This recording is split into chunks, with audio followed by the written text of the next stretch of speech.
Once I traversed into a book, I unexpectedly became the pitiful character destined for a tragic end. However, the protagonist determined that, even in despair, one can tread the path to prosperity.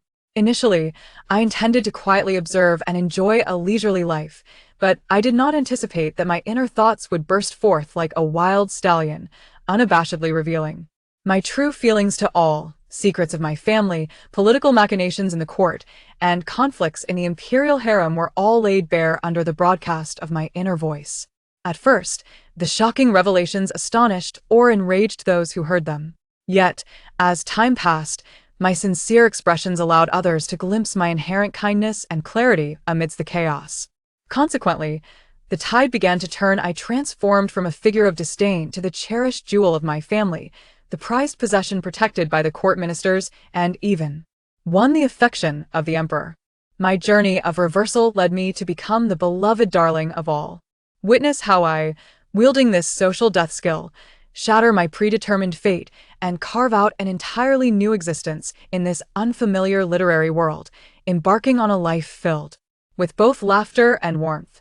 Chapter 1. Mian had perished. To save the world and its people, she, as an esteemed ancestor of the cultivation realm, sacrificed her very soul. Upon opening her eyes once more, she felt as if she were immersed in warm water. A glimmer of light appeared ahead. She could faintly hear the words, "Breathe in, breathe out. Madam, push harder, you're about to see the child's head." Before Mian could fully comprehend her situation, she was swept away by the warm currents, and a blinding light pierced her vision, causing her to squint. As she opened her mouth to speak, she realized her throat was being constricted. A large group collapsed to the ground. "Madam, it's a girl," but the midwife stammered, hesitating. With a sigh, she continued, "The child has no breath. It's a stillborn." The midwife trembled as she knelt, her hands firmly covering Mian's mouth and nose. Perhaps the prolonged labor caused suffocation, the matron behind the midwife said tearfully. The lady on the bed, pale and terrified, widened her eyes in disbelief. "A stillborn? I refuse to believe it. Bring her to me. Let me see."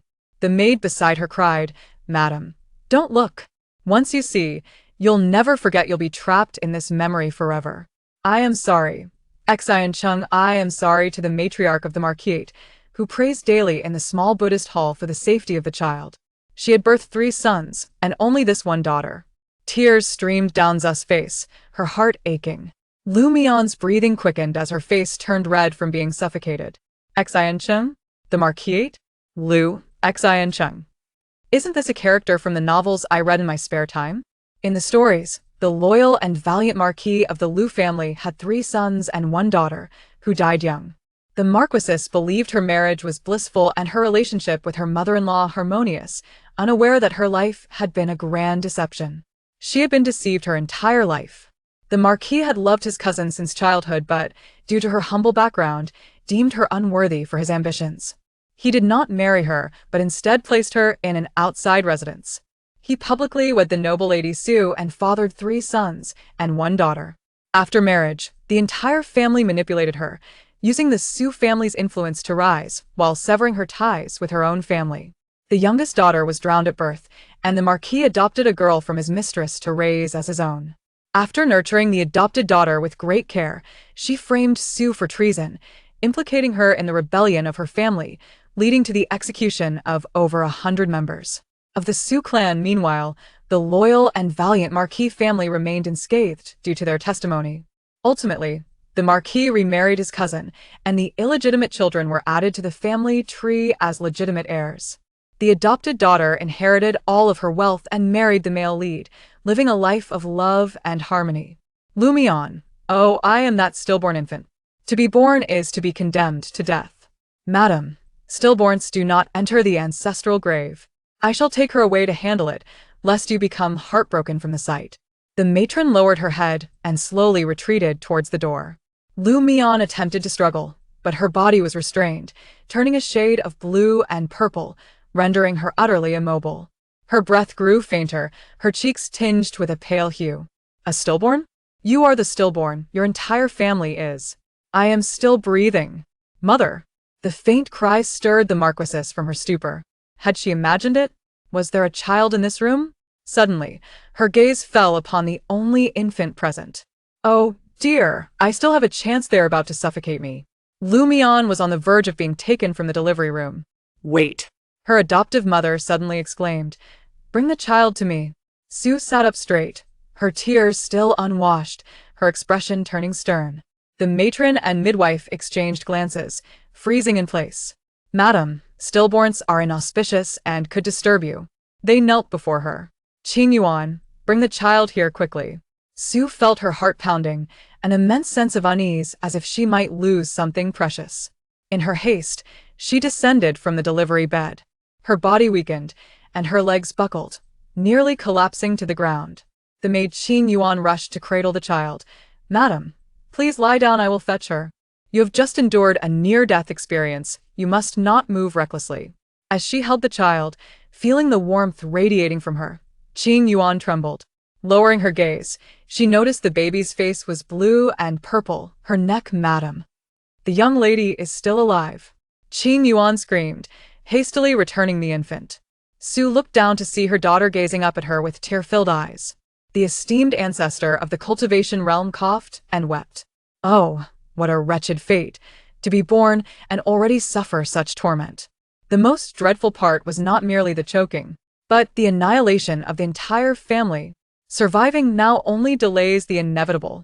A blade hangs over her family, ready to sever her lineage. Alas, life is more bitter than gall. Perhaps having been reborn, her essence gradually returned to its original state, truly resembling an infant.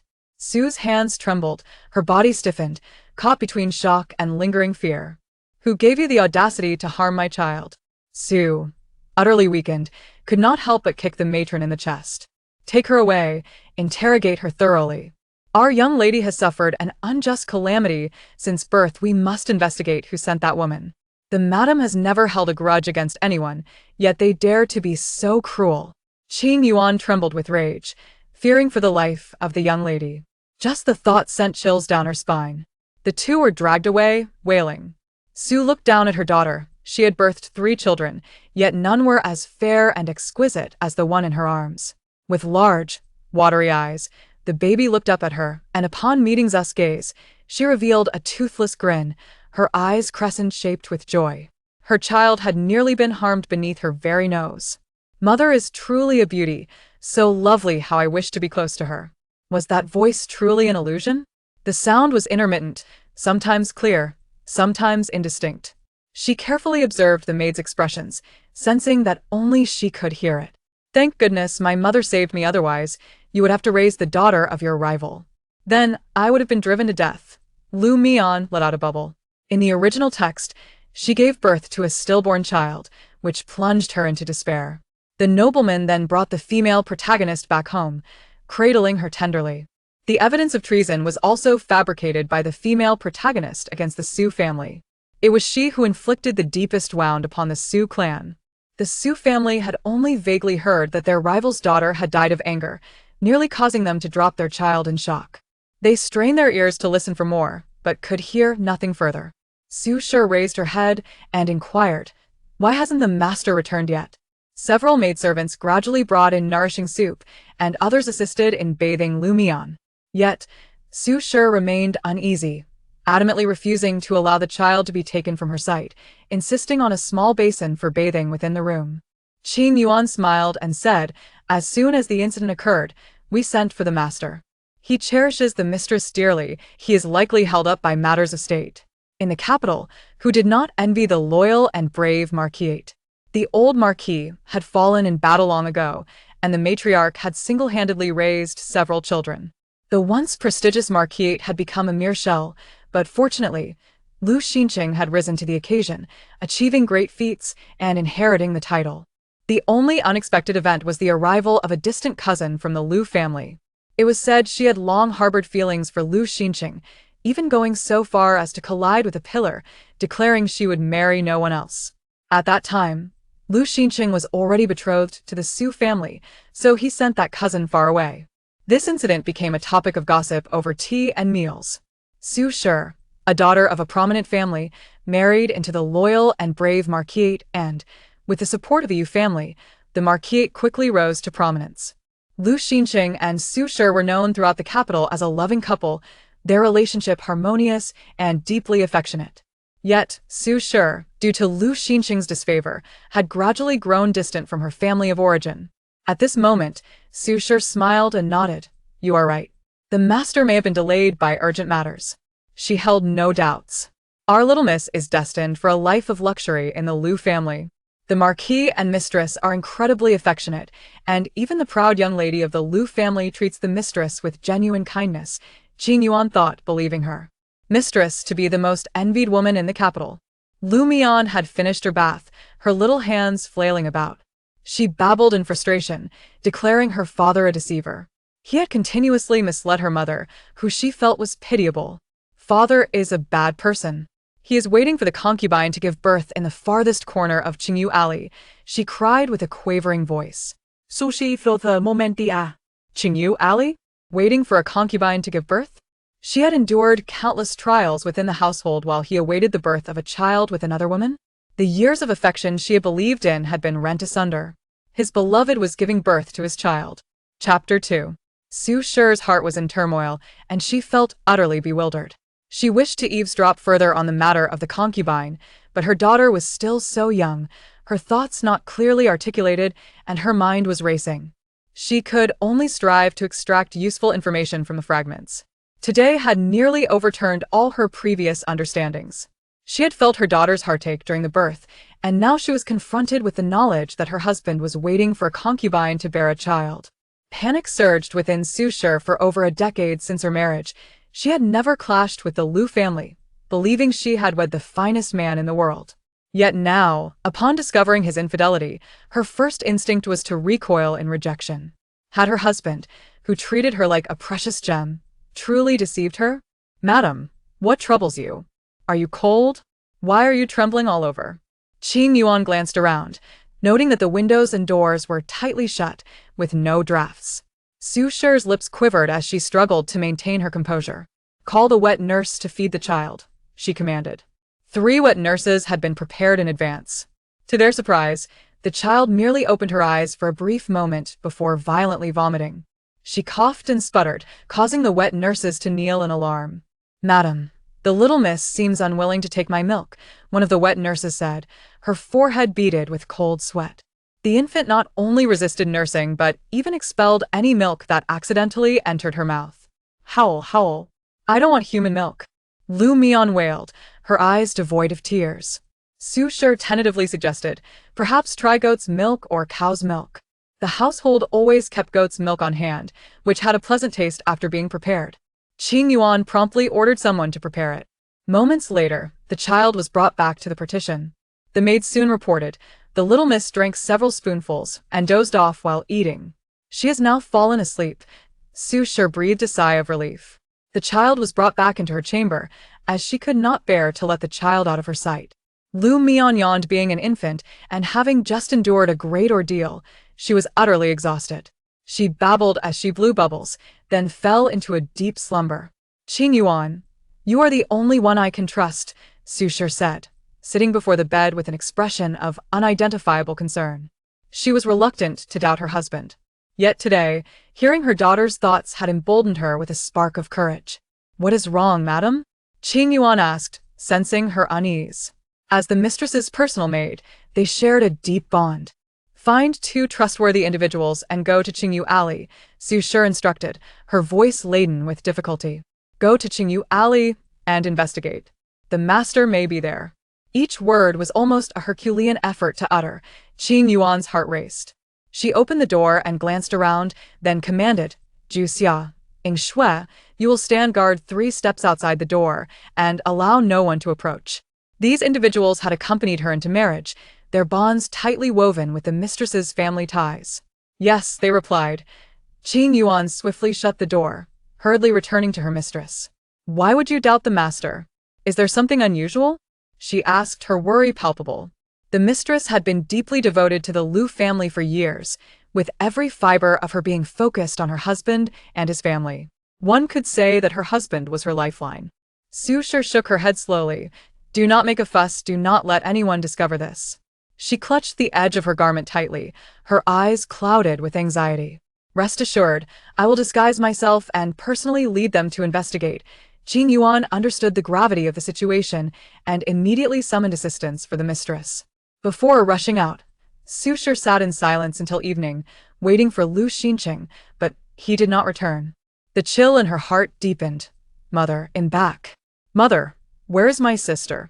A cheerful voice echoed from outside as a young boy dashed into the room like a cannonball. Third young master. Be careful not to fall. The little miss is still asleep, do not wake her. Zhu Xia pulled him back. The third young master, Lu Xiangyuan, was 8 years old, living up to his name, portly and resembling a festival dumpling. He had a mischievous disposition, disinterested in studying, and relished feasting. The loyal and brave Marquis often scolded him for his behavior. Lu Xiangyuan quickly covered his mouth and whispered, "Then I'll be quiet. Where is my little sister?" Ying Shui stifled a smile, pointing towards the cradle in the partition. "Mother, you've worked hard. Why does your complexion look so poor?"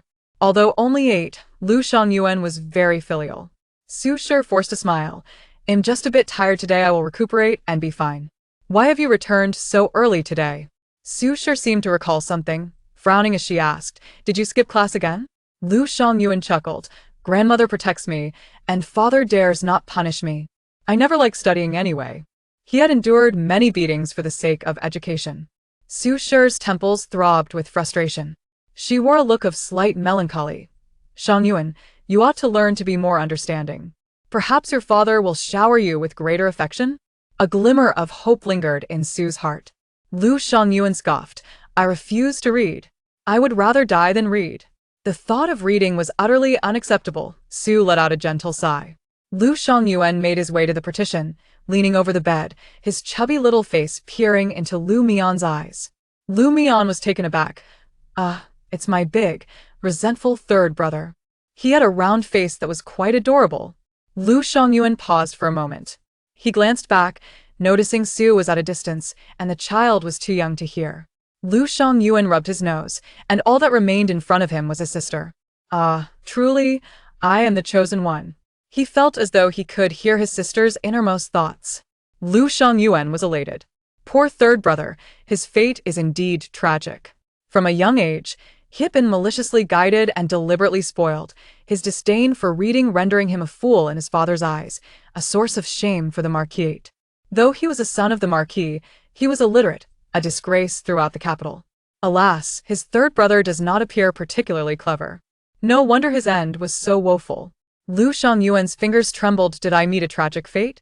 His tongue was cruelly severed, his ears cut off, his mouth and nose mutilated, his limbs severed, and he was confined in a large jar to become a living corpse. Such a tragic fate befell Lu Mian's 3 brothers, each more horrendous than the last. Lu Mian cast a lingering glance at him, noting that he had always been foolish and had fallen victim to schemes that cost him his life. Lu Xiangyuan leapt up in fright. "What is it?" Su returned to her senses, looking towards her son in the partition. Lu Xiangyuan opened his mouth, stammering, "Do want to return to my room." Amid Su's puzzled gaze, tears welled in his eyes, his chubby little fists clenched.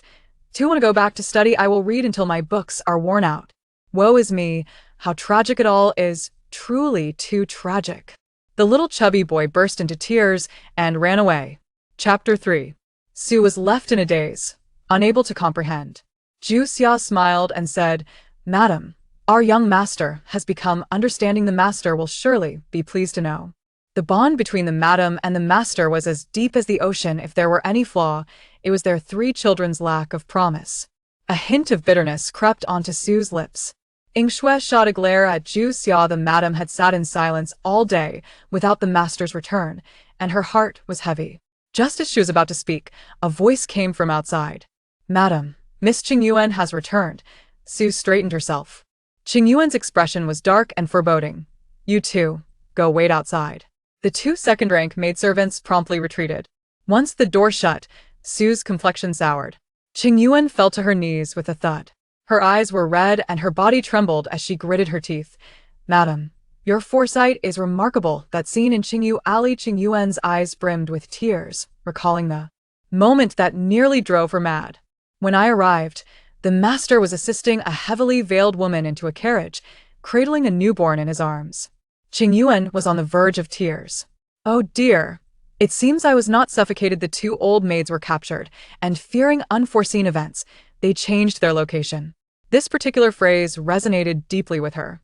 Sue took a deep breath, suppressing the shock within her heart. Did you see clearly? Was it truly the Marquis? She spoke through clenched teeth, her face as pale as paper. Qingyu wiped her tears. I heard her call him Lu Lang. I pretended to be a tenant and overheard the neighbors say they had lived here for many years, referring to each other as husband and wife. The two of them. Qingyu wiped away more tears. They were exceedingly affectionate. Lord Lu was concerned for her well-being and personally bought gifts to visit every household, asking them to take good care of her. The families held them in high regard. Sue felt as if her heart had been brutally ripped apart. Madame Qingyu could not help but glance at her. She felt as if struck by lightning, let alone the madam. My beautiful mother, do not cry, do not shed tears for a scoundrel. Oh, how I pity mother, the little one pouted. Such a beautiful mother. How could a scoundrel be so blind? What is the surname of that girl?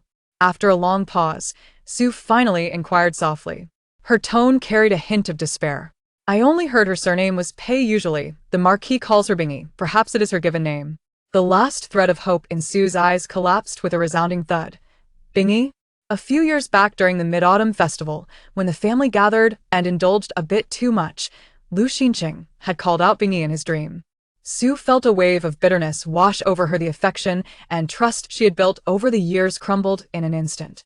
Leaning against the headboard, tears streamed down her face. Before she could reflect on her sorrow, she heard the soft, tender voice of the little one again. Mother, please do not cry. Beneath the crooked-neck tree of your maternal family, the 8 characters of the current emperor are hidden. Lu Mian lamented her inability to articulate her thoughts. The Su family was searched, and the discovery of treasonous items beneath the crooked-neck tree led to her uncle taking the blame alone and being executed publicly. This marked the beginning of the Su family's downfall. Su felt a wave of dread upon hearing those 8 characters. Years ago, when Lu Xinqing sought to marry Su, her father and brothers opposed the match. She insisted on marrying him, leading to their union. In the years that followed, due to Lu Xinqing's disfavor, she had deliberately distanced herself from her maternal family, fearing to incur his wrath. But she never wished for her maternal family to face calamity. She suddenly sat upright, eager to hear more, but after a long moment, the little one remained silent. The current emperor despises witchcraft. If items were discovered from the Su family, Su had no time to ponder further. She beckoned Qingyu forward, whispering in her ear, "Just say that during my confinement, I wished for the ginseng soup made by my mother. You must secretly go and dig it up, do not let anyone see." After Su spoke, a flicker of struggle crossed her eyes, and oh wait. Su struggled to rise from the bed. In the early spring chill, her entire body was drenched in cold sweat. She retrieved a Buddhist scripture from the highest cabinet, one she had personally copied, originally intended as a gift for her mother-in-law's birthday. At this moment, she bit her finger and, enduring the pain, began to write fervently on it. Once the ink dried, she instructed, "Take out what is beneath the tree and place this blood letter inside. Do not let anyone discover what you are up to. Return immediately after retrieving that item." Sue's expression turned grave, and Qingyu dared not delay, hastily exiting the room. That night, Sue could not find rest until the following morning. Lord Lu returned home, wearied and in haste. "Xinjiang, it is all my fault. There were pressing matters in court last night, and I was busy until dawn, neglecting to return in time, causing you distress." Lu Xinqing entered, apologizing, a familiar routine. In the past, whenever he admitted fault like this, Sue would comfort him, emphasizing the importance of state affairs. But now, she scrutinized Lu Xinqing, who was 34 this year, yet still strikingly handsome, possessing an added air of elegance that enhanced his charm. The guilt and expression in his eyes seemed capable of drowning her. My unscrupulous father, though he possesses a handsome visage. No wonder he kept people waiting for over a decade. Lu Mian could not help but scoff. "This must be our little daughter, right? Come here, let father hold you. You are our family's soul." Lu Xinqing paused. Sue's eyes turned cold. "The only daughter?" "Yes, indeed. She is the sole daughter of the Lu family," Sue said, her brow slightly furrowed. "This brow and eyes resemble you, while her mouth resembles mine." A flicker of displeasure crossed Lu Xinqing's eyes. Yet one cannot deny that the child is indeed quite charming. You have not embraced the first three, yet you are willing to hold this one, Su remarked with a light chuckle. A son must not be overly indulged. Daughters are a different matter altogether.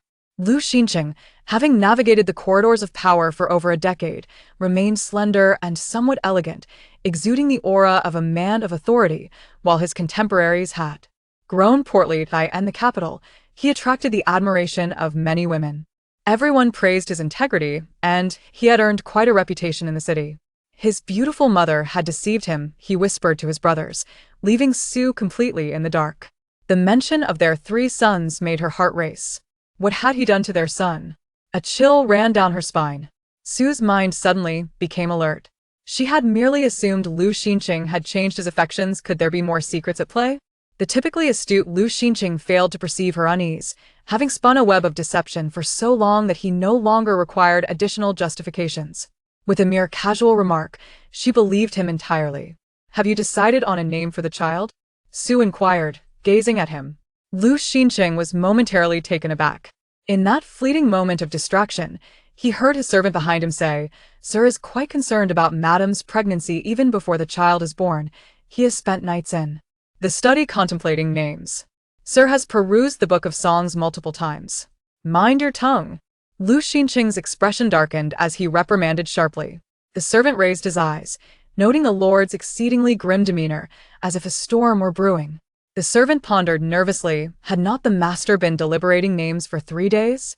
Seeing that he had frightened Su, Lu Xinqing shook his head and said, "I intended to surprise you, but this fool has spoiled it."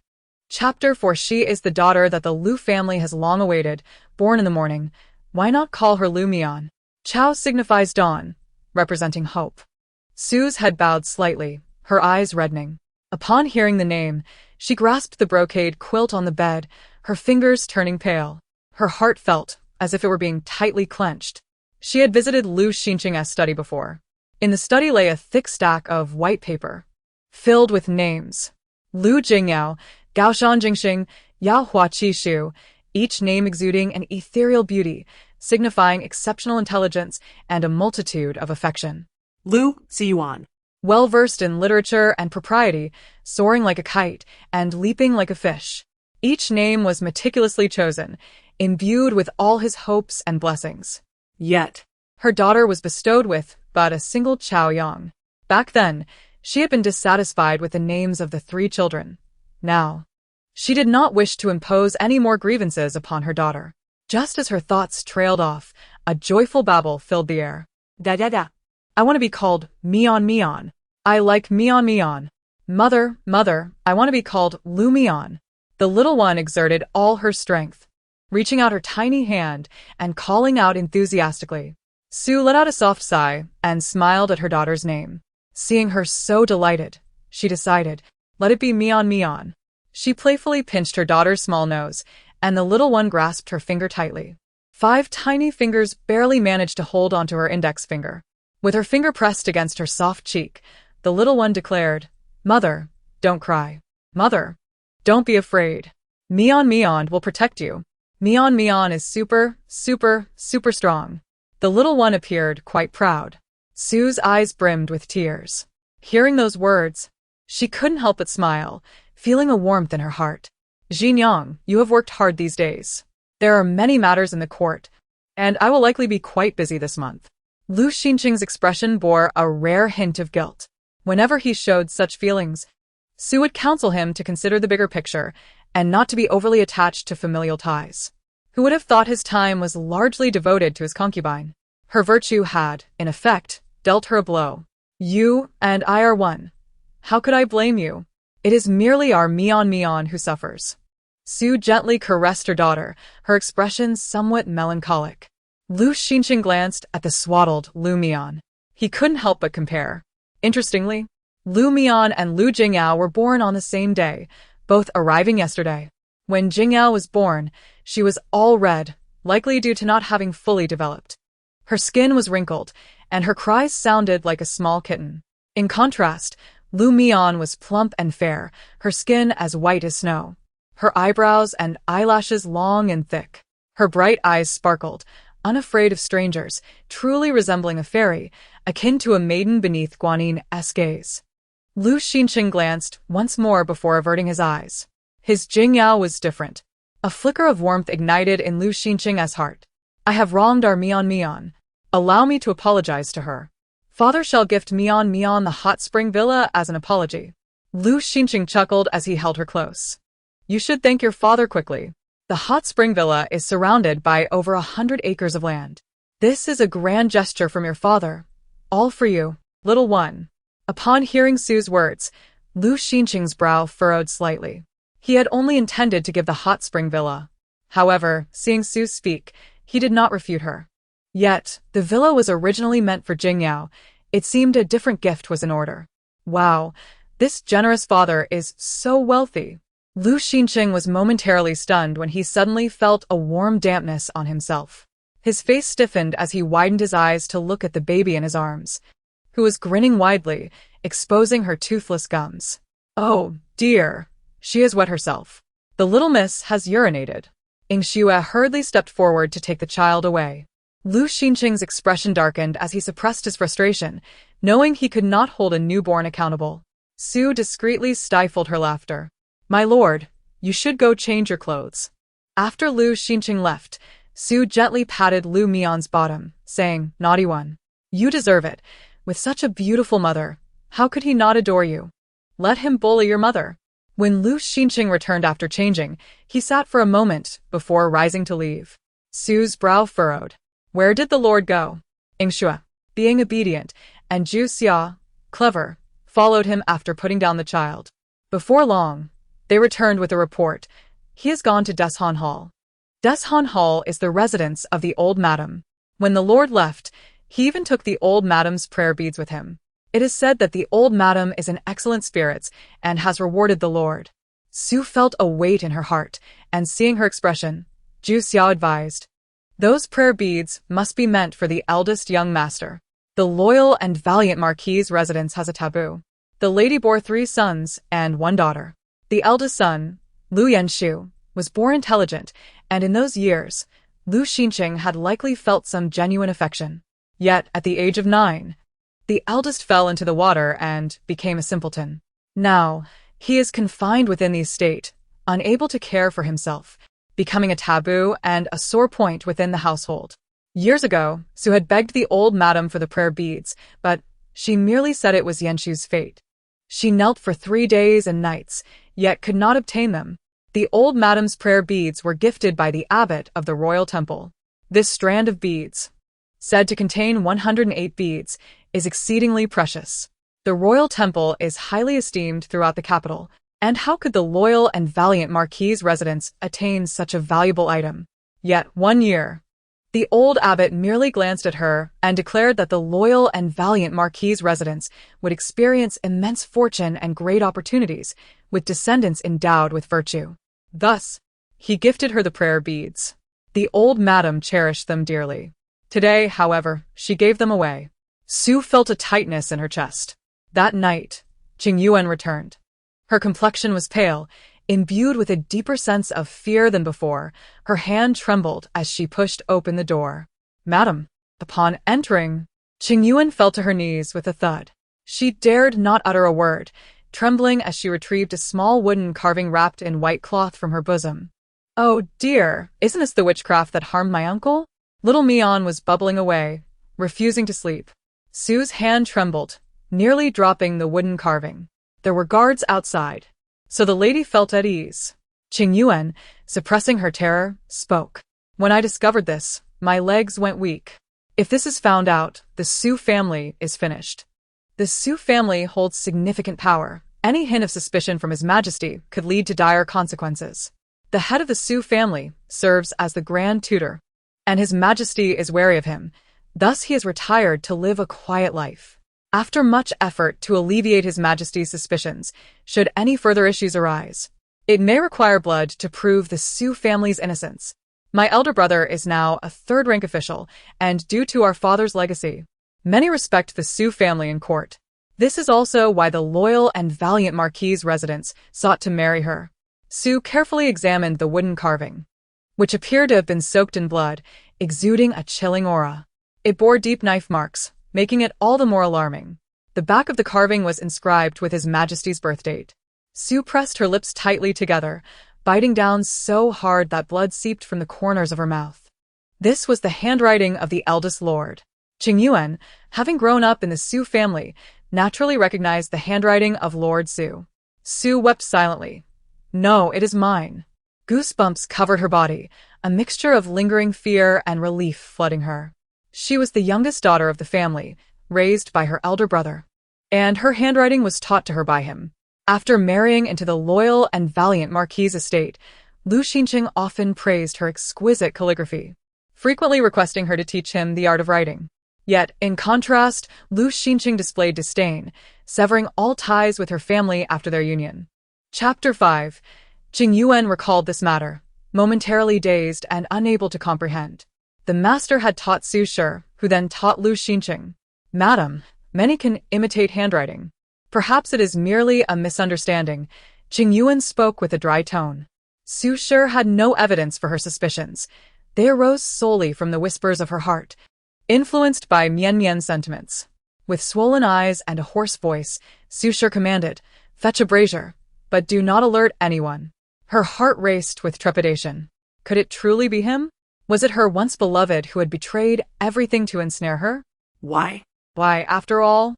Was it Lu Xinqing himself who had sought her hand in marriage so earnestly? Su Shi's eyes burned with anger, feeling betrayed. From the moment she entered the estate, Lu Xinqing had insisted she teach him writing in the study. Did he ever truly care for her? What once felt warm now left her chilled to the bone. He had claimed to feel stifled in Sue's family and had not returned home for 18 years, nor had he contacted them.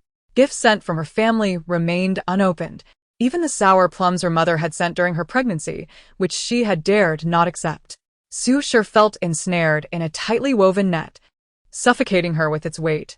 It was as though she were ensconced in a web of lies, where a single misstep could lead to ruin. "Beautiful mother, do not be afraid. Mian will help you. Mian loves you." Upon hearing this, Su Shi looked down to find her young daughter gazing up with sparkling eyes, pouting as if to kiss her. "I will raise the banner for my mother. Who dares oppose her? Charge forth, mother." Su Shi's heart lightened slightly, pondering her fortune to have such a precious child. Unable to contain herself, she lifted Lu Mian and planted a kiss on her cheek. After wiping her tears, she set her daughter down, poured lamp oil over a wooden carving, ignited it, and placed it in the brazier. Watching the carving burn to ash, she gradually exhaled a sigh of relief. "Madam, you should wash up. You are still in confinement and have been crying often, drenched in cold sweat." Qingyu expressed concern for her mistress, recognizing the turmoil she had endured in recent days. Su Shi felt utterly drained, her body akin to a dismantled structure, aware that she could not withstand much more. "Have someone check on the inkstone. We cannot allow anyone to bully us." Su Shi insisted on visiting her eldest son daily, but had only ceased when she could not rise from her bed for 2 days. "The servants have been diligent in keeping the lower servants in line, rest assured." Su Shi sighed, worry etched on her brow. "Mother, you cannot falter now. If you do, we are doomed." Su Shi understood the need to suppress her emotions and focus on her recovery. Lu Xinqing had not returned home even once, further chilling her heart. "Is the date for the full moon banquet confirmed?" After a period of recuperation, Su Shi regained some strength. "It is confirmed." Messages were sent to de Shantang and the Marquis. However, the old matriarch seems to be frowning, contemplating a change of date.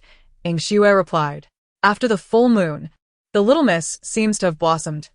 Truly beautiful. I have never seen a child as lovely as her," Qingyu remarked admiringly. "Heaven has truly favored the little miss." Su Shi tenderly caressed her daughter's face.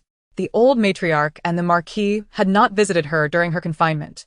Does the old matriarch know about the outside child? Have they gone to see that illegitimate offspring? They dote on that child while ignoring Mian, sending only some trivial congratulatory gifts.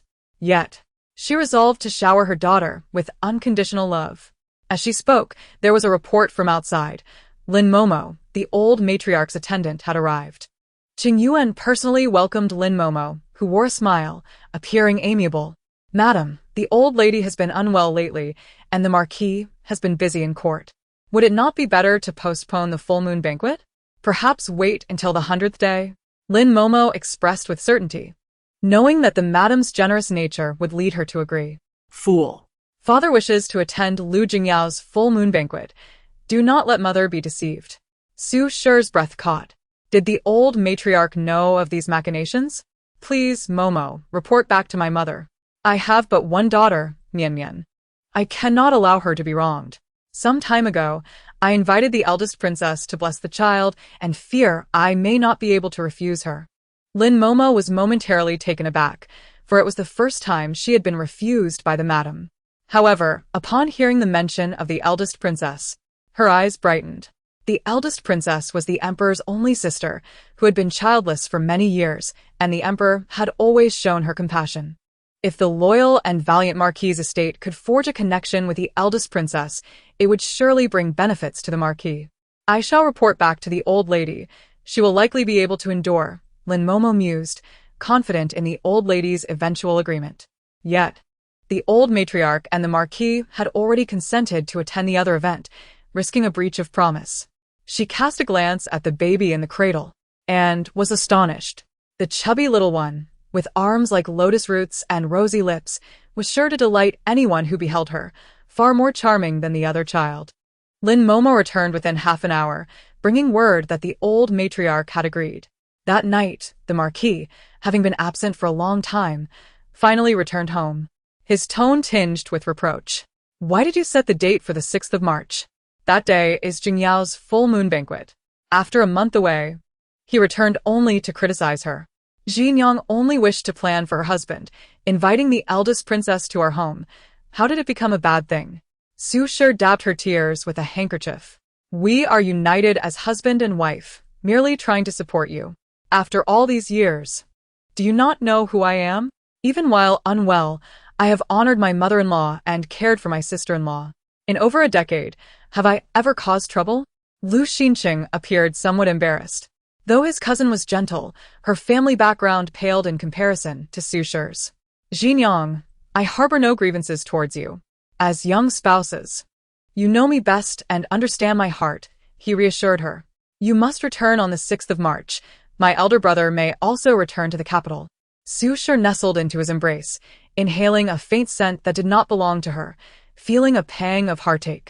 She had severed ties with her family for years, rarely mentioning her elder brother. Lu Xinqing readily agreed. It is done. The Su family was implicated in the discovery of witchcraft on the 6th of March. Su Shi lamented. Alas, I wish to vanquish those wicked beings.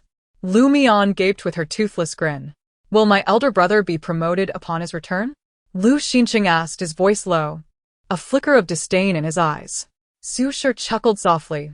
What do I, a mere woman, know of such matters? My brother serves at the border, where conflict is rife, and promotions are earned at the cost of life. Our Mian is truly blessed. They say the north has suffered from drought for years, facing famine. Yet, rain fell on the day she was born. Su Shi felt a surge of joy, recalling the many congratulatory sweets distributed at the Marquis' gate that day. Lu Xinqing's brow furrowed slightly, replying with a gentle hum, though his gaze drifted toward the door, lost in thought. Chapter 6. The 6th of March soon arrived. 1 month after her birth, Lu Mian was a delightful bundle of joy, full of energy and curiosity, charming everyone who laid eyes on her. Early in the morning, the loyal and valiant Marquis' residence was bustling with activity. Miss Mian seemed to sense that today was a special day, radiating happiness from the moment she awoke. Yingxue adored holding her, her eyes sparkling with excitement at every encounter. Seizing the moment of her full moon celebration, little Mian waved her chubby hands and cooed with delight. Su Shi cast a fond glance at her, recognizing that the child's youthful innocence sometimes allowed her thoughts to be audible. Not wanting to press the matter, Su Shi felt that even a glimpse into the future was a blessing. However, a sense of unease lingered, like a sword hanging over her head. With so many guests present, she made it clear to keep a watchful eye on Mian. Since the day of her birth, when there had been threats against Mian, Su Shi had ensured that Yingxue and Juexia remained by her side, never straying far. Yes, my lady. Madam, guests have arrived in the front courtyard.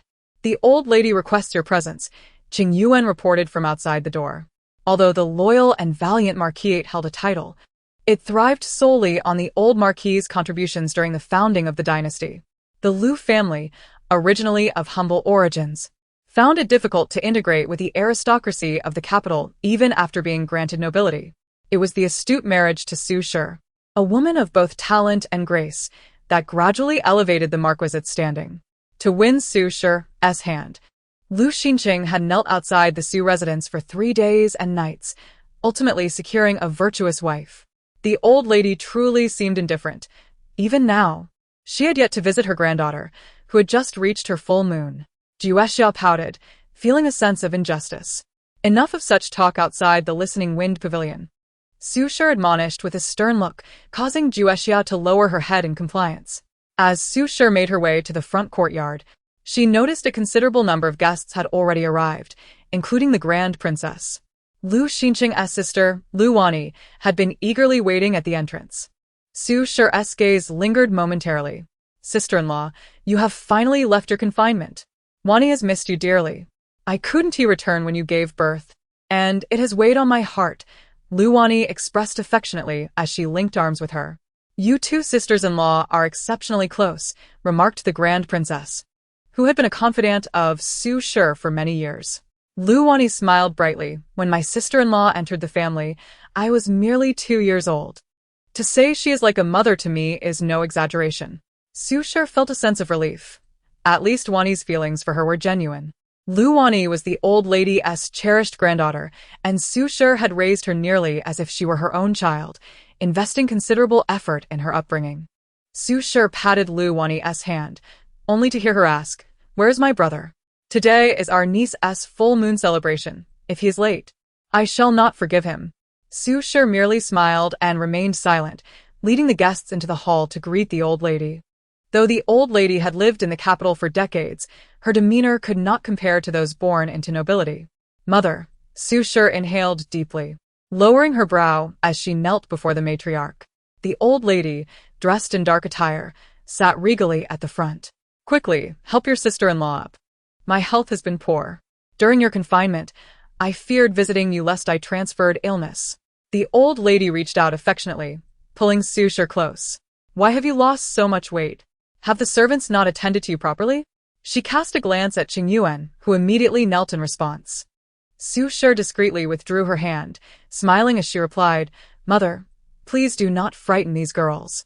They have been diligent. It is Xinjiang who cannot eat."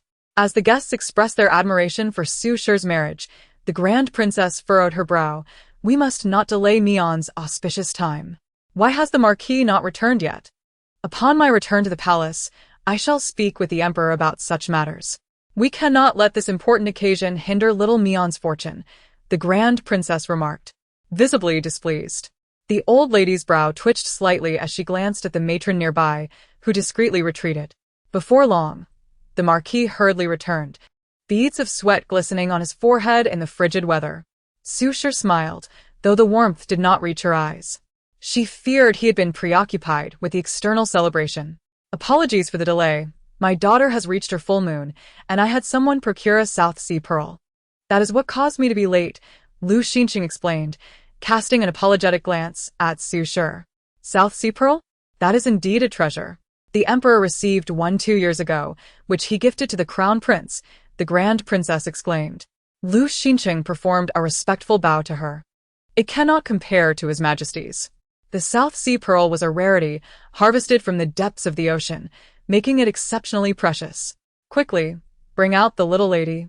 Su Shi gestured, her irritation slightly alleviated.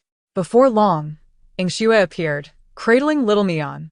The Grand Princess, intrigued, stepped forward to receive the infant from Yingxue. Upon receiving the child, she was taken aback by Mian's beauty. "Oh my, this child surpasses the previous 3 in beauty. Her skin is as fair as snow, her hair as dark as ink, and her eyes sparkle with life." The Grand Princess was enamored, having long yearned for a child of her own. "Here, my dear, I have brought you a pearl." Liu Xinqing smiled, presenting the pearl to Mian, who clumsily grasped it with both hands. Mian stared intently at the pearl. Realizing that while he had gifted 12 pearls to Liu Jingyao, he had presented her with a mere scrap. Humph, if it is unwanted by others, I too have no desire for it. Su Shi's smile faltered as she heard this thought, extinguishing the flicker of hope that had ignited within her. Did her daughter only deserve the discarded things of others? Su Shi felt a sharp pain in her chest, her breath coming in ragged gasps. Enraged, little Mian smiled at the Grand Princess, then flung the pearl to the ground with a thud. Lu Xinqing's expression paled, as if he had been struck. The guests were momentarily stunned, and the Grand Princess chuckled. Marquis, you must pay more attention. Our little Mian seems unimpressed by this trinket. I am fond of Mian and feel a connection with her. If time permits, I would love to have her stay with me for a few days, she said reluctantly, returning Mian but lingering with her gaze on the child. She had granted Su Shi the respect she deserved. Indeed, once the weather warms, I shall pay a visit. Su Shi responded with a smile. Just then, they heard the door attendant announce the arrival of the Crown Prince. Lu Xinqing paused momentarily, then hastily led everyone to greet him. The young prince, at 6 years of age, was exceptionally clever and held considerable respect both in the court and among the people. Since his birth, the emperor had taken personal charge of his education, never entrusting it to others. The expectations of his majesty can be discerned from his very name, Xie. What brings you here, your highness? The princess frequently visits the palace, naturally fostering a closeness with the crown prince. Despite his youth, the crown prince possesses a commanding presence that dissuades those around him from meeting his gaze directly. He gestured for Lu Xinqing to step back behind him. Mian has come to attend the full moon banquet. I happen to be leaving the palace and decided to pay a visit. The crown prince's voice was calm as his eyes fell upon the swaddled infant. Lu Xinqing felt a flicker of heat in his heart. Ever since the passing of the late emperor, the loyalty and valor of the Duke's household had exhausted their share of royal favor. His Majesty's attitude towards the Lu family was tepid at best. If only they could form a connection with the Crown Prince. Madame Su approached the Crown Prince and offered a respectful bow. He nodded slightly. Madame Su, please rise. I just happened to pass by the Lu residence and noticed the full moon celebration. I came to partake in some of the joy. Bring the little one to me. Madame Su nodded toward Qingyu. Little Mian blinked her eyes and, upon raising her gaze, met the earnest look of a handsome young boy. The crown prince was extraordinarily handsome, yet his serious demeanor at such a tender age made him appear somewhat intimidating. After observing her for a moment, he was about to look away when he suddenly heard a series of babbling infant sounds. Is that you, your highness? The prince was taken aback. Born under an extraordinary celestial event, the precocious young prince had, alas, a fate marred by misfortune, destined to toil for others' gains. The little one yawned, momentarily distracted by her thoughts. The crown prince, perplexed, gazed at the infant. Did he just hear her thoughts? Please continue, he urged. What do you mean by that? What is wrong with me? The crown prince's eyes remained fixed on the sleeping child, who had succumbed to slumber, her eyes growing heavy. He longed to scoop her up and gently shake her awake.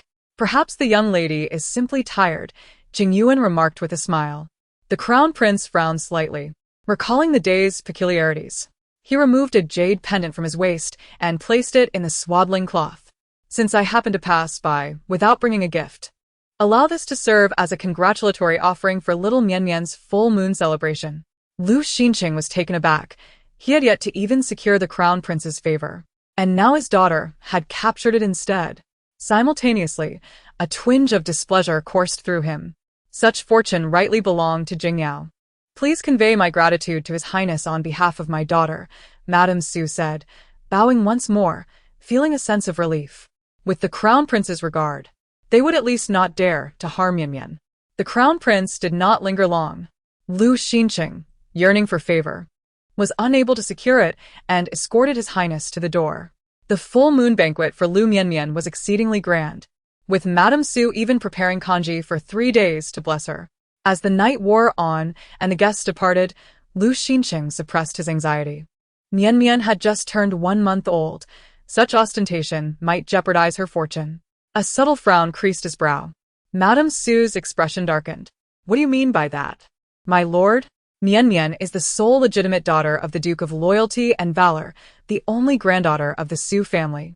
What is wrong with celebrating her full moon with grandeur? She is a legitimate child, not some disgraceful illegitimate offspring. Her words incited tension, causing Lu Xinqing's fists to clench in response. The term disgraceful illegitimate offspring struck at his heart. Madame Su realized she should not provoke him. Yet she could not help but irritate him. Lu Xinqing had to suppress his anger. Today, he had invited only the most esteemed guests, and even the senior ministers, who usually treated him with disdain, were cordial today. His brow twitched. Jinong, I bear no resentment towards you. I only fear that the Duke's household may attract unwelcome attention from His Majesty. Observing the lavish banquet, Lu Xinqing could not help but recall Lu Jingyao, who also celebrated her full moon. While Mian's affair was grand and extravagant, Jingyao had to hide away in a small residence, too fearful to hold a similar celebration. It pained him to see his daughter treated thus. His previous 3 sons had simple celebrations. Why should Mian's be any different? Madame Su smiled but chose to remain silent, harboring deep resentment. No wonder their son's full moon and first birthday celebrations had been understated. It must have been due to that woman outside. Lu Xinqing lingered in the courtyard for a while before citing official matters and returning to his study. In the dead of night, Qingyu reported, "Madam, the Duke has left."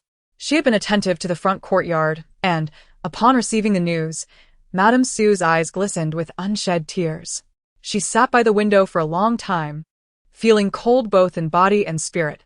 He must be returning to comfort his beloved after such a grand celebration, she thought, gently rocking the cradle, her heart heavy with desolation. She longed to ask him, "Did you ever truly cherish me?" After years of marriage, they appeared to the world as a loving couple. Yet it all seemed a facade. Perhaps the Duke is attending to urgent matters, Qingyu gently suggested. Madame Su chúc cờ sốc tì. Qingyu, with concern etched on her face, watched her. Madame Su waved her hand, preparing to rest, when a commotion outside disrupted the night. What is happening? Why is there such noise at this hour? Qingyu stepped out to scold those making the ruckus. Madam, something has occurred. A young maid stumbled into the courtyard, breathless. What has happened? Be careful not to disturb the young lady. The maid's face was pale with fear. There's trouble at the Su residence. Just now, the commander of the Imperial Guard surrounded the house, claiming that the Su family harbors malice and possesses treasonous materials. The residence is under strict surveillance, and no one is permitted to enter or exit. The room fell into stunned silence. Madame Su staggered slightly. The words spoken by her daughter had materialized into reality. A mix of sorrow and fear washed over her. Chapter 8. That night, Madame Su could not sleep, standing at the entrance and gazing towards the Su residence, which was several streets away. Flames erupted skyward, and she could faintly hear the sounds of wailing. "Madam, it will be all right," Qingyu assured, grasping her hand and feeling its icy chill as she trembled. Madame Su's lips turned purple, her body shaking slightly, and after a moment, she managed to utter a few words, so close, just a hair's breadth away. The Su family almost met its end. Fortunately, she had heard Mian's voice. Her little Mian was a treasure bestowed upon her by the heavens. As dawn approached, Madame Su's body remained rigid. Qingyu hurried to support her. Has the Duke returned? Madame Su's complexion was pale, and she felt drained. Qingyu shook her head. The Duke has yet to return.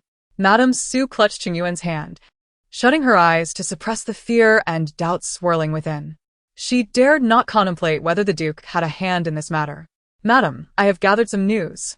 Last night, the Imperial Guards thoroughly searched the Su residence and unearthed a blood letter beneath the crooked tree outside your chamber. The elder Su is now kneeling outside the Imperial study awaiting interrogation." Ingxue hurried in, anxious to learn more. The 2 maids, Ingxue and Juexia, exchanged worried glances. Seeing a slight easing of tension on Madame Su's face, they hoped she might be feeling better, but upon meeting her furrowed brow, they realized they had misinterpreted her expression. Madame Su pressed her lips together, falling silent. This entire day had been torturous. Since marrying Lu Xinqing, she had gradually lost her sense of purpose, becoming dependent on him. She bore his children, prepared his meals, and had long since lost the brilliance of her youth as a talented lady in the capital. Even her most beloved family had been forsaken. A trace of bitterness lingered at the corners of Madame Su's mouth. She sent someone to summon Lu Xinqing, but he never returned to the residence. Nonetheless, she still wished to grant him another chance, a chance for honesty. Yet, Lu Xinqing did not come back at all. She sat in silence until evening when a servant hurriedly reported, "Madam, someone from the Jiang family has arrived." Su Shi suddenly rose to her feet. The Jiang family, the family that was betrothed to her eldest son, Lu Yanshu, was here. Their visit could only mean trouble. Both the Jiang and Lu families were once founding heroes of the nation. The Jiang family had flourished in literature, and their descendants had achieved the esteemed position of a third-rank minister of justice. The Lu family, on the other hand, hailed from a martial lineage. Lu Xinqing, being frail and scholarly, had no choice but to pursue a literary path, struggling to find his footing over the years.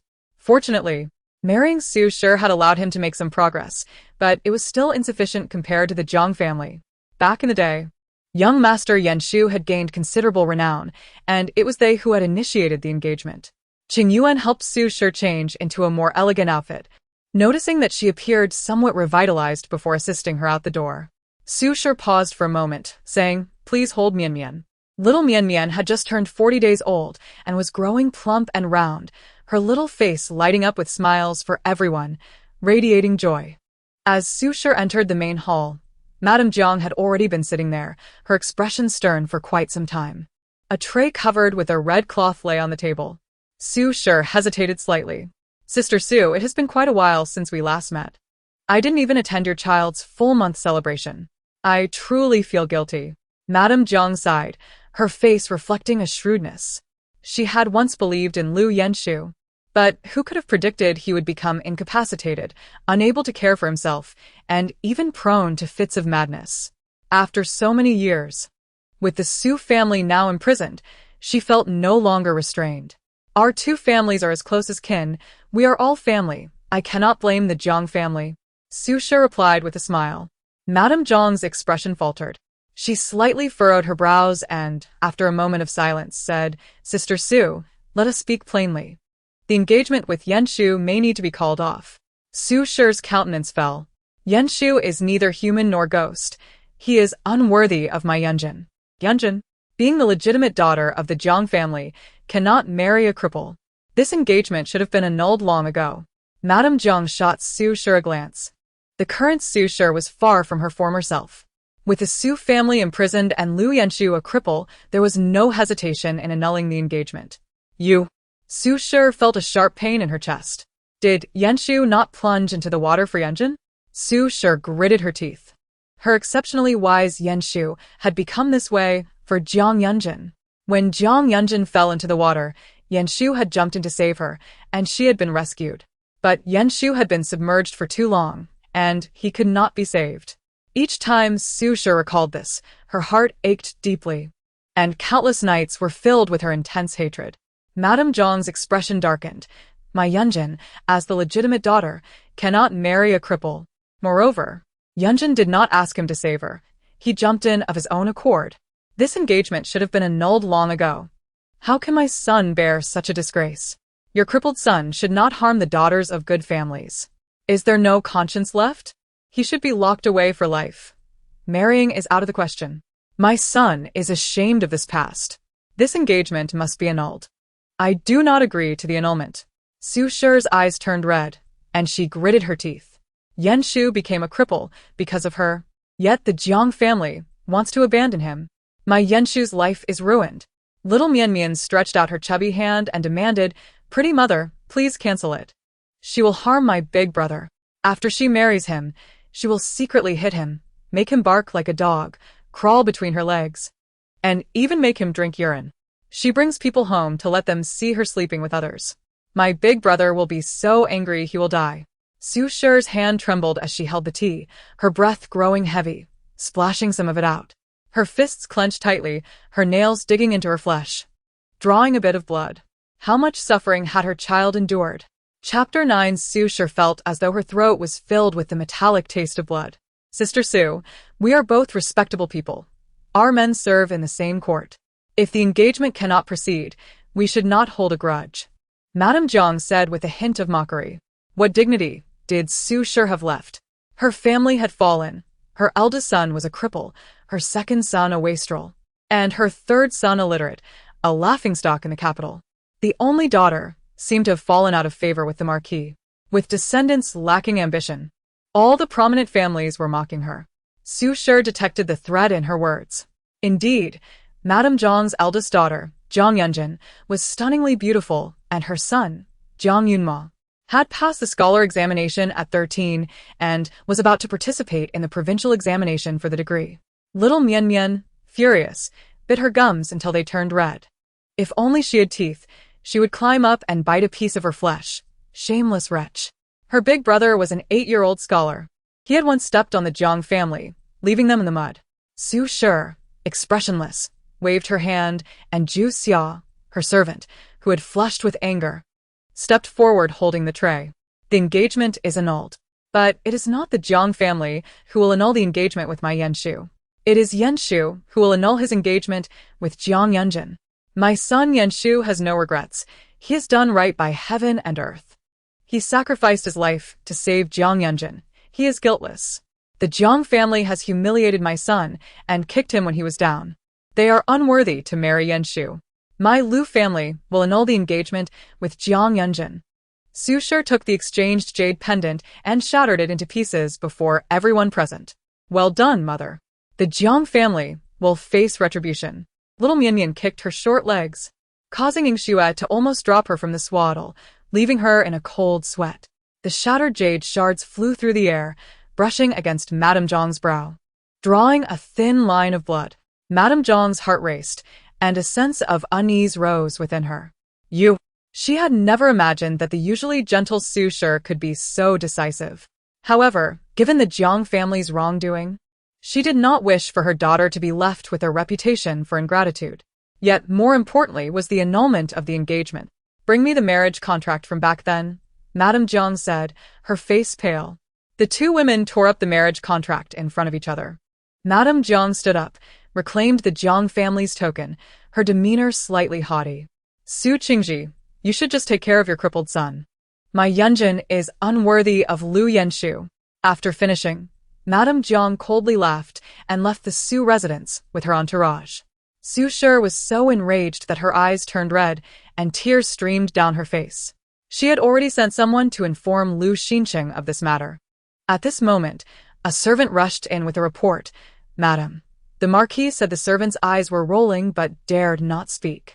He said since Yanshu saved Miss Zhang, he should not hold it against her. This is Yanshu's fate. He cannot blame others. After the servant finished speaking, Su Shi spat out a mouthful of blood, leaving the maid horrified. Su Shi raised her hand to stop the maid from summoning a doctor. She seemed to laugh and cry at the same time. Humph. The scoundrel father uses my brother's future to enhance his own reputation. I wish he were dead. It infuriates me. It truly infuriates me. Little Mian furrowed her brows, her smooth little face scrunching up, causing her gums to bleed slightly. Chop him, chop him. Suddenly, outside, the once clear sky was filled with dark clouds. In an instant, a fierce wind arose, blowing sand that made it impossible to open one's eyes as leaves were swept into the air, spinning skyward. A thunderclap resounded from the horizon, accompanied by a piercing white light that streaked across the sky, heading straight towards a small courtyard in the capital.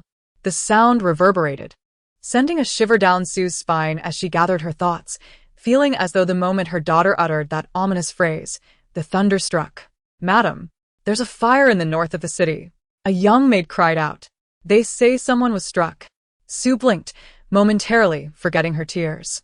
Wiping the blood from the corner of her mouth, she felt the heavy gloom that had weighed upon her heart dissipate with that thunder. Pausing, she glanced at the infant, her tiny fist raised in indignation. Go find out whose family was struck, Sue instructed, sensing something peculiar about the thunder, as if it had been summoned by her daughter. Could it have truly struck that unfortunate soul?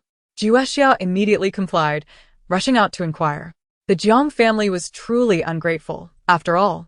The eldest son had saved Zhang Yunjin from drowning, yet now she sought to break off their engagement. Were it not for him, she would have perished. How heartless they had become, taking advantage of Sue's misfortune. Yingxue, cradling Mian, vented her frustration with vulgarities. Su spat out a mouthful of blood, feeling slightly relieved. Yet worry lingered in her brow. People were merely driven by self-interest. What she despised most was Lu Xinqing's remark, "That is the fate of the inkstone." How can the young miss fall back into slumber so soon after awakening? Qingyu remarked in surprise. The moment Lu Mian had been struck by the thunder, an overwhelming fatigue engulfed her, rendering her eyelids heavy. She promptly fell into a deep sleep. That night, Qingyu returned home, utterly exhausted. Madam, Everything has been arranged in the prison. The old lady was a bit startled, but I sent her medicine, and she is fine. The master reassures you not to worry. He knows what he is doing. Staying in prison for a few days might be beneficial for the Su family. The old lady and the other sisters were moved to tears upon hearing that you had sent someone to make arrangements. Su's heart, once suspended in anxiety, gradually settled back down, and she felt a pang of guilt towards her family. For Lu Xinqing, she had severed ties with her family and hadn't contacted them in over a decade. She contemplated that once this matter passed, regardless of Lu Xinqing's feelings, she would return to visit her family. It was rare for Su to have a good night's sleep. Meanwhile, Lu Mian slept for an entire day and night. She dozed off from the evening until noon the next day. The doctor visited several times, each time helplessly shrugging. The young miss is perfectly fine. She has merely fallen into a deep sleep. But why was she not waking? Normally, she would awaken every couple of hours. Yet this time, she had slept for a whole day and night. Su was so anxious that her lips began to blister. Perhaps it was sheer exhaustion? The doctor slapped his own face in disbelief. A 40-day-old infant couldn't possibly be that fatigued, could she? Su was taken aback, recalling the startling thunder from the previous day, and gently pressed her lips together. imo so hungry, so hungry, so hungry. Su heard the drowsy murmurs echoing in her ears. Mian was awake. They needed to bring her milk.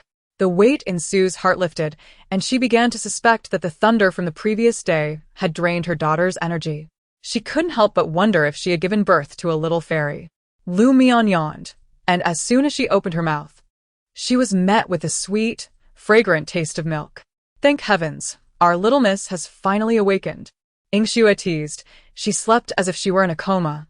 Lu Mian felt tears welling up in her eyes. She had truly been faint from hunger. Who would have known that this spiritual energy would consume her milk? Su lovingly lifted her, kissing her soft, fragrant cheek, which nearly filled her heart to the brim and saved her from the web of lies she found herself entangled in. Madam, it seems someone was indeed struck by the lightning. Juexia burst into the room, brimming with gossip. Madam, it truly happened. It was a house in Ping'an Alley in the northern part of the city. They say the male head of the household was struck. A month ago, someone paid a fortune to purchase that house. The lady of the house is enchanting, as if she has just given birth. Her daughter is just 40 days old, born on the same day as our little miss. They also have an elder son, rumored to be exceptionally talented and well-known in the capital. The teacup in Su's hand fell to the ground with a crash, shattering upon impact. Juexia was startled and rushed to fetch cool water for Su to soak her burned hand. Yet Su remained oblivious. An elder son? How old is he? Her voice was hoarse as she clutched Juexia's hand tightly, causing her pain. Juexia, sensing the gravity of the situation, hurriedly replied, "The eldest son is 17. He is the same age as the young master of Yanshu.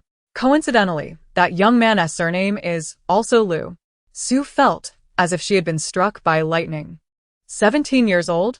Her lips quivered, and her throat felt constricted, preventing her from uttering a single word. Qingyu shot a disapproving glance at Juexia and quickly stepped forward to soothe Su. "Madam, it may not necessarily be the Marquis." Juexia and Qingyu exchanged glances, their faces paling. Juexia's complexion turned even more ashen. The young man was named Lu Jinghuai. Su took a deep breath, blood trickling from her lower lip as she pondered.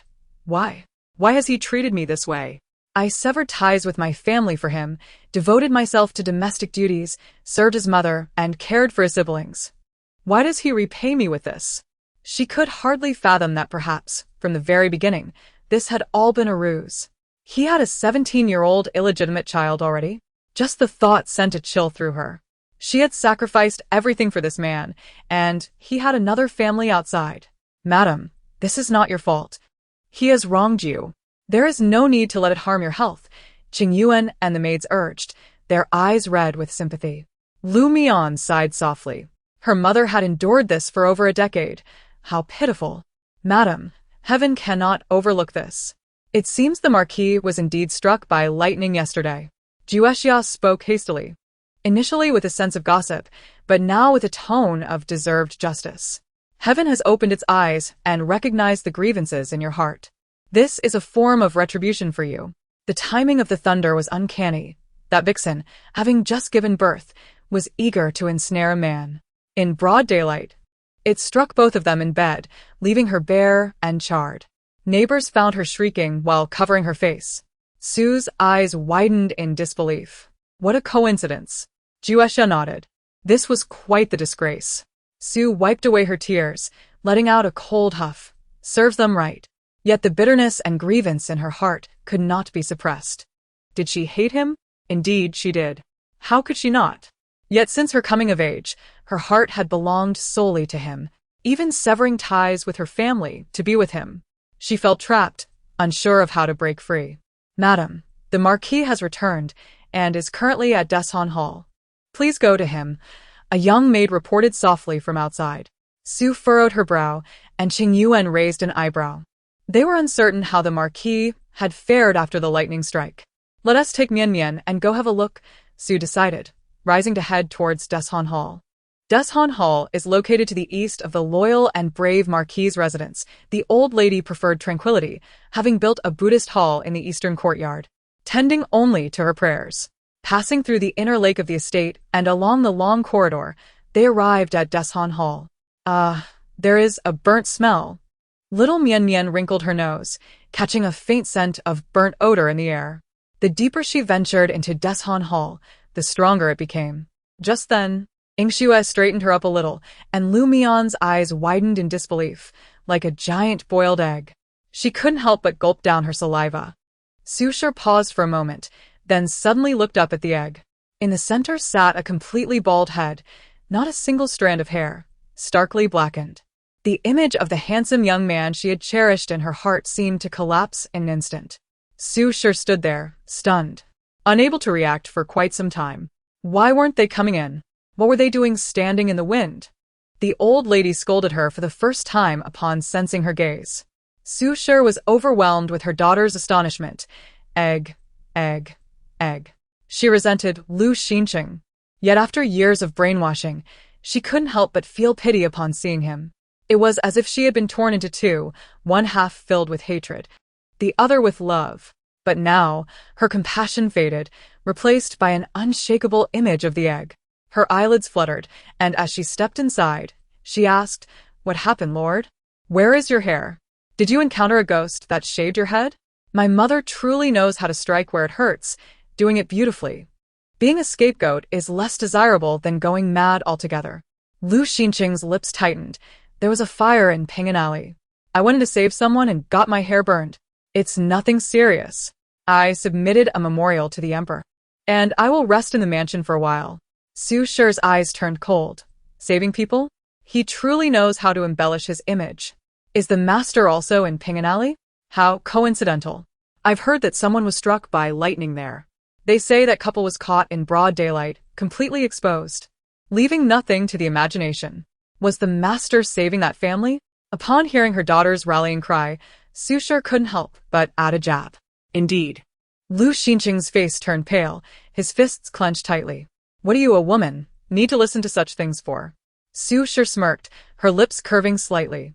The whole capital is abuzz with it. I'm merely enjoying a bit of humor. This caused the mother and son opposite her to darken their expressions instantly. Little Mian chuckled mischievously.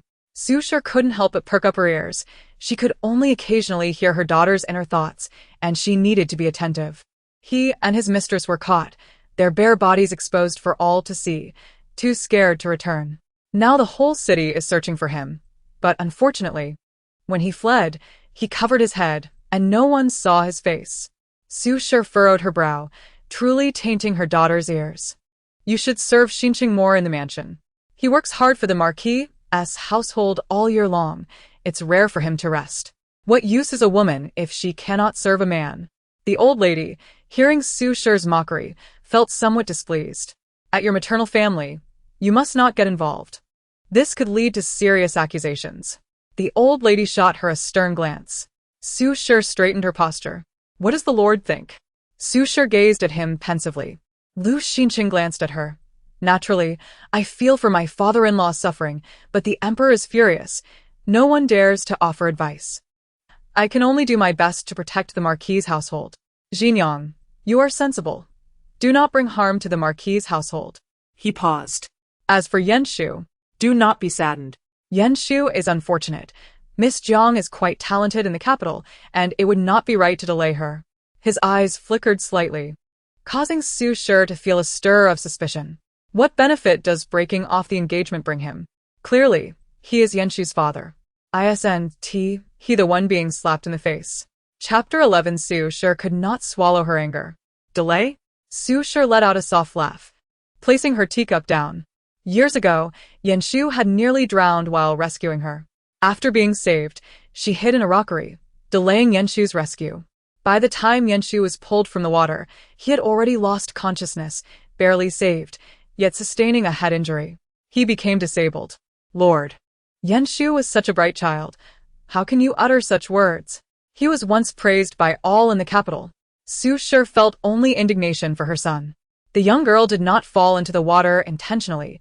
She was simply frightened. The matter concerning Yenshu was settled.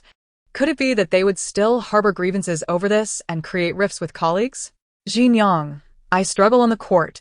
You should consider my situation. After their marriage, she sensed Lu Xinqing's neglect and often urged Yenshu to study. Yenshu, at just a few years old, felt pity for his mother. Staying up all night reading, his eyes red from fatigue, all to earn her face in front of his father. Su Shi's lips drooped. No one has the right to speak of forgiveness on behalf of Yenshu. Whoever speaks of forgiveness should also drown in the pool. Sharing the same plight as my son to truly empathize. Su Shi's tone was calm. Lu Xinqing's brows furrowed, feeling that the gentle and virtuous lady had changed. No longer did she regard him as paramount in everything. It seemed that during this time of neglect, she had harbored resentment, deliberately seeking his attention. Lu Xinqing glanced at his angry mother and gently shook his head. Very well, if Xinjiang does not forgive, then so be it. He lightly patted Su Shi's hand. Before long, Su Shi excused herself under the pretext of feeding Mian. As she was leaving, she heard a soft voice from within. You must go over. Having caused such a great embarrassment, are you well? Has my dear grandson been frightened?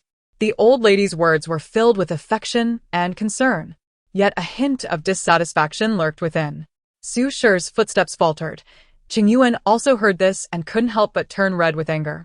The eldest son is still lying in the mansion, yet they still. Be cautious. Su Shi glanced around, and Qingyu sulkily fell silent. What about the young master? Su Shi pinched her eyes and asked. The maid beside her reported that today was a rest day, so the young master must be studying in Tinglan Courtyard. Su Shi then led a few people toward Tinglan Courtyard. Outside the drooping flower gate stood a young servant. Upon seeing the group approaching, he immediately ran inside to deliver the news. My good brother is doing good deeds. Little Mian waved her paws, her face brimming with excitement. Su Shi quickened her pace. Stop that servant. Just as she spoke, someone rushed forward and knocked the servant down, pinning him to the ground.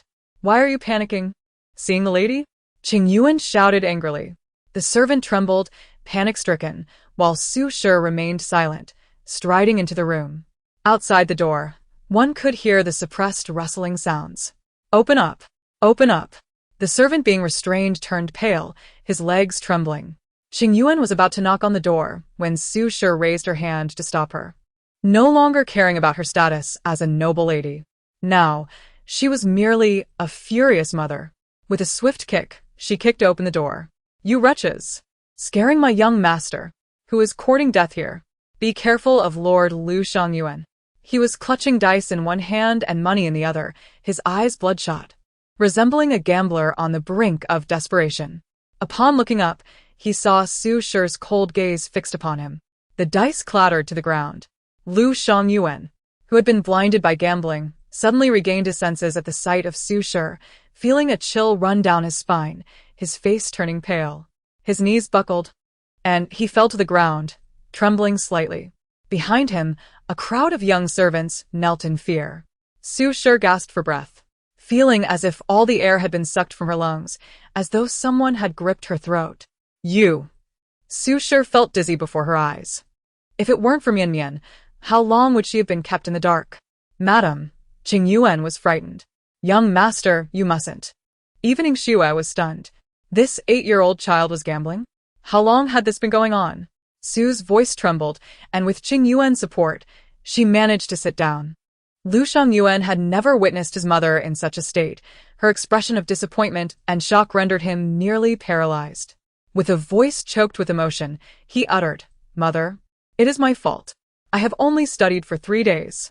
3 days prior, the rosy-cheeked youth now bore dark circles under his eyes, his lips chapped and peeling, and even his usually neat hair appeared dull and lifeless. You indulge in play. You are incorrigibly mischievous.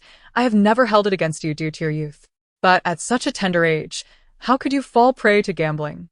This wicked vice. How dare you? Su's anger was palpable. Who taught you such disgraceful behavior? Her heart raced with indignation. The 2 young servants beside her were carefully chosen. In a corner, a bound young scholar whimpered, a towel stuffed in his mouth. Juexia promptly approached to free him. The disheveled boy knelt down. Madam, it was Qingyu and Qingyan. That day, the young master returned home full of enthusiasm for his studies. Yet he grew weary into the night. Qingyu, under the guise of relaxation, taught him to gamble. Qingyan claimed that small bets were merely for amusement, and only to unwind. The young boy explained, they coaxed the master while binding me. Lu Xiangyuan's 2 young scholars, Qingyu and Qingyan, were eloquent and literate, chosen to assist him in his studies. The young servants, Qingfeng and Qingshu, managed his daily affairs and attended to him closely. These 2 scholars had been bestowed upon him by the old matriarch. Bring forth those treacherous wretches and have them punished to serve as an example for all. Su commanded with unprecedented fury. The 2 scholars, their mouths gagged, were dragged away, casting desperate glances at Lu Xiangyuan. He wished to plead for mercy. Since the age of 3, they had been his indispensable companions. They were far from innocent, having come with a mission to lead him astray, introducing him to gambling, encouraging him to skip lessons, and even to insult his tutors, pushing him into the spotlight of disgrace. Lu Xiangyuan stood in a daze, as if struck dumb, swallowing his plea. Su had purged all servants from around him. Qingshu, Qingfeng, you have performed admirably this time. From this month onward, your monthly allowance will double. Keep a vigilant eye on Xiangyuan, she declared, rewarding them with 50 taels of silver. Lu Xiangyuan, in a trance, received not a single glance from Su. Let all the servants gather outside Deshan Hall to witness the punishment. Su's gaze turned cold. Chapter 12. As the servants assembled outside Deshan Hall, the old matriarch was at her meal. What a ruckus! She exclaimed. How does Su manage her household? It is becoming increasingly intolerable. They claim she is the daughter of a prominent family in the capital, yet she seems rather ordinary. My son knelt in her household for 3 days and nights, and she spoke of marrying down. Now, the entire Su family is imprisoned, the old matriarch sneered. Recent thunderstrikes had made headlines throughout the city, and she felt a sense of satisfaction that only the Su family had been raided. Old matriarch. It seems the 3rd young master scholars have committed a grave error. They are to be publicly punished, Lin Momo reported. She paused. I recall those 2 young servants appeared to have exited Deshan Hall. The old matriarch's expression darkened. Is this not a slap in the face to Deshan Hall? Lin Momo assisted her to her feet and headed outside. The young servants had gathered, their faces reflecting alarm as they looked toward the 2 bound scholars in the center. What folly is this? What crime have they committed to deserve such punishment? Do the noble families care so little for human life? The old matriarch leaned on her cane, demanding justice for her young servants. Su bowed to the old matriarch. These 2 wretches deceived and misled, leading the young master astray into gambling. She continued. They emerged from Deshan Hall, chosen with care by their mother. They must have deliberately concealed their actions. If they are not punished, who would refrain from misleading you? Others may even misconstrue your intentions as teaching your grandson wrong. Sue's face was a mask of fury. Upon hearing gambling, the old matriarch's brows knitted tightly. She turned her gaze upon the two scholars, who were filled with dread and desperation. "Help us, old matriarch, spare us," they pleaded silently. Suddenly, two maids from the Pave family rushed forward to silence them. The old matriarch as heart raced. These two scholars had been sent by Pei Bingyi, the concubine of Lu Xinqing. Sue cast a glance at her, her fists clenched slowly. "Today, let all bear witness to the fate of those who betray their masters." Sue raised her hand, and the courtyard echoed with the sounds of strikes. The thuds of rods against flesh rang out as the two scholars were bound to a bench, their mouths forcefully silenced, cold sweat beading on their foreheads as they gazed pleadingly at the old matriarch. The muted whimpers from their gagged mouths filled the air. Blow after blow fell, each more forceful than the last. In less than half an hour, blood splattered, staining the ground beneath the bench. The scholars grew pale, blood trickling from their lips, their bodies limp against the bench. A gruesome scene silenced the onlookers, some maids too frightened to stifle their tears. The old matriarch stepped back in shock. "Old matriarch, perhaps we should return?" Lin Momo suggested, sensing the tremors in her body. Closing her eyes, the old matriarch envisioned the two scholars bleeding profusely on the ground, a sea of crimson. This punishment went beyond the servants. It felt as though it struck her as well. Overcome with fear, she was half supported, half carried back. "Eating my food, breaking my bowl. Should you wish to perish, I shall not stop you."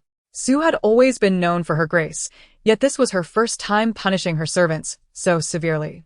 The entire estate was gripped with trepidation. Sue struck one servant and publicly rewarded Lu Shongyuan's young attendant. After a stern reprimand, she finally allowed him to return. Mother is formidable. Mother is truly impressive. Sue felt a weight in her heart and did not glance at Lu Shongyuan. He followed her, tears brimming in his eyes. "Mother, I realize my mistakes." In that moment, he understood just how perilous his situation had become. Over the past 3 days, he had completely lost himself. Had it not been for this episode with his mother, he might never have had another chance. "Mother, please do not ignore me. It was I who strayed and made you angry." Lu Shongyuan knelt straight on the ground as Sue entered the room. Qingyuan discreetly wiped her tears. For the lord kept a concubine, and the concubine bore children, all hidden from the madam. 3 children, none of whom were worthy, left the madam in a difficult position. Who could truly understand her plight? Sue's eyes reddened as she helped her son to his feet. "It is my negligence, my lack of attention that allowed others to take advantage of you. You were so sensible and obedient before the age of 3. How did it come to this?" The pent-up frustration and grievance within her had no outlet, nor anyone to trust. Having personally chosen all of his attendants, she now realized that few in his courtyard could be deemed trustworthy. A sense of dread filled her heart. My father kept a concubine, whose offspring are clever and capable, while my own children are either damaged or frivolous, lacking ambition, and even had a marriage proposal rescinded. How shall they survive? It had turned into a stark contrast. The young boy sighed deeply. "Third brother is disappointing." Lu Shongyuan's sobbing form froze momentarily. "What to raise? A father, a concubine?" He abruptly lifted his head. "It is not the mother's fault.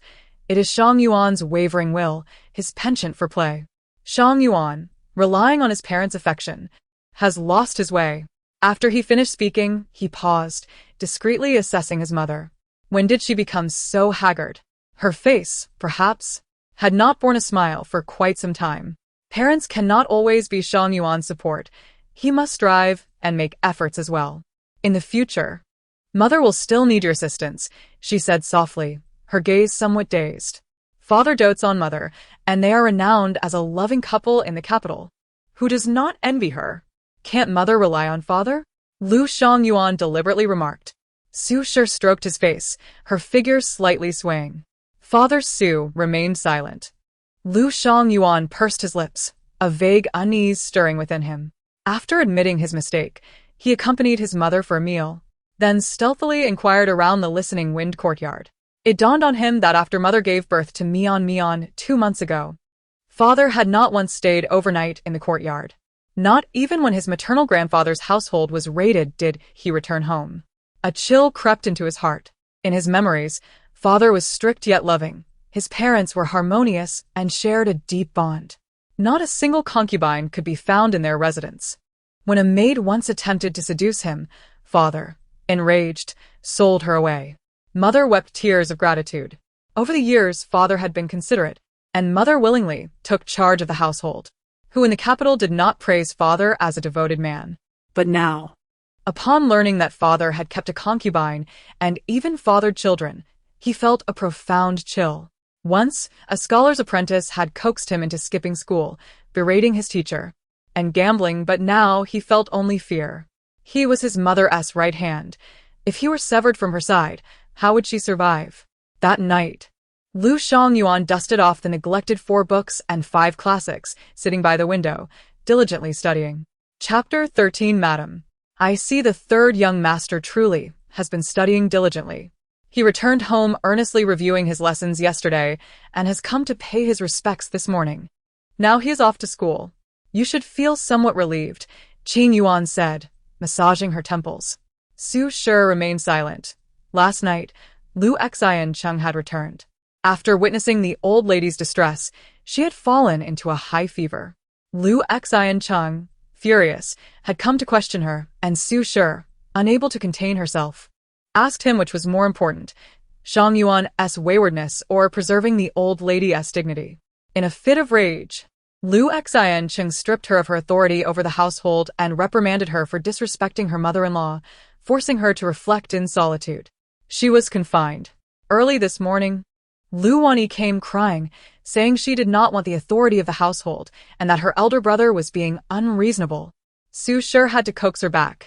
This reflection had not even lasted half a day when a eunuch from the palace arrived. Madam, a visitor from the palace has come. They request your presence. Lu Xiancheng hurriedly came to summon her. Qingyuan rolled her eyes, chuckling. How ironic, confined for half a day, and the Marquis himself comes to invite the madam. Lu Xiancheng's expression was grim, but he ultimately maintained his composure. Xingyang, what is the reason for your visit to the palace? Earlier, when he inquired, the eunuch merely cast him a sidelong glance, unwilling to divulge anything. Su Shi replied coolly, I am still under confinement. Marquis, you may go. Lu Xiancheng's expression stiffened. At this moment, the eunuch waited outside, and he could only sigh, lowering his tone. Xingyang, I do not blame you. Mother is getting old. Seeing the young servant sent away to be punished frightened her. Father fought valiantly in his youth, and Mother worked tirelessly to raise us. After Father's passing, she has held this family together alone. Can't you empathize with her? Xingyang, you are a considerate woman. How can you be so unfilial? We are husband and wife, and I treat Xingyang as my own. I spoke thoughtlessly yesterday. I hope Xingyang will not take offense.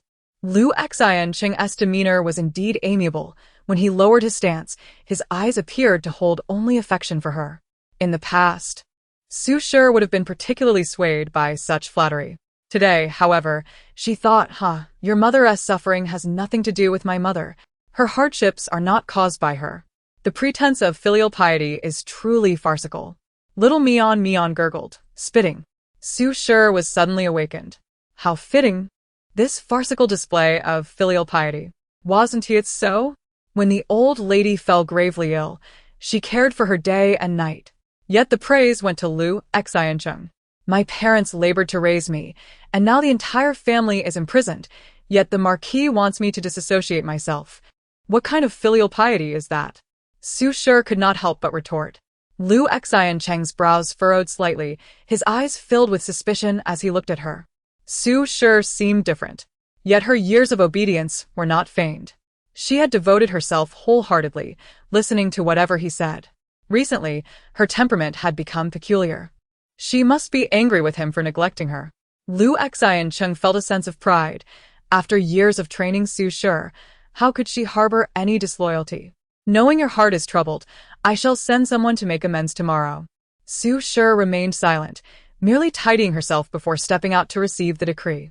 Lu Xiancheng intended to follow, but the eunuch cast him a glance, Marquis, you shall wait outside the palace. Without summons, you cannot enter. He glanced at the swaddled infant in Qingyu's arms. Take the little girl from the Liu family along. The Grand Princess has been asking about her for quite some time. Liu Xian Cheng's face darkened suddenly. Even the 40-day-old Liu Mian was invited to the palace. Oh dear. The scoundrel father deserves it. Little Mian grinned widely. Su Shi thought to herself. It seems that the blood letter I placed under the crooked tree has had its effect. Su Shi was welcomed into the palace. Please take care of Mian. She nodded to Qingyu, who waited outside. Inside the imperial study, the atmosphere was oppressive. Upon entering, Su Shi caught a glimpse of her father and elder brother kneeling in the center, the imposing yellow throne before them, while she bowed her head, prostrating on the ground. This servant woman pays her respects to your majesty. After the formalities, Su Shi was already drenched in sweat. Emperor Xianping remained silent, gently waving his hand. The eunuch presented ink, paper, and brush, his sharp voice calling, "Please, the wife of the loyal and brave Marquis, take up the brush and write a few words." Su Shi's heart raced, yet being a woman of experience, she maintained a semblance of calm.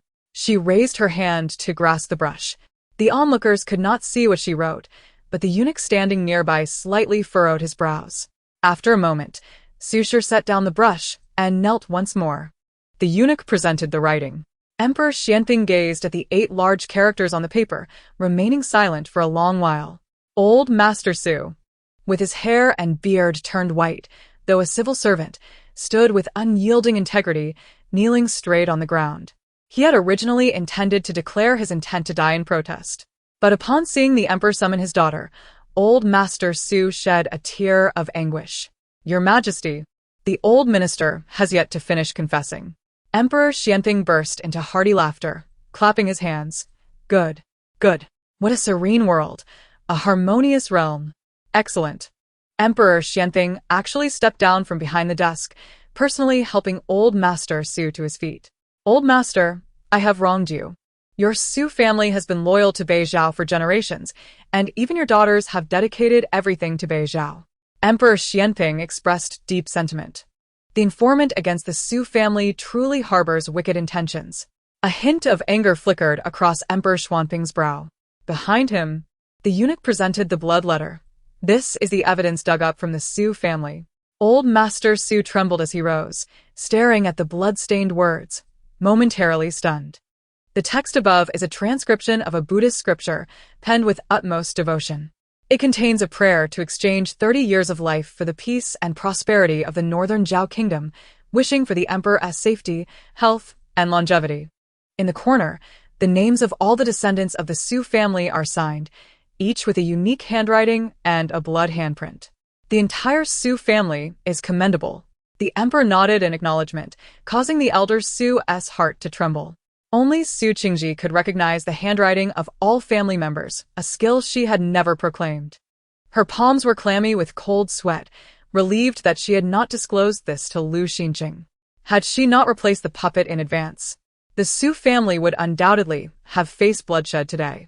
Though a woman, the minister's wife had been taught by her parents from a young age that serving the court was the duty of the Su family as children, a principle they all upheld. The minister's wife, residing in the inner courtyard, could only pray daily for the emperor's blessings and longevity, feeling somewhat embarrassed. The Su family bowed in respect. The emperor laughed heartily, praising Su Aiqing for raising such a wonderful daughter and commendable descendants. He helped Su Yiting to his feet, who is the eldest son of the Su family and Su Qingji's older brother. The emperor, in a jovial mood, seemed to have cast aside any apprehensions he once held regarding the Su family's high status. He patted Su Yiting's shoulder, proclaiming the Su family's unwavering loyalty to northern Zhao, a truth evident to heaven and earth. He called for someone to bestow the title of Minister of the Board of Rites upon Su Aiqing, effective immediately. Su Yiting, with a composed demeanor, knelt and vowed. I shall not disappoint your majesty. The emperor's delight was palpable. Although Su Shi was a woman of the inner quarters, her heart was devoted to northern Zhao, and she was conferred a third-rank title. The emperor was greatly comforted by the prayer for 30 years of life in exchange for peace and health. Outside the imperial study, Lu Mian laughed heartily. mocking his father as 36 years of failure, reliant solely on the remnants of ancestral favor to attain a fourth-rank position, while his mother had achieved third-rank status, much to his father's chagrin. Inside the imperial study, Su Yiting's eyes were clouded with confusion. Had he begun to hear things? Chapter 14. The Su family exited the imperial study. Su Qingyu bit her lip to stifle her tears. Father, brother, you have suffered. Her eyes were red, and she could hardly bear to meet her father and brother's gaze. 18 years. She had rejected her maternal family for 18 years. Su Yiting, wronged yet silent, did not weep when the family was imprisoned. Now, seeing his sister with her head bowed, he nearly shed tears. He raised a hand and spoke hoarsely, "Do not cry. You've just been born, and crying will make your eyes hurt." They found a secluded spot, not mentioning the injustices faced by the Su family. "Is this Mian?" Su Yiting had secretly climbed the wall to catch a glimpse of her. She was truly beautiful, just as he had imagined his daughter to be. Su Shi quickly wiped away her tears, saying, "Yes, father, brother, this is Mian, just 40 days old, still a little infant." The voice of the maternal grandfather and uncle, tinged with baby talk, startled the elder Su, nearly causing him to stumble. Indeed, age had taken its toll. He was hearing things. Su Laote had once been an esteemed teacher to the emperor, holding the highest positions. Having long since retired, the Su family now relied on Su Yiting's influence in the court. At the age of 40, Su Yiting had risen to a second-rank position, becoming a sought-after figure in the capital. Initially, he had thought he would have to risk his life to protect the Su family. Unexpectedly, he ascended to such heights. At this moment, both men gazed intently at the swaddled infant. Mian, showing great respect, grinned widely, displaying her toothless gums. The destined outcome was that the grandfather would perish in the imperial study, the uncle would shoulder the family's blame, and be executed publicly. How wonderful that the grandfather was alive, and the uncle was alive, and had even been promoted. The two men exchanged glances, their eyelids twitching. The elder had intended to sacrifice himself for a cause, keeping it a secret from all. Su Yiting planned to bear the burden alone, also revealing nothing. Their eyes fell upon the infant. Alas, the maternal grandmother was nearing death. Already frail, her time in prison had taken a toll, and she was likely unable to endure much longer. Suddenly, Su Si dùng pet. Before she could speak, her father and brother said, "Your mother and the elders of the clan are still imprisoned. I will first bring them out. Sister, I will visit tomorrow. Today, the princess wishes to see Mian, so you need not accompany brother to fetch mother." Su Shi wiped her tears, realizing how foolish it was to sever ties with Lu Xinqing and her maternal family. "I brought a doctor with me. You should take the doctor along." Su Yiting looked deeply at her, sensing her preparedness. But there was no time for further discussion. He glanced at Mian and hurriedly left with their father. Su Shi found a young eunuch, giving him some silver, and went to prepare herself before heading to Confronting Palace with the nurse. While still in the inner quarters, Su Shi had formed a bond with the princess, becoming somewhat familiar in Confronting Palace. "Madam Su, I hope you can advise the princess a little more," the nurse sighed. She had married the prince for over a decade without bearing a child. It was suggested that the prince take a concubine or a secondary wife to have children to raise by his side, which would provide some solace. Even a princess, without children, experienced great distress. Little Mian remembered the gentle woman from her full moon celebration. Indeed, she had a fate without children. Su Shi remained silent, knowing how much the princess longed for her own child. Upon entering the hall, the princess's sobs had lessened. "Quick, bring the child here. I have missed her for 3 days since returning. Let me see how beautiful my little girl is." As Su Shi prepared to bow, the empress spoke, granting her a seat. The empress, noticing the princess's heavy tears, intended to change the subject. However, upon seeing Mian, she was momentarily speechless. The child had a red mark on her forehead. Was it a dye? She reached out to touch the little red on Mian's brow. After completing her bow, Su Shi smiled softly, replying to the empress, "Your Majesty, how could one adorn a child who has just completed her full month with color?" This child was born with a red mark on her forehead, which surprised me as well. The child's mark seemed to give her a sorrowful appearance, yet she was undeniably beautiful. The empress, unable to resist, removed her long sleeves and extended her hand towards Mian. The chubby little one, robust and cheerful, appeared round and plump and was dressed in joyous attire, eliciting affection. Mian waved her tiny hands and lunged forward. "Oh, be careful, Your Majesty." Sushi et galim. Startled by her actions, the little chub was not light. Just as the Empress was smothered in milk scent, the little one planted a kiss on her cheek. Sushir was horrified, kneeling at once. "I have kissed the most noble woman in the world." She nearly fainted. The Empress beamed with delight. The elderly adored the affection of children. There had long been a saying among the common folk that if a child cried upon seeing an elder, misfortune awaited the elder. Yet, if the child expressed joy, the elder was blessed. The Empress, with her commanding presence, usually instilled fear, but now, upon encountering Mian, her joy was evident. "It is of no concern, no concern. I am well." Even the princess forgot her tears, raising her swollen eyes to look on. "This is indeed my son's dream daughter." All of her fantasies about the child were embodied in Mian. How could she bear to send the prince to a concubine? How could she accept raising another's child? This was akin to carving her flesh from her heart. The princess was on the verge of tears again. "You mustn't worry. Should a child be born, you can raise it as your own, nurturing it close by, as if it were your own flesh and blood. I understand your deep affection for the prince, but without an heir, how long can he wait for you?" Over the years, his patience has worn thin, leading to numerous quarrels with the princess. Little Mian nestled in the Empress Dowager's embrace, her wide eyes gazing at the princess. The princess's heart felt like ashes, and she sorrowfully asked, "Do you think I cannot bear children?" She looked at Mian, murmuring softly. Perhaps the Empress Dowager was right. The prince had afforded her over a decade of chances. Suddenly, a tender voice broke the silence. "Ah, ah." Mian looked at the princess, her mouth moving animatedly. "Just give birth. It's so simple. I can grant you a child right now." "Do you want a boy or a girl?"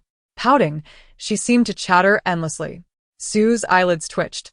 Her daughter, capable of striking fear with her anger, could also bestow a child? Trying to intervene, the princess unexpectedly asked, "Do you think I cannot conceive?" Just as the words left her lips, the little one struggled to place her hands on her hips, her face flushed, and spat water towards her. The princess was taken aback and tentatively inquired, "Do you think your aunt can have children?" Had she lost her mind, asking a 2-month-old infant? What happened next astonished her further. The baby stopped drooling, grinning widely, her chubby hands clapping excitedly. The princess laughed joyfully. "Mother, Mian says I can have children. Please, grant me 3 more months. If I am still not pregnant after 3 months, then allow him to take a concubine. I shall abide by your wishes." With determination, the princess knelt at the Empress Dowager's feet, knowing this was her last chance, sought through her mother-in-law. Chapter 15. The Empress Dowager stared blankly at her. Their conversation flowed effortlessly, leaving her bewildered at how she communicated with a 2-month-old. However, witnessing her usually pampered daughter humbled to such an extent, she could only nod in agreement. "So be it." "In 3 months, there shall be no evasion." The princess wiped her tears and rose from the ground. "Mian, you truly are my precious treasure. Xingyang, you have given birth to a remarkable daughter." The princess gazed longingly, for she was like the child of her dreams. "Give birth, grant me 10 or 8. The little one waved her chubby hand enthusiastically. Sue felt her eyelids twitching again, hastily taking her daughter back. "Your Highness, Mian is still a child. She knows nothing. This cannot be taken seriously." After years of marriage, the princess had consulted countless physicians, but remained childless. What would happen to Mian if she did not conceive within 3 months? The princess smiled, pressing her lips together. "Rest assured, I understand." Sue, filled with love for her daughter, felt a puzzling trust in Mian. "Prepare the meal." The Empress Dowager intended to keep Sue in the palace for dinner, allowing her to spend time with her eldest daughter. The palace feasts were complex, laden with numerous customs, yet the cuisine from the imperial kitchen was delectable. Nanny held Mian, and upon catching a whiff of the aroma, her dark eyes sparkled with delight. "Meat. I want to eat meat. Give me a piece. Let me taste it." Little Mian opened her mouth, her innocent voice calling out incessantly. If not, let me lick the plate. Su was nearly drenched in cold sweat. Quick, bring her to me. The princess instructed the nanny to hand the child over. Are you hungry? You have no teeth yet. Wait until you are 100 days old, and then we can let you taste a bit of meat. The princess grew increasingly fond of her, as if the child were the very essence of her heart. Why couldn't she have specifically given birth to such a delightful child? The princess, rarely seen cradling a child with one arm while holding chopsticks with the other, momentarily disregarded royal etiquette.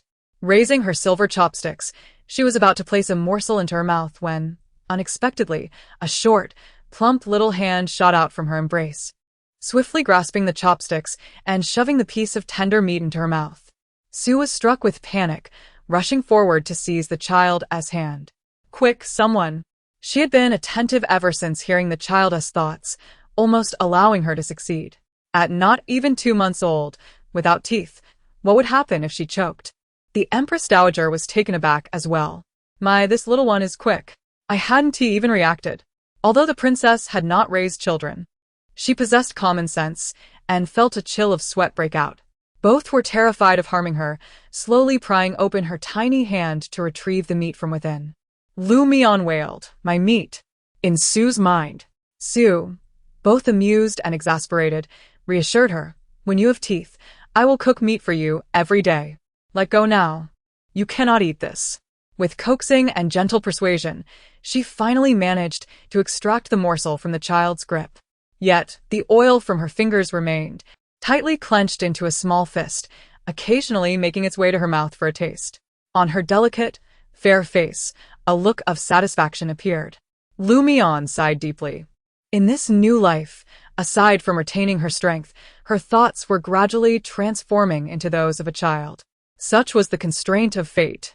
Sucking on the oily morsel, she felt blissful. Indeed, the swiftest hands belonged to infants. The princess was astonished. She had been unable to catch her in time. To prevent her from reaching for the bowl, she had to hold Mian far away until Su finished her meal, before finally leaving the palace. This child is delightful. It is her first time in the palace, and I must reward her with something. The Empress Dowager waved her hand, bestowing numerous jewels and adornments. The little one adored the gold apple symbolizing peace and health, clutching it tightly. The princess, seeking to subtly remind the Duke of loyalty and courage, gifted a substantial luminous pearl. Xinjiang, I have heard that the Lord originally procured 18 luminous pearls. She paused, knowing how deeply her friend adored the Duke, almost losing herself in her devotion to him. However, only one luminous pearl made its way into Mian's hands.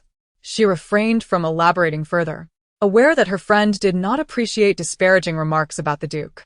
Su remained silent, lowering her head. The princess sighed as they made their way out of the palace. We have struck gold. Is this gold real? Little Mian, clutching the golden apple, gnawed at it eagerly, leaving drool everywhere. So ingan shapi. Wondering how she had given birth to a child so enamored with wealth. Little did she know, in the world of cultivation, sword cultivators were the poorest. Mian was a venerable sword cultivator. In this lifetime, she had never possessed wealth. Upon returning home, she sought news of her mother. Su instructed Qingyu to inquire immediately. When Su returned to the Duke of Loyalty and Courage's residence, the lamps were already lit. Just as she stepped inside, Lu Xinqing dashed out, his brow glistening with sweat, his expression unusually anxious. Xinjiang, how did your father's family get released from prison? After speaking, he seemed to find his tone inappropriate and quickly added, Xinjiang, this afternoon, I collaborated with several officials to plead for your father's release. The plea has not yet been submitted, yet your father has returned home. What is happening? The plea was clenched tightly in his hand, seemingly filled with urgency. Su furrowed her brow slightly, showing signs of fatigue. The emperor has misunderstood the Su family and granted my elder brother an official title. With a smile in her eyes, she noticed a flicker of disdain in Lu Xinqing's gaze. Unbeknownst to her, someone had reported that beneath the crooked-necked willow tree of the Su family, there existed witchcraft. There exists no such sorcery of witchcraft, only the patriotic heart of the Su family. What lies buried within? Lu Xinqing's heart began to race. What is buried is the unwavering loyalty of the Su family, willing to sacrifice everything for the court, replied Su Shi, with her maid chiming in. We must also thank the informant. Without them, how could the Su family have such fortune? The master has been promoted to the second rank, surpassing even the old lord's elevation in speed. The Su family is poised for resurgence.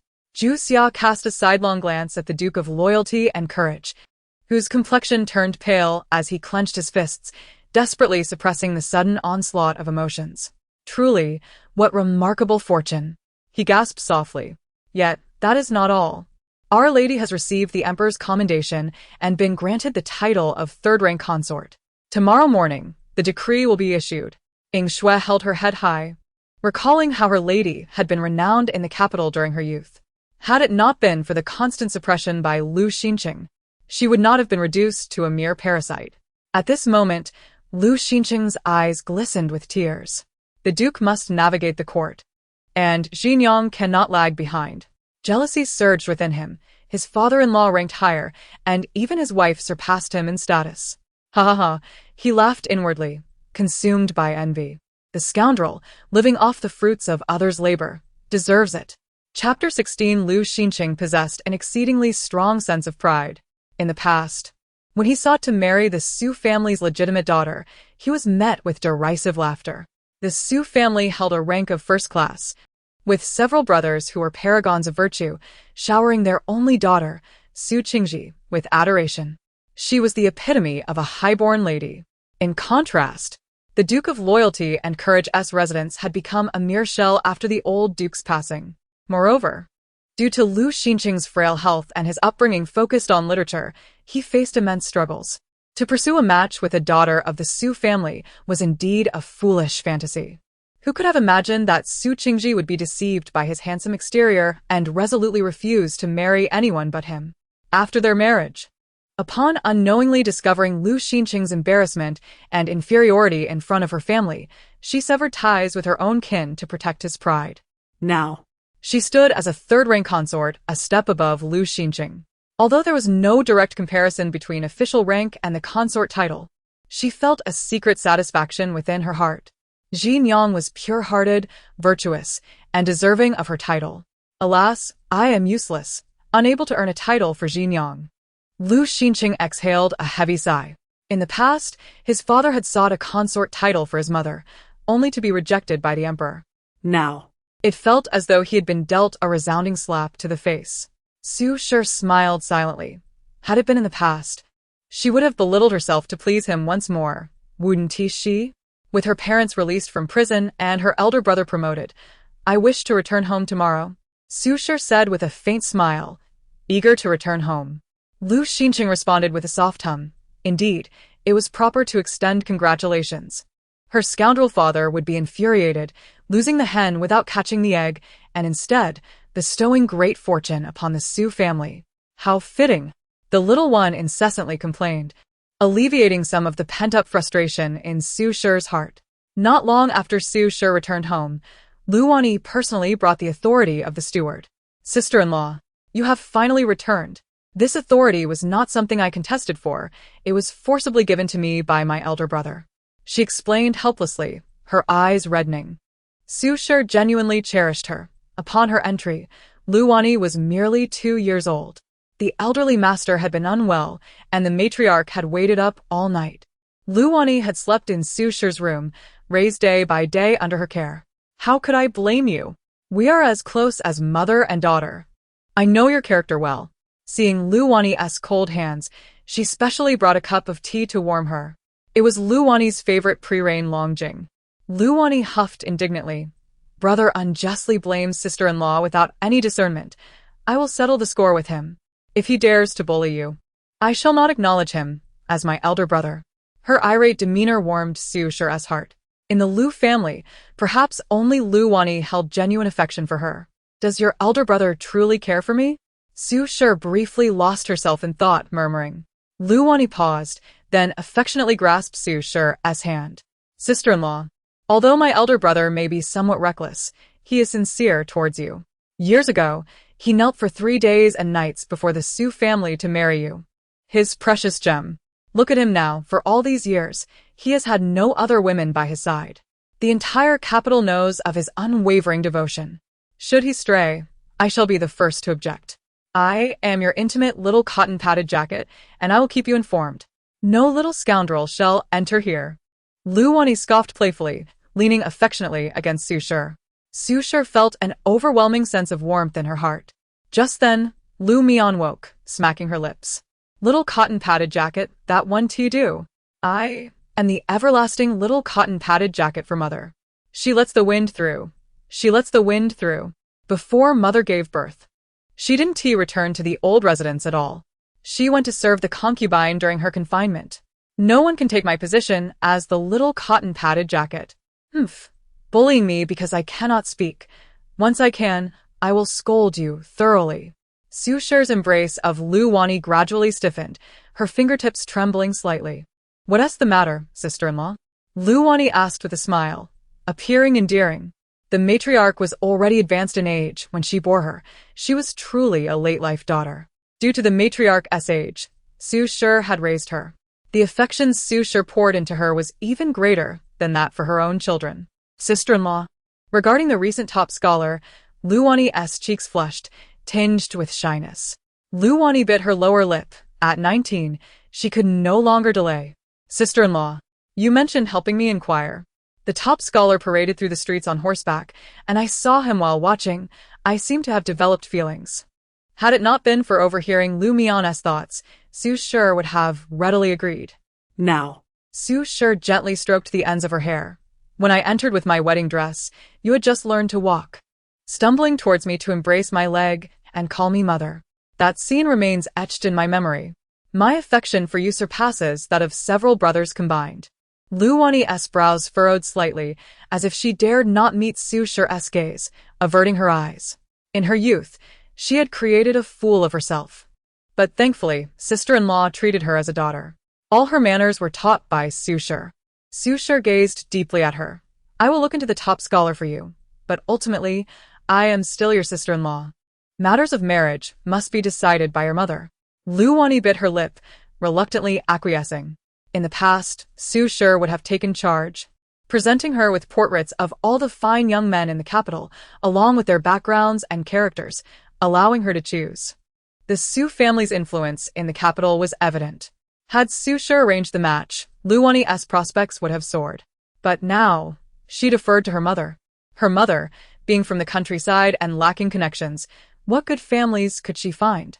Once Lu Wani departed, Su Shi's expression darkened abruptly. Madam, did you not mention that the esteemed disciple of the old master possesses considerable talent and intended to introduce him to the young lady? Qingyu had just prepared the gifts for tomorrow. Please investigate whether he returned to the Qingxi old residence in February. Qingxi is 3 days' journey from the capital. We should be able to uncover traces. Qingyu paused, then promptly agreed. At dinner, Lu Xiangyuan happened to return from the academy, appearing weary, as though he had shed a heavy burden. Mother, I have come to dine with you. He forced a smile, attempting to catch up on his past studies. Yet the ideals were lofty while the reality was harsh. Today's lessons had been particularly challenging. Xiangyuan has grown more sensible. Qingyu mused that with a third young master accompanying them, the lady of the house would feel somewhat better. She wondered when her second brother would return. Su Shi sighed. He has gone out to study. He will surely come back before the year ends. Xiangyuan spoke softly. After the mother and son finished their meal, Lu Xiangyuan said, I am going to see my sister, and slipped into the adjacent room. The bond between the siblings was quite strong. Qingyu covered her mouth and giggled. Little Mian looked up and saw her hapless third brother. Chapter 17. The third brother lay face down at her bedside, looking forlorn. Oh, sister, I am so exhausted from studying. It is incredibly tiring, he lamented. Although I have never attended school, how difficult could it be to study? Lu Mian blew bubbles. Lu Xiangyuan, feeling discontented, replied, Sister, you are still young and have not faced the harsh realities of life. Studying is indeed a formidable challenge, perhaps the most arduous in the world. Let me read a few lines for you. You will surely doze off. With a mischievous grin, he pulled out a book of the 3-character classic, which he had studied for 3 years, but had yet to finish. sitting cross-legged before the cradle. He whispered, "The greatest suffering in the world is studying. At the beginning, human nature is inherently good. Though similar in nature, habits diverge." The chubby little one stumbled through a few phrases before reading from the book. Filial piety between father and son, harmony between husband and wife. Just as he set down the book, he heard a tiny voice in his mind reciting, "At the beginning, human nature is inherently good, filial piety between father and son, harmony between husband and wife." The little one spoke with a tender lilt, even managing to recite the stammered parts. Thud. The three-character classic fell from Lu Xiangyuan's hands, and he stared in disbelief at the child in the cradle. Is this something that can be learned simply by having a brain? My third brother is truly foolish. Never mind. When I grow up, I shall take care of him. Being a good luck charm isn't so bad either. Lu Mian sighed softly. Can it really be learned just by having a brain? Lu Xiangyuan cried out, clutching the book, and dashed out in tears. He was too shocked, too hurt. Even his 2-month-old sister surpassed him. Su Shi furrowed her brows in confusion. Quickly, go see what happened to Xiangyuan. He was just fine a moment ago. Why is he suddenly in such despair, as if the entire world has collapsed? It was as if he had never been so distraught, even during gambling. Lu Mian was speechless, thinking her third brother was as foolish as a pig and emotionally unstable. The heart of a man is as elusive as a needle in the ocean. I shall not fish for needles. I desire the entire sea. Lu Mian, feeling drowsy, soon fell into a deep slumber. That night, Lu Mian lay sprawled on her small bed, her fair, round belly exposed. Under the dim light of the yellow oil lamp, Su Shi adjusted the quilt for her.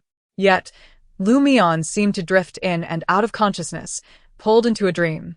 In the dream, everything was shrouded in white mist, and Lu Mian felt a summons. Someone was praying for her. A devotee vowed to be a lifelong vegetarian and to dedicate their life to serving Mian, only asking for one son and one daughter. If they could resemble Mian even a little, that would be wonderful. In the dream, the grand princess prayed. Upon opening her eyes, she found Lu Mian standing before her. Mian? The grand princess was momentarily stunned. After years of seeking a child, consulting countless doctors, and praying to myriad deities, this was the first time she dreamt of Mian.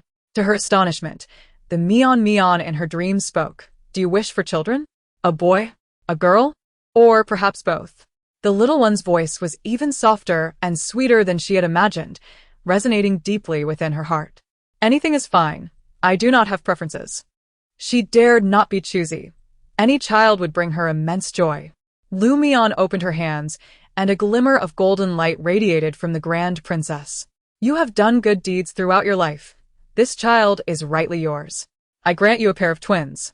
After absorbing the golden light, a stream of radiance shot into the grand princess's abdomen, and Lu Mian's form faded from the dream. At that moment, in the grand princess's residence, Mian. The grand princess jolted awake, drenched in cold sweat, her heart filled with uncertainty. The prince consort, roused by her sudden movement, looked at her with concern as the maidservants lit the lamps, filling the room with warmth. Did you have a nightmare? The prince consort had been married to her for 14 years, and their love was strong. If not for the lack of offspring, they would be a perfect couple. You spoke fondly of Mian in the daytime. Why do you call her name in your dreams? The prince consort knew of her affection for Mian, but did not realize the depth of her fondness. The grand princess touched her abdomen, feeling a warmth within her, as if a fire had ignited. She embraced the prince consort and turned to him, their breaths mingling, whispering, "My dear, today I shall surely conceive a child." Under the oil lamp, the grand princess's face flushed, her eyes radiating an inexplicable conviction. The prince consort's heart warmed, filled with tenderness and yearning for her.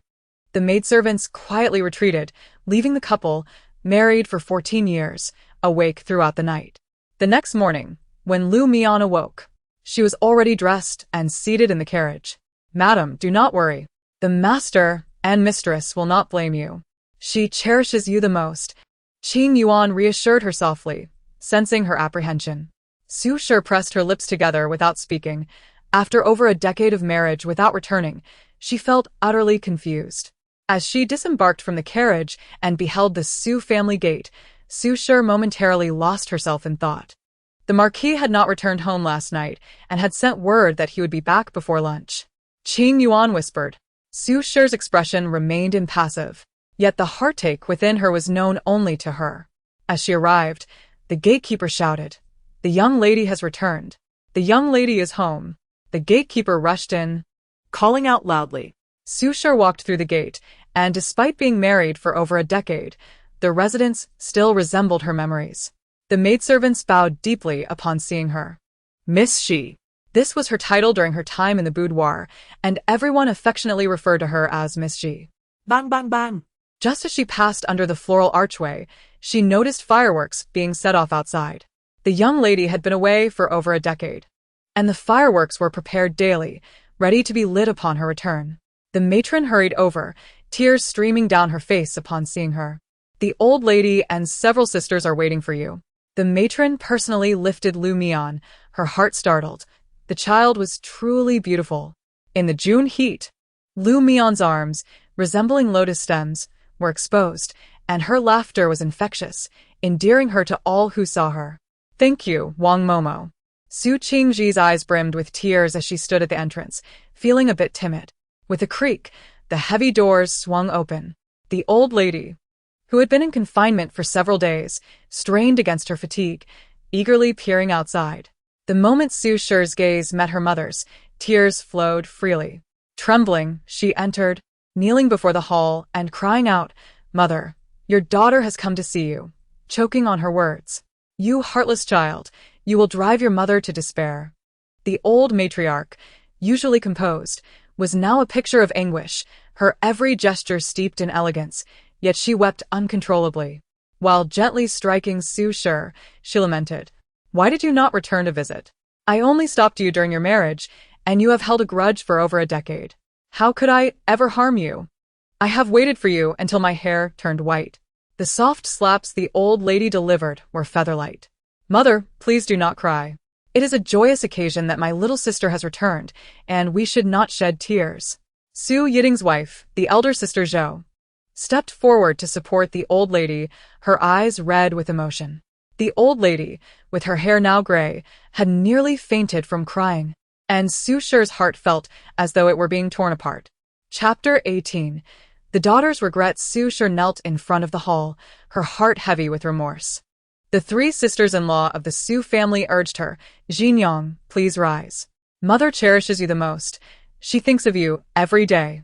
Your favorite red bean cake and ginseng chicken soup have been prepared daily for the past 17 years, just so you could enjoy them whenever you return home." Second sister-in-law Li brought over a bowl of ginseng soup, which had been set aside for 17 years. The third sister-in-law playfully poked her forehead, saying, "You must not throw tantrums in the future. We came to the Liu family to bring you honor, yet you sent us away."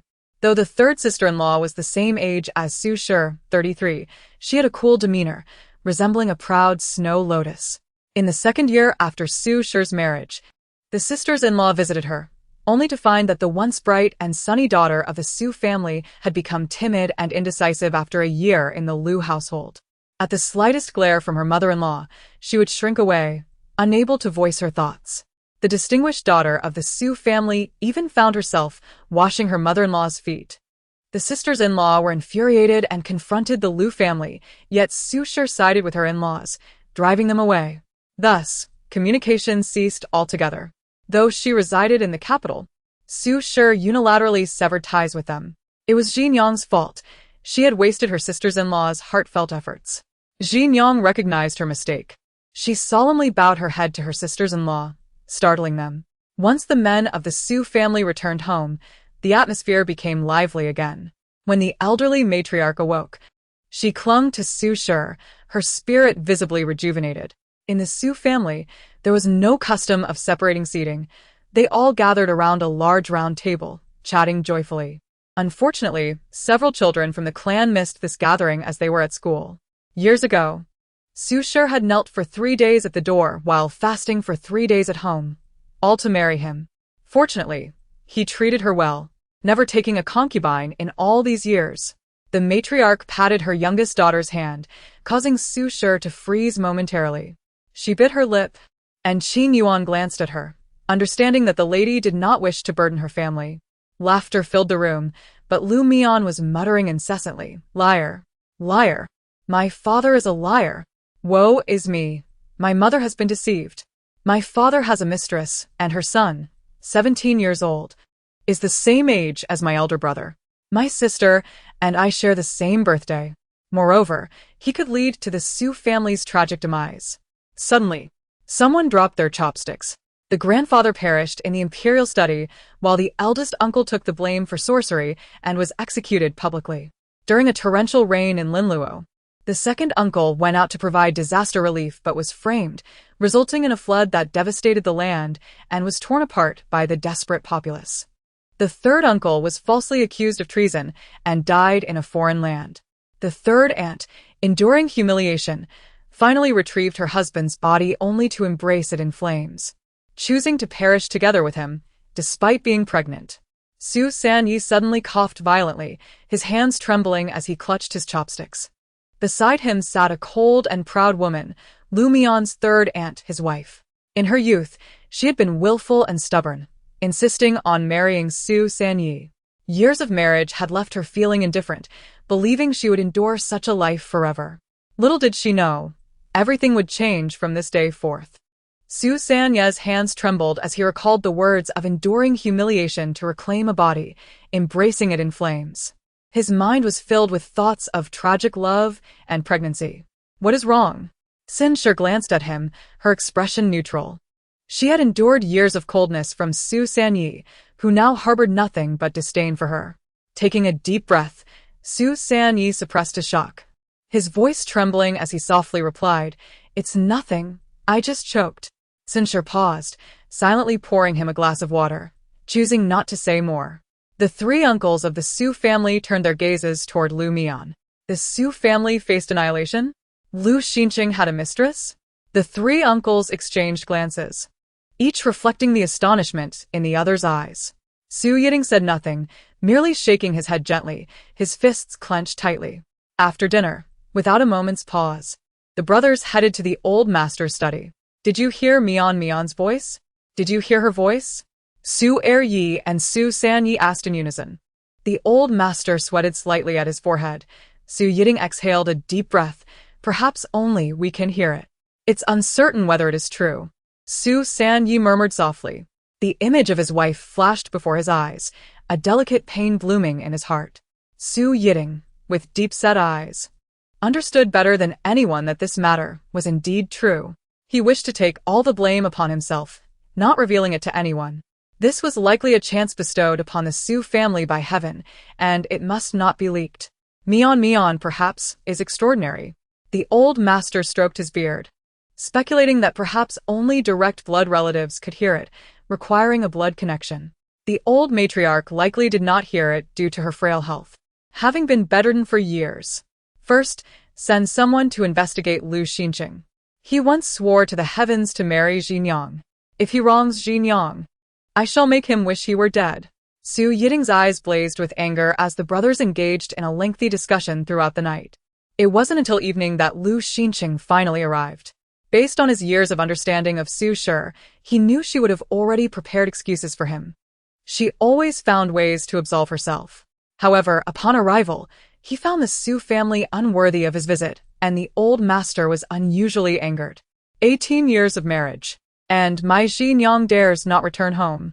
Lu Xinqing maintained a respectful demeanor, saying, "Father, since the marriage, Xinjiang has forbidden me from visiting. It is my fault as a son-in-law." He knelt at the door, heavily bowing in apology.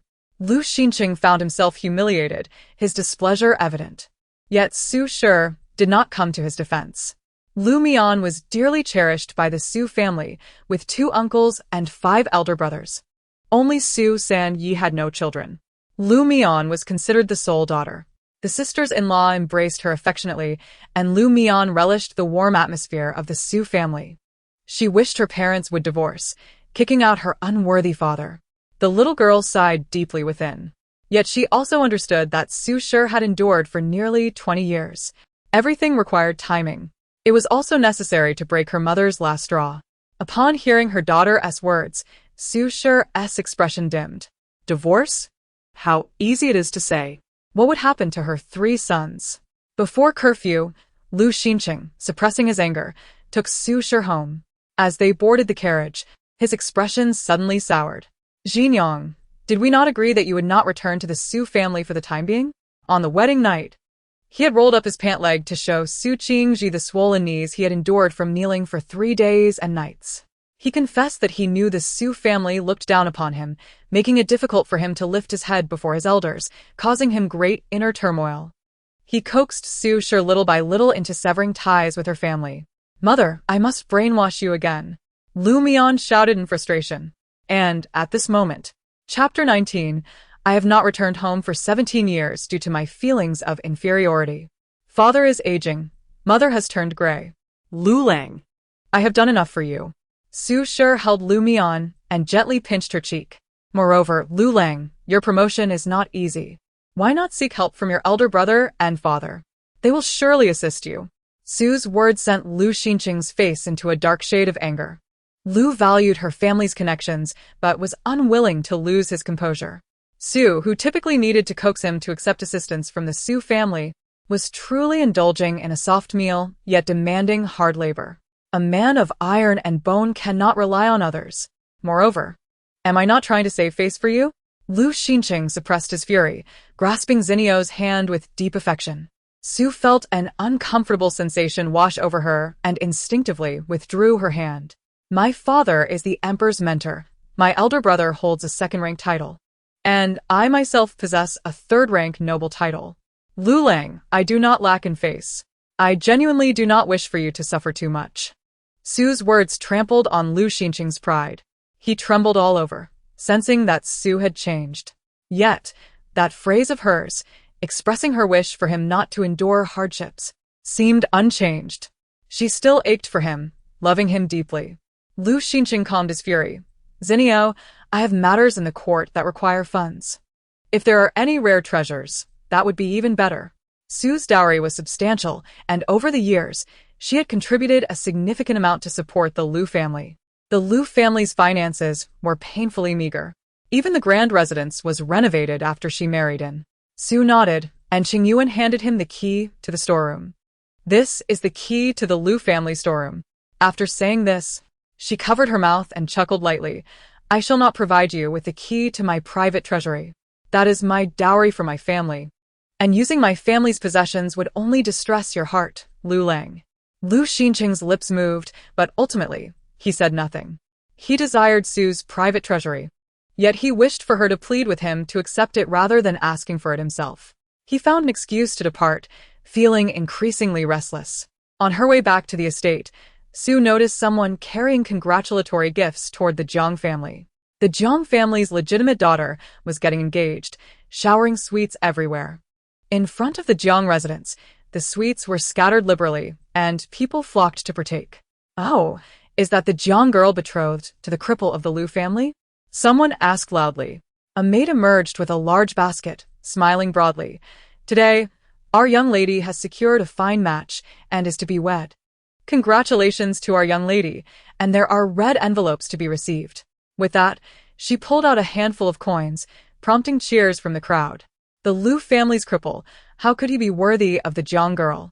It is best to withdraw, best to withdraw. The crowd applauded enthusiastically. Su's eyes reddened with anger, her chest heaving. Jiang Yunjin, which young man has she set her sights upon? Su gritted her teeth. Even Lu Mian opened her eyes in surprise. Qingyu returned with difficulty, her expression filled with rage. It is Lu Jinghuai, who just passed the scholar's examination last month. He is even a Marquis and personally acted as the matchmaker. They say he is a distant cousin. Su felt utterly drained. He is doing this on purpose, deliberately trying to rob my son of his support. Su's nails dug deep into her flesh. He seeks to cut into my very heart, to dig out Yenshu's essence. He has spoken of Yenshu's legitimate wife to his concubines. This time, Su was nearly consumed with hatred for him. He even acted as the matchmaker himself. No wonder he has been short on funds, needing to settle matters. An engagement requires a considerable amount of gold and silver, as well as various rare treasures. He truly is something, using his legitimate wife's dowry to support his concubines. Su wiped her tears. What of Luani? I have inquired about her return to Qingxi. Su was pushed to the edge, her expression growing cold. Qingyu hesitated for a moment. Speak. The maid replied, I have not been able to find out about her return to Qingxi. She has remained in the capital all along, never leaving. Moreover, she has purchased many items for infants, even commissioning a set of gold bracelets and necklaces for children from a gold shop, along with a safety lock. Qingyu looked at her with concern. Madam, you are nearly abandoned by everyone. The entire Lu family has been deceiving you. Su had cried until there were no tears left. Her heart became numb with pain. The child who once clung to her leg ultimately betrayed her. Mother, do not cry. Mian loves you. Mian will help you win. Mian is so powerful, so very powerful. Lu Mian pouted her rosy lips, calling out to Su with earnestness. Su pressed her cheek against Lu Mian's small face, grateful that there was still Mian. Mother, the newly minted scholar loves to beat his wife. In the countryside, a legitimate wife was beaten to death by him. In your past life, you dissuaded Luani, but she thought you were jealous of her and thus hated you intensely. Later, she even marred your face. Woo. Little Mian is so pained. Su wanted to hear more, but the words faded away. She clung tightly to these few sentences. Upon returning to the estate, Luani timidly approached. Sister-in-law, have you found out the truth? Luani's face was flushed. She had indeed taken a liking to the scholar. Su dismissed the servants before saying, Wani, have you truly fallen for him? Luani shyly glanced at her sister-in-law. Sister-in-law. She stomped her foot. Su looked at her with indifference, hidden from her sight. In your past life, I saved you from a pit of fire, yet you marred my face? Then, in this life, you shall marry him. I have learned that this new scholar was betrothed as a child to a crude and illiterate child bride. Luani gently furrowed her brow. But that child bride was unfortunate. She passed away last year. There are rumors in the countryside that the scholar has a terrible temper and often scolds his child bride. Wani is likely to suffer. Perhaps it is better to let it go? Your sister-in-law does not want you to suffer. Su seemed displeased. There are many eligible young men in the capital. We can surely find a match for Wani. Luani's eyes sparkled as she grasped Su's hand and shook it. Sister-in-law, dear sister-in-law. A man's temperament is called masculinity. Moreover, the child bride lacks talent and family background, even being illiterate. If she cannot win over a man, it is her own inadequacy. She deserves it. A man striking a woman must be, because she has erred. Wani has this ability and confidence. Luani raised her chin, her appearance striking, far beyond that of a child bride. A woman who cannot manage a man is never the man's fault. Luani cast a sidelong glance at her with a faint smile. Su clenched her teeth in anger. Let us observe one another again. A man's talent and position cannot take precedence. Character should be paramount. Su deliberately opposed her. Regardless, I will marry him. I will seek my mother. If my sister-in-law does not agree, my mother will surely consent. Luani was immensely pleased with this. She hurriedly left for Deshan Hall. Oh, jumping into the fire pit. Lu Mian gleefully drooled. Chapter 20, Nightfall. Su was invited to Deshan Hall. The matriarch wanted Su to probe the newly minted scholar, Gu Ling. Although the matriarch was Lu Wani's biological mother, she was now elderly.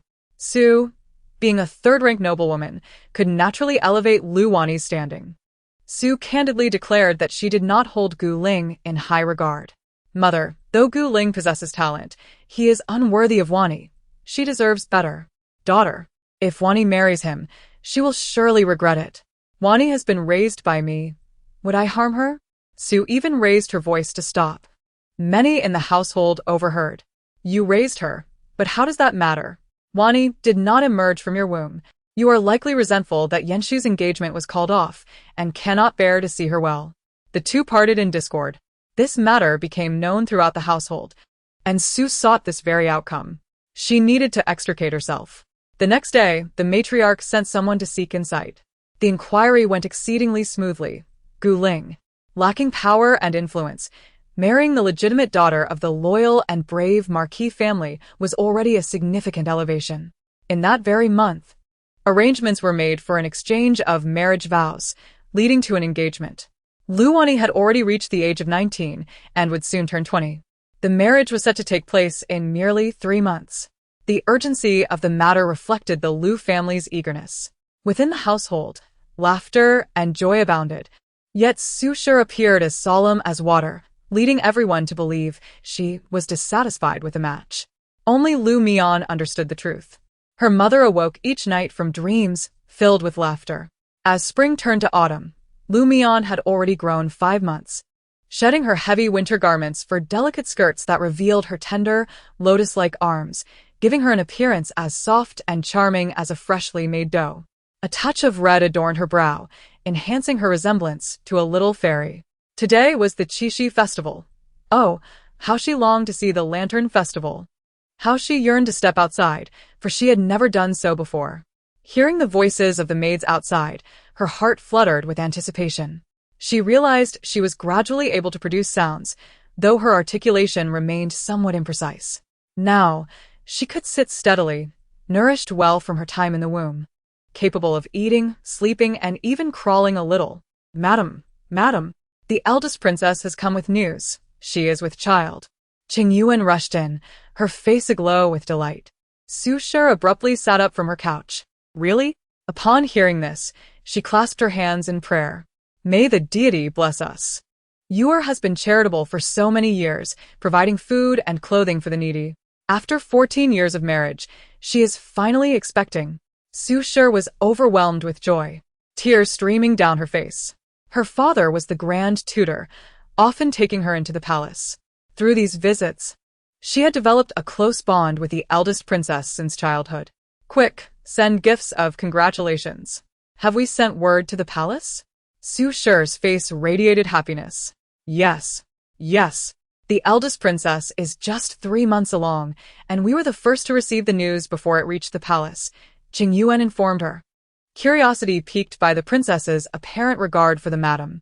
Su Shi paused, pondering the duration of the pregnancy. How long has it been? Today marks exactly 3 months. Qingyu confirmed after inquiring about the timing. Su Shi's gaze turned sharply toward Lu Mian, who was sitting on the bed, delightfully sucking on her fingers. Su Shi's mouth fell open in realization. 3 months ago, the eldest princess had asked Mian for a child. Indeed, the princess mentioned wanting to bestow a grand gift upon our little miss as thanks. Qingyu inquired, intrigued. Why would the princess want to give such a gift to our little miss? Su Shi's eyelids fluttered, a sense of unease rising within her. She inexplicably wished to keep Mian's reputation from being tarnished. At least, not at this moment.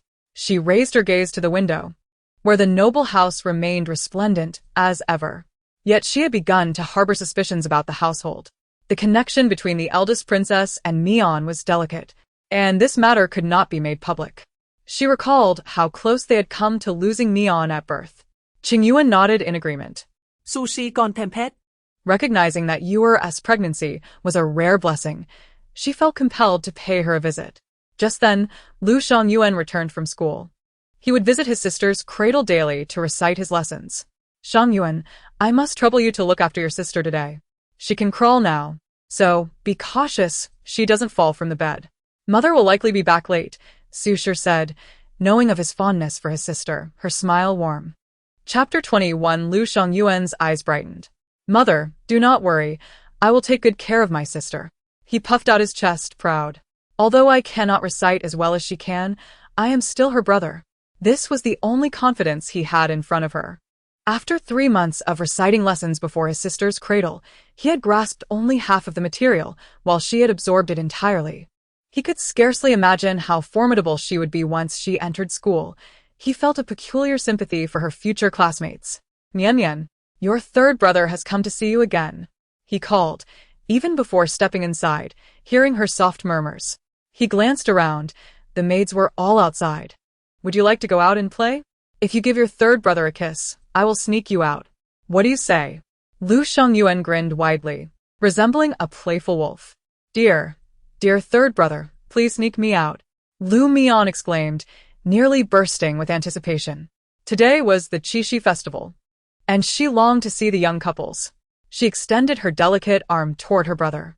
Lu Xiangyuan scooped her into his arms, feeling the weight of her soft, fragrant form. Goodness, third brother has finally found a purpose for all this strength, he thought, reveling in the delight of holding such a precious bundle. Lu Mian planted a kiss on his cheek, leaving a trail of drool. Xiangyuan's eyes sparkled with joy. You smell so sweet and feel so soft. But that's not enough. You need to coax me a bit more, he teased.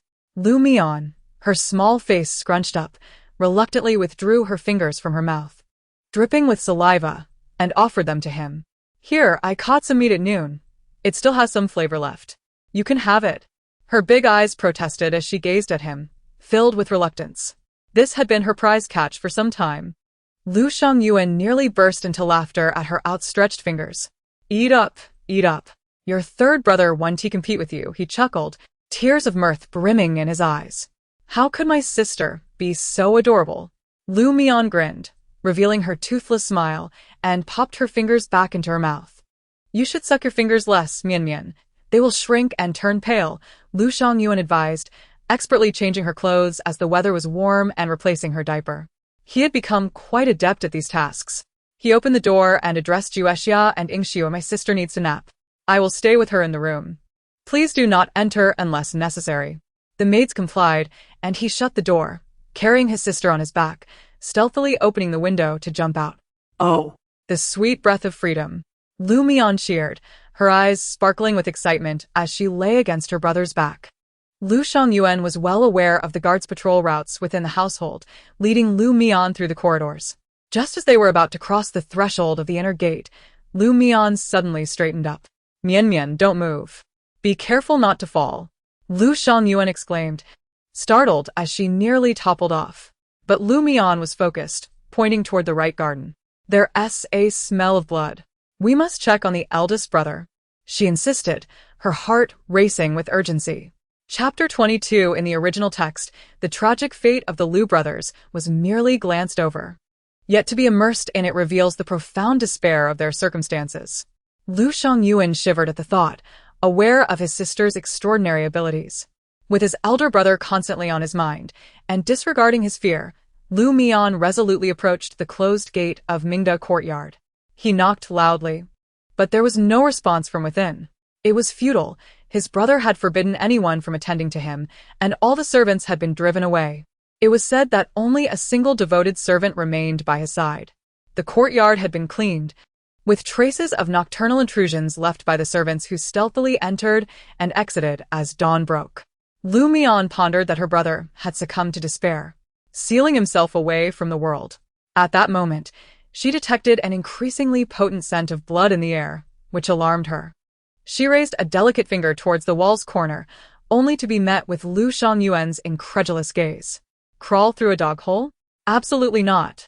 A scholar cannot demean himself in such a manner.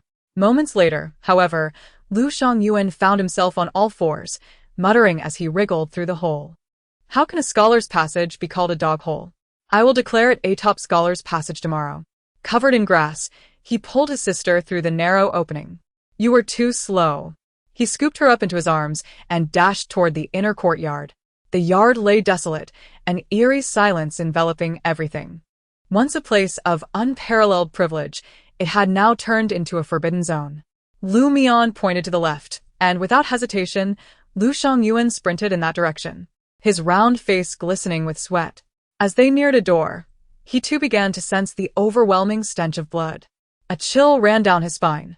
How could Mian smell blood from behind several courtyard gates? This was utterly absurd. With a resounding crash, Lu Xiangyuan flung open the door, and an intense wave of blood scent assaulted him.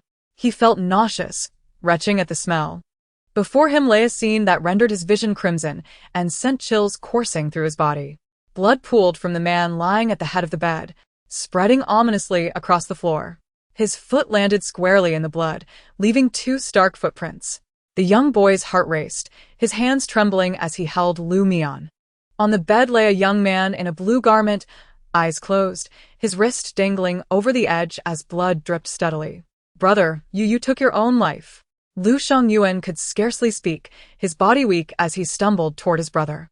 Brother, mother, father, someone please. Having never encountered such a scene, he rushed forward, reaching out to touch his brother, whose body felt like ice. He trembled uncontrollably. Even Lu Mian was deeply shaken by the sight. The youth on the bed bore an ethereal beauty, like a fallen celestial being, yet his face was devoid of life, void of spirit. Though he still breathed, his heart had long since perished. Falling from grace, who could endure such a harsh reality? Fool, hurry, and use a handkerchief to cover his wrist. Lu Mian urged desperately. Lu Xiangyuan laid her on the bed, sobbing as he wrapped a handkerchief around his brother's wrist. Brother, please don't leave us. If you die, what will become of us? I'm so scared. Mother, please come back. He wrapped the wrist tightly, frustration boiling within him. Where is that wretched servant? Lu Xiangyuan's eyes were bloodshot. Their mother, fearing her son might take his own life, had left a devoted servant by his side. At that moment, Lu Xiangyuan noticed his brother's hand tightly clutching a shard of porcelain, stained with blood. Brother, please don't die. If you do, who will help mother? Who will help us? His cries echoed desperately. Lu Mian stole a glance at him and bit her finger, drawing blood. She possessed a unique vitality, her blood akin to a divine elixir. However, as she looked at the saliva on her finger, she was momentarily dazed. Oh, I forgot I have no teeth. She carefully grazed her finger against the porcelain shard, wincing in pain. A single drop of blood emerged, glimmering faintly with golden light, and she promptly fed it to her brother, ensuring not a drop was wasted. Her blood was invaluable. At that moment, the heavens stirred, and a golden light cascaded down from the horizon. The flora flourished, and in an instant, the city bloomed with vibrant flowers. The townsfolk emerged from their homes, kneeling in reverence at this miraculous sight. Her brother's pallid complexion visibly regained color. Lu Mian discreetly wiped her saliva on him, retracting her chubby finger nonchalantly. Oh, dear brother. If you perish, who will take care of mother? Father has taken a mistress, and mother will surely be devastated. Lu Xiangyuan wept, snot and tears mingling.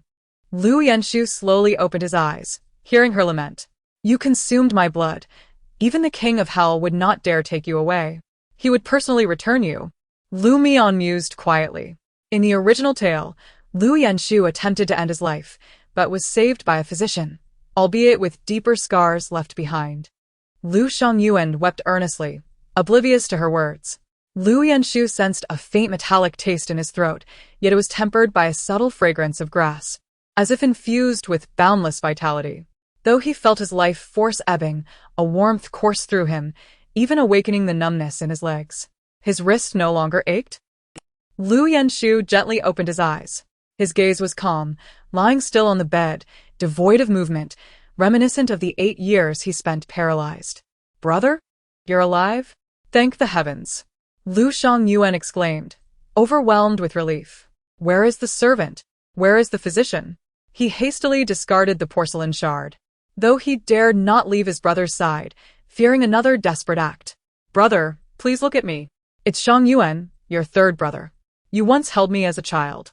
Lu Xiangyuan leaned closer, hoping to catch his brother's attention. Years ago, Lu Yanshu had drowned, and by the time he was rescued, he was already breathless. The miraculous physician had revived him with golden needles, but he had remained immobile, confined to bed.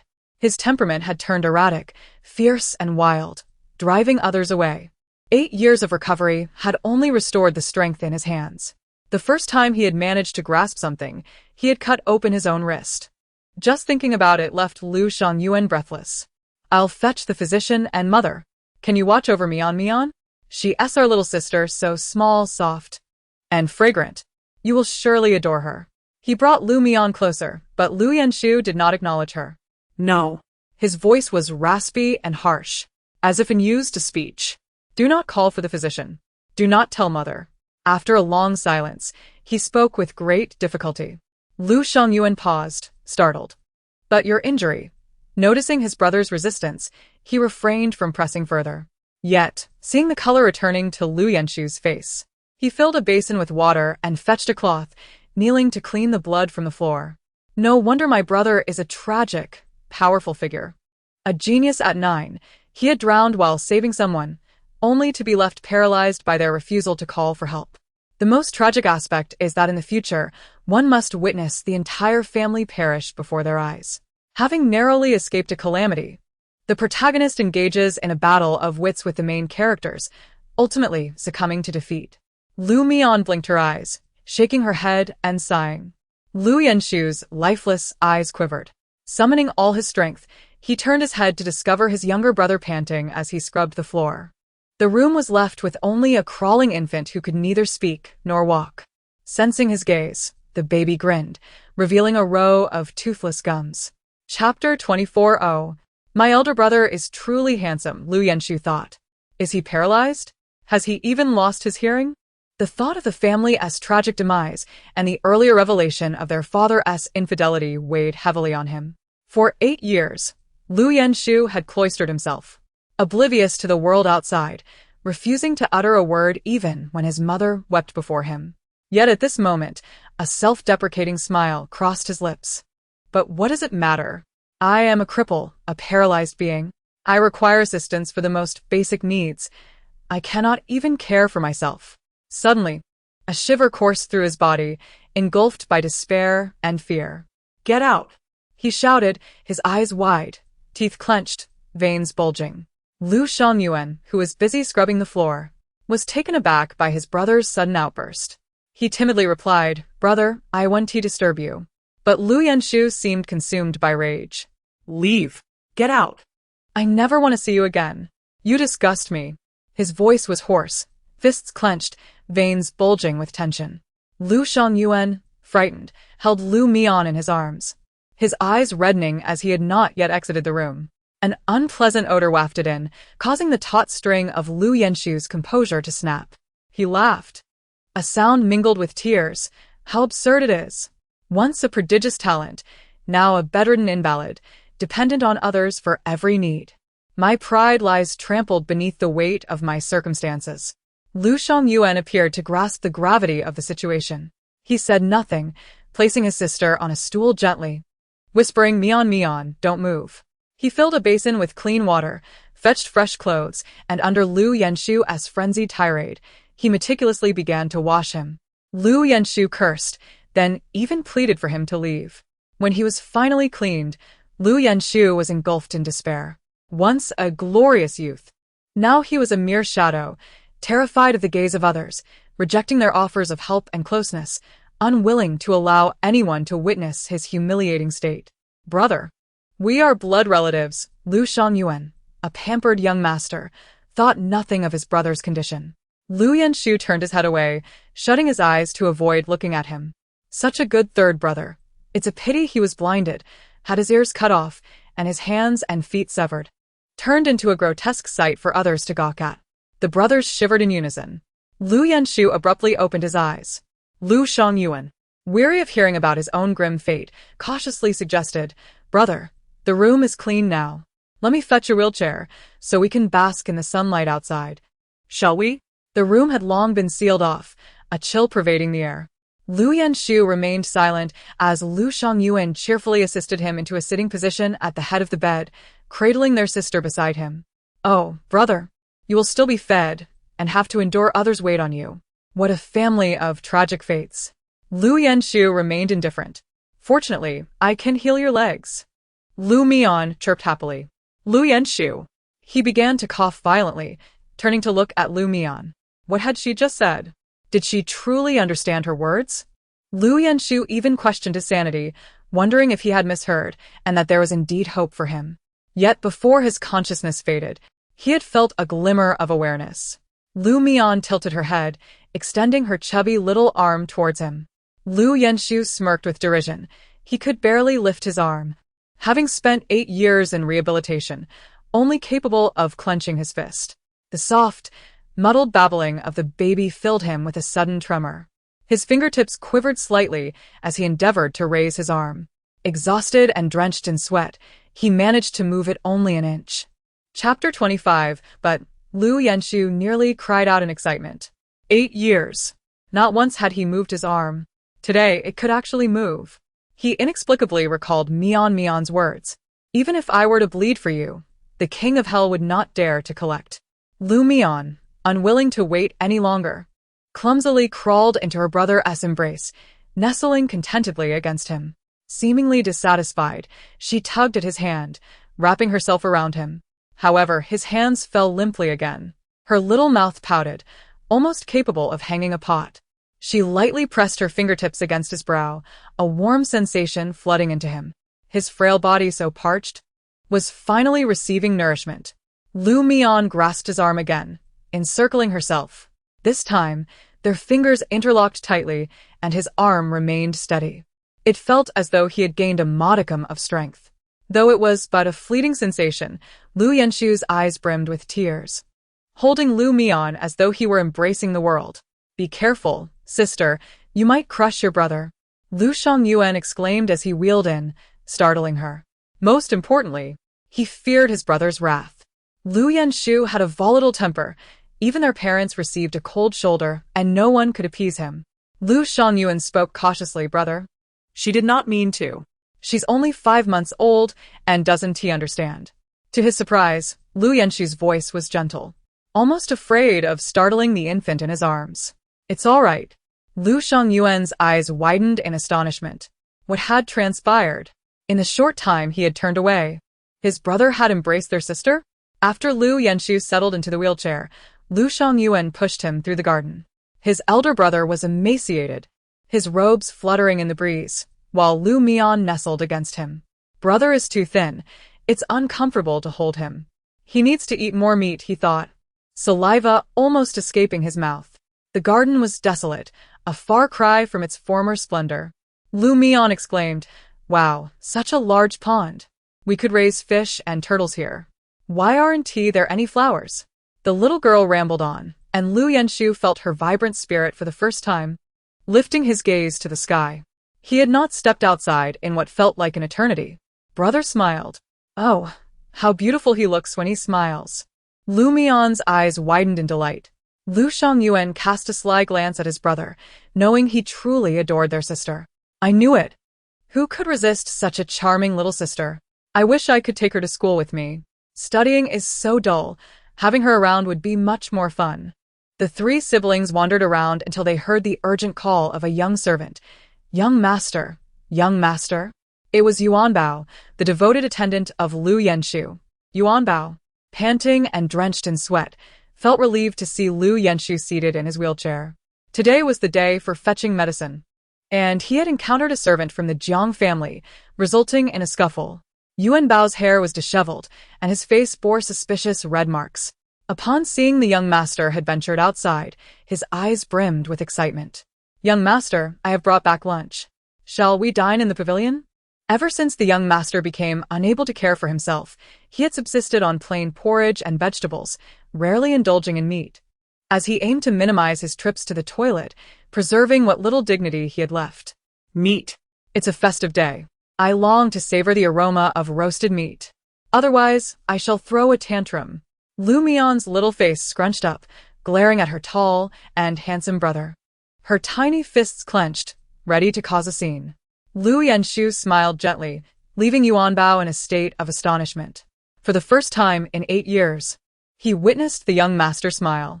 Having served him daily, no one knew how deeply the young master yearned for death. Countless times, he had attempted to end his own life, only to find himself pleading for more time. Let us set up a barbecue stall in the pavilion. Prepare some meat porridge for me. He is too thin. Mian says she feels unwell. Yes, yes. Yuanbao exclaimed joyfully, limping toward the small kitchen. Before long, a small stove appeared in the pavilion. The cool breeze made the day somewhat pleasant.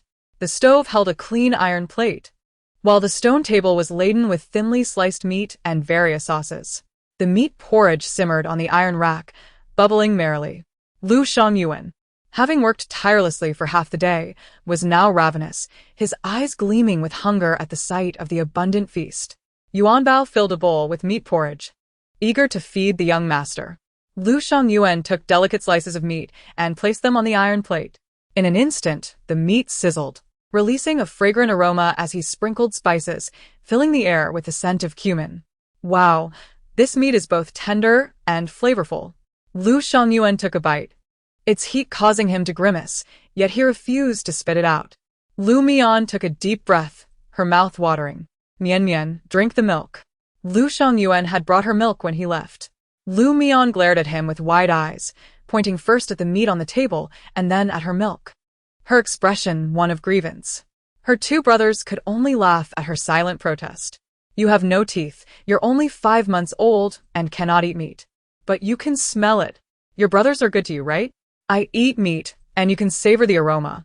Lu Xiangyuan teased shamelessly. The little girl's eyes turned red with indignation. Seeing the two siblings playfully bickering eased some of Lu Yenshu's inner turmoil. Yuanbao, fetch a ripe banana. Lady Su sent fresh, ripe fruits daily, and Yuanbao quickly returned with one. Use a spoon to mash it into a puree for your sister. At 5 months, she can have fruit puree. He recalled feeding his younger siblings before his paralysis. Lu Xiangyuan tentatively scraped a spoonful, and Lu Mian beamed with delight as she tasted it. Yummy, so sweet. I love you, big brother. I really love you the most. Third brother may be a bit foolish, but I love him just the same. Lu Xiangyuan fed her 7 or 8 spoonfuls before stopping. We'll have more tomorrow. Too much at once might upset your stomach. We'll take it slow. Afterward, he roasted a chicken leg, pulling off the meat and giving the bone to Lu Mian. She immediately climbed up to kiss him, sitting in his lap, gnawing on the bone contentedly, sighing in satisfaction. Ah, this life is worth it. The two brothers could hardly suppress their laughter. Lu Yenshu, who usually consumed only a few bites of plain porridge to sustain his life, thoroughly enjoyed the bowl of meat porridge, his eyes sparkling as if he had been reborn.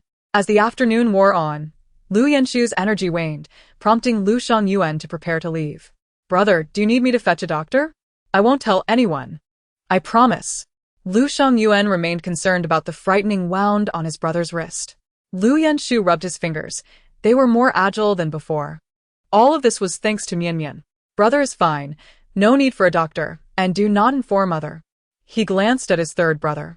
Starting tomorrow, come to my courtyard after school. I will tutor you. Since his paralysis, he had ordered all the books from his room to be burned. After Yuanbao saw the two off, Lu Yenshu sat in his wheelchair, lifting the gauze from his wrist. The wrist, he noted, had become smooth and new. The once bloody wound had healed.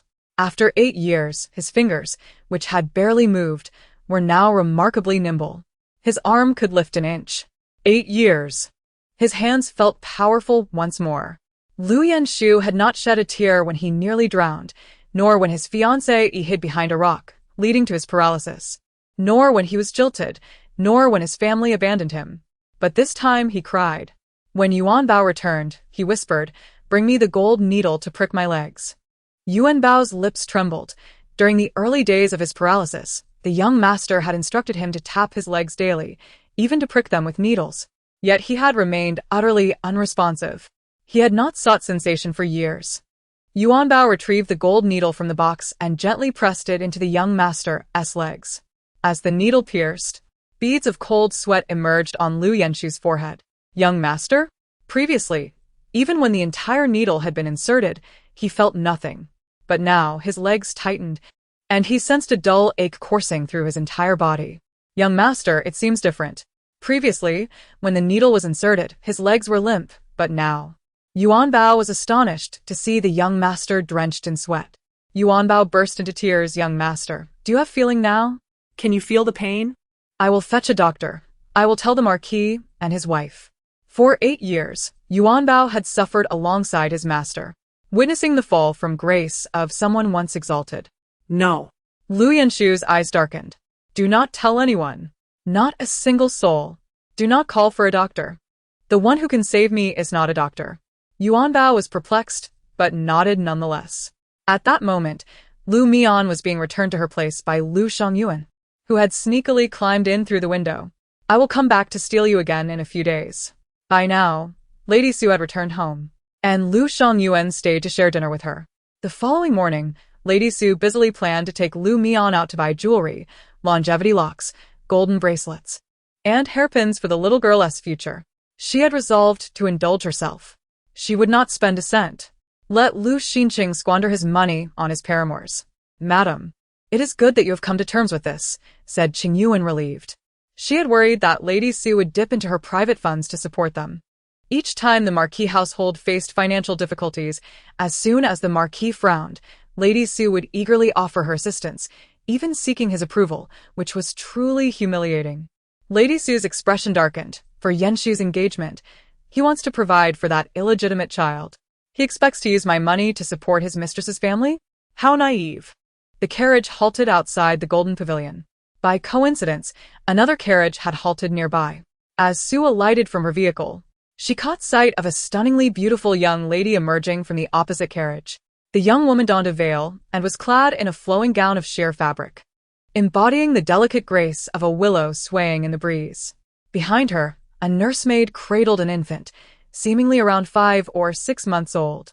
The swaddling cloth enveloping the child was inscribed with Sanskrit, an artifact from a temple. When the young lady raised her gaze, and her eyes met Su's, Su felt a slight furrow form upon her brow as she detected a hint of malice within those eyes, despite never having crossed paths with the woman before.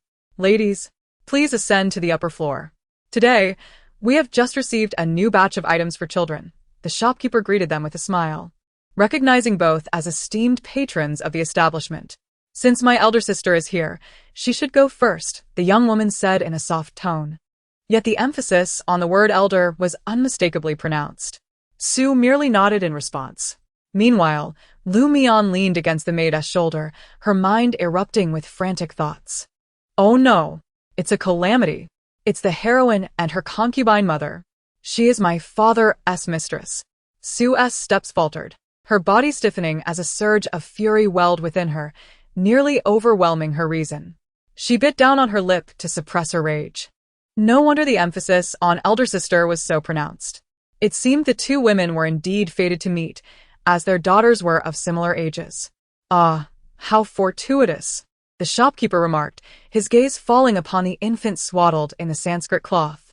"Is this not the heroine who became my child in a past life?" So Muset. The infant appeared somewhat frail, but her eyes evoked an inexplicable aversion within Su. Those eyes, which could belong to an adult, seemed utterly out of place on a child, creating a profound sense of dissonance. In the infant's grasp was a string of prayer beads, composed of 108 beads adorned with Sanskrit inscriptions, which Su recognized as belonging to the matriarch, an item she held in utmost reverence, even forbidding Su from touching it. Su's breath quickened as she sensed the other woman's subtle provocation. The shopkeeper, a discerning individual, scrutinized the beads and remarked, "It is said that the Hugua temple possesses a set of Sholing beads, 108 beads imbued with blessings from successive abbots. The central bead, a relic, is extraordinarily precious. Even the late emperor sought it in vain before his passing." The young lady delicately pressed her lips together, her voice melodious and enchanting, rivaling that of a youthful maiden. "Indeed, these are the Sholing beads." Her eyes, akin to tranquil waters, and her smooth forehead were the only features visible. Pave basked in the envy and astonishment of those around her. She regarded Su with a hint of disdain, reflecting on the disarray of the Ho residence and the matriarch's declining health. The burden of household affairs weighed heavily on her, and she had witnessed the matriarch grow increasingly frail. A slight smile graced her lips as she absent-mindedly brushed her hair. Qingyu, however, furrowed her brows slightly, her gaze fixating on the hairpin nestled in Pave's locks. "The abbot once foretold that this child carries great fortune and blessings. I shall gift these prayer beads to my daughter for play." Pave spoke lightly, unperturbed by the astonished murmurs that ensued. Such a treasure had been sought in vain, even by the late emperor.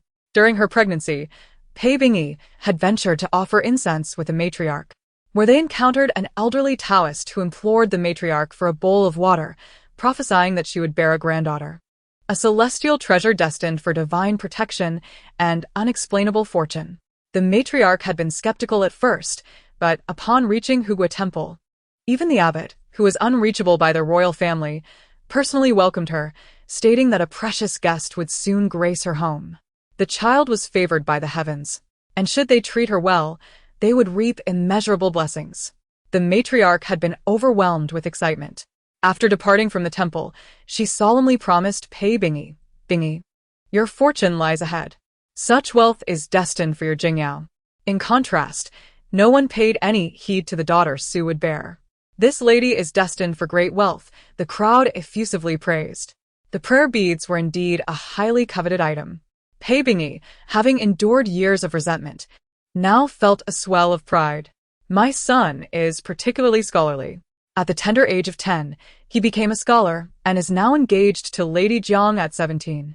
Next year, he shall take the provincial examination. Pei cast a glance at Su, whose complexion had drained of color, and felt a wave of satisfaction. Ah, Is she betrothed to the legitimate daughter of the Minister of Justice? I heard she was recently engaged to a prodigious young man. Is it the mother of the talented young Lu Jinghui? Pei nodded slightly.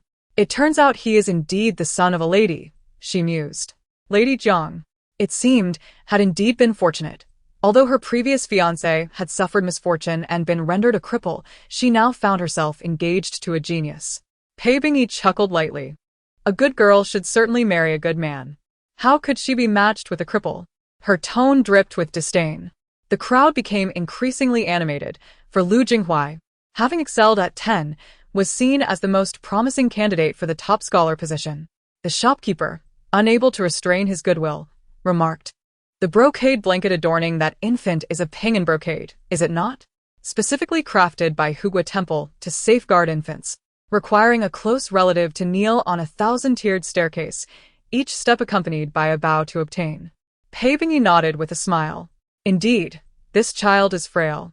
And her father cherished her, beseeching for this ping and brocade.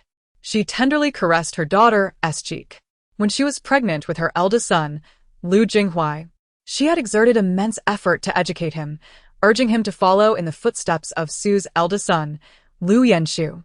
Yet Lu Yanshu was like a cloud on the horizon, elusive, unattainable, merely a figure to be admired from afar, a source of torment for her and her son. No one understood this anguish better than her. Because of Lu Yanshu, Lu Xinqing's affections for Su gradually waned.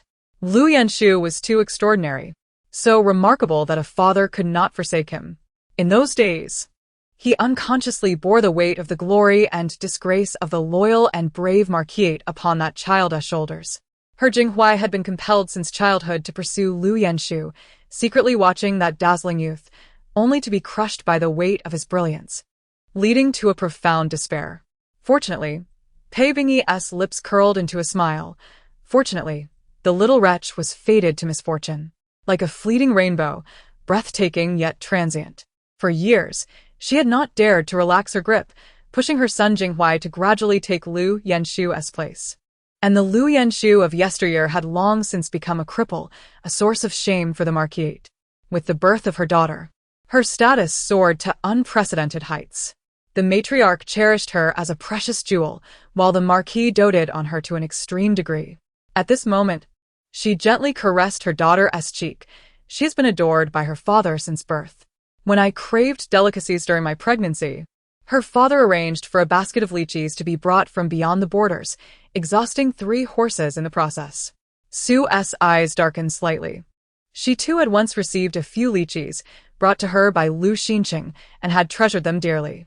The lychee skin was dry and coarse, its flesh already tinged with sourness. It turned out to be leftovers from someone else. How fortunate the lady is. To receive a prophecy from the abbot of the Hugua Temple, this child is destined for great wealth. The crowd couldn't help but draw closer to observe. They intended to praise the child's beauty, but then they noticed another infant behind, a delicate little being, exquisitely crafted like jade. In comparison, the child in the peace brocade seemed like a monkey, while the other resembled a celestial child beneath Guanin's gaze. Words of admiration simply failed to escape their lips. Lu Mian leaned on the shoulder of her maid, sensing her mother trembling with anger, her small face scrunched up in frustration. That blind old abbot. He might as well not have eyes. how could he be so blind? Lu Mian glared, her eyes wide as she glanced at the string of Buddhist beads before her. Those 108 beads had been blessed by a holy monk. No petty thief would dare to touch them. With the coming of the ghost festival, could it not be said that evil spirits would not dare to approach? The crowd grew increasingly envious. Pei basked in the adoration of the people. harboring no doubts about the Su family.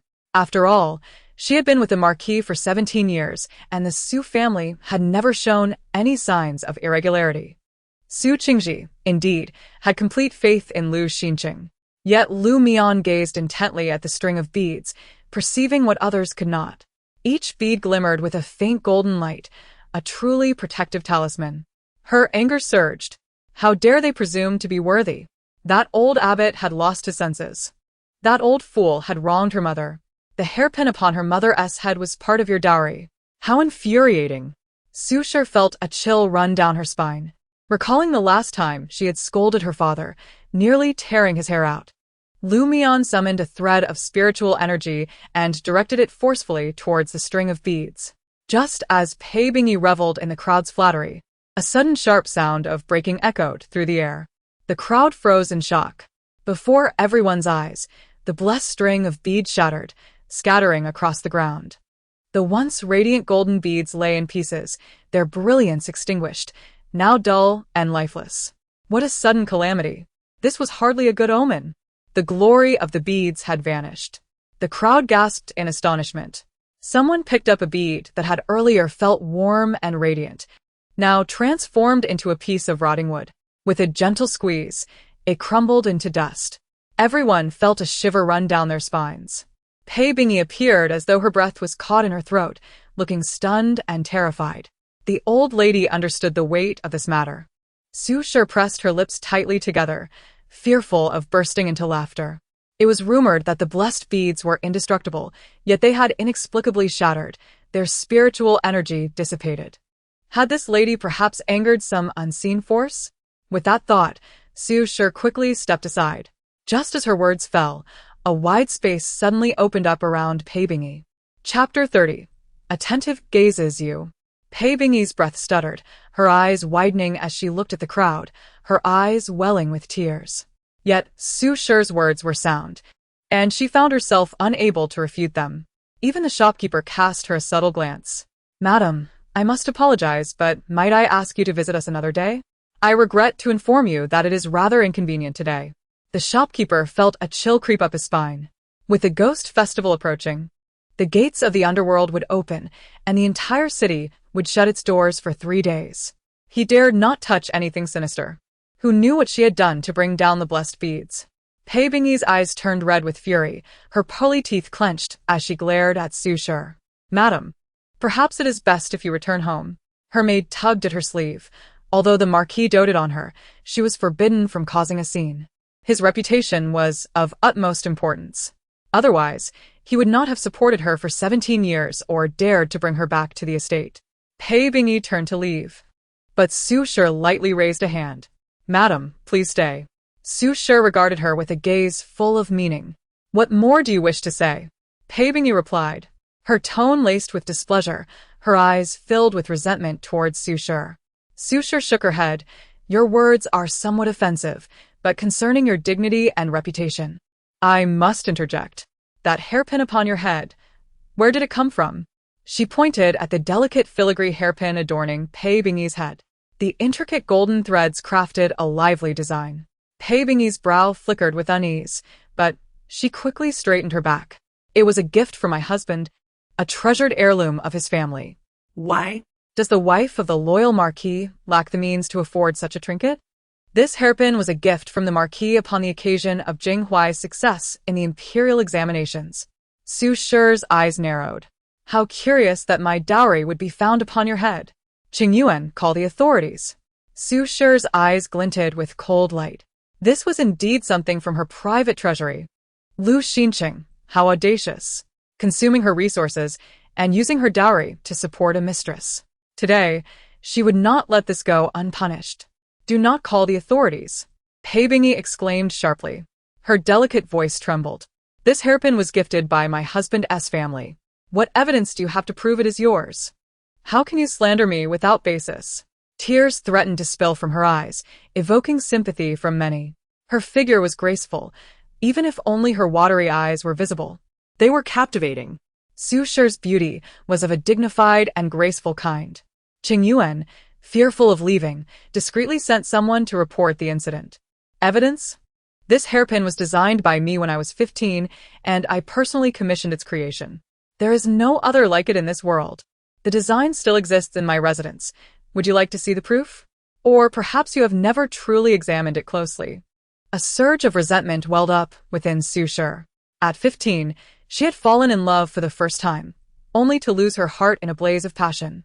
This is a token of my love with the Marquis. Inside the golden hairpin, our names are inscribed, a testament to our unwavering affection. How ironic. This was the very design she had crafted to commemorate her love with Lu Xinqing, intricately woven with golden threads, encapsulating their names. A dull ache settled in her heart. Suddenly, a small hand grasped her finger. Mother, do not be angry. Anger will only harm your health and bring you misfortune. Su Shi smiled gently at Mian. Before long, the officials arrived. Pei Bingyi's complexion paled, and her maid shot her a fierce glare. She was a servant left by Lu Xinqing, meant to serve and keep an eye on her. Who reported this? The official's expression was stern as he approached Su Shi and bowed respectfully. Su Shi now held the rank of a third-grade noble, and those guards in the capital knew well enough to avoid her. The esteemed daughter of the Grand Tutor, sister to the current minister Su Yiting. At 37, Su Yiting had attained his position. Who in the capital would dare to provoke him? The Su family was indeed favored by fortune, once envied, and now, after a single accusation, they had risen in status. Chapter 31. A twist of fate. It was a maid who reported this. The hairpin worn by this lady is part of my wife's dowry. I do not know how it came to be on this lady's head.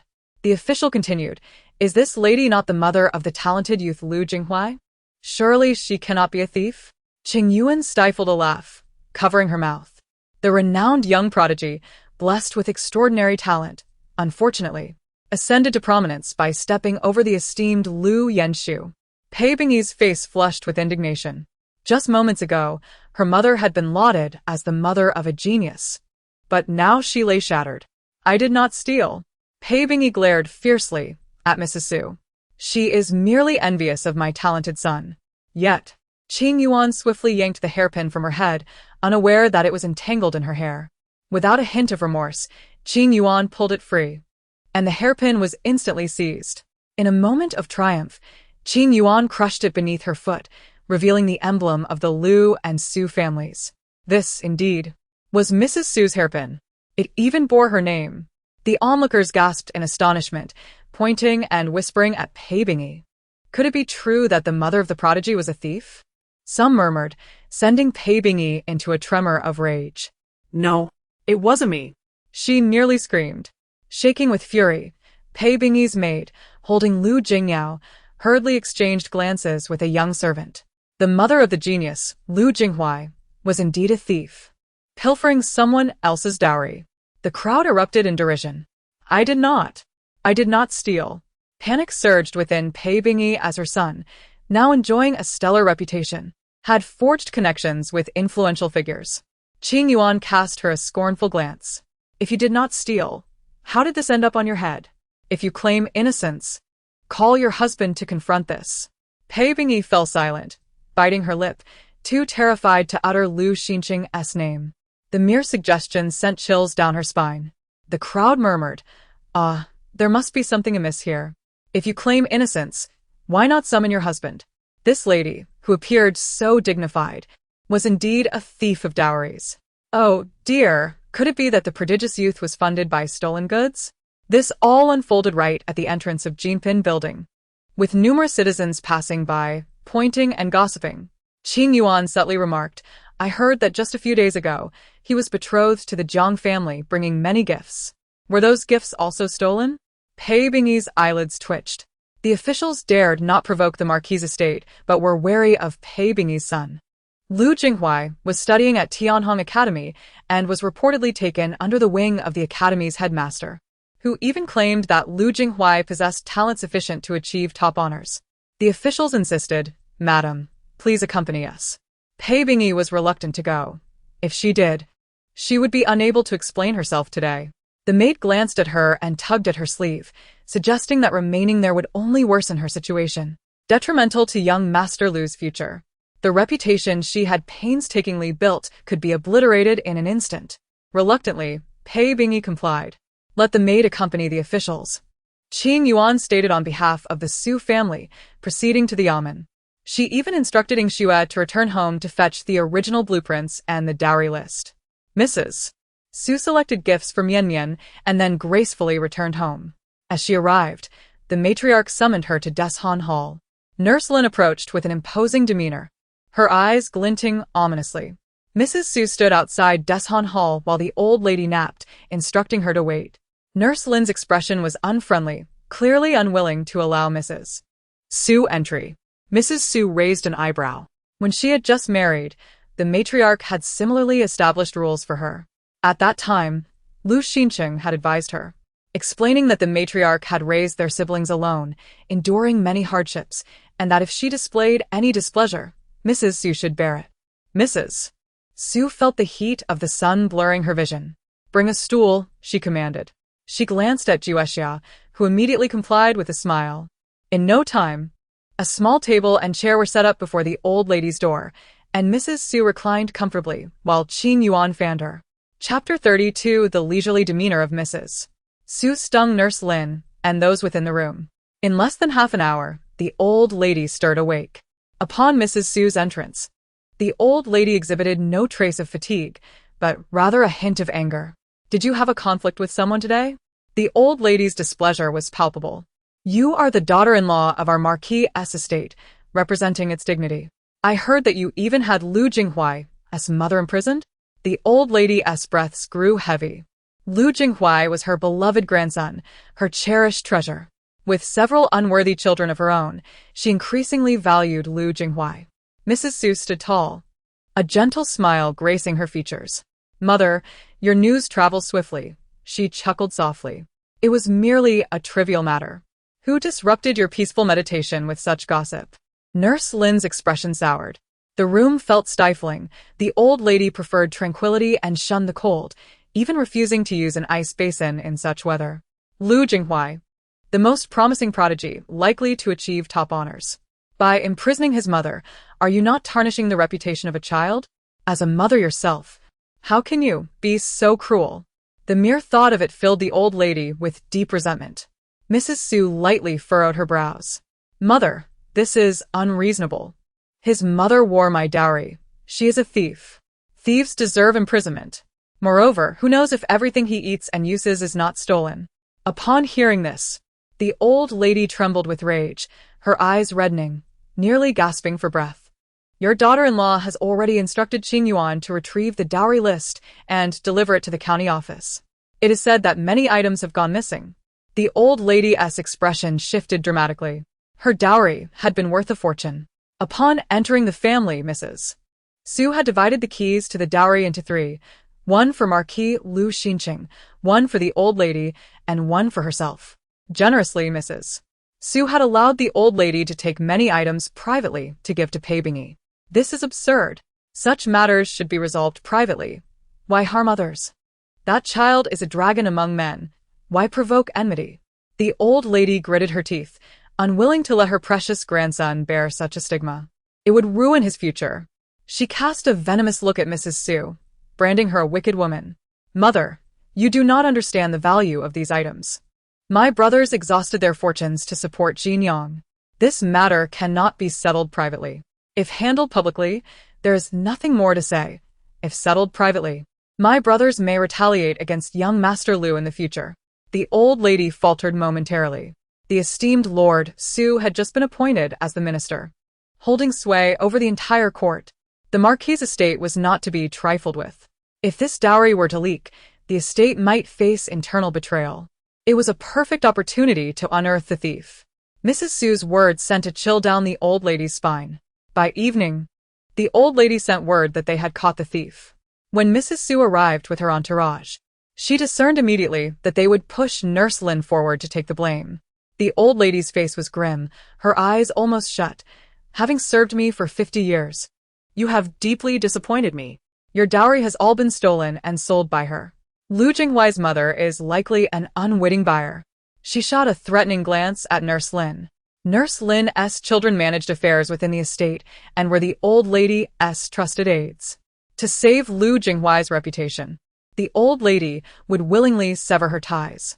Mrs. Su felt a pang of bitterness, but merely said, "Take her to the county office. Nurse Lin's children are the offspring of a thief. They cannot remain in the estate.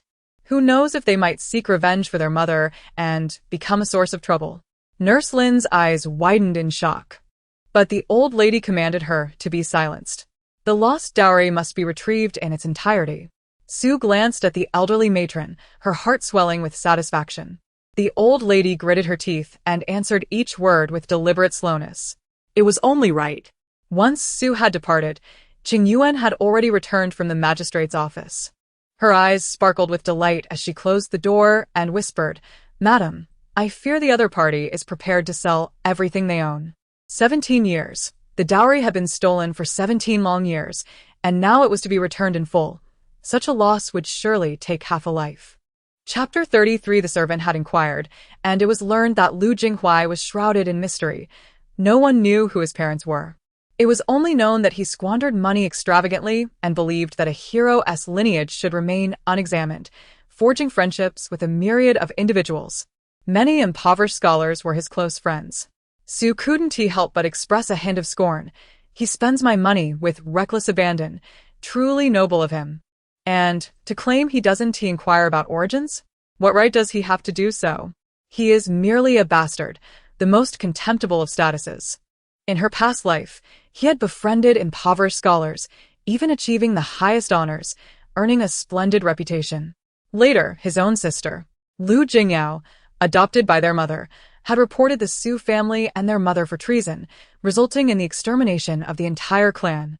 He had perfectly eliminated my uncle and mother, marrying into the Marquis' residence without a trace of scandal. In her previous life, our family was one destined for sacrifice. Listening to her daughter's thoughts, Su felt her heart bleed. Ah, indeed. Those impoverished scholars? Who doesn't he know that they value reputation and integrity above all?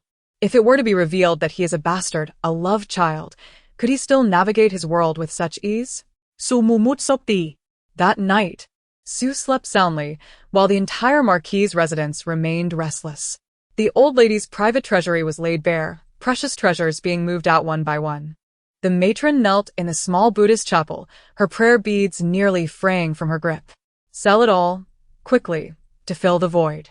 Jiao Jiao was still imprisoned, and Jingyao had swollen eyes from crying. Jinghuai felt the weight of despair. If his reputation could not be salvaged this time, the consequences would be dire. Lu Xincheng wore a grim expression. His private treasury had been completely depleted. Even his estate was on the market. In that moment, he could not help but harbor resentment towards Su Qingji for putting him in such a dire predicament. Sullying Jinghuai's name. What a venomous woman. Before dawn, Lu Xiangyuan came to pay his respects to Su. He bore dark circles under his eyes. "Mother, last night was so noisy. It was as if thieves were rummaging through the house, making incessant rustling sounds." He rubbed his eyes, appearing drowsy. Su was in high spirits, well aware of the reason. Perhaps it was merely a rodent disturbance. "Do not worry. Mother has set out poison for the vermin. It will be quiet tonight," Su implied, her words laden with meaning. "Keep your voice down. Your sister did not sleep well last night and will likely need to catch up on her rest this morning." Su accompanied her son for breakfast. Lu Xiangyuan hastily ate a few bites before shouldering a satchel and declaring, "I'm going to check on my sister. I'll leave right after." Qingyuan couldn't help but laugh. During her pregnancy, he wished for no sister, as she is delicate and prone to tears. Yet now, he rushes to see her every day after school. Quite the change of heart. Meanwhile, Lu Xiangyuan quietly slipped into the room. "Sister, I'm here. I've brought you a jug of milk, some diapers, and a change of clothes. Be happy, for your brother has come to steal you away." He playfully stuffed his sister into the bag. Hurry, hurry, or Sister Xue will come to see me." Lu Mian peeked out from the bag, her small head visible. Lu Xiangyuan, akin to a thief, opened the window and jumped down with his sister in tow. Today, the residence was bustling, allowing him to successfully whisk his sister away. With the fabric bag secured to his chest, Lu Mian's head popped out, revealing her delicate features. The capital city was the most vibrant area of Beizhou, bustling with life. "Look at the candy figures. Buy one." Lu Xiangyuan purchased one, taking a bite for himself and offering one to his sister. Mian's eyes were transfixed upon the little figurine. Bye. The air was thick with the scent of freedom and money, mingling with the smell of burning paper offerings. People were kneeling along the street, burning paper, and every household had hung fresh deity paintings on their doors, while passers-by wore expressions of faint fear. Do not be afraid, sister. From the 13th to the 15th of July each year, no one ventures outside. These days mark the opening of the Ghost Gate, a time for evil spirits to roam. The living must take heed. The paper ingots and money are offerings for them. The deity paintings on the doors serve to suppress malevolence. Chapter 34. Rest assured, every year His Majesty invites the abbot of the National Protection Temple to oversee the capital. There will be no trouble. He gently ruffled his sister's hair when suddenly a voice interrupted from behind. Chubby dumpling, what do you have in that bag? Why is it moving? Lu Xiangyuan swiftly pressed his sister back into the bag, defensive. Mind your own business. He shielded the bag protectively, his demeanor cautious. Chubby dumpling, you're such a girl. Carrying around a floral bag like that, haha. Are you planning to become a girl since you can't excel in your studies? The taunt came from Li Siki, the grandson of the Duke of National Protection, flanked by two other young masters, Jiang Yunma, the legitimate son of the Jiang family, and a little monk, the Emperor's fourth prince, who was only 6 years old. It was said he had a poor fate at birth, frail and sickly, crying incessantly since his arrival in the world. He had been sent to the National Protection Temple as a novice monk, yet still appeared weak. You're the girl. Your whole family is. Lu Xiangyuan had reached the entrance of the academy, sticking out his tongue defiantly. I would never carry such a gaudy bag. Li Siki rolled his eyes. Jiang Yunma chimed in exactly. Lu Xiangyuan was unwilling to engage further. The Jiang family were treacherous and opportunistic. How detestable. Open the bag, and let me see. Li Siki demanded. Just then, the instructor entered, holding a ruler, causing Li Siki to reluctantly sit down. Casting a curious glance at Lu Xiangyuan. This was the introductory class at the Imperial Academy, with students aged 7 to 8, totaling 12 in the class. Lu Xiangyuan's family was of modest standing, and he struggled academically, often facing discrimination due to Jiang Yunma's influence. His only good friend had fallen ill and had not returned to the academy.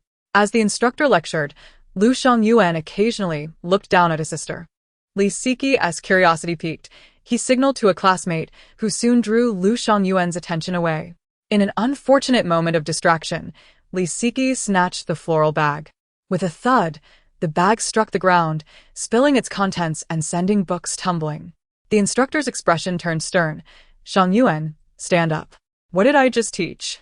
Lu Xiangyuan, taken aback, recited, in the section on governance. Meng Yizi asked about filial piety, and the master replied, do not deviate. Fan Shi was informed, and I responded. Meng Sun inquired about filial piety, and I answered without deviation. Fan Shi asked, what does this mean? The master replied, in life, serve with propriety. In death, bury with propriety.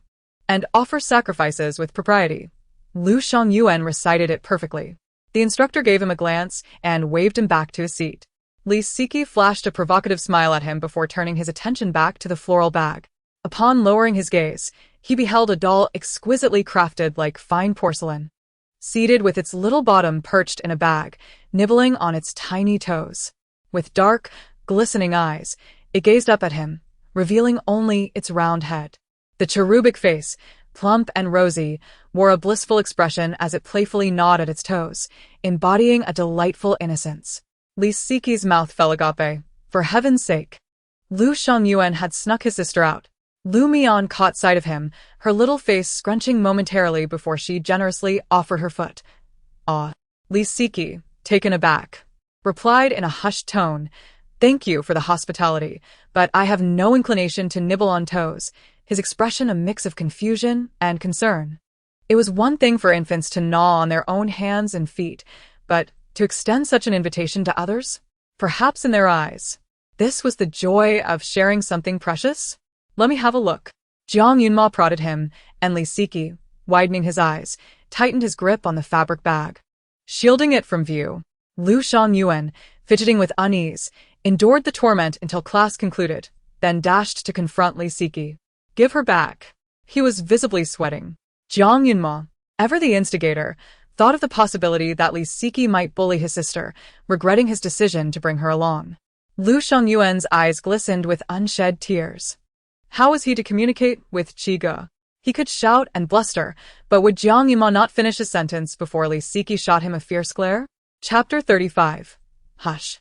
Li Siki raised a hand to his lips, then, cradling the fabric bag as if it were a treasure, commanded, Lu Xiangyuan, follow me. Jiang Yunma attempted to keep pace, only to be admonished sharply, Jiang Yunma, you are not permitted to come. Frustrated, Jiang Yunma stomped his foot. What on earth was in that bag to provoke such a reaction from Li Siki? The guozijian was expansive, adorned with a riot of flowers. Li Siki instructed the attendant to stand guard at the foot of the rockery, while the fourth prince and Lu Xiangyuan concealed themselves amidst the blooms.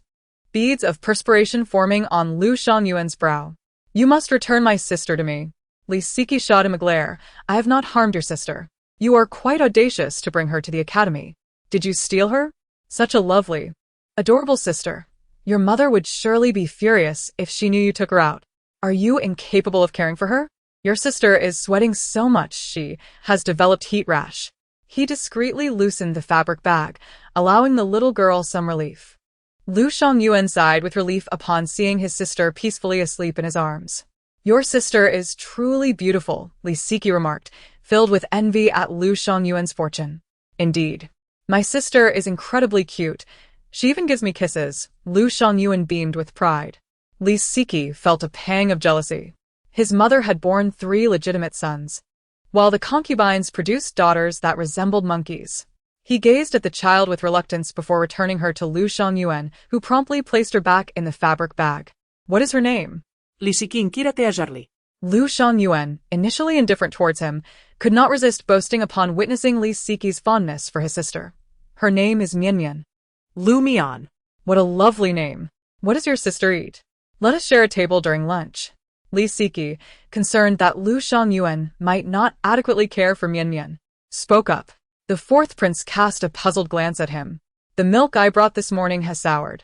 I cannot sit with you. I detest Jiang Yunma. Lu Xiangyuan replied awkwardly, embarrassed that the heat had spoiled his sister's provisions. I shall send someone to the kitchen to fetch more. Li Siki paused before declaring. Then Jiang Yunma is not permitted to sit with me at noon. I will protect your sister. I promise not to disclose anything to others. Thus, their friendship began to wane. Can I hold your sister a bit more? Li Siki implored, his eyes wide with longing. She is just so incredibly adorable. After a moment's contemplation, Lu Xiangyuan nodded in agreement. When Lu Mian awoke, she found herself surrounded by several young boys, startling her. What a large face. You frighten me. Show little Mian, do not cry. I shall feed you milk, Li Siki reassured her. Li Siki was the grandson of the Duke of Protecting the Nation, whose family had long been at odds with the Su family. The Duke's household had clashed with the Su family for years. Naturally, Li Siki harbored no fondness for Lu Xiangyuan. Does your sister need a diaper change? Does she want water? Can we bring her to the academy again tomorrow? Will she smile at me? Li Siki bombarded him with questions. Lu Mian, hearing the voices, broke into a radiant smile for Li Siki. Li Siki beamed with delight. Your sister smiled at me. She smiled at me. Unable to resist, he gently pressed his cheek against hers. Enchanted by her softness and the sweet scent of milk that enveloped her, Lu Xiangyuan shook his head vigorously. Tomorrow is the 13th of July. We shall be going out to parade. Scholars are imbued with an aura of literary finesse, and when reciting loudly, they exude a righteous spirit. Each academy must take turns parading in the streets for 3 days, reciting as they walk, to dispel the malevolent spirits. Meanwhile, ordinary citizens remain indoors during this time. Li Siki suddenly glanced at the fourth prince, who appeared pale and deeply fearful. Do not be afraid. We shall return to the temple immediately after school. The fourth prince shook his head. My mother is unwell. I must remain in the palace to accompany her. Besides, the abbot will protect me. Lu Mian blinked her eyes, sensing the ominous aura around him. Born on a day when the heavens were shrouded in darkness, he was inherently frail. Had he not been born into royalty, with the protection of dragon energy, he might have perished at birth. Chapter 36. Yet, merely surviving is a torment. Those born under such ominous signs have the ability to see ghosts. Wouldn't the 15th of July terrify him? Mian mused internally. Lu Shangyuan's eyes widened in realization. No wonder the fourth prince often resided in the temple of protecting the nation. Had it not been for his mother, the virtuous concubine, falling ill, he likely would not have returned to the palace this year. After school, return to the palace early. Do not encounter any foul spirits. For these 3 days, do not step outside. His frail constitution and ghostly nature made him susceptible to malevolent spirits. Indeed, just after lunch, someone arrived from the palace to escort the fourth prince away. At the age of 3, he had missed home and sneaked back to the palace on the 15th of July. When he regained consciousness, 3 days had already passed. During those 3 days, his temperament had dramatically changed. It was said that the virtuous concubine was so frightened by him that she fell gravely ill. Lisikisiga. For he knew more than most. On that occasion, the fourth prince's eyes had turned blood red, and he had savagely bitten the concubine's dog, draining it of its blood. He had appeared akin to a malevolent spirit. Upon waking, he retained no memories of those 3 days, which had been possessed by the malevolent force. The most tragic aspect was that before the age of 3, he had been too terrified to open his eyes, often covering them with gauze. As a child, he frequently encountered ghosts, which made him exceedingly difficult to care for. Was there truly no way to ward off malevolent spirits? Even the high monks of the Temple of Protecting the Nation could not accomplish this.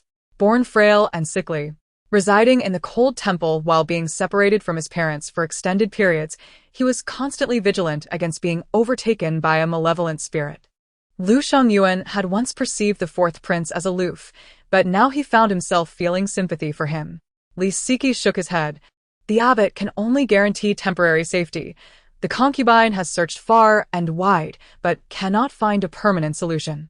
Having shared the experience of nurturing a child, they began to see each other in a more favorable light. How simple is this? Just a snip of my birth hair. And even the king of hell would be afraid. Lu Mian wiggled her chubby little feet, babbling incessantly. She had discovered that the more she babbled each day, the more it aided her vocalizations. The innate urge to gnaw on hands and feet was simply irresistible. Moreover, recently, she had been feeling an itch in her gums, indicating that her teeth might soon emerge. Lu Mian anxiously tugged at her hair. Oh, don't pull, just these 2 strands. Don't make it bald. Upon hearing her mention her fetal hair, Lu Shangyuan cast a fleeting glance her way. She had not cut her fetal hair, and it still remained. However, he harbored some doubts about his sister. Could these 2 soft strands truly protect her from malevolent spirits?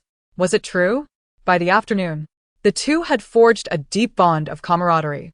Until just before school ended, they were still sweetly gazing at the floral cloth bag, smiling tenderly. Lu Shangyuan was all smiles. He had made a new friend.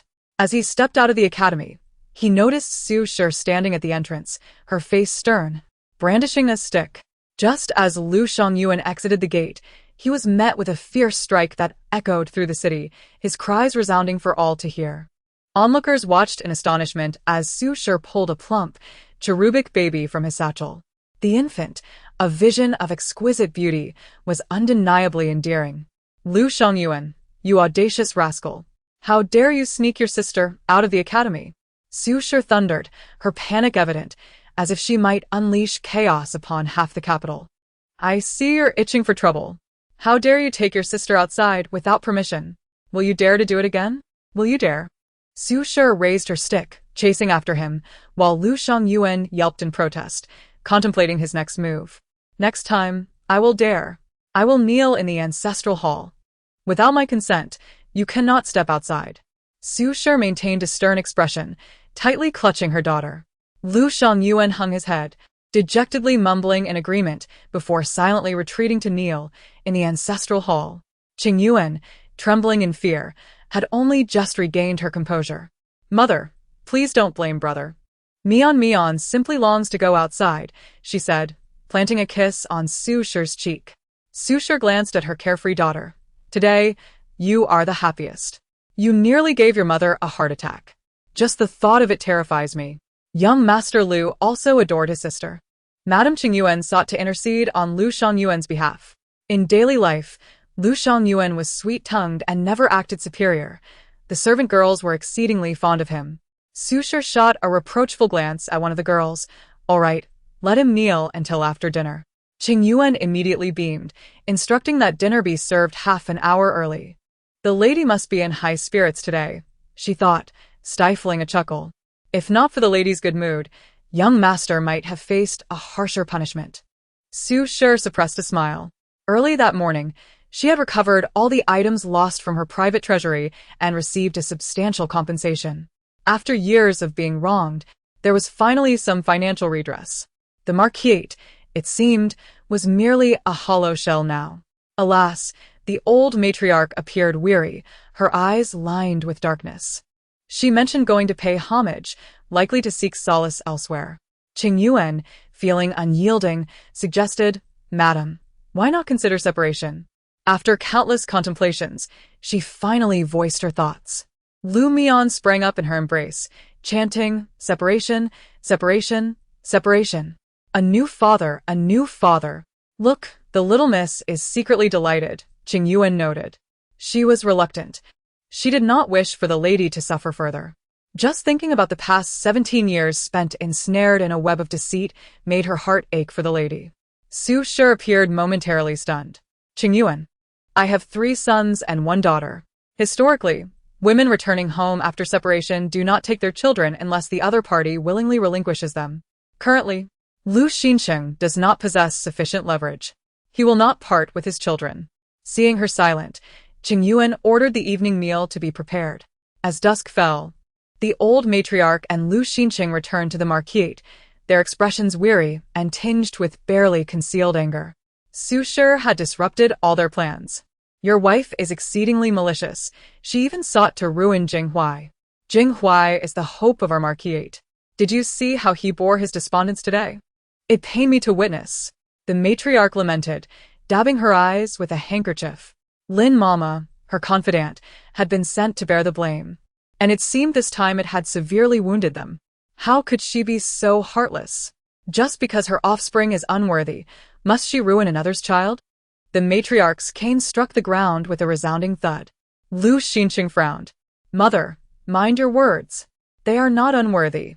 They are my children." His expression wavered. The matriarch struck him with her cane. Stinging pain surged through his skull, blood trickling from his palm. "Foolish. If it were merely the past's grievances, I could tolerate it. Now, you are but a cripple. You require assistance for the most basic needs. Your existence brings shame to our Marquis. How brilliant is Jinghuai, renowned throughout the capital, and Jingyao, not to mention, blessed with prophecies of grandeur. Yet, what of Bingyi? She has been a mere shadow, wronged for 17 years. That venomous woman, Su Qingji." The matriarch's eyes flashed with resentment. This time, she nearly tarnished Jinghuai's reputation entirely. "My plans were to raise Jingyao under her name, fostering feelings of attachment, thus creating opportunities for retribution against the Su family. In the future, Jingyao could achieve righteousness and earn a good name. Alas, if only Jingyao were here, we could alleviate our longing for her. What a fine granddaughter. Yet she must be raised away from us, hidden from the world." Lu Xinsheng's gaze flickered, yet he remained silent. As night deepened, the household servants secured the doors and windows, ensuring the protective charms were in place. At midnight, a dense white fog rolled in, shrouding everything in its grasp. Within the fog, grotesque figures emerged, their forms alarming and eerie. Headless beings wandered aimlessly, searching for their heads. Severed limbs and gaping maws floated ominously in the air, instilling terror. Whispers of sharp, piercing voices echoed around. Su Shi donned her cloak, while Qingyuan, too fearful to light the oil lamp, reassured, "Madam, fret not. Protective charms are affixed everywhere. We've scattered black dog blood at the base of the walls. We're safe." Su Shi glanced at the peacefully sleeping Mian, who had kicked off her quilt, revealing her fair belly. Su Shi gently pulled Mian's garment back down, covering her. Today, it seems only Mian sleeps soundly. Has Shangyuan returned? Did he have his meal? Su Shi's expression grew uneasy. Ju Xia chuckled softly, lowering her voice, Rest assured, young Master Shang Yuan returned to rest long ago. Before he left, the maid sent some snacks. He should be out parading now. Outside, the wind howled, mingled with distant wails that sent chills down one's spine. Each year, during the Ghost Festival, anxiety gripped the hearts of the people. Sigh, Qingyu lamented, tonight seems more terrifying than in past years. This fog is so thick. One cannot see their hand in front of their face. In previous years, closing the doors would suffice, but this year, the fog has entered the estate. With the fog within the estate, it felt as if inexplicable entities had emerged. Have the servants retreated inside? Sushi inquit. Despite it being midsummer, an eerie chill pierced through her, causing her skin to prickle. I ordered them to retreat indoors this afternoon. There's no one left in the courtyard now. We may have to wait until dawn for improvement. My eyelids have been twitching fiercely. I wonder how Shang Yuan is faring? This is Lu Shangyuan's first time participating in the parade. In Beizhou, it is stipulated that once a scholar reaches the age of 8, they may participate in the street procession to drive away evil spirits, entirely on a voluntary basis. Why, then, is the sound of scholars reading so delayed? In previous years, the streets were filled with the resounding voices of reading, capable of dispelling the terrifying darkness and ushering in a glimmer of light. Qingyuan's brows furrowed with anxiety. Today was markedly different from the past. There's nothing to worry about. A venerable monk is present. All will surely be well, she murmured, while her two maids, Yingxue and Juexia, huddled together, trembling in fear. Suddenly, a sharp, creaking sound pierced the air, a noise so jarring it felt as if it could rupture eardrums. The group turned abruptly toward the door, where they heard the ominous creaking, as if something outside was desperately attempting to force its way inside. The door rattled violently. Qingyuan's heart raced as she noticed a narrow crack appearing in the door. How could this be? Were they not afraid of the door gods painted in vermilion? Did that talisman fail to repel the malevolence? Su Shi's gaze darkened. Where did you acquire that vermilion painting? Qingyuan's face drained of color. It was brought by the Marquis. As the words left her mouth, she felt a wave of weakness wash over her, a chill creeping up her spine. Qingyuan was on the verge of tears. Before your delivery, the Marquis prepared the vermilion painting. At that time, I had no inkling he harbored ulterior motives and kept a concubine. A cold dread settled in Su Shi's heart. The creaking at the door grew more pronounced. Yingxue and Juexia had retreated further inside, shivering as they shielded their mistress. He, clang, clang, clang, clang. We found you. Voices echoed from all directions, nearly overwhelming them. The door trembled perilously, and Su Shi bit her lip, tasting blood. Sweat beaded on her forehead. Why had the reading voices yet to emerge? Yingxue's voice trembled with a hint of tears, and the hearts of the group sank even further. Lu Mian raised her hands above her head, placing them beside her face, her feet spread wide, resembling a small frog. Her tiny hands and feet, chubby and soft, fidgeted restlessly. The sounds of laughter and mockery in her ears irritated her from her slumber. She opened her eyes, her expression one of displeasure at being awakened in the dead of night, her frustration palpable. Thud. She puffed up her chubby cheeks, shaking her tiny fist in indignation. Qingyuan, startled, rushed forward to cover her mouth.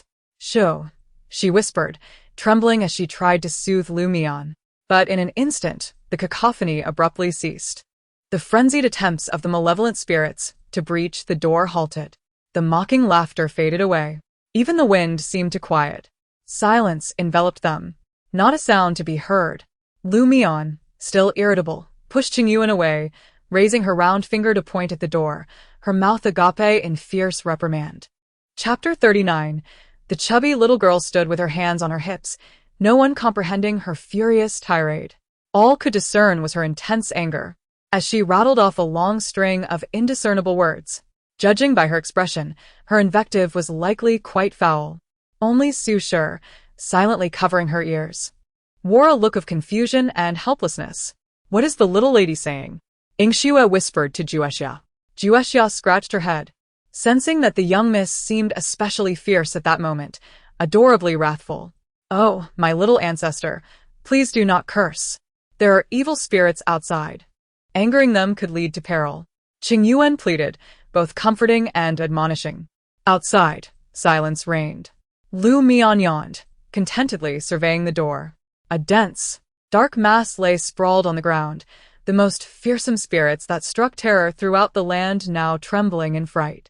If anyone were to witness this, they would likely fall to their knees in awe of the miracle. Mian rubbed her eyes, closed them again, and drifted back into slumber, breathing steadily. The white mist outside the door retreated silently, like a tide. With newfound courage, Qingyu leaned against the door. "Madam, how did they leave? Could it be that the young miss frightened them away?" Su Shi's eyelids twitched slightly. "What nonsense! Mian is merely speaking in her sleep. A 1.5-year-old child knows nothing." Qingyu chuckled foolishly. That may well be so. Having narrowly escaped calamity, they felt immense relief. "I shall take a look at the front door and assess the situation outside." Su Shi, feeling uneasy, donned her outer garment and prepared to step out. "I shall accompany you," Qingyu offered, knowing her mistress remained concerned for the third young master. They dared not light a lantern, uncertain if it might attract malevolent spirits. The household was eerily quiet, save for the vermilion painting in Su Shi's chamber, now shredded by the malevolence. "Madam." Qingyuan's eyes were red, brimming with rage. Su Shi's expression remained indifferent. "From now on, anything he sends shall be stored separately." "Lu Xinqing, you carried me into your home on a grand sedan, allowing me to devote my life to the Marquis house, yet you enjoy the fruits of my labor with your concubine. I shall ensure your disgrace and ruin."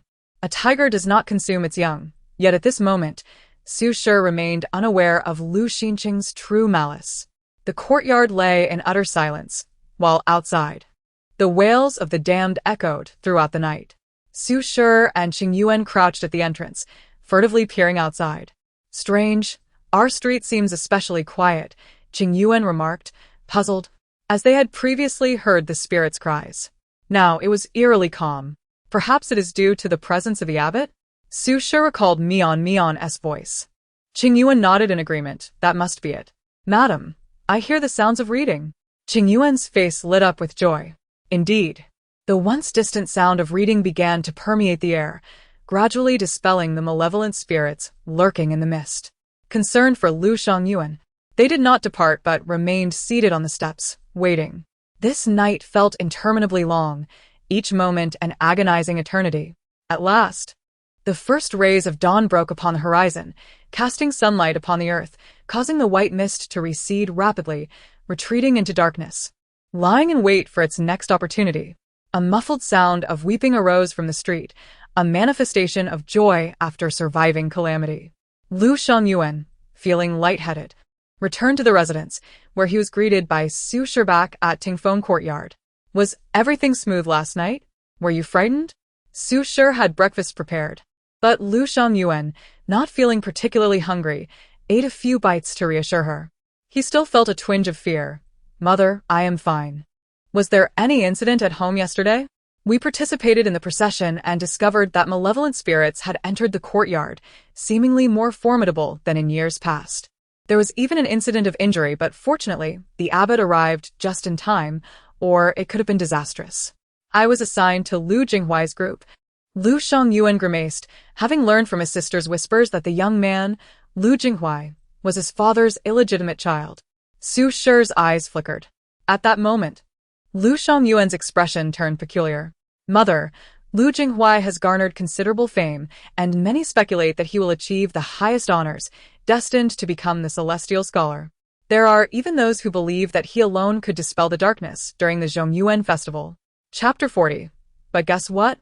Yesterday, those malevolent spirits showed no fear of him. How peculiar. Logically, such spirits should be terrified of the scholarly vigor exuded by learned men. Lu Jinghuai is one of the most exceptional among them. How could this be? Lu Jinghuai, at 17, was participating in the procession for the first time. Lu Mian sat on her bed, clutching an apple, her upper teeth just beginning to sprout tiny, pearly points.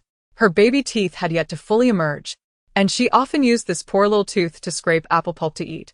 Of course, it is due to his plagiarism of his elder brother's writings. Both mother and son were momentarily taken aback. Before his 8th year, the elder brother's name resonated throughout the capital, overshadowing all others. However, just 2 years after his paralysis, the younger brother emerged with the reputation of a child prodigy. Even his achievement of passing the scholar's exam at the tender age of 10 was merely a result of appropriating his elder brother's questions. Mian clicked his tongue, for the title of genius bestowed upon him was wholly unmerited. Su's expressions suddenly darkened. Lu Xiangyuan clenched his fists. To this day, There are still those who compare the elder brother with Lu Jinghuai, referring to them as the dual talents of the Lu family. Whenever the elder brother is mentioned, people inevitably lament, regretting that such a remarkably gifted individual has become disabled. This, in turn, allows Lu Jinghuai to ascend by standing on the shoulders of his elder brother. Mother, my studies are quite challenging at present. I wish to borrow my elder brother's past books and writings. Do you know where they might be? Lu Xiangyuan casually inquired. Clearing his throat, Su pursed her lips. After your elder brother's incident, he became vehemently opposed to everything from the past. Your father had someone relocate them long ago, and they have already been given to Lu Jinghuai. Lu Mian held an apple that was larger than her face in her hands. Speaking of which, it has indeed been quite some time since I last saw your elder brother. Su's expression grew somewhat dim. The thought of her eldest son still stirred a deep pain within her heart. She had poured all her efforts into him. When the incident occurred, she nearly lost half her life. In the aftermath, he seldom left the house, and she could not enter. Occasionally, she could only sneak in to see him while he slept, witnessing his gradual decline and descent into despair, watching as he slowly lost his will to live. It has been 8 years. When will he finally be willing to step outside? 素晒縮地. Perhaps her elder brother would soon come to clarity. Lu Xiangyuan could not help but recall their last meeting. He seemed particularly fond of Mian, even breaking the established rules for her sake. 素十買貴哩. Choosing not to voice her thoughts, the mere fact that her eldest son was alive was her last hope. During the day, Lu Xiangyuan took a deep nap. In the following 2 days, he continued to keep a nocturnal schedule, and after 3 days, the little chubby boy had noticeably lost weight. It was quite distressing. Enduring such trials year after year, where could one find the strength to endure?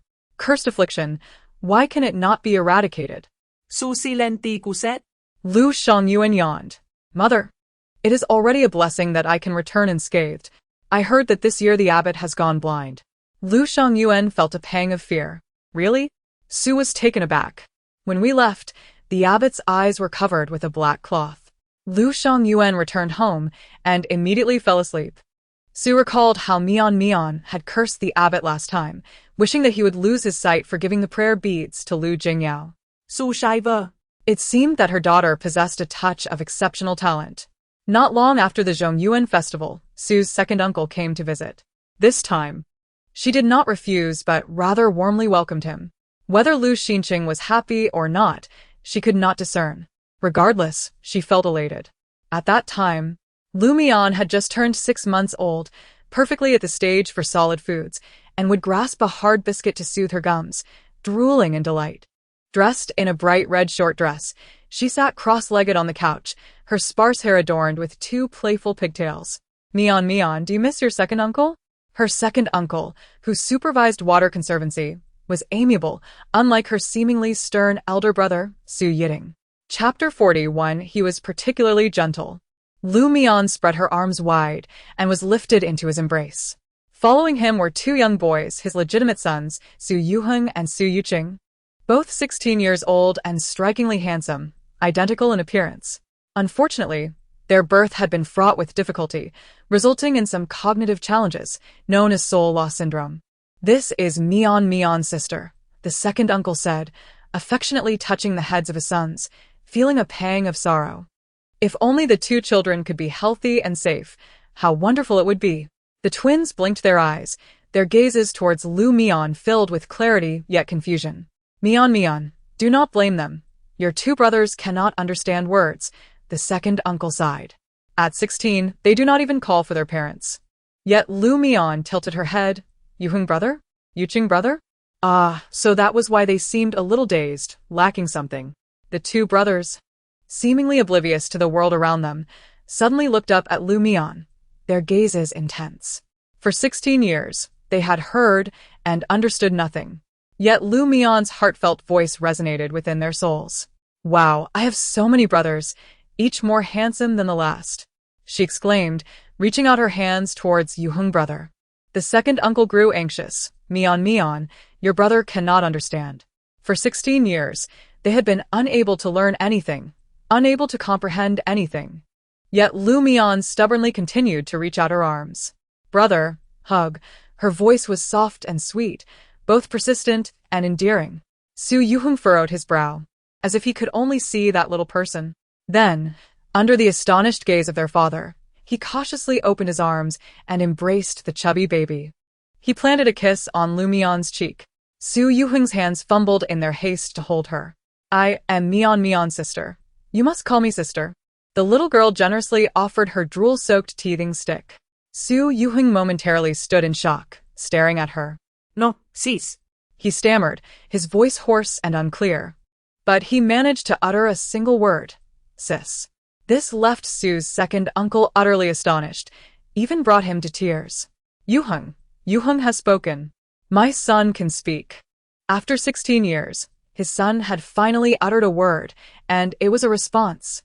Lu Mian then opened her arms towards Yuqing brother, and once again, she was rewarded with an embrace. Su's second uncle and his wife were overwhelmed with joy, although their two sons still showed no response to their calls. They had reacted to Mian. This rekindled hope in their hearts. Mian, you have given birth to a wonderful daughter." The second aunt wiped her tears. Having suffered greatly during the birth of her twins, she had long ceased to hold hope, yet now she was witnessing a change. Su was also astonished. "Second brother? Second sister-in-law, do not cry. In the future, Yuheng and Yuqing can often come to play at our home, allowing Mian to spend time with them. Or I can bring Mian back. I would gladly do anything to assist my second brother." The second brother and sister-in-law wiped their tears and engaged in casual conversation with Su. Meanwhile, Lu Mian seized the opportunity to grasp her brother's fingers, bonding with them. This was her forte, after all. She perked her ears to listen to their conversation. "This time, His Majesty has sent me to Linluo for flood control. I fear it will be after the new year before I can return. You must be careful in the capital," Su Yicheng said, his expression solemn. "Though my brother's words may seem harsh, you must remain vigilant." Su tightened her grip on her handkerchief, taking a deep breath. "Second brother, sister understands everything. You must take extra care." However, Su's second uncle secretly glanced at Lu Mian, who was gnawing on her teething stick, eavesdropping intently on their conversation. "Flooding in Linluo? Isn't that where my second uncle was torn apart by the refugees?" The little one thought anxiously. "Second uncle, you must guard against Dong Jiaming. He will harm you." Chapter 42. As the second uncle relaxed his furrowed brow, he exclaimed, "Ah, it's Dong Jiaming. Yes, I shall remember this name." In her heart, Su Shi pondered how to subtly remind her second brother. Su Eryi had not dined, and after a brief sit, he departed in haste, having promised to take Mian to interact with his two sons. Upon his visit, he sensed that the children had become considerably more astute. That night, as Lu Mian slept in a daze, she was roused by faint noises from outside. Su Shi, draping herself in a garment, rose to hear Qingyu report that someone had rushed to Shantang, claiming that someone was gravely ill. Lu Mian stifled a yawn and turned over to continue her slumber, relishing the comfort of her position. The ebb and flow of fate is ever so intricate. In the original narrative, the Su family faced decline, with Su Shi's three sons encountering continuous misfortunes, while the heroine's family thrived effortlessly. Now, with the Su family ascending in ranks, and with herself and her third brother unscathed, Su Shi had even managed to empty the Lu residence and the heroine's storerooms, resulting in her own trials. Despite the commotion outside throughout the night, Lu Mian slept soundly. Early the next morning, Su Shi was summoned to Shantang. The elderly matriarch, visibly fatigued, glared at the refreshed Su Shi, her anger boiling. "It is all your doing. You have brought about this situation. You sleep soundly while the wedding of Wani approaches, and I must bear the burden of arrangements. What use is it to marry you?" The old lady's words were laden with ire. Typically, Su Shi would have knelt to apologize, but at this moment, she retorted, "Mother, I have cared for her for so many years. Who in the capital does not know? The daughter-in-law is blameless. How can you grow old? When you bore Wani, others at your age had already become grandmothers. You still have the ability to bear a daughter, hence you are not old. Su Shi's tone was playful and laced with amusement. Yet the old lady could not muster a smile, feeling as if Su Shi were mocking her. However, she could find no evidence to substantiate her suspicions, which only deepened her frustration. After all, Wan Yi is your own daughter. I can afford to indulge her. But the arrangements for her marriage must be handled by her biological mother. To avoid external criticism, Su Shi replied, her smile unwavering. The entire capital was aware of her disapproval of Lu Wanyi's marriage, and she intended to remain uninvolved. Should Lu Wanyi come to regret her choices in the future, it would bear no consequence for Su Shi. The old lady's brow furrowed further. Recalling that Pei Bing-yi had previously embarrassed herself publicly and had spent a night detained at the government office, causing a ruckus with Lu Xiancheng upon her return. Whispers circulated in the capital, alleging that Lu Jinghuai's mother was a thief, with some even suggesting that the lightning strike incident had befallen her family. This had undeniably tarnished Jinghuai's reputation. Repeated occurrences had led to a lack of diligence in attending to Lu Jingyao, who had suffered from a high fever the previous night, keeping her awake in fear.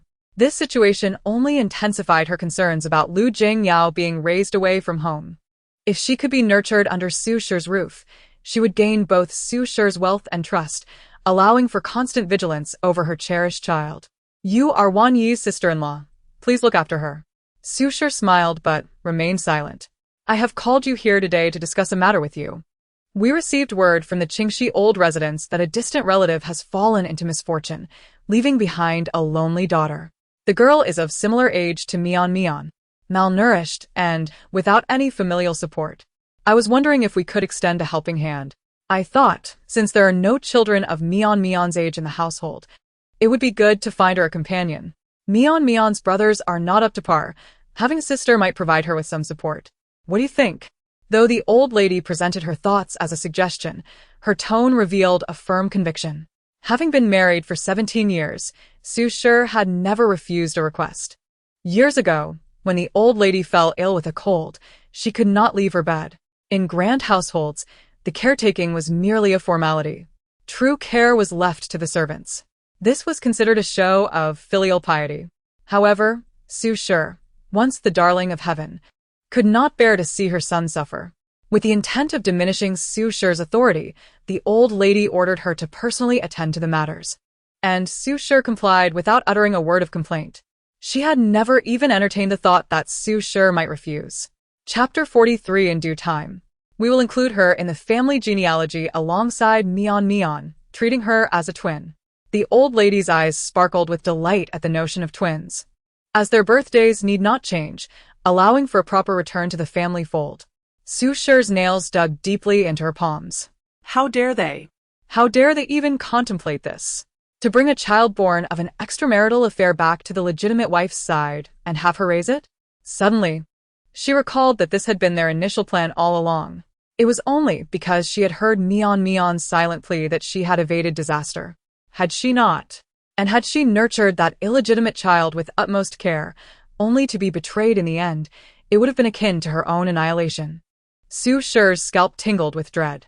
At that moment, she gripped her hands tightly, betraying no emotion on her face. Mother, I have Mian. Why would I need another daughter? Moreover, that child's parents are both deceased? Su Shi inquired with concern. The old lady responded with a slight hum. Mother, it is not that the daughter-in-law is unwilling. That child is likely fated to bring misfortune to her parents. Look, before she was born, everything was harmonious, with loving parents. After her birth, the family fell apart, and nothing went smoothly. She must be fated to bring calamity upon her kin. The daughter-in-law is young and fearless, but mother. Su Shi sighed, her words laden with implication. The old lady's brow furrowed, a flicker of displeasure flashing in her eyes. Lu Jingyao and Lu Jinghuai were her heart's treasures, and she would not allow anyone to speak ill of them. Jingyao's destiny had even been validated by a renowned monk. Very well, if you are unwilling, I shall not pressure you. The old lady did not dwell on it any further, merely lamenting the missed opportunity of having drowned Lu Mian. As Su Shi stepped outside, the smile on her face fell away instantly. What a delusion! Lu Mian was entirely oblivious to these machinations, and even if she were aware, she would never allow Lu Jingyao to become her sister. As long as she opposed it, the heavens themselves could not compel her. Lu Mian, having just turned 7 months, sprouted her first tooth. Her dietary options expanded, and she could even enjoy half a steamed egg on occasion. Meanwhile, Lu Wanyi was on the verge of marriage. In my previous life, my mother thwarted your marriage to a pit of fire, only for you to scorch her face. This time, let us see if you'll regret it. Lu Mian donned festive attire, and the touch of red on her brow accentuated her adorably Na'vi appearance. Yes, let us eliminate her, eliminate her, eliminate her. The Duke's residence was alive with festivity, adorned with vibrant lanterns and red couplets. The old lady was overjoyed, and the mother and daughter wept together for a while before sending Lu Wanyi off. Among the guests attending to the bride, Su Shi spotted Lu Jinghuai, who seemed to have a cordial relationship with the newly crowned scholar, Gu Ling. Did he know of Gu Ling's propensity for domestic violence? Su Shi observed coldly as Lu Wanyi, with a charming demeanor, approached the marriage she had long desired. With Lu Wanyi's departure, the household grew markedly quieter. On the day of her return, Lu Wanyi appeared bashful standing alongside the newly minted scholar, looking like a perfect couple. Catching sight of Su Shi, Lu Wanyi could not help but smirk derisively. Sister-in-law, thank goodness I did not heed your advice. Ling is such a wonderful man. How could you claim he is unworthy, and even try to prevent Wanyi from marrying? She unhesitatingly betrayed Su Shi. Gu Ling's sharp gaze turned toward her, his expression cold. When did I offend the Duchess? Gu Ling frowned slightly. Su Shi diplit Gu Li. Though Wanyi is not my biological daughter, I have personally guided her through every step of her upbringing, making her akin to my own. She was cherished and raised by me, her temperament becoming rather delicate. Concerned that she might regret her choices, I hesitated in my actions. As for the notion that she is unworthy of a match, that is entirely slanderous. Who in the entire capital is unaware of my deep affection for her? Merely based on a fleeting glance during a parade, one would assume she is to be wed. How could I not intervene? Su Shi sighed, seemingly heartbroken. Lu Wanyi pursed her lips, her cheeks flushing. She was not the same person who caught Gu Ling's eye during the parade. When she visited Pei Bingyi's residence, she encountered Gu Ling seeking Lu Jinghuai. It was then that her heart was stirred. Pei Bingyi even went to great lengths to invite Gu Ling over, as they had already had clandestine interactions. However, they intended to leverage Su Shi's influence to elevate Lu Wanyi's status, unaware that she was unwilling to meddle in marriage matters. Lu Xinqing had returned to the residence early, partaking in lunch and a welcoming feast. Lu Mian eagerly managed to snag a few morsels of meat, excitedly wriggling in Qingyu's embrace. If Aunt were to remarry, there would be more meat to savor. Su Shi sợ mai ghen li. Sister-in-law, I must say, how long has it been since Big Brother returned home? Perhaps it's time to reflect on whether you have erred in some way? Lu Wanyi spoke with a hint of schadenfreude, nudging Su Shi, hoping for her assistance in securing a good match. Little did she know, Su Shi was unwilling to lend a hand, even selling off portions of her dowry to rescue Pei Bingyi from prison. Men are destined for great endeavors. What is it to endure a slight inconvenience? Lu Wanyi nestled affectionately in Gu Ling's embrace, her eyes radiating happiness. Su Shi dabbed at the oil on Lu Mian's mouth with a handkerchief. Indeed. Next time you face domestic violence, remember to contemplate why you are being struck. Lu Mian was overjoyed, anticipating her turn to be scolded. Wanyi was right. Su Shi even cast a playful glance at Gu Ling. Do ensure you do not return in tears to complain. By the time the welcoming feast concluded, it was already evening. The maids hurried to prepare several winter garments for the young miss. With the autumn rains, the chill was upon them, and the weather was about to change. Qingyu sat by the bedside, embroidering a tiger-headed hat for Lu Mian under the oil lamp. Call for mother? Su Shi cô set Lu Mian. Lu Mian grinned, revealing her only little milk tooth. Her pronunciation was unclear, but she was beginning to speak. What a joyous sign. Su Shi felt a swell of pride. While Mian had yet to articulate, that girl had been speaking for ages. As Lu Xinqing entered, he instinctively remarked. Of course she can speak. She is a modern child from 2,000 years hence.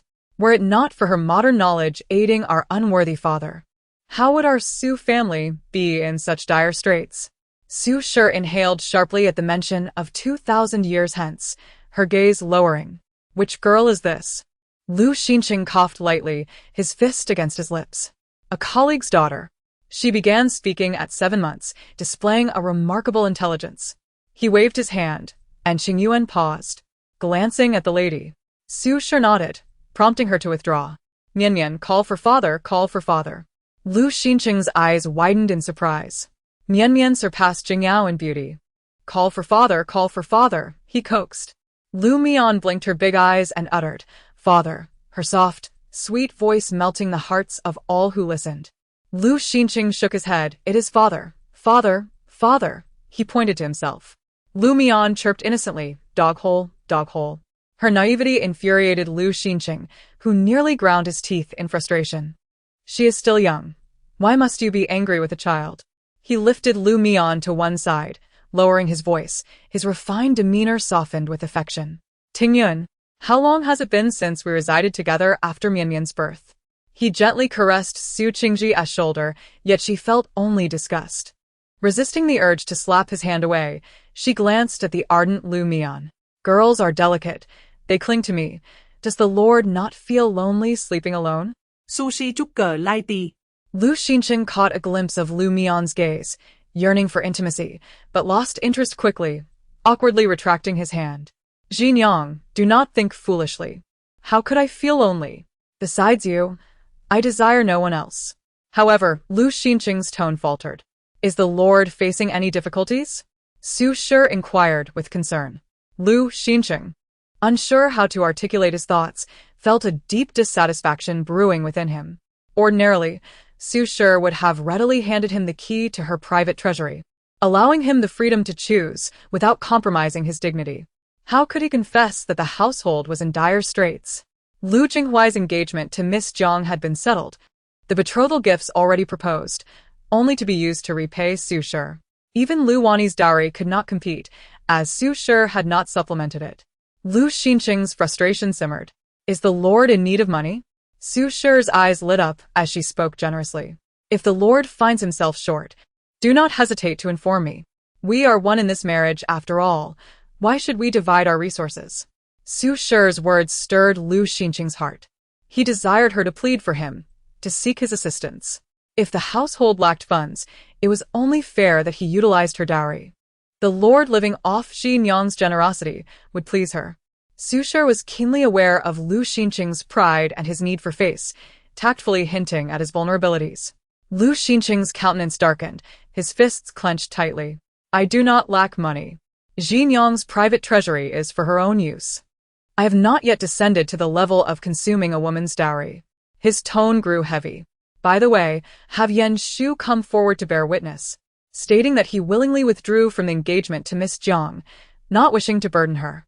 The rumors outside about Lu Jinghuai stealing Yan Shu's fiancé were distasteful. Do not ruin his future. He is a prodigy destined for greatness. Lu Xinqing's eyes gleamed with restrained delight. Bang! Su Shi's face darkened, and she slammed the teacup on the table. Is the Lord here merely to discuss this? You want Yan Shu to come forth as a witness?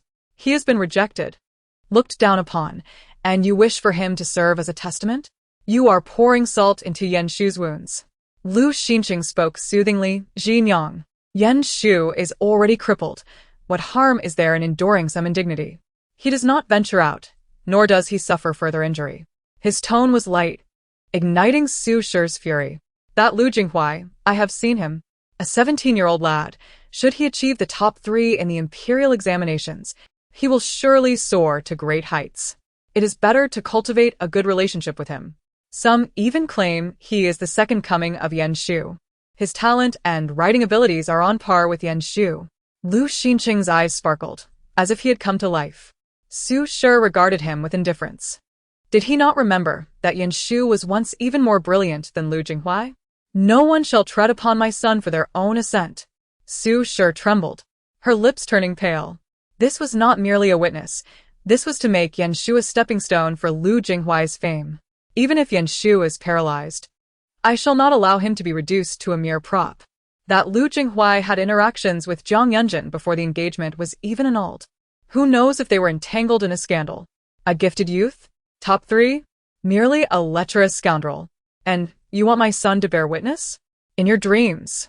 Su Shi clenched her teeth furiously. Slap. Lu Xinqing delivered a resounding slap across Su Shi's face, a flicker of anger flashing in his eyes. What nonsense are you spouting? Lu Xinqing's countenance betrayed a hint of panic. Su Shi raised her hand to gently wipe away the blood at the corner of her mouth, her eyes brimming with unrestrained hatred. I see you have gone mad. Jin Yang, how have you become like this? So petty, intolerant of others? You have lost all your former magnanimity and grace. Having spoken, he swept out of the room. Qingyu burst through the door, and upon seeing the bruises on her lady's face and blood at her lips, tears streamed down her cheeks. How dare the Marquis lay a hand on you? Qingyu quickly ordered someone to fetch hot water to soothe the swelling. Su Shi remained expressionless, allowing the maids to bustle about. In stark contrast, Lu Mian sat upright on the bed, his expression grave, even his beloved apple rolling to the floor. A genius? Merely a thief of my brother's literary fame. Now he steals from my brother, and when the heroine matures, she will have the entirety of China's 5,000 years of poetry and prose to aid him. Outside, the lights blazed, while the atmosphere indoors was suffocatingly dim, with Su Shi's eyes revealing her unabashed hatred.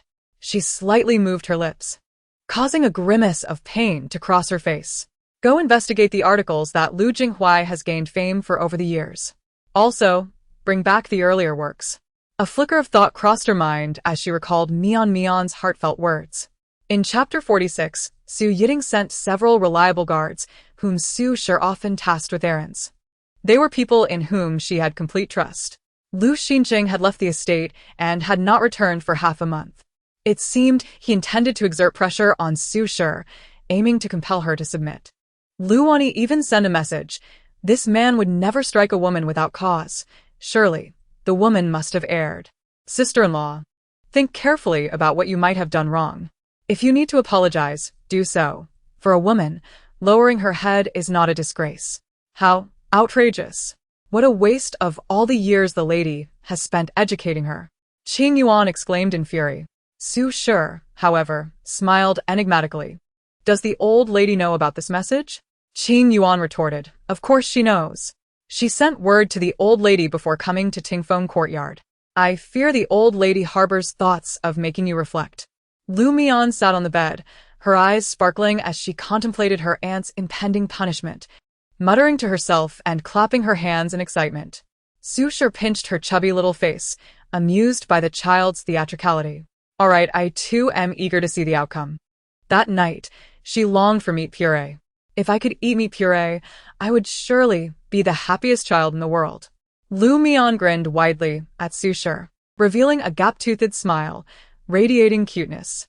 On this day, the 15th of the 8th month, Su Shi planned to steam some meat puree for Mian and prepare easily digestible snacks. Seeing her daughter, her heart melted. Had it not been for Mian's arrival, she would have faced utter despair. Su Shi furrowed her brows slightly. She would seek a divorce and boldly reclaim her 4 children. It would be difficult, but with Mian there was hope. Yea, mother is the best, the most beautiful and wonderful mother in the world. Lu Mian exclaimed, planting a kiss on her cheek. If I could go out to admire the moon tonight, that would be even better, Lu Mian mused. Su Shi pretended not to hear. In the small kitchen, someone discovered a type of egg yolk bean that melted in the mouth, perfect for the young miss. Later, a maid would bring some. This morning, the kitchen baked mooncakes, and everyone eagerly anticipated the moon-gazing tonight.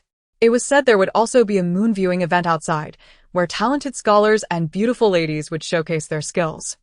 In previous years, the Princess Royal would also host a grand celebration. Qingyu massaged Su Shi's shoulders. Madam, this child is precious. How could she dare to hold a lantern festival this time? Su Shi replied with a hint of a smile. Ah, this child is indeed precious. I wouldn't dare to host a lantern festival. Tonight, let us release flower lanterns by the pond and prepare more food. Let us also give everyone double the moon silver. Su Shi declared, which instantly brought joy, prompting grateful bows. Su Shi glanced down at Mian. To have Mian is my blessing. Taking out 10,000 taels of silver from the storeroom, she decided to use Mian's name for disaster relief. She had heard that many victims of the Linluo flood had settled outside the city, and this would be an act of virtue. Madam, you are most benevolent, Qingyu said solemnly, bowing deeply before heading off to make arrangements. By evening, Qingyu returned to the estate. The city was free of curfews, and red lanterns adorned every street. Madam, the disaster victims are truly pitiable.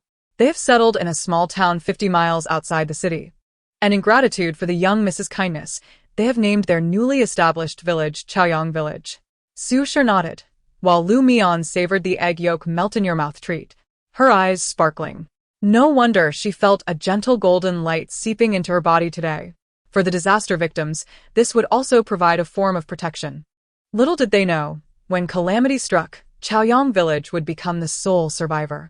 Bearing her name, it would be a blessing from heaven. Madam, the Marquis has still not returned. The old lady just made an excuse to go pray and join the temple fair, Qingyu said hesitantly, her voice low. The maids instinctively lowered their voices, fearful of inciting Su Shi's wrath. The Marquis had not returned for 10 days. In Chapter 47, Su Shi's expression was calm. In the past, she would have been filled with anxiety and self-reproach, humbly seeking forgiveness. Now Lu Xinqing's attempts to pressure her seemed futile. She wished nothing more than to consume his flesh and drink his blood. Fine, if he doesn't return, then let us enjoy a peaceful festival. Su Shi understood that today was the Mid-Autumn Festival, a day for reunion. Pave would surely find a way to keep Lu Xinqing there. He intended to humiliate her, to compel her to apologize. Would she feel humiliated? Qingyuan's eyes brimmed with tears. Madam is the legitimate wife, the one who was brought in with great ceremony. How could the Marquis spend the Mid-Autumn Festival with his concubine? This is an affront to the madam. Qingyuan, you must understand. What I seek is no longer his true heart. I wish to withdraw with my children, intact. The more arrogant and reckless he becomes, the closer he will fall into hell. On the night of the Mid-Autumn Festival, the estate was devoid of the Marquis and the old lady. Yet everyone felt a sense of relief. Su Shi even had a table set up in the pavilion, laden with succulent crabs, warm wine simmering on the stove, and an array of exquisite pastries. She relished crabs, but had not tasted them in 17 years, as the old lady despised their flavor. Lu Xiangyuan would go to his elder brother's courtyard to study every day after school. At this moment, he held Mian and went to find his elder brother. Sitting in a wheelchair, his elder brother had gained some weight in just 2 months, and his former elegance was subtly re-emerging. His hands could now slowly lift. However, he had not revealed this to anyone. Mian has come? Come here, let your elder brother hold you. Lu Yanshu, typically reserved and indifferent, would always soften at the sight of Mian, his icy demeanor melting away. Wah, I want to release lanterns. I want to release Kongming lanterns and flower lanterns. Lu Mian pouted in her brother's arms, expressing her grievances. Lu Xiangyuan scratched his head. Ever since I took you out last time, Mother has been stricter. Lu Yanshu shot him a warning glance. What if something happens to her? Elder brother has prepared flower lanterns. Would you like to go to the lake to release them? Lu Yanshu smiled gently, his demeanor that of a refined gentleman. His features were like a painting, handsome and graceful. Had he not been in a wheelchair, he would have surely drawn the admiration of maidens throughout the city. Lu Mian eagerly nodded her little head, wishing for the most magnificent lantern of Guanyin Bodhisattva for herself. Among the myriad of sky lanterns, she yearned to release a unique one, a Bodhisattva lantern, which she believed would be quite delightful. As she mused, her elder brother guided her to release the lanterns before retrieving brush, ink, paper, and inkstone. Since his disability, he had not held a brush until this moment. Skilled in portraying Buddhist figures, he decided to create a portrait of the Bodhisattva for Mian. He took up the brush and began painting on the lantern. The young servant's eyes glistened with tears of joy. The young master had truly come back to life. Lu Yanshu could not hold the brush for long. And it wasn't until darkness enveloped the sky that he completed the bodhisattva's image. By the time he finished coloring, night had fallen. Mian danced with joy, her chubby wrists jingling with bells. Her words were unclear, only vaguely forming a few syllables. She gazed at her brother with awe. It's truly magnificent. The bodhisattva he painted had a compassionate expression, as if quietly observing the world, resembling an authentic bodhisattva. Lu Yanshu, sensing his sister's astonishment, could not help but smile gently. Lu Shangyuan lit the wick of the bodhisattva lantern with a candle. At the moment the wick ignited, the bodhisattva seemed to be infused with a soul, radiating a brilliant light and an aura of compassion that enveloped them. Lu Shangyuan stepped back, almost unable to meet the gaze of the luminous figure, feeling a sudden urge to kneel in reverence. The rumors of his brother's exceptional talents in music, chess, calligraphy, and painting were indeed true. His presence eclipsed all others. Mian nestled in her brother's embrace, her little mouth exclaiming in wonder. The bodhisattva lantern gradually ascended into the sky, merging with countless other lanterns. The calming lanterns glowed softly, floating between heaven and earth. Chapter 48. Mian blinked her eyes, her small hands forming a gesture, channeling a surge of energy into the lantern. In an instant, all the calming lanterns began to drift together, gathering the bodhisattva lantern at the center, resembling stars clustering around their deity. "What is that in the sky?" someone exclaimed, gazing upwards in astonishment. At that moment, the crowd was gathered before the high platform, admiring Lu Jinghuai's impressive display, basking in the praise of others. Now everyone looked skyward, and the bustling city fell eerily silent, as if a pause button had been pressed. "It's the bodhisattva. The bodhisattva has manifested," they shouted excitedly, kneeling on the ground in fervent worship, repeatedly bowing their heads. "Oh my, a divine presence has appeared. Is the deity here to bless us?" The crowd rejoiced, while Lu Jinghuai awkwardly stood on the platform, biting his lip to suppress the simmering anger in his eyes. The entire city was in worship of the bodhisattva. Yet Mian remained blissfully unaware of the profound impact her lantern had caused. She did not know that the elderly matriarch of the loyal and brave Marquis' residence had knelt beneath the lantern all night, fervently praying for Lu Jinghuai's success in the imperial examination. Yawning, Mian felt a bit fatigued. The lively atmosphere of the residence had deprived her of her afternoon nap. "Brother, I'll take my sister back to sleep.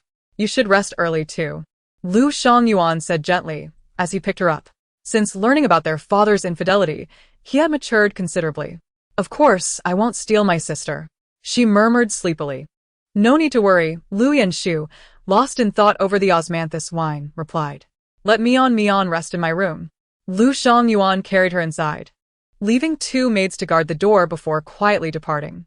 At night, tranquility enveloped the surroundings, illuminated by the full moon. Suddenly, a thick plume of black smoke billowed from the residence, causing Qingyu to wrinkle her nose in dismay. "Where is the leak?"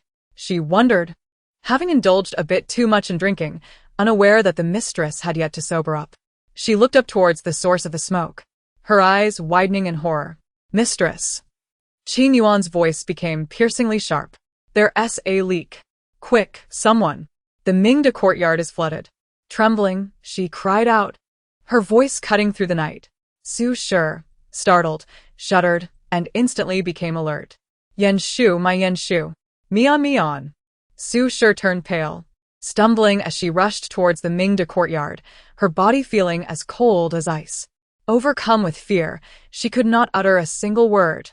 "Ah." She dashed forward in a frenzy. At that moment, the entrance to the Mingda courtyard was engulfed in thick smoke. "Where's Mian? Where's the young master?" Qingyu shouted. Servants rushed from all directions, bringing water to douse the flames, but the fire raged fiercely, refusing to be extinguished.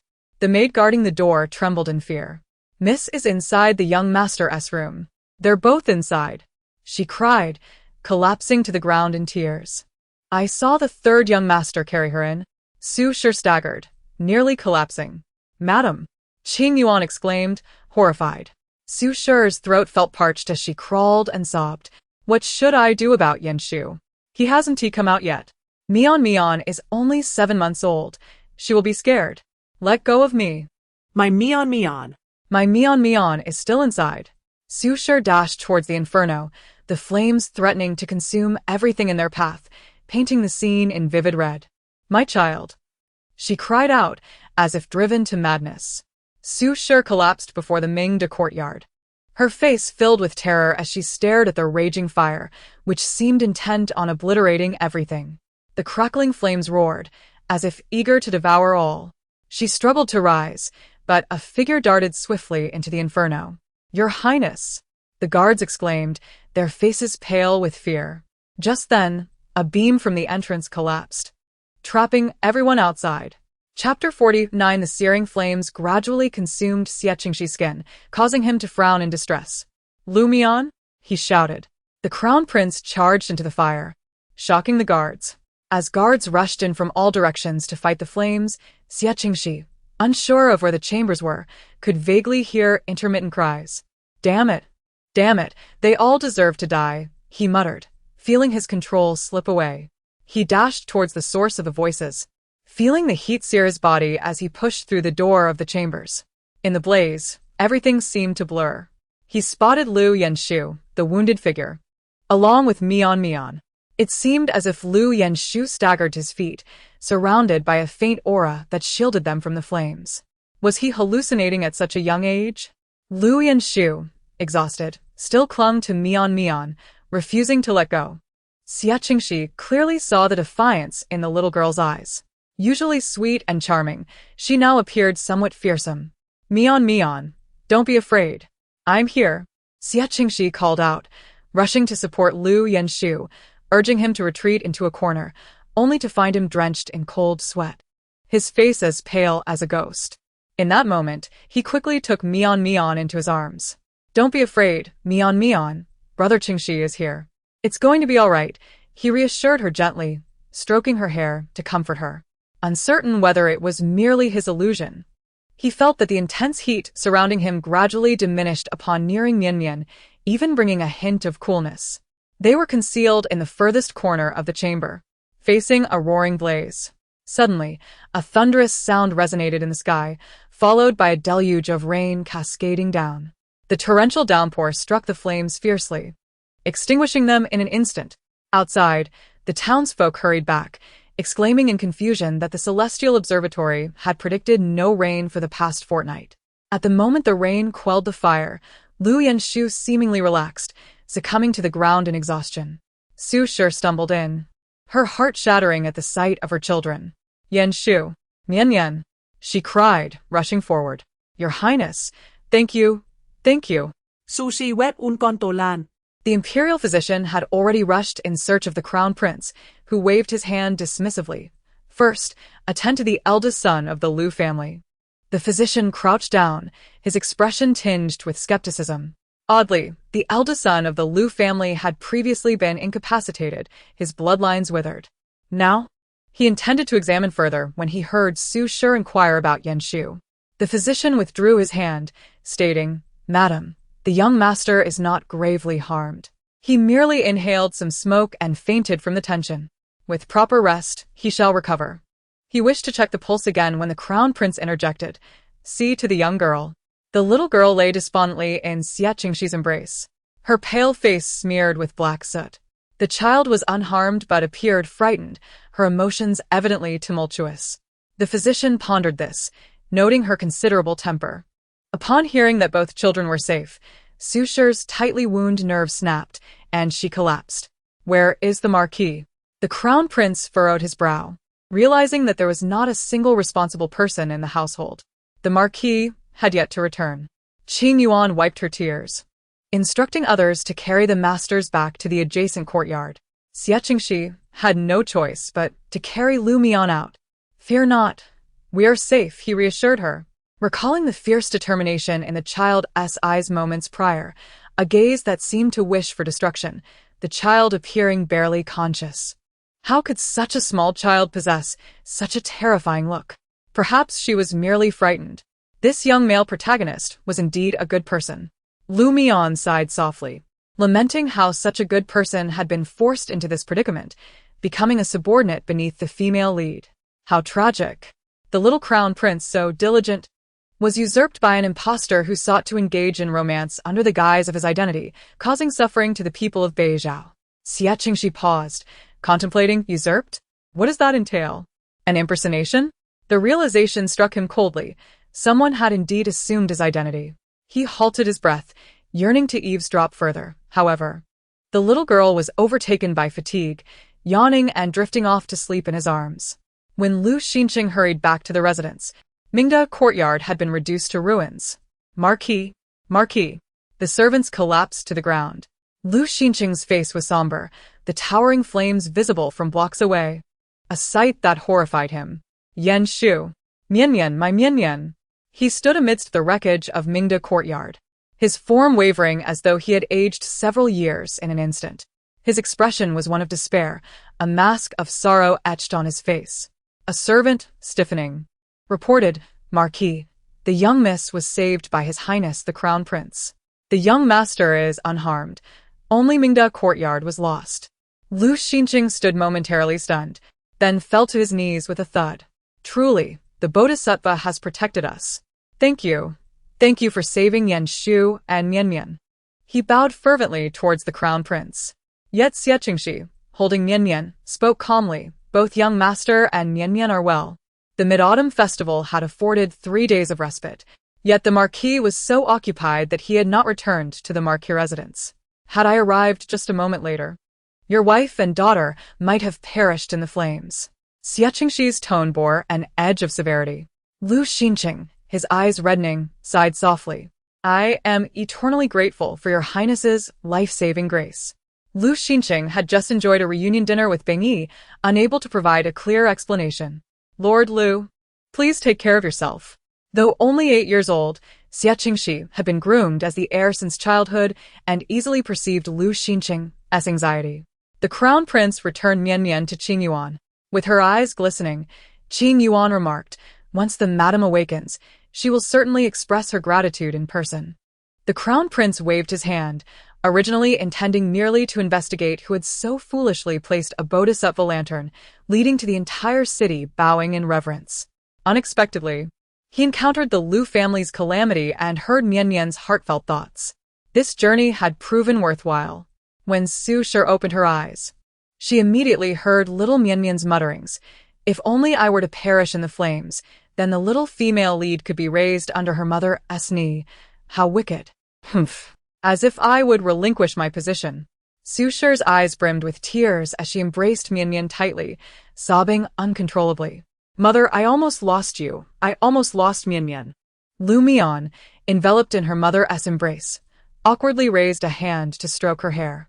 Fear not, it's not cold. Su Shi cried even harder. Madam, the Marquis is outside, Qingyu whispered.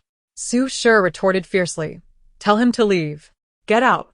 A glimmer of murderous intent flickered in her eyes, a stark contrast to the depth of her previous affection. How could he dare to lay a hand on Mian? Outside, Lu Xinqing heard Su Shi's voice, feeling a twinge of displeasure. Had she truly lost her mind in recent days? Had he spoiled her too much, causing her to lose sight of her position? Bing Yi was so gentle and considerate, while Jing Yao was so wise and caring. Lu Xinqing suppressed his rising anger, stating, Xinjiang, the fire was not my wish. I shall return to the Marquis residence to care for you and your daughter. How peculiar, wasn't it supposed to be Tingfeng courtyard that caught fire? With that, he departed the small courtyard.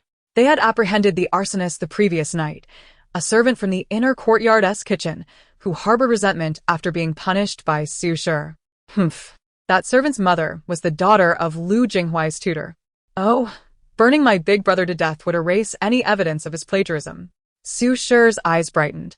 Mian, was it my brother who protected you last night? Lu Mian nodded enthusiastically.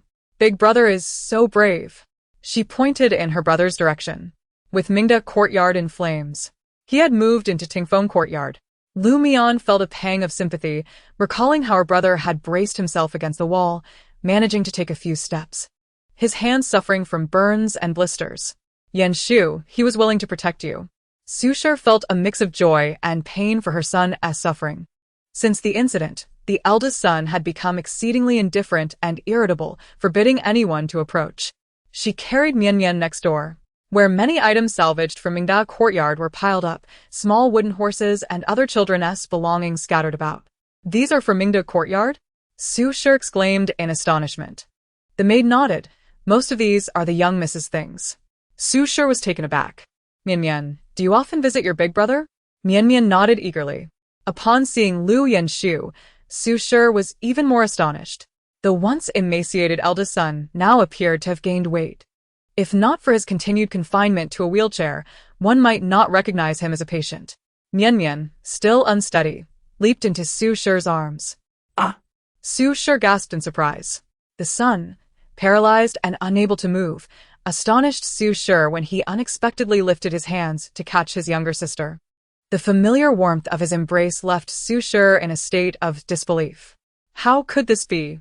Yanshu, have you truly begun to recover? Tears streamed down her face as she approached her son, whom she and T held close in years. Since his paralysis, Lu Yanshu had shunned any visitors, unwilling to subject his loved ones to the despair reflected in their eyes. It had been an eternity since she had seen her eldest son so serene. Mother, you have worked hard, Lu Yanshu said gently, his voice softening as he looked at her, his own eyes glistening with unshed tears. He had believed that his parents lived harmoniously, unaware that his mother had been living a lie. How could he bear to let her confront this burden alone?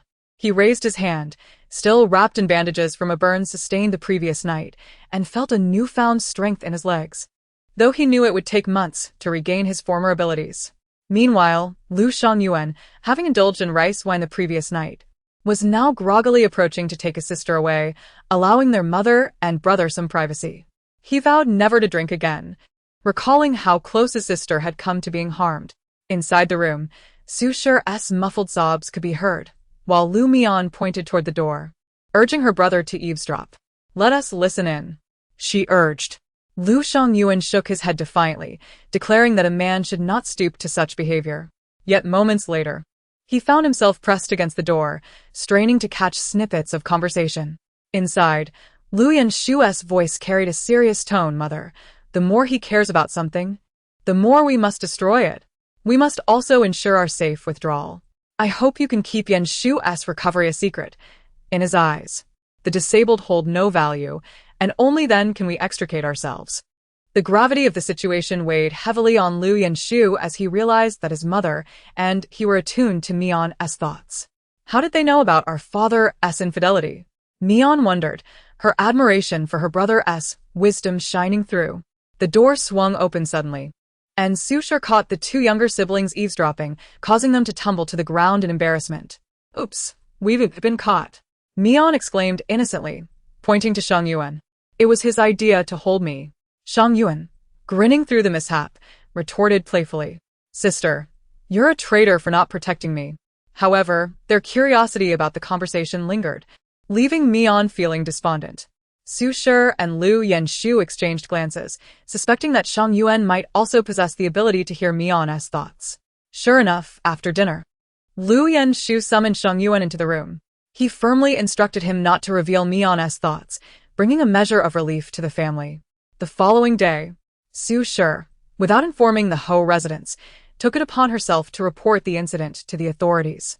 Being of noble rank, she garnered significant attention, even being personally received by the magistrate. At noon, in front of the students of the Jinghong Academy, Lu Jinghuai's servant was publicly apprehended.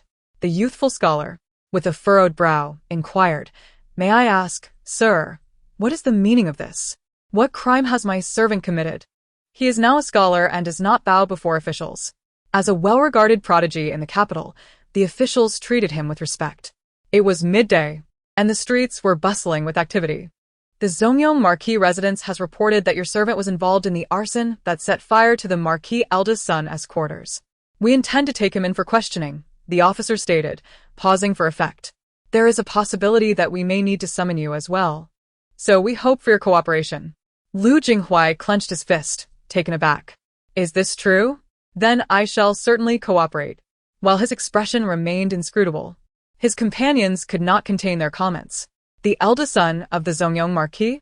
Isn't he the remarkable talent from 8 years ago? One of them mused.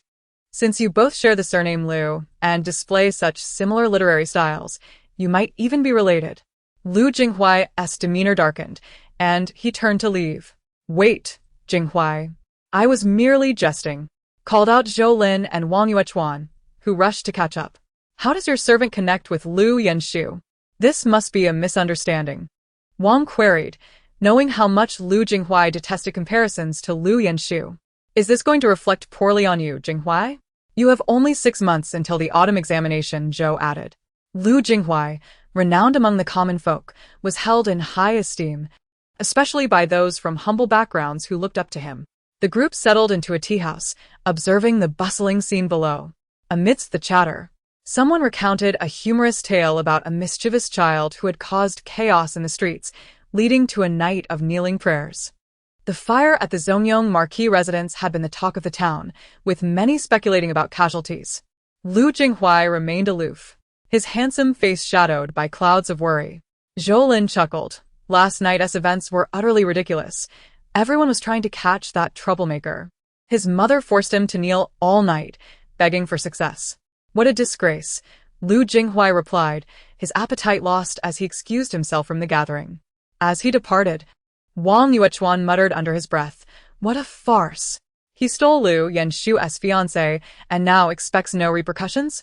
Zhou Lin, intrigued, pressed, what is this about?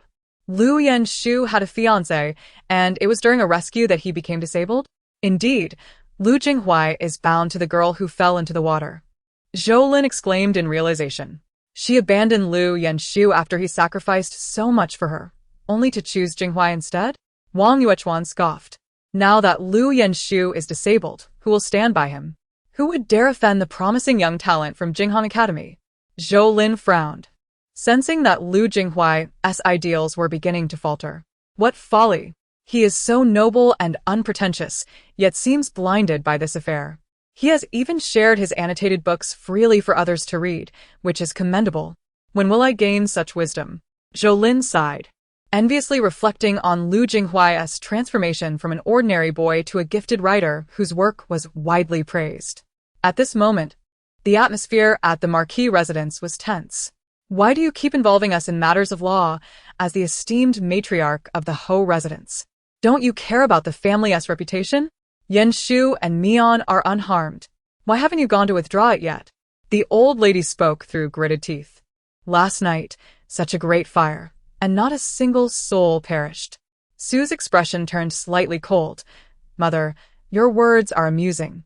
When someone sets fire to the Ho residence, endangering my son, why do you not report it to the authorities? Could it be that you are the one who started the fire? Her casual remark left the old lady pale with fright. Lu Xinqing hurried over, and upon hearing her words, felt his eyelids twitch uncontrollably. Jinyang, what are you talking about? Yenshu and Mian are the bloodline of the Ho family. How can you doubt your mother? Wouldn't that hurt her feelings? You should apologize to her immediately, Lu Xinqing stated, as if it were only natural. Su merely replied, let us discuss the matter at hand and speak plainly. To a ghost, one naturally speaks ghostly words. This only served to further infuriate Lu Xinqing, leaving his face flushed. The old lady was left gasping for breath. How had Su become so unfilial and ungrateful? If Yenshu and Mian were maliciously set upon by arsonists, am I not entitled to report it? What logic is this? Are they not descendants of the Ho family? Su looked at him with a smile that was not quite a smile. Lu Xinqing's heart sank. Of course, one should report it. However, how did you come to capture Lu Jinghuai's servant, a person seemingly unrelated to this matter? My lady, I understand that the children are your heart and soul, but we must not wrong an innocent. Lu Xinqing sighed. The once obedient and sensible Su had now become so unreasonable. Su's lips curled slightly as she observed his expression carefully. It was evident that the servant was related to Lu Jinghuai through his mother's brother's son, who was Lu Jinghuai's attendant. This convoluted connection, if not for Mian, would likely have remained undiscovered. Lu Xinqing was momentarily stunned. Such a twisted relationship might even be unclear to him. How could this be? He never imagined they would truly uncover the truth. Why would he want to set Yenshu ablaze? Lu Xinqing felt lost. He was utterly unaware that Lu Jinghuai's talent stemmed from having plagiarized his elder brother's writing. The treasure he prized was a counterfeit. He had always believed that only Lu Mian would be targeted to make way for Qingyao. Just the other day, the elder had praised him for his noble character, wanting Yan Shu to vouch for him. Was this what noble character meant? Su's expression turned cold. I hear his identity is ambiguous, raised solely by his mother. Perhaps he is the illegitimate child of some high-ranking official in the capital. Su've got. Showing no concern for Lu Xinqing's twitching eyelids. One wonders which high official has been blinded to produce such a wretched offspring. Enough! Lu Xinqing could no longer contain his anger. A fine sheen of cold sweat broke out on his forehead. Xinjiang, we have no evidence that the attendant acted on his own. Let us not misinterpret an innocent child. Lu Xinqing's fists clenched slightly. At that moment, seeing Su's fury, he dared not advise her to withdraw the complaint and hurriedly left the estate. Su's gaze remained cold as she watched him depart. Even a tiger does not eat its cubs. What manner of man have I married? Su bit her lip until it bled. Humph. That scoundrel will seek to extricate Lu Jinghuai again. He is quite chummy with the Deputy Minister of Rights, isn't he? If not for someone backing him, could he have hidden for so long? The Deputy Minister of Rights? A second-rank official. Surely he was introduced through her maternal family's influence? Su trembled with rage. Thank goodness for Mian. Su spent the afternoon playing with Mian when she suddenly received an irate report from Qingyu. Madam, the attendant has taken full responsibility for the crime and has been detained, but Lu Jinghuai is furious. It is said that someone is bailing him out, and they are quite powerful. Should we go back and request help from the elder uncle? Qingyu could not swallow this indignity. Su waved her hand. Come here. She leaned down and whispered in Qingyu's ear, her eyes lighting up. Chapter 54. Oh, Madam, you are truly remarkable, Qingyu exclaimed before leaping out the door. That night, a piercing scream echoed throughout the capital. The loyal and brave Ho residence was at dinner. What is happening? Such a chilling cry in the dead of night. Ningxue, go see what's going on. Su was startled. The old lady glared at her. As the matriarch of the Ho family, why do you concern yourself with every little affair? Is this how the Su family has raised you? No sooner had she spoken than Ningxue returned, her face flushed with excitement. Madam, a fight has broken out. They're brawling outside. It seems a government official is caught with his mistress, and his legitimate wife is confronting the other woman. The fight is quite fierce.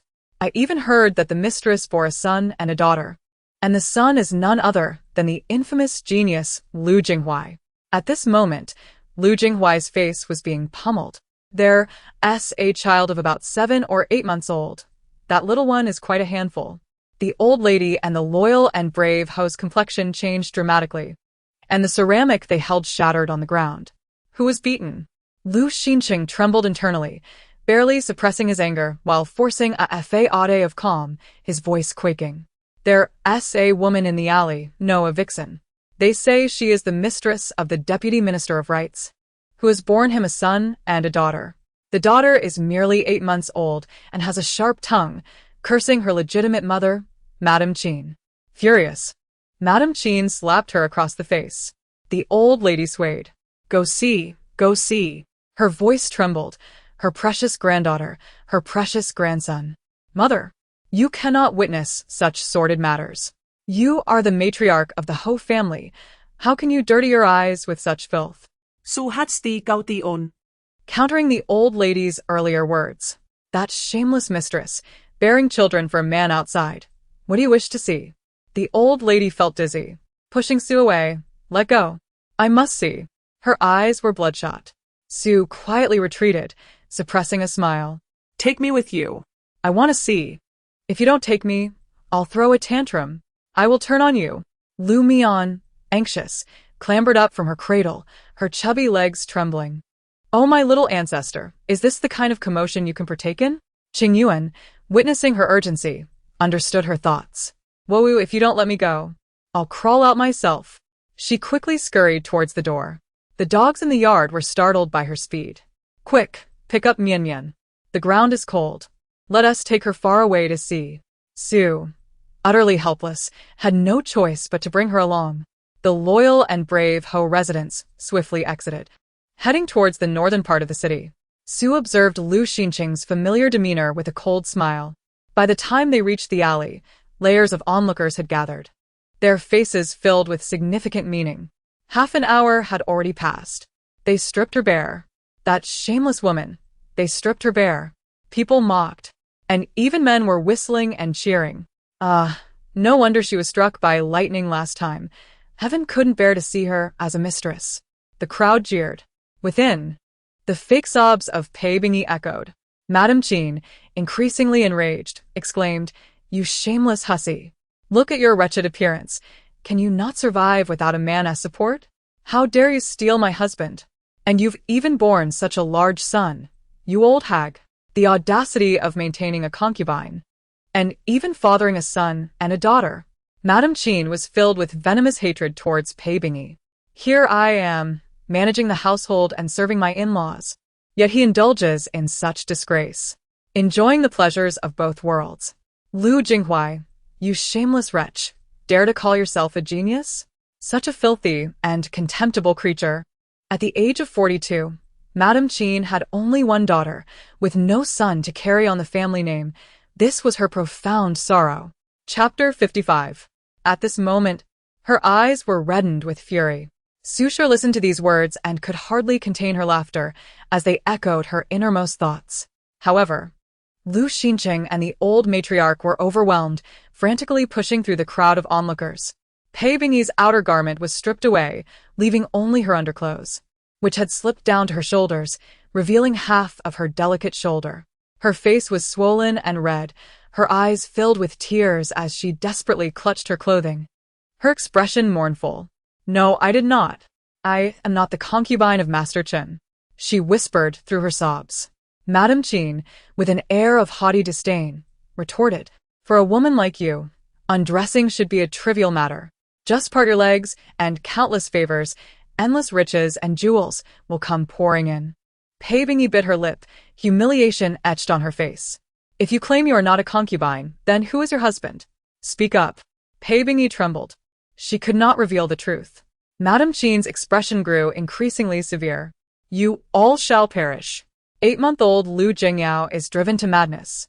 Her piercing cries only serve to further irritate Madame Qin. This child, at such a tender age, understands human speech, though her words are clumsy. The fury in her eyes chills the heart. With a slap aimed at Lu Jingyao, she sent the child sprawling before the entrance, causing her newly erupted tooth to fly out. A demon child, indeed. Madame Qin mused as she gazed at Lu Jingyao, whose fierce gaze seemed utterly incongruous on an infant. "Jingyao, Qingyu. how dare you harm my child?" Pei Bingyi was pinned down, her eyes bloodshot with fury. Jingyao is not a demon. Her heart raced. No one knew the extent of her child's prowess. What is there to fear? A bastard born of a concubine daring to strut about. How absurd. Madame Qin looked disdainfully at Lu Jinghuai. The young man stood tall and slender, seemingly unyielding to any blow. His eyes were calm and unruffled, quietly observing her. Pei Bingyi's 2 children unsettled Madame Qin. "Break the bones of that wretched spawn. Let us see just how tough they are. Strip the harlot and parade her through the streets. Let everyone witness." Madame Qin's tone was indifferent. No. "No." Pei Bingyi shrieked in terror, her cries piercing the air. Lu Xinqing, witnessing this scene, nearly fainted. He had meticulously plotted every detail concerning Su Shi, but had never anticipated that Pei Bingyi would be exposed before the public eye. "Stop!" Lu Xinqing bellowed. He immediately summoned attendants to bring clothing to cover Pei Bingyi. Seeing his son's bruised face, the remnants of his pride shattered, Lu Xinqing's heart trembled. The old matriarch's hands shook. "This is a sin, a sin. The child is innocent." Madame Qin scoffed. "Old matriarch, this is not your impoverished countryside." The old matriarch's face turned ashen at the mention of her origins. "Lord Lu is indeed kind-hearted. What, do you also have an affair with this wretched woman?" "Nonsense. Madame Qin, choose your words carefully." Lu Xinqing's brow furrowed. He appeared dignified and proper. "Madame Qin, there may be some misunderstanding in this matter." Madame Qin cast him a sidelong glance. lightly retrieving a piece of paper from her bosom and disdainfully tossing it to Pei Bingyi. Misunderstanding? The residence she occupies is under my husband's name. That wretched child, Lu Jinghuai, was recommended to the Jinghong Academy by my husband. Just days ago, his attendant spent money to burn down the Zhongqiang Marquis' residence, attempting to kill the eldest son of the Lu family. It was my husband who rescued him. Lord Lu is truly generous, allowing outsiders to plot against his own son while protecting the murderer. Madame Qin chuckled lightly. Who would believe you when you say there is no affair? Such a woman, spreading her legs to barter for favors. Who knows how many benefits you exchanged for your son? This provoked Lu Jinghuai, the veins on his forehead bulging, resembling a trapped beast. Madam! Madam! A hurried shout came from outside the crowd. Master Chen rushed in, his official hat askew. Chapter 56. Everyone disperse. This is all a misunderstanding. Master Chen, now in his 40s with half of his beard turned white, hastily instructed his servants to clear the area, pushing everyone away. Yet the onlookers remained, their gazes filled with mockery. Master Chen, still vigorous at his age. Someone jeered, inciting Lu Xinqing's breathing to grow erratic. Master Chen quickly approached, attempting to placate his furious wife. Wife, this is all a misunderstanding. I have no connection with Madame Pei. He glanced at Lu Xinqing, his eyes reflecting deep resentment. No connection? This residence is under your name and you endorsed him, did you not? Chen Yiliang, how could I have misjudged you so? You dared to carry on behind my back and even fathered a wretched child. Not only that, but you allowed him to thrive in the capital. This is a slap in my face. Madame Qin, enraged, lunged forward to scratch his face. Master Chen shielded his face, repeatedly begging for mercy. It was well known that he was under strict control by his wife. It was not me. Truly not me. He, Master Chen, humbled himself, but his simmering anger was difficult to contain. Yet, in the presence of Lu Xinqing, he found it challenging to explain. Su Shi stood at a corner, her expression calm as she observed the unfolding drama. She watched Lu Xinqing's tremendous restraint and the attendants helping Pei Bingyi to her feet, witnessing that family stripped of their dignity. Madam, let us discuss this later, Master Chen cautiously suggested. There is nothing to discuss, Madame Qin replied, casting a deep glance at Pei Bingyi. You will return home and kneel in reflection. Madame Qin was notorious for her fierce temperament. When Master Chen was promoted, he had dared to indulge in pleasures, only to be chased out of a brothel by her wielding a rolling pin, barely dressed. He had run through the streets, exposed, and had thus been neglected by the emperor for 3 years. Ever since, Master Chen had not dared to provoke her. At this moment, he dared not provoke her, his expression tinged with irritation, yet unwilling to retort. Pei Bingyi, look at how dignified you usually appear, and yet your son bears the look of a legitimate heir. How absurd! What audacity! You, with your lewd demeanor, spreading your legs at the sight of a man.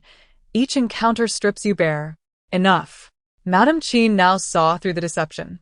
Lu Xinqing's expression darkened. The old matriarch wept for her grandchildren, yet what of her husband? Decades of marriage had rendered her perceptive.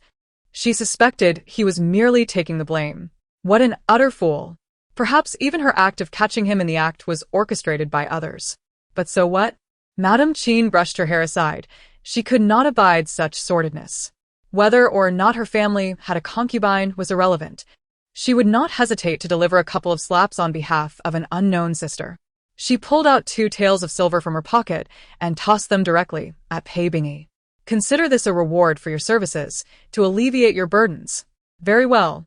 I will not make it difficult for you. You are merely a plaything.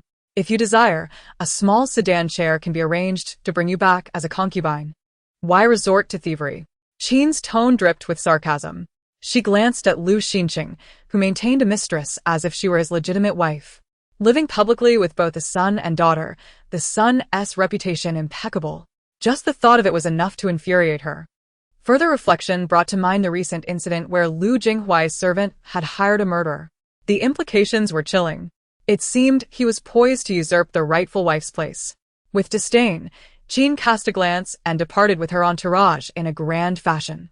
Minister Chen turned back to look at Lu Xinqing before hastily following Qin. Qin, seated in her palanquin, was panting and sweating profusely as she hurried along. Once the crowd dispersed, Pei Bingyi covered her face and wept softly. Jinghuai, Jinghuai, she lamented, her gaze fixed on Lu Jinghuai with deep concern. Lu Jinghuai, proud and aloof, never dared to reveal his identity in public, yet now he was publicly humiliated, unable to even call out father in front of everyone. Chapter 57. My Jingyao, my child. Pei Bingyi's hair was disheveled, holding her child with a heart full of grievance.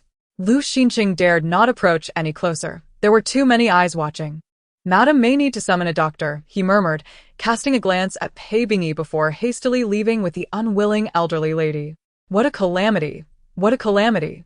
All these venomous women. How could they bear to harm my grandchildren? The elderly lady sobbed quietly. Lu Mian held her head high, trying to see further. Let them fight. Let them tear her face apart. Ha ha ha. Serves you right for harming my mother. That Mrs. Qin, what a kind-hearted person. Lu Mian clapped her little hands until they turned red. Sue's eyes sparkled with a hint of amusement, yet her gaze fell coldly upon Pei Bingyi's doorstep. Since you dare to lay hands on my children, do not blame me for my mercilessness.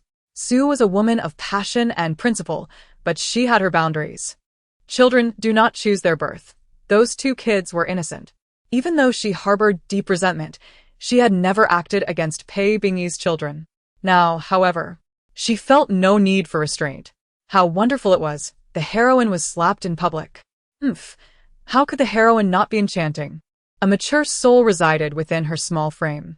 Haha, the entire capital knew her family was a scandalous mistress. Let us see how they remain so arrogant. Lu Mian joyfully bounced in Qingyuan's embrace.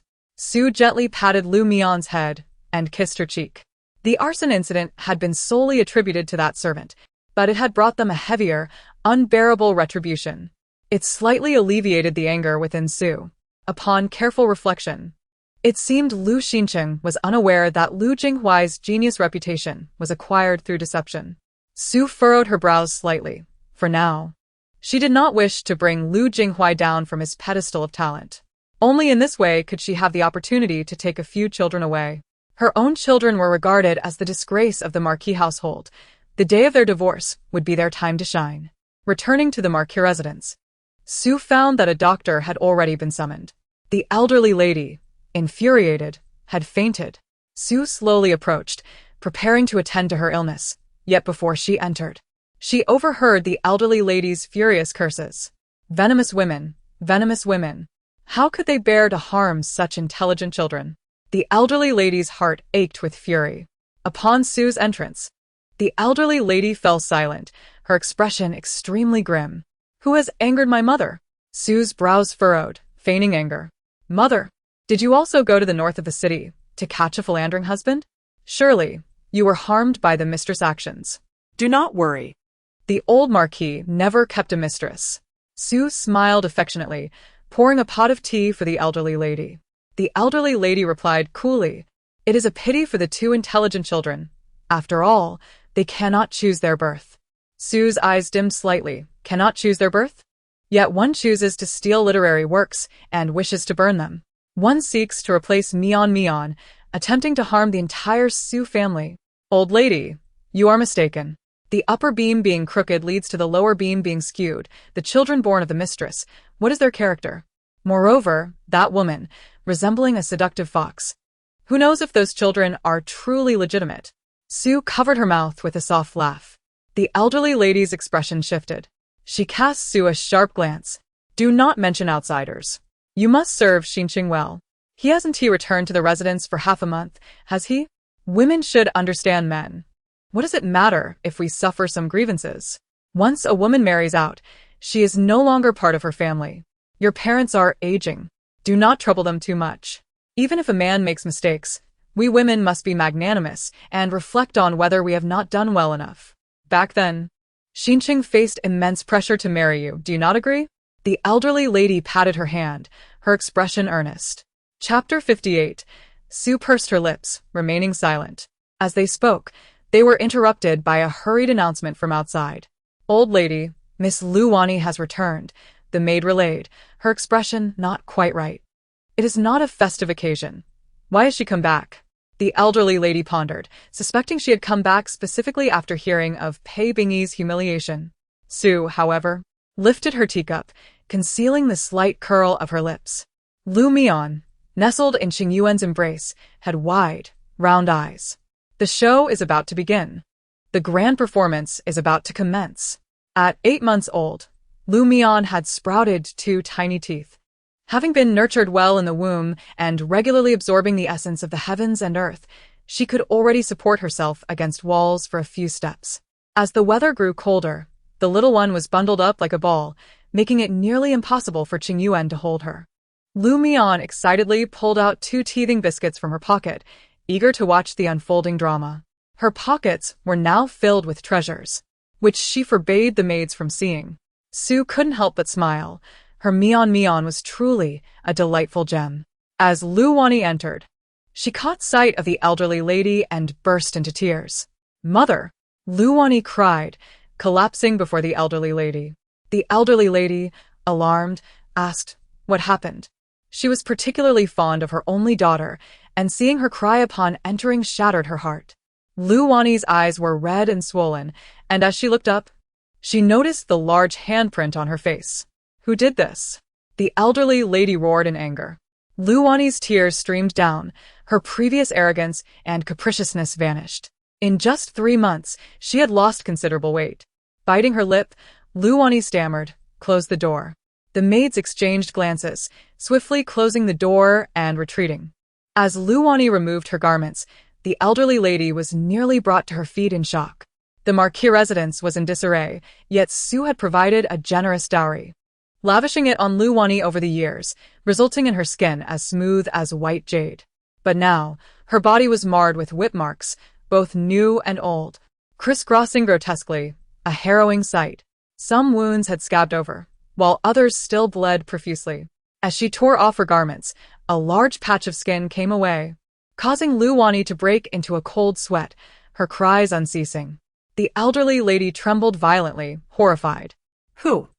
Who dared to hurt you so severely?" The elderly lady's heart raced with fear.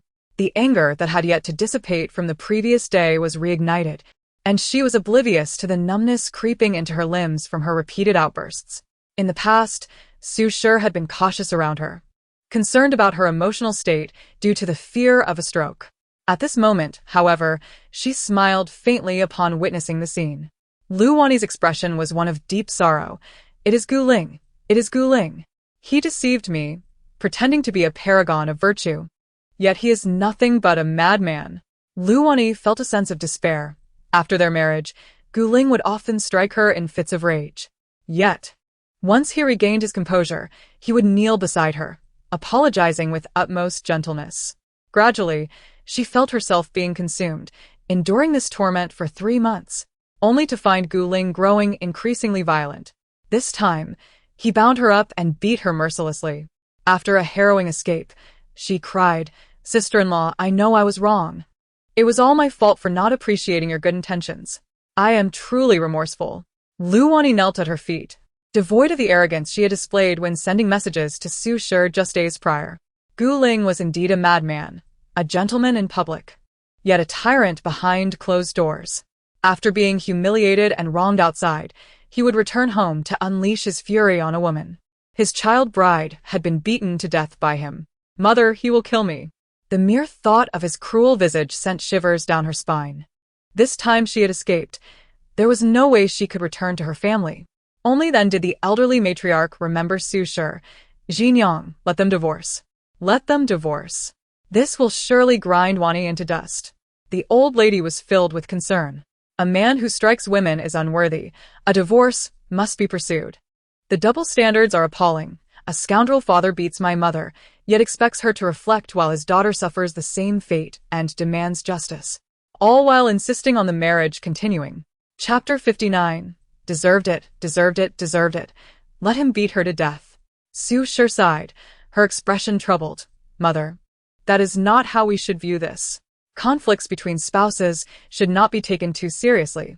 After all, arguments at the head of the bed often lead to reconciliation at the foot. Moreover, my son-in-law is a man. When men face humiliation in the world, It is only natural that women bear some of the burden. Besides, Wani is headstrong. Whoever she marries will need to temper her spirit. If my son-in-law strikes her, it is likely because she has erred.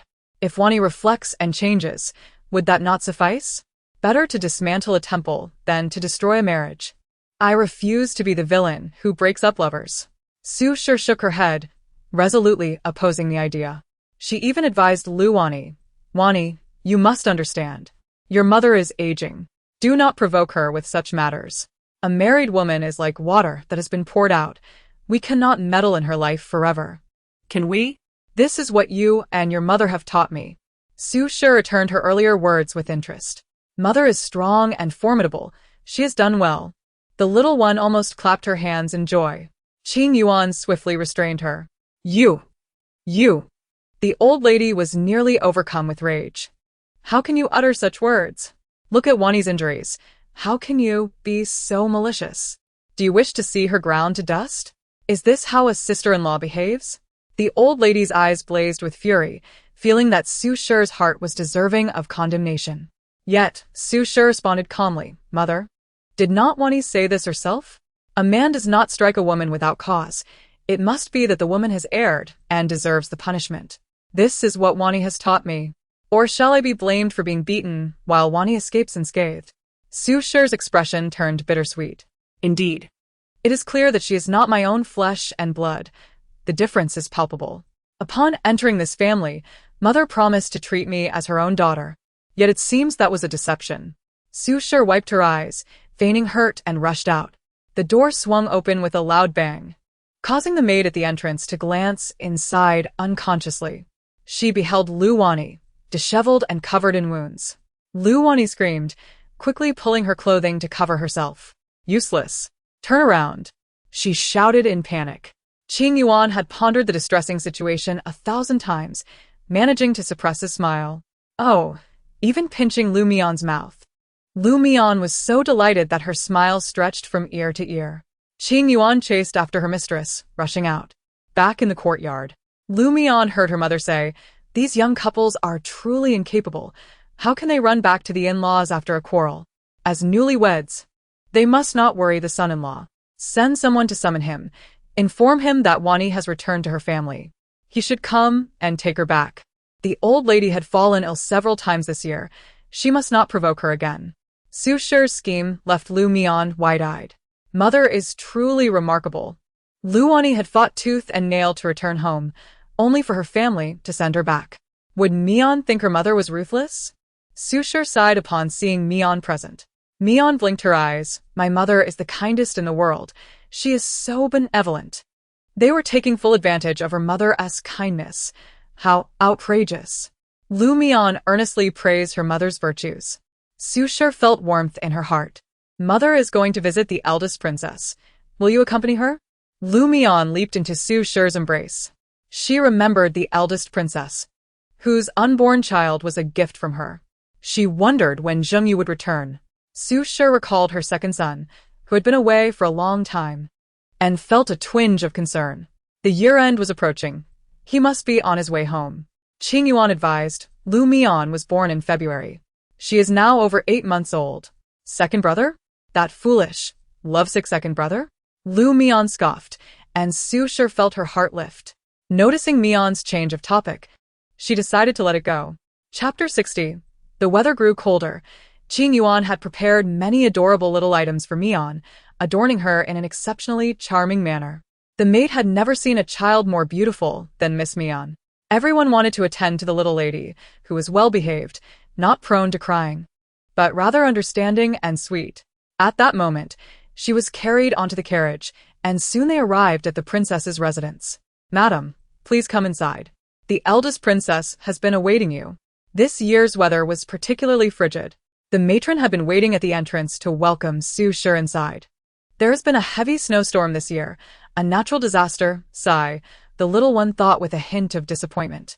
Su Shi solemnly noted this. Once inside, the warmth from the silver charcoal stoves enveloped them. Xinjiang, do not stand on ceremony. Before she could perform the customary greeting, the matron halted her. The floor was covered with woolen blankets, and Mian was placed gently onto the ground. The pregnant eldest princess radiated a softer demeanor, smiling warmly at Mian. Now 5 months along, her belly was quite prominent. Do you remember your aunt? The eldest princess extended her hand towards Mian, who at over 8 months could walk a few steps with support but crawled with remarkable speed. At that moment, she quickly crawled to the princess's side, pointing at her belly while nodding and whispering, 2. She then shook her head and held up 3 fingers. Realizing her mistake, she added 2 more fingers. Mian, Mian. It's 2. The little one exclaimed, her small chest puffing with pride. The eldest princess eagerly nodded. Aunt knows. This is our secret, right? Since dreaming of being blessed with Mian's child, the eldest princess had discovered her pregnancy. 3 months later, she learned of the twins, which only deepened her conviction. When Mian says 2, it must be 2. What secret are the 2 of you whispering about? Sushi inquit supicioli. Mian smiled, but remained silent. The eldest princess sighed. I've been married for over a decade without a child. Since conceiving this baby, I've had friends inquire multiple times. The lady, who once bore a frail daughter, has since been unable to conceive again. Now, at the age of 42, she had implored the princess for a remedy to achieve pregnancy, regardless of the child's gender, to provide her daughter with some measure of security. The family is substantial, yet her daughter, being in such delicate health, would be left vulnerable should anything happen to her parents, likely to be left with nothing but the scraps from their relatives. Noticing Sue's anxious expression, the princess promptly reassured her, saying, if you do not consent, I shall not disclose this to her. Sue was aware that Mian possessed an unusual method, yet she was reluctant to let her daughter pursue such a path, fearing it might cause her harm. Seeing her resistance, the princess refrained from further persuasion. Mrs. Qin, in truth, was a good woman, albeit ill-fated. After her marriage, a year passed when Lord Chun was mistakenly harmed, and she had shielded him from disaster, sustaining an injury in the process. Eventually, Lord Chun rose to the rank of vice minister, and despite his occasional foolishness, he continued to hold her in esteem. Sue straightened her posture slightly, asking, is she the wife of the Minister of Rights? The princess looked at her in surprise. You are aware of this? So not that. Mian, however, grasped the chair and slowly stood up, inwardly murmuring for a kind-hearted lady to assist her. Mian was willing to help. Sue shot her a reproachful glare, but Mian gazed at her with an innocent expression. After a pause, Sue said, regardless of the outcome, this matter must remain confidential. It would not be beneficial for Mian. The princess, sensing her softening demeanor, speculated that there might be some underlying reason. However, she chose not to press further and instead sent for Mrs. Qin. Mrs. Qin arrived swiftly, performed her greetings, and immediately noticed a baby girl with 2 little pigtails seated at the princess's feet. The infant, not yet a year old, possessed a delightful appearance that evoked joy in all who beheld her. Here is the secret remedy for childbirth you requested. The princess gestured towards the child on the floor. Mrs. Qin's eyes widened in astonishment. I am not well read. Do not deceive me. Do you think I could possibly fool you? The princess retorted. This is Madame Sue from the loyal and brave Marquis' household, and this is her daughter, Mian. I asked Mian for this pregnancy. The princess continued, holding up 2 fingers. I sought blessings from the gods, but they did nothing for me. Now I have turned my hopes to Mian. Upon hearing the name of the loyal Marquis' household, Mrs. Qin's eyelids twitched. Observing Sue's composed and virtuous demeanor only intensified her disdain for the Marquis. Lamenting that while he neglected his rightful wife, he had successfully concealed his dalliances. A hint of sympathy flickered in her gaze. Sue stood and deeply bowed to Mrs. Qin, expressing her gratitude for her previous assistance. Mrs. Qin waved her hand dismissively. It was nothing, merely a favor. After a brief pause, she added, Madame Sue, when a decision must be made, it should be decisive. Witnessing Lord Lu's affection for his family, Mrs. Qin felt a chill in her heart. Sue nodded in acknowledgement. The princess, filled with curiosity, inquired if they were acquainted. The serendipitous meeting was indeed intriguing, but Mrs. Qin was reluctant to disclose further details. So the princess refrained from pressing her. You too. Please do not jest at my expense, Mrs. Qin said, maintaining a good rapport with the princess.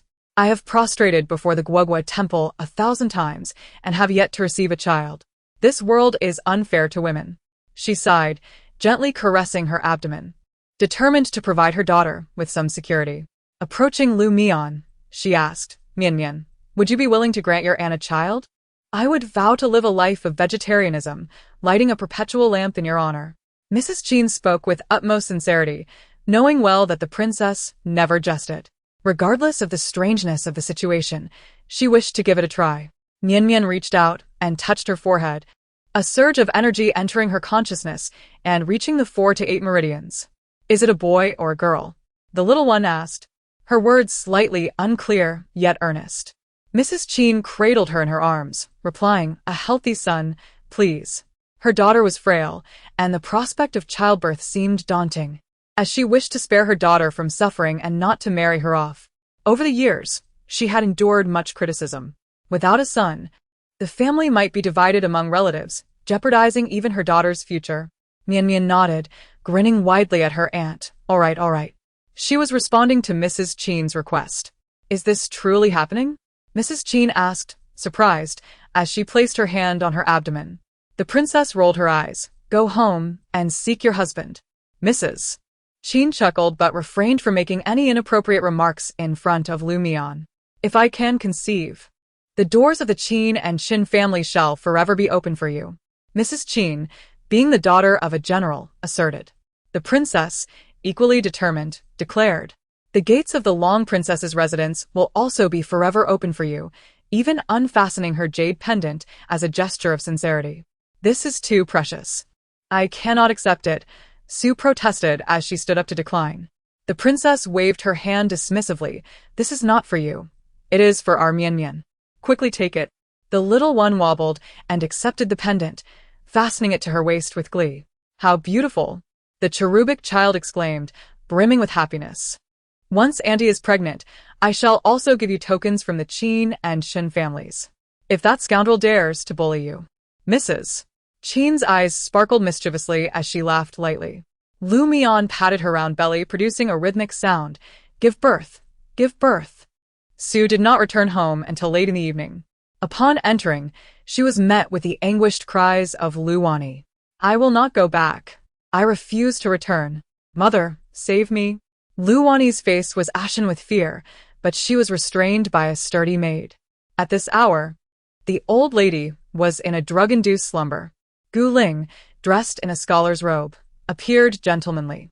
Sister-in-law, I have come to take Wani home. She has been spoiled and has caused trouble for you all. His gaze toward Luwani was gentle, yet it sent shivers down her spine. Sister-in-law, I realize my mistakes. Please, I beg you, save me. She pleaded cautiously with Sue, attempting to bargain. If you save me, I will tell you a secret. What do you say, sister-in-law? Sue's heart felt cold. She had known the truth all along but had never considered revealing it. Now, her self-interest prompted her willingness to speak. But I no longer require it. Wani, I have no interest in secrets. Does any couple not argue? The quarrels at the head of the bed are reconciled at the foot. You understand this, sister-in-law. To the young master, she said, Wani has been spoiled. Please teach her some discipline. The Lu family harbored no objections. If you do not believe me, ask the Marquis. This Lu family girl has not been raised properly and has tarnished the family's reputation. Her words were generously spoken, yet they plunged Luwani into despair. Guling smiled at Luwani. Thank you, sister-in-law, for your understanding. After they departed, Sue coldly remarked, from now on, any correspondence from the Gu family must be delivered to my courtyard. The old lady has fallen ill several times this year. If she is agitated again, it could lead to a stroke. Anyone who disturbs her recovery should beware. Her stern gaze swept across the room, prompting everyone to kneel in trepidation. Yes. Sue finished her dinner, and only then did the old lady awaken with a sigh. Upon learning that Luwani had been taken home by her husband, she was startled into a panic. After thorough inquiries, she learned that the couple had returned hand in hand, affectionate and inseparable, which relieved her greatly. Yet, still feeling uneasy, she sent someone to the Gu family to inquire about Luwani's maidservants.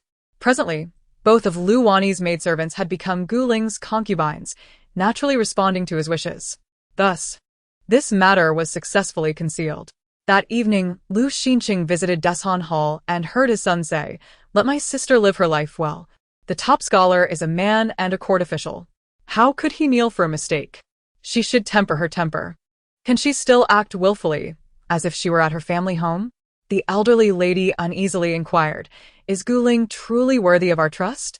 Lu Xinqing furrowed his brow, replying, "Mother, Guling is the newly appointed top scholar, and His Majesty holds him in high regard. How could he not be worthy of our trust?" The old lady's expression soured slightly.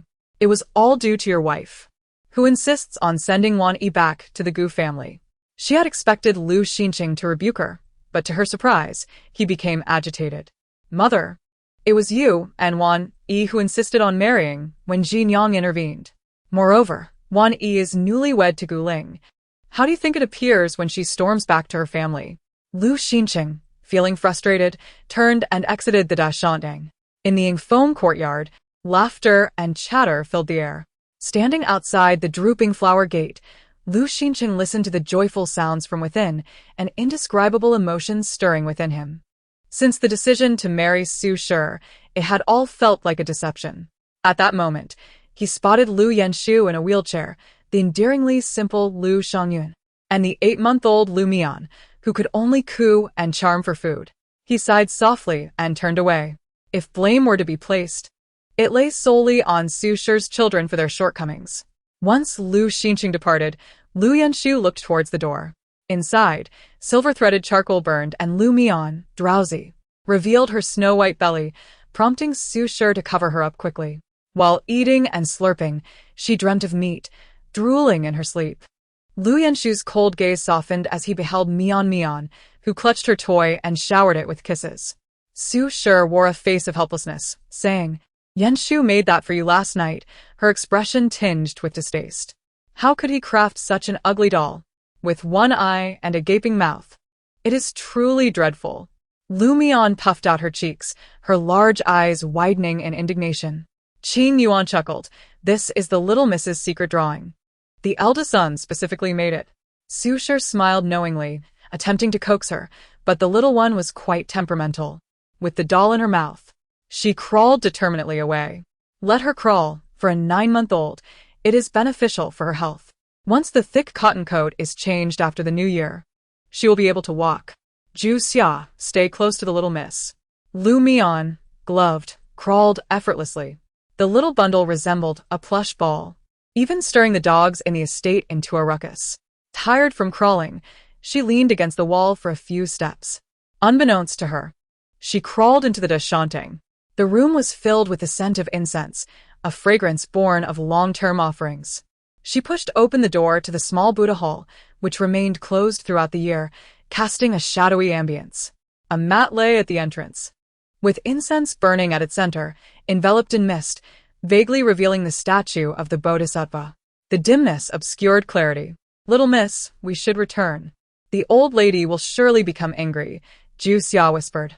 Lu Mian glanced at her, quickly climbing onto a stool and then onto the offering table. After some contemplation, she pulled the Bodhisattva closer, placing the ugly doll beside it, the sizes matching perfectly. With a grin exposing her 2 baby teeth, she turned and tugged at Ju Xia's sleeve. "Ah? You want me to take the statue?" Ju Xia's eyes widened. The old lady would surely be furious. With a slight pout and furrowed brow, her small face was full of pleading, her hands clasped in prayer. Those twinkling eyes, framed by thick lashes like little brushes, were hard to resist. Ju Xia, bold in spirit, tucked the statue into her embrace. With hands open wide, the 3 of them stealthily made their way outside. They evaded patrolling guards and returned to the Yingfeng courtyard with mischief. On their way back, they spotted a lone little duckling in the lake, about the size of a palm, which delighted Lu Mian, prompting her to grasp it tightly. In this frigid weather, where could such a little duck come from? Sushi question. The duckling's soft, white down felt exquisite, and Lu Mian treasured it dearly. "I found it by the lake. It's so adorable," Lu Mian exclaimed. Rubbing her face against it, the 2 little creatures exuding a cuteness that was nearly scandalous. Next, what next? She pointed at the duckling, offering it the treats she had hidden in her pocket. The little duck glanced back, then waddled away. It wants food, Qingyu remarked, fetching some for it. If the young lady wishes to play, make sure to clean it well. The duckling, washed and scrubbed, emerged fragrant and clean, much to Mian's delight. Even at night, it was allowed to sleep beside her. My lady, the duck cannot sleep on the bed. It will smell terribly, Zhu Xia protested, her expression conflicted. The little one had even prepared 2 pillows, one for herself and one for the duckling. Mian pointed to her feathery friend, and with that, she nestled the duckling beside her, enveloping it in her arms. Before long, she drifted into slumber. Zhu Xia attempted to take it away several times, but the little mistress would stir awake, compelling her to relent. The next morning, Mian awoke, bleary-eyed, suddenly bursting into tears. Cold, she cried, her face streaked with snot and tears, pointing at the stiff duckling. It's dead, it's dead. Her pitiful wails amused those around her. Su Shi had noticed the duckling's frail condition upon its return the previous day and feared it would not survive. Do not cry. It was not your intention. Shall we bury the little duck? Su Shi cooed, while Mian's tears bubbled forth. Her eyes, red and puffy, pointed to the ground, cold. Then shall we cremate it? Perhaps it can be reborn as a person in the next life, Su Shi suggested, seeing how sorrowful Mian was, and hugged her close. Zhu Xia took the duckling and headed outside, while Mian struggled to escape Su Shi's embrace. I want to say goodbye. Mian felt a twinge of helplessness, her actions becoming harder to control as she increasingly reverted to her innate nature. Be careful not to catch a cold in this frigid weather. Su Shi was reading a letter when Lu Jingyue arrived with news of his return home in 3 days. Su Shi's eyes sparkled with joy. Her eldest son, Lu Yenshu, was 17, and her second son, 16. This was the first time they had been away for such a duration.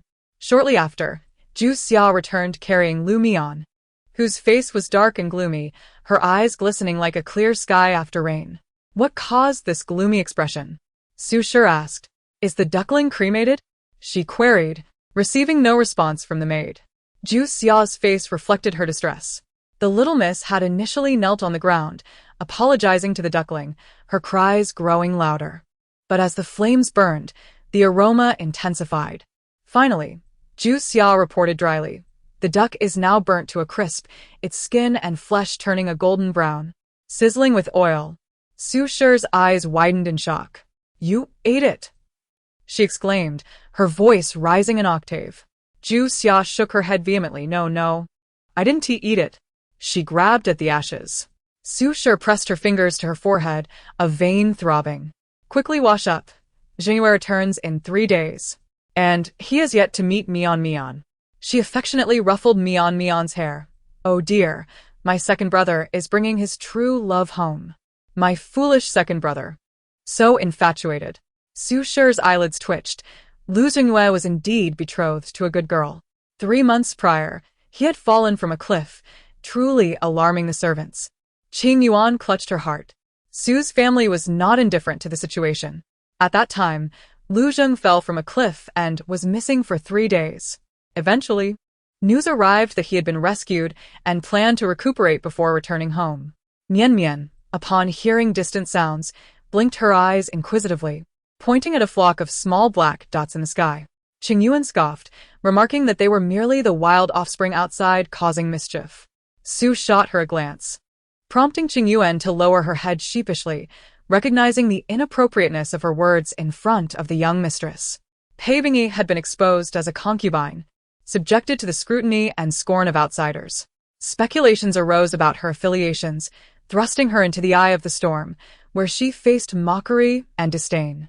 Lu Jingyue was defending her mother's honor, and in just 9 months, she had become quite articulate. So much so that Qingyu remarked that birds of all kinds seemed to favor her. At that moment, while seated in the square, she attracted countless birds from the capital, creating a remarkable spectacle. It appeared that even the palace had taken notice. Mian's eyes sparkled with excitement. Su, noticing her keen interest, felt a chill run down her spine. Her Mian was a little troublemaker, and someone was bound to suffer for it. Where was Mian? Su asked, surprised to see the bed empty.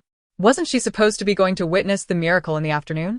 Indeed, it seemed someone was orchestrating events behind the scenes, dubbing Lu Jingyao's actions as miraculous, garnering attention from the palace and prompting many officials to mobilize. The child, in her innocent eagerness to witness the miracle, had instead taken a large plate of leftover food to feed the birds. A servant was tasked to accompany her, and Su decided it would be better to go as well, as the square was crowded, making it difficult for Mian to navigate. She promptly draped a thick cloak over herself and grabbed an umbrella. Su laughed, questioning why she needed the umbrella on a rare sunny day. It was freezing, and the sun was a welcome sight. Qingyu chuckled mischievously, explaining that it was Mian who had brought it along, fearing she would be upset if Su did not comply. Su shook her head in amusement, confident that Mian would not sulk but rather throw a tantrum, her cheeks puffed with water as she angrily sputtered. The chubby little girl, in her fury, clutched a small bamboo tube, drinking and spluttering while scolding in a manner that was utterly adorable, despite the incomprehensibility of her words. Reluctant to provoke Mian's ire, Su took the oiled paper umbrella with her. Upon exiting, they encountered Lu Mian sitting cross-legged by the lake, scattering food everywhere while muttering childishly. Her voice sweet yet clumsy. A large flock of pigeons and various birds surrounded her, and with a wave of her hand, they flocked to her eagerly. Su stood momentarily astonished, though Mian quickly shooed the pigeons away, expressing her disdain, even demanding that Qingyu hold the umbrella to keep the birds at bay. The birds came and went, feasting before departing, only for new ones to arrive. Mian's plate of rice continued to fill, showcasing her kind-hearted nature. Qingyu couldn't help but praise her, prompting Su to glance back at her. In the sunlight, the girl donned a green jacket, her hair tied in little tufts adorned with tiny red bells, her laughter radiating brilliance. Let it rain, let it rain, let it rain, to bring joy to mother. Su sat in the carriage, glancing up at the sky, wondering if it would indeed rain today. Before the carriage reached the square, congestion began to build, as many citizens crowded around, eager to witness the spectacle. The people of Beizhou held a particular fascination for miracles, and many had come to join the excitement. "Madam, there are 2 shops nearby that belong to us. Let us observe from the upper floors." Qingyu guided Su through the throng, weaving through several turns until they reached the shop, a grain store. "Madam, please, upstairs. This is the best vantage point." The servant had prepared tea and snacks in advance, and seated by the window, Su could see the large platform 100 meters away. Whispers of awe filled the air. "There are so many birds in the sky. I've never seen such a sight." Pave, who had recently faced public disdain, now held her daughter proudly, her demeanor transformed. "You truly have a gift for raising children. Your son is exceptionally talented, and your daughter possesses such remarkable abilities. She might well be the talisman for Beizhou, potentially bringing fortune to our land," someone complimented her.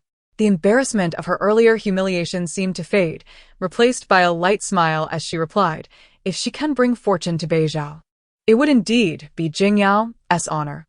Lu Jingyu, leaning close to her ear, spoke with a voice that, though tender, carried a hint of resentment. "Yaoer help you."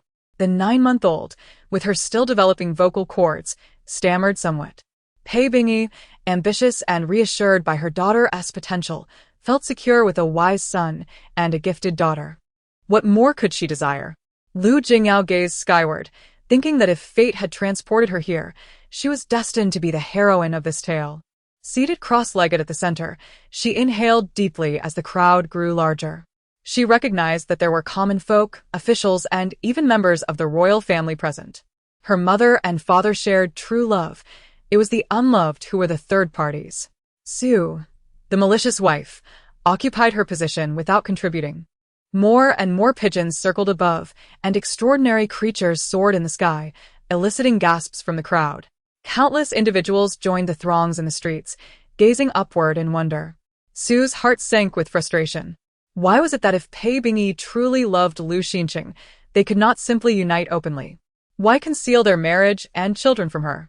Even to the extent of wishing her and her child's demise to pave the way for their offspring? Were her and her child's lives not as valuable? Su trembled with anger, feeling as though even the heavens conspired against her as she observed the multitude of birds filling the sky. Overwhelmed by a sense of defeat, Su decided she would go out to sea for herself. However, Qingyu tugged at her, hesitating to let her go. The young mistress has instructed you not to go downstairs, fearing the crowd might jostle you.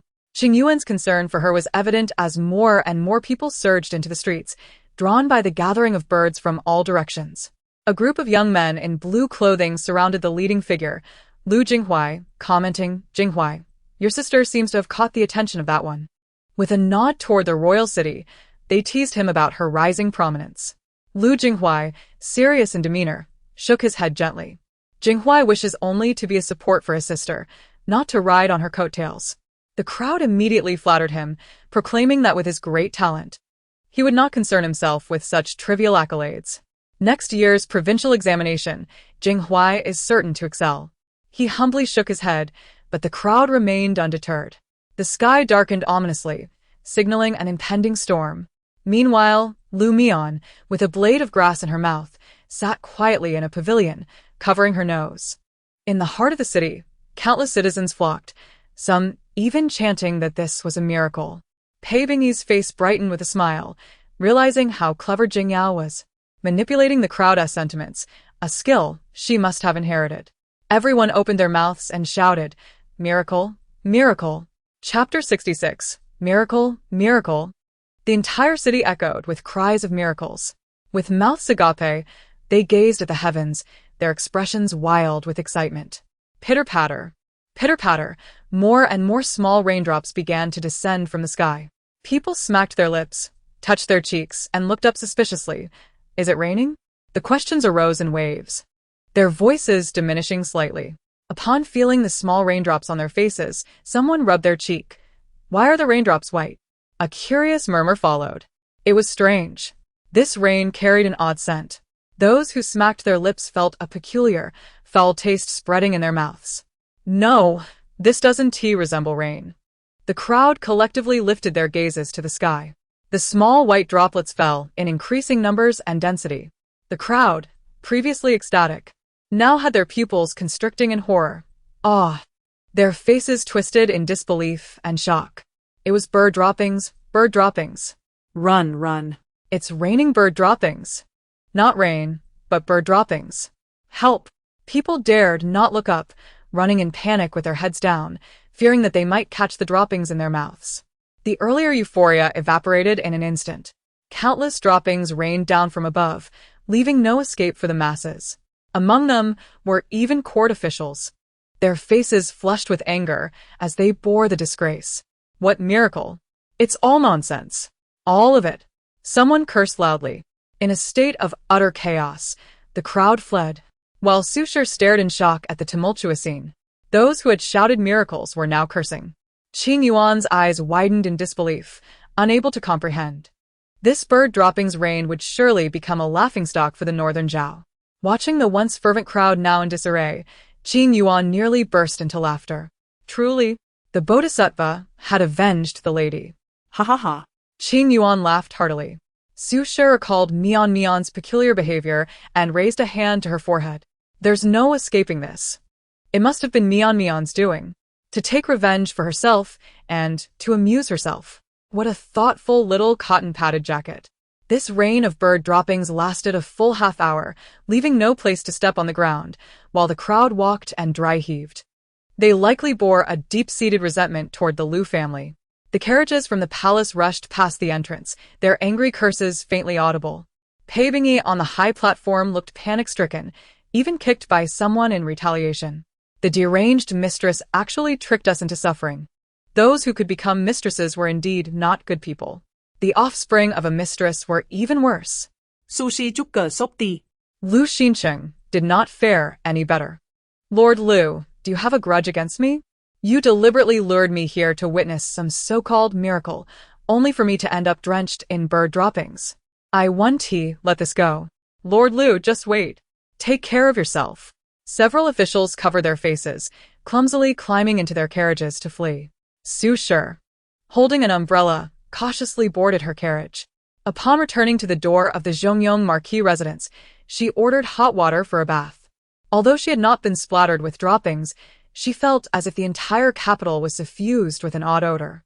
After washing 2 or 3 times and having incense lit throughout the house, she finally felt somewhat relieved. Where is Mian?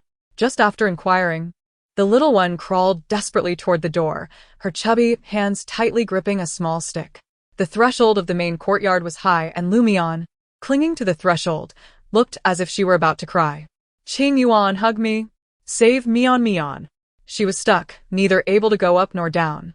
Qingyu stepped forward and lifted her down, only to see her wobbling while holding onto a stool, trying to stand, barely reaching the height of a waist.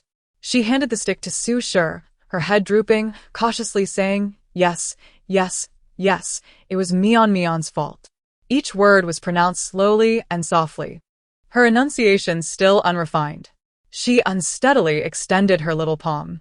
The baby's hands and feet were adorably plump, and now, with her little hand spread open, she was irresistibly cute. Chapter 67. What went wrong? Su Shi would never dream of punishing her. Seeing her daughter's appearance, her heart melted. The little one looked pitiful, with her long, thick eyelashes glistening with tears. Yet Su Shi understood that inside, she was likely laughing heartily.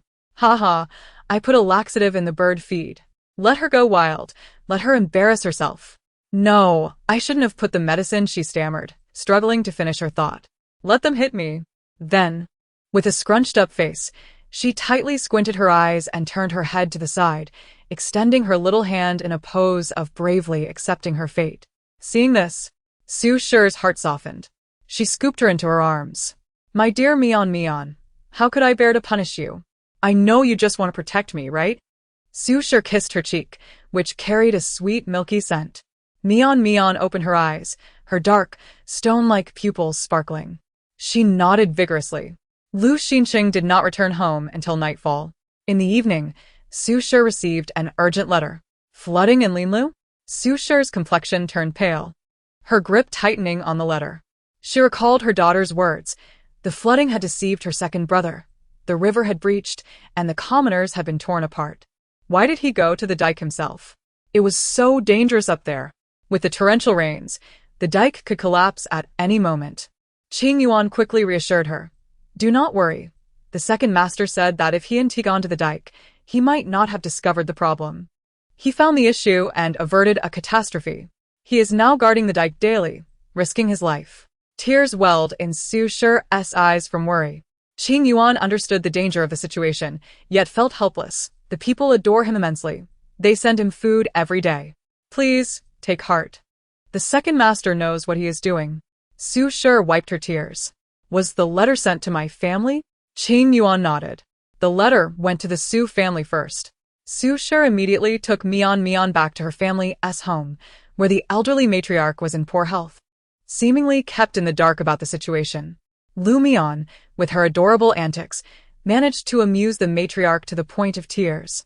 Su Shi sought out her father. Seeing her father and brothers seemingly calm, she finally felt reassured.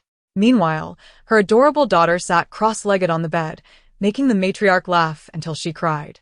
Mian clenched her tiny fist and stuffed it into her mouth.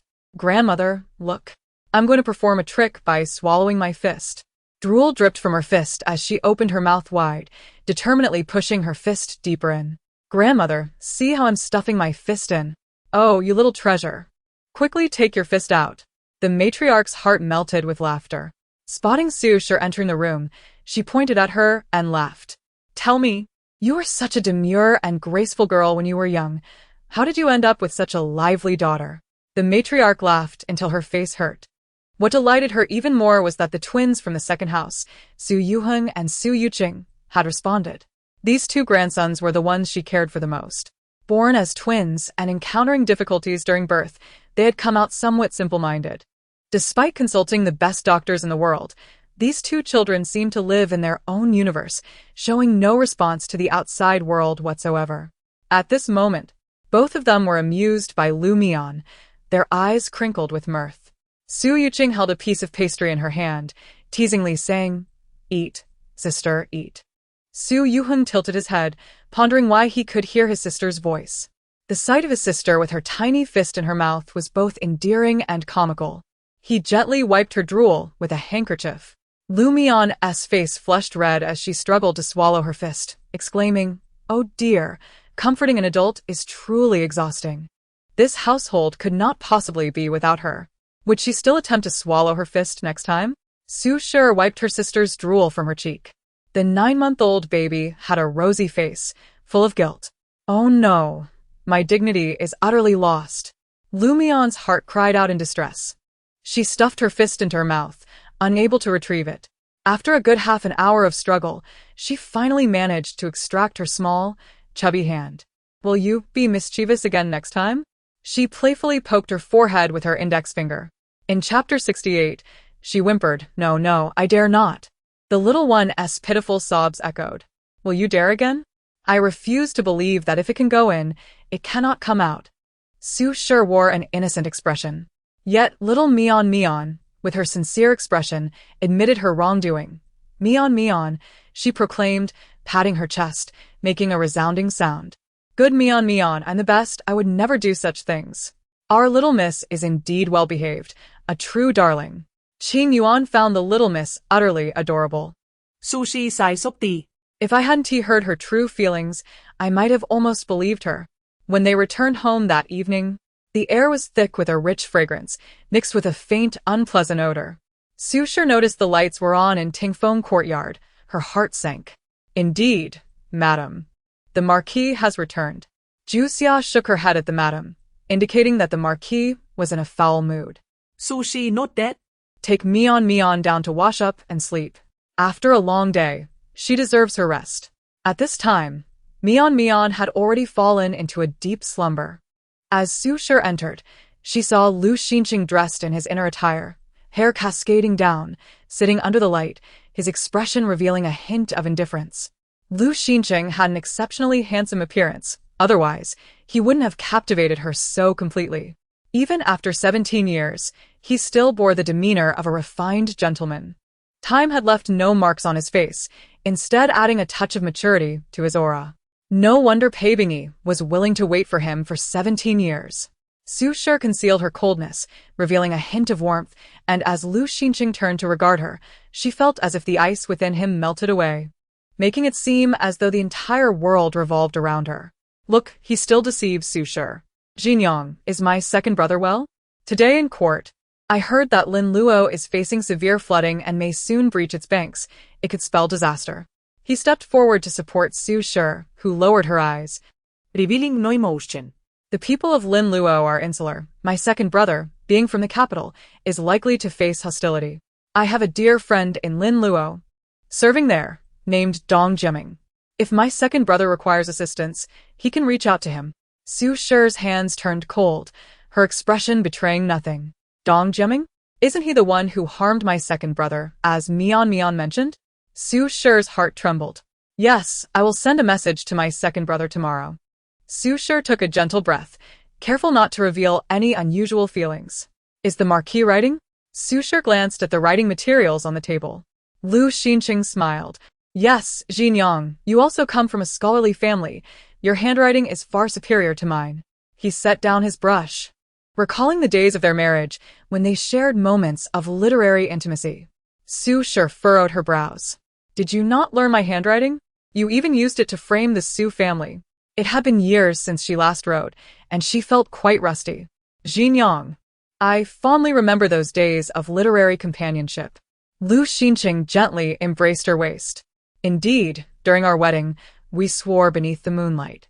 If we betray one another, may we not find peace in death." "Lu Lang, would you ever deceive me?" Su Shi's tone was soft. Lu Xinqing held her, his thoughts wandering, oblivious to her words. "Never, if I deceive you, I shall meet a grim fate." Su Shi revealed a faint smile. "Lu Lang, you must endure well." It had been 9 months since Lu Xinqing had been close to Su Shi. Previously, he often found her lacking in comparison to Pei Bingyi's charm. Now, he somewhat missed Su Shi's obedient nature. Reflecting on the grievances he had endured that day, Lu Xinqing felt a swell of frustration. After several embarrassing incidents involving Pei Bingyi, he began to yearn for the understanding of his dutiful wife. As he wrapped his arms around Su Shi, she stiffened, a wave of goosebumps rising, feeling utterly nauseated. leveraging the Su family's influence to climb the social ladder, while simultaneously harming the Su family. Su Shi bit down on her tongue, tasting blood. It was not yet time to sever ties. As Lu Xinqing inched closer, Su Shi covered her mouth and involuntarily retched. Lu Xinqing was taken aback. Su Shi quickly pushed him away, her face showing a hint of apology. "My lord, I just caught a whiff of a foul odor and couldn't help but retch."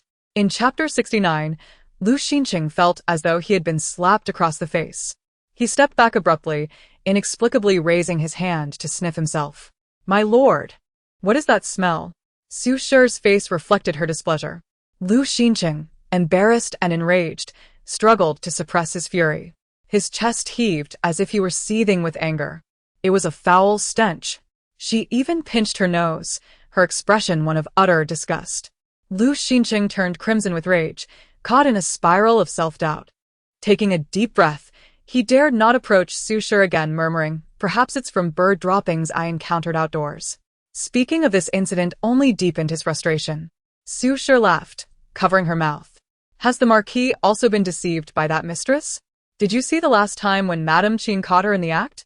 Su Shi looked at him with keen interest, observing Lu Xinqing's feigned calmness, finding it somewhat amusing. People are truly foolish. She can engage in infidelity and still believe in miracles. Now, drenched in bird droppings, it seems even the divine cannot bear to watch. Su Shi stated matter-of-factly, seemingly oblivious to Lu Xinqing's increasingly stiff demeanor. "Xinjiang, why speak so harshly?" Lu Xinqing's brows furrowed in displeasure. Su Shi widened her eyes in surprise. "How can you say such a thing, my lord? I am the legitimate wife. Which proper wife would condone a mistress? Besides, that pay woman had her clothes stripped and became a mistress. She has no shame. Why should anyone be concerned with her? To speak plainly, her paramour must be quite capable to have concealed his affair from the legitimate wife for so long. Surely, he is a despicable character." Sushi spat dit typhoon. It's a pity that Lu Jinghuai is an illegitimate child. She clicked her tongue, a sound rich with meaning. Lu Xinqing's face burned with indignation, yet he felt helpless. That Lu Jinghuai possesses real talent. Any family fortunate enough to have him would surely bring honor to their lineage. Lu Xinqing pressed his lips together, realizing he had no way out. If this child were to be recorded under the madam's name, would she consent? Lu Xinqing suddenly inquired. Su Shi looked at him in astonishment. "My lord, how could you insult me?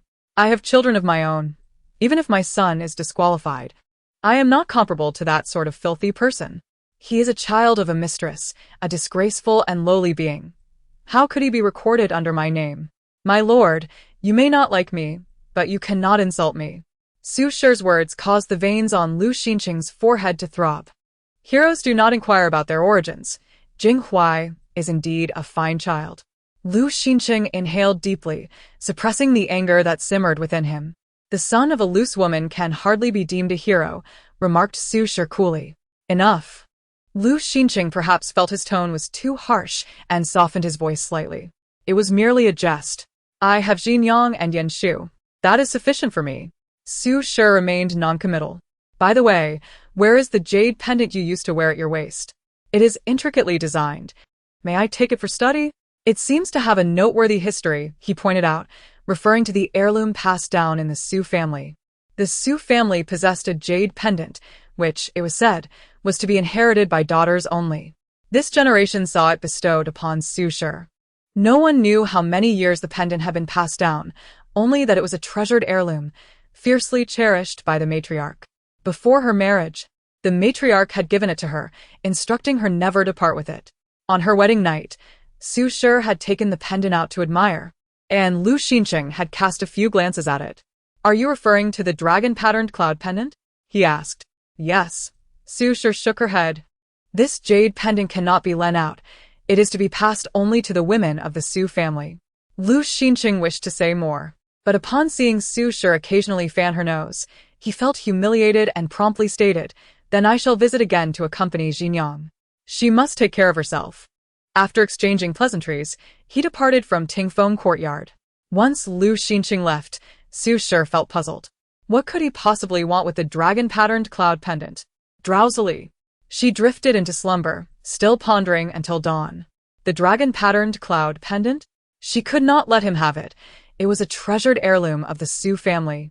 If her family found out, they might come knocking. Qingyu teased Su Shi while combing her hair. Chapter 70 perched cross-legged on the couch, waiting for Ing Shui to feed him roasted sweet potatoes. Mian raised his gaze. The dragon-patterned cloud pendant sounded oddly familiar. Mian was tugging at her hair, nearly pulling it out. Isn't this the pendant that mother gave to that counterfeit daughter? Su Shi trembled with anger. She had indeed given this jade pendant to Lu Jingyao. Fuming, Su Shi retrieved the pendant. She opened layer after layer of cabinets, took out a heavy sandalwood box, and unlocked several locks before finally obtaining the dragon-patterned cloud pendant. As soon as the pendant appeared, Mian sat up straight. Such a rich aura of spiritual energy. Not to mention, this pendant indeed possessed a certain vitality. Each time it was taken out, the servants felt a wave of serenity wash over them. Qingyu even dared not touch it. The translucent white jade appeared to have clouds floating within it, ethereal and dreamlike, unlike any mundane object. The pendant felt warm to the touch, providing a remarkable sense of comfort. Surely, he intends to use it to appease some lowly woman outside. Qingyu spat resentfully. Su Shi let out a cold laugh. He dreams. This is meant for my Mian. At that moment, Su Shi suspected that Lu Xinqing had come solely for the pendant. Did it possess some extraordinary quality? Yet, she had played with it frequently and noticed nothing unusual. Mian sat on the couch, munching on sweet potatoes dripping with syrup and sipping some soup, but her eyes remained fixed on Su Shi. She scratched her head. The name dragon-patterned cloud pendant felt familiar. It was not from any book she had read, but rather an innate familiarity. Let me see it, let me see it. Mother, quickly show your obedient daughter. Mian exclaimed eagerly. Su Shi chuckled softly. This little girl was exceedingly curious. It will eventually be passed down to Mian, she thought, not teasing her any further. The pendant would soon be in Mian's possession. As Su Shi placed it into Mian's hands, the little one gradually lowered her head. Suddenly, the child gasped. Ah! Mian's mind screamed, while Su Shi clutched her ears, feeling a sharp pain, yet heard nothing. Isn't this mine? Mian thought. Wait. This is my storage jade pendant from the cultivation realm. During her sacrificial offering, she regrettably had to part with such treasures, including the pendant. How could it be here? Unconsciously, she began reciting incantations, feeling a surge of immense power enter her body from the pendant. Mian blinked, watching as the pendant gradually dulled and lost its luster. As she lightly closed her eyes, she felt her storage space return. The pendant had directly entered her consciousness space. Mian's lips curled in anguish as she realized why the protagonist in the book had so many treasures. It was all hers. Initially, she had thought the stories were inspired by her magical items. In truth, they were her belongings. Why is Mian shivering all over? Is she cold? Su Shi touched her daughter, noticing her trembling and the sound of her tiny teeth chattering. Let me add another pot of silver charcoal. What surprised her even more was the peculiar sound she heard in her mind. It was the sound of grinding teeth, as if someone were ready to bite. When little Mian heard her mother's voice, she looked up, and Su Shi saw her eyes turn red with anger. Wow. Su Shi scooped her up, and Mian burst into tears. Wah. Her eyes and nose were red, tears streaming down her cheeks. I am truly unfortunate. My storage space has fallen into the hands of a counterfeit. With trembling hands, she pointed to the sky.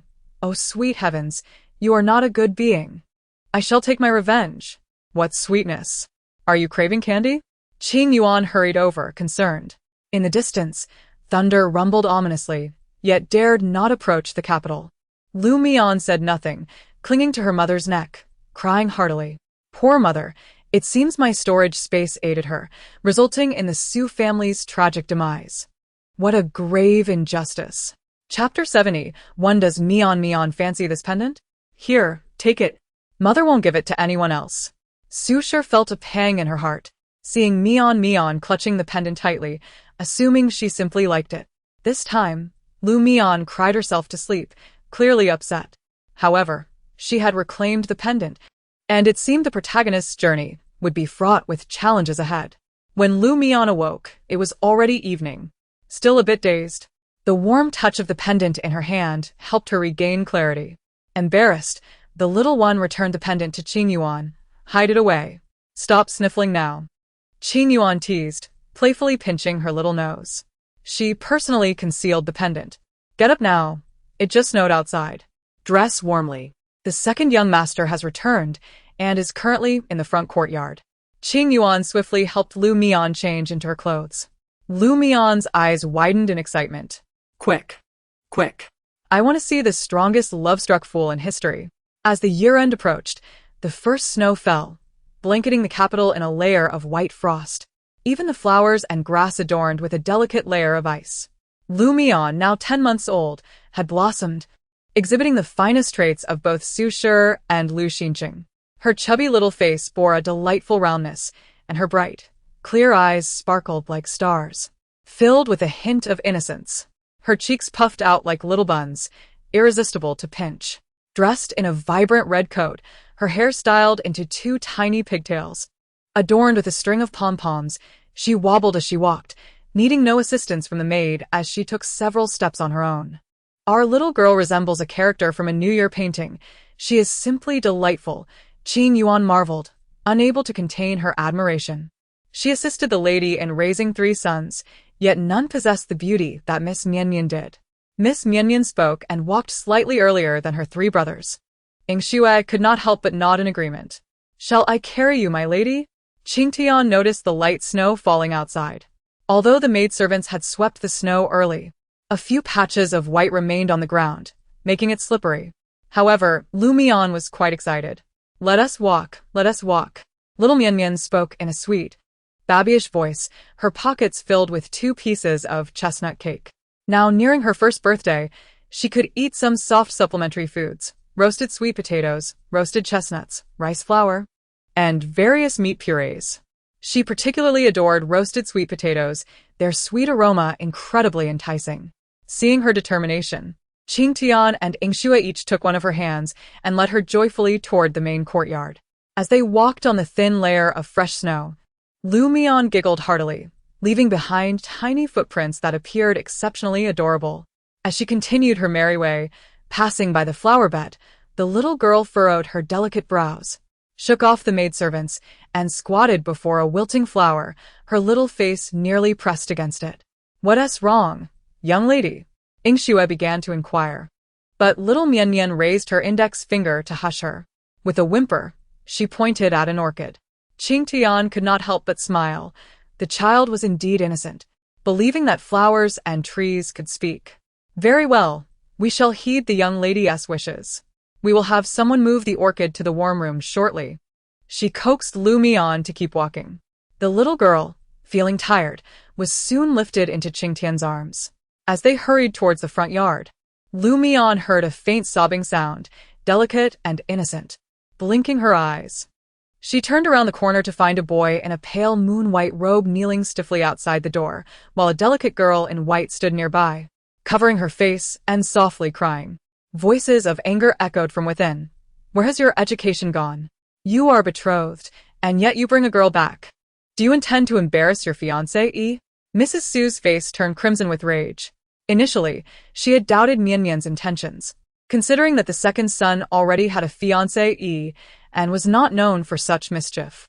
However, upon seeing him kneeling outside and insisting on bringing a girl inside, her fury reached new heights. Lu Zeng glanced worriedly at his mother, but upon seeing Su Jiqing at the door, he found renewed determination. Chapter 72. Miss Su's complexion was as pale as a sheet, shivering in the cold outside, resembling a delicate flower seeking refuge. Mother, I have no feelings for Wen Ning. The engagement was never my desire. I wish to marry someone with mutual affection, to live a life akin to that of my parents, not with a stranger. Mrs. Su felt dizzy with rage. The engagement between Yan Shu and Zhang Yunjin had been arranged by the old Marquis himself, and that was acceptable. Yet, the Wen family had lived next door to the Lu family. The young girl had followed Lu Zheng around, addressing him as brother since childhood, their bond being one of innocent companionship. After the Wen family relocated, she had been gone for 3 years, and now Lu Zheng was causing a stir. I only regard Wen Ning as a sister. If you must, then kill me. I cannot marry Wen Ning. Lu Zheng sighed softly. He was only 6 years old when he was engaged to Wen Ning. She had indeed been charming, but he had been too young to understand romantic feelings. Now, He viewed her as a sister. Mother, Qingqing cannot marry anyone else. Lu Zheng's expression grew awkward. During my studies, I encountered danger and fell from a cliff. It was Qingqing who carried me back and saved me. She has lost both her parents at a young age and has already suffered a tarnished reputation by caring for me. I cannot betray her. Over the past few months, Lu Zheng had naturally developed feelings for Su Jiqing. She was gentle and considerate, having lived a simple life in the mountains. Mrs. Su's eyes blazed with fury. Although Lu Zheng was away studying, his 2 young attendants were skilled in martial arts and would send letters home from every place they visited. Yet, after his fall, the attendants could not find him. They searched for 3 days, scouring every village, including the one where Su Jiqing resided, which had already been searched. Unless someone deliberately hid him. Mother, I was unconscious for 3 days. When I woke, I was nursing my injuries at Qingqing's home. Perhaps she went up the mountain to gather herbs when you came looking for me. Her family lives in poverty and struggles greatly. I have only added to her burden. Lu Zheng sighed. He had been feverish, alternating between chills and heat, delirious for days. Upon waking, he saw the girl before him. Her face flushed and tear-stained as she held him. Their skin touched, sending a shiver through him. Yet she was in tears. Lu Zheng took a deep breath. He had already compromised Qingqing's reputation and must marry her. She had a kind heart, having saved him. If she had not, his attendants would have found him. Mrs. Su sợ góc côn ly. Lu Zheng felt a knot in his throat. You, with your noble bearing, adorned with jade pendants worth a fortune and fine garments, how can you be sure she is not after your wealth? Perhaps she intentionally hid you. Mrs. Su laughed coldly. Meanwhile, the girl at the door felt both shame and anger, crying out, Madam, why must you insult me? Although Qingqing was born into poverty, she possesses integrity. Had it not been for Xingye's plea, I would not have come to the capital. I have no intention of marrying. I would rather cut my hair and live as a spinster, devoted to the teachings of the Buddha. Su Jiqing's eyes filled with tears, her expression resolute. Meeting Xingye had already been the greatest fortune of her life. She dared not wish to marry him. All she desired was for him to find happiness in this life. After speaking, Su Jiqing wept as she turned to leave. Lu Zheng's eyes turned red in an instant. Mrs. Su felt an overwhelming headache at the sight. You cannot leave. Mother, if Qingqing goes, I will go with her. Lu Zheng's eyes glistened, tightly gripping Su Jiqing's wrist. Feeling her tremble only deepened his heartache. Gritting his teeth, he rose slightly, intending to crash against the pillar to express his determination. Just then, he heard a childlike voice calling out, Crash into the wall. Crash into the wall. Hurry, look at the love-struck fool crashing into the wall. The voice was filled with mischievous delight. Just as Lu Zheng was about to confront the wall, he silently knelt again, bowing his head to continue his supplication. Chapter 73. Hey. Why aren't you crashing anymore? Lu Mian fumed, scratching the wall. According to the original text, Lu Zheng had been willing to injure himself to keep Su Jiqing. Hearing the irritated voice nearby, Lu Zheng glanced around, taking a deep breath. Where was this voice coming from? In this day and age, did strange creatures enjoy watching mischief? Lu Mian pointed at the osmanthus tree in front of them. Qing Tian paused. Kick the tree? Lu Mian nodded. Let us do it together. The little girl, exposing her 2 small teeth, appeared ready to throw a tantrum in the snow if they did not comply. Qing Tian felt a twinge of unease. At once, both maidservants lifted their legs. Lu Mian, with a glint in her eye, summoned spiritual energy, directing it forcefully as the 2 maidservants pretended to kick the tree. The osmanthus tree, perfectly rounded and laden with snow, released a flurry of white flakes as the energy struck, showering down like a winter wonderland. Ah! Snow accumulated on the branches above, cascading down onto Lu Zhengyue and Su Jiqing, covering them both in a blanket of white. To portray an image of fragility, Su Jiqing had dressed lightly, now shivering uncontrollably. Love-struck brain, perhaps consuming more snow would clear your thoughts, Mian thought, rolling her eyes. Qingyu, hearing the commotion, felt a pang in her heart. Observing the little miss pouting, she realized the child was defending her mistress. With a sigh, she scooped up the little miss and carried her through the courtyard. Madam, please forgive me. I accidentally bumped into the osmanthus tree, causing the second young master to catch a chill. Qingyu apologized to the second young master before finally bringing Mian inside. Lu Zhengyue, tenderly brushing the snow off Su Jiqing, found his gaze lingering on Mian. What a beautiful child she was. When she spoke, Lu Zhengyue's expression changed, as if he had seen a ghost. Was that not the very voice echoing in his mind? Had he just heard her innermost thoughts? Su Shi shot Lu Zhengyue a disapproving glance. This is your sister, Mian. He had indeed heard of Mian. Su Shi often shared amusing anecdotes about her, such as how she adored sucking her fingers and would offer her drool-covered digits to her friends when she found them pleasing. Mian was even more endearing than he had imagined. Mian, I am your second brother, he called out, kneeling in the snow, eyes wide with anticipation. Mian raised her head defiantly. Silly. Only a fool could be my brother. Would love-struck brains be contagious? Lu Zhengyue, unaware of what love-struck brain entailed, could only guess its meaning with a fair degree of accuracy. Seeing the disdain on the baby's cherubic face, he felt a pang of sorrow. You fell from the cliff, and it took merely a quarter of an hour before the servant arrived, yet no one could be found. I find it hard not to doubt. Su Shi regarded Su Jiqing with suspicion. Meanwhile, Su Jiqing stood tall, defiant yet dignified, asserting, I happen to be gathering herbs at the foot of the mountain. Hilarious, Mian thought. She had clearly crouched there for 3 days. Her face was covered in painful mosquito bites. All this while waiting for her second brother to fall off the cliff. Lu Zhengyue was bewildered. Crouching for 3 days? What does that mean? Moreover, upon awakening, he had indeed noticed many little red spots on Su Jiqing's face. Confused, he pondered. Forget it. Since you saved Yuer's life, you may stay at the Marquis' residence. However, the matter of engagement is absolutely out of the question. Su Shi's tone remained calm. It was evident she saw through Su Jiqing's naive act. Yet her son remained oblivious. Qingyu, please take Miss Su to Mingxin Garden. As Su Jiqing turned back thrice, catching sight of Lu Zhengyue's nod, she followed Qingyu away. Once Su Jiqing departed, Su Shi did not berate her son but simply gestured for him to rise. Mother, I know you cannot bear to part with me. Lu Zhengyue smiled, his knees numb from the cold snow. He gently winced as he stood. Yingxue hurriedly brought him a cup of hot tea. Warm yourself. Do not let this lead to lingering ailments. The children of the Lu family were all blessed with fine looks, and Lu Zhengyue was no exception. Chapter 70. He limped into the room. Mother, my love for Qingqing is genuine, Lu Zhengyue spoke earnestly. Su Shi retorted, have you no sense? I see her as nothing but a deceiver.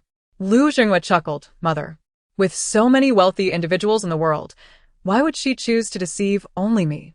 He smiled again. If she only deceives me, does that not indicate her affections for me? Su Shi nearly fainted from exasperation. She did not comprehend the notion of a love-struck brain, yet at this moment, it dawned on her. Indeed, she had waited at the foot of the mountain for 3 days just for him. Lu Zhengyue's smile faltered. What made you think to climb the mountain? Su Shi inquired with a furrowed brow. Lu Zhengyue hesitated for a moment. It was Brother Jinghui who mentioned that the dawn here is exceptionally beautiful. He had taken a detour. Upon hearing Lu Jinghui's name, Su Shi clenched her teeth. Yuer is quite close with Lu Jinghui.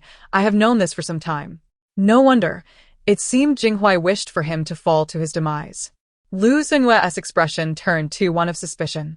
What are you talking about? Jinghui has been my brother for many years, and is his closest friend. Su Shi sighed, instructing someone to take Lu Mian outside. The mother and son conversed for quite a while within the room, and when they emerged, Lu Zhengyue appeared utterly defeated. How could this be? How could it be? My father and mother were harmonious and loving, renowned in the capital as a devoted couple. Why? Why, father? He murmured, looking as though he had received a crushing blow. He had witnessed many classmates' parents quarrel and lamented their troubles with concubines. He often reflected on his happiness, on his parents' love. But now, all of that had been shattered. His father had maintained a mistress for 17 years, and the child of that mistress was the same age as his brother. Moreover, his closest friend was indeed his father's illegitimate son. Upon reflection, he remembered that he had first met Lu Jinghui due to his father's praise of Jinghui's talents, encouraging him to support him. Lu Jinghui felt as if struck by lightning. Even his sister had nearly been suffocated at birth to make way for Lu Jinghui's sister. Gazing at his mother, whose eyes were red-rimmed, Lu Jinghui felt a heart-wrenching pain. He stumbled out the door, his mind swirling, overturning all that he had known.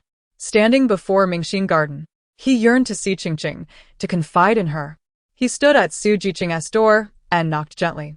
Qingqing was the one person who understood him best, and his feelings for her were uniquely profound. Such a pure-hearted and kind woman could not possibly be a pawn in Lu Jinghui's scheme. My second brother is in quite the predicament, Lu Mian thought. Not only was Lu Jinghui a close friend of Lu Jinghui, but even his wife had been with Lu Jinghui. Lu Mian quietly commented in her heart. With a creak, Su Jiqing opened the door, her face displaying a hint of helplessness. "Brother Jinghui," she said with a sorrowful expression. Lu Jinghui, who had anticipated this meeting with great eagerness, now found his mind clouded by Lu Mian's thoughts of her being Lu Jinghui's former lover. "Brother Qingyu, what troubles you? Has madam caused you distress?"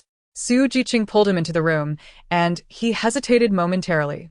"My sister is outside," he sighed, bringing out his sister, who had been watching from the corner. The 10-month-old child was surprisingly heavy. A flicker of discontent crossed Su Jiqing's brow, swiftly vanishing unnoticed by anyone. Little Mian is truly lovely, Su Jiqing thought, wanting to stroke her head, but Lu Mian wrinkled her small face in disdain and recoiled. The words spewed from the child's mouth caused Su Jiqing's complexion to pale. Mian, you must not be so rude," Lu Jinghui exclaimed in a fluster, rushing to explain. Mian is still young and does not know how to speak properly. "Qingqing, please do not take it to heart. She is merely 10 months old and speaks nonsense." As he noticed Su Jiqing's eyes welling with tears, he hurriedly set Lu Mian on a chair and approached to comfort her. Su Jiqing's eyes were red, yet she bit her lip, stubbornly refusing to cry. Chapter 75. This only served to deepen Lu Jinghui's concern. It was unwise for Qingqing to aspire to grasp the moon from the sky. The disparity between Qingqing and brother Qingyu was vast. Perhaps it would be best for Qingqing to return. To have brother Qingyu by her side is already a blessing. Innocently, Qingqing should not have disturbed brother Qingyu's family, causing a rift between you. Lu Jinghui felt a surge of anxiety. "Yet, in your attempt to save me, you have already lost your purity. I must take responsibility for you. I shall marry you." "Qingqing," Lu Jinghui declared earnestly, even raising 3 fingers in a vow. "You are an innocent and pure young woman. It is I who have wronged you."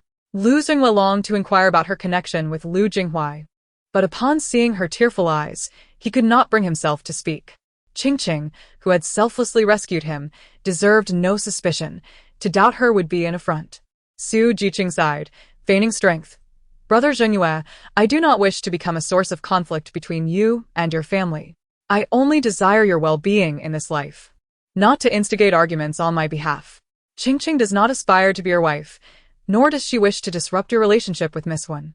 She would be content to remain by your side as a personal maid, serving Miss Wen with grace and water. For merely being able to see you daily would bring her happiness." Su Jiqing gazed at him with a sorrowful expression. Lu Jinghui felt a stirring of emotions. "Kiss here, kiss here, kiss here." A voice cheered, causing Lu Jinghui to blush instantly and retreat. Turning around, he indeed found Lu Mian staring at him with wide, round eyes, her gaze piercing. He felt a jolt of clarity. Lu Jinghui quickly maintained his distance from Qingqing.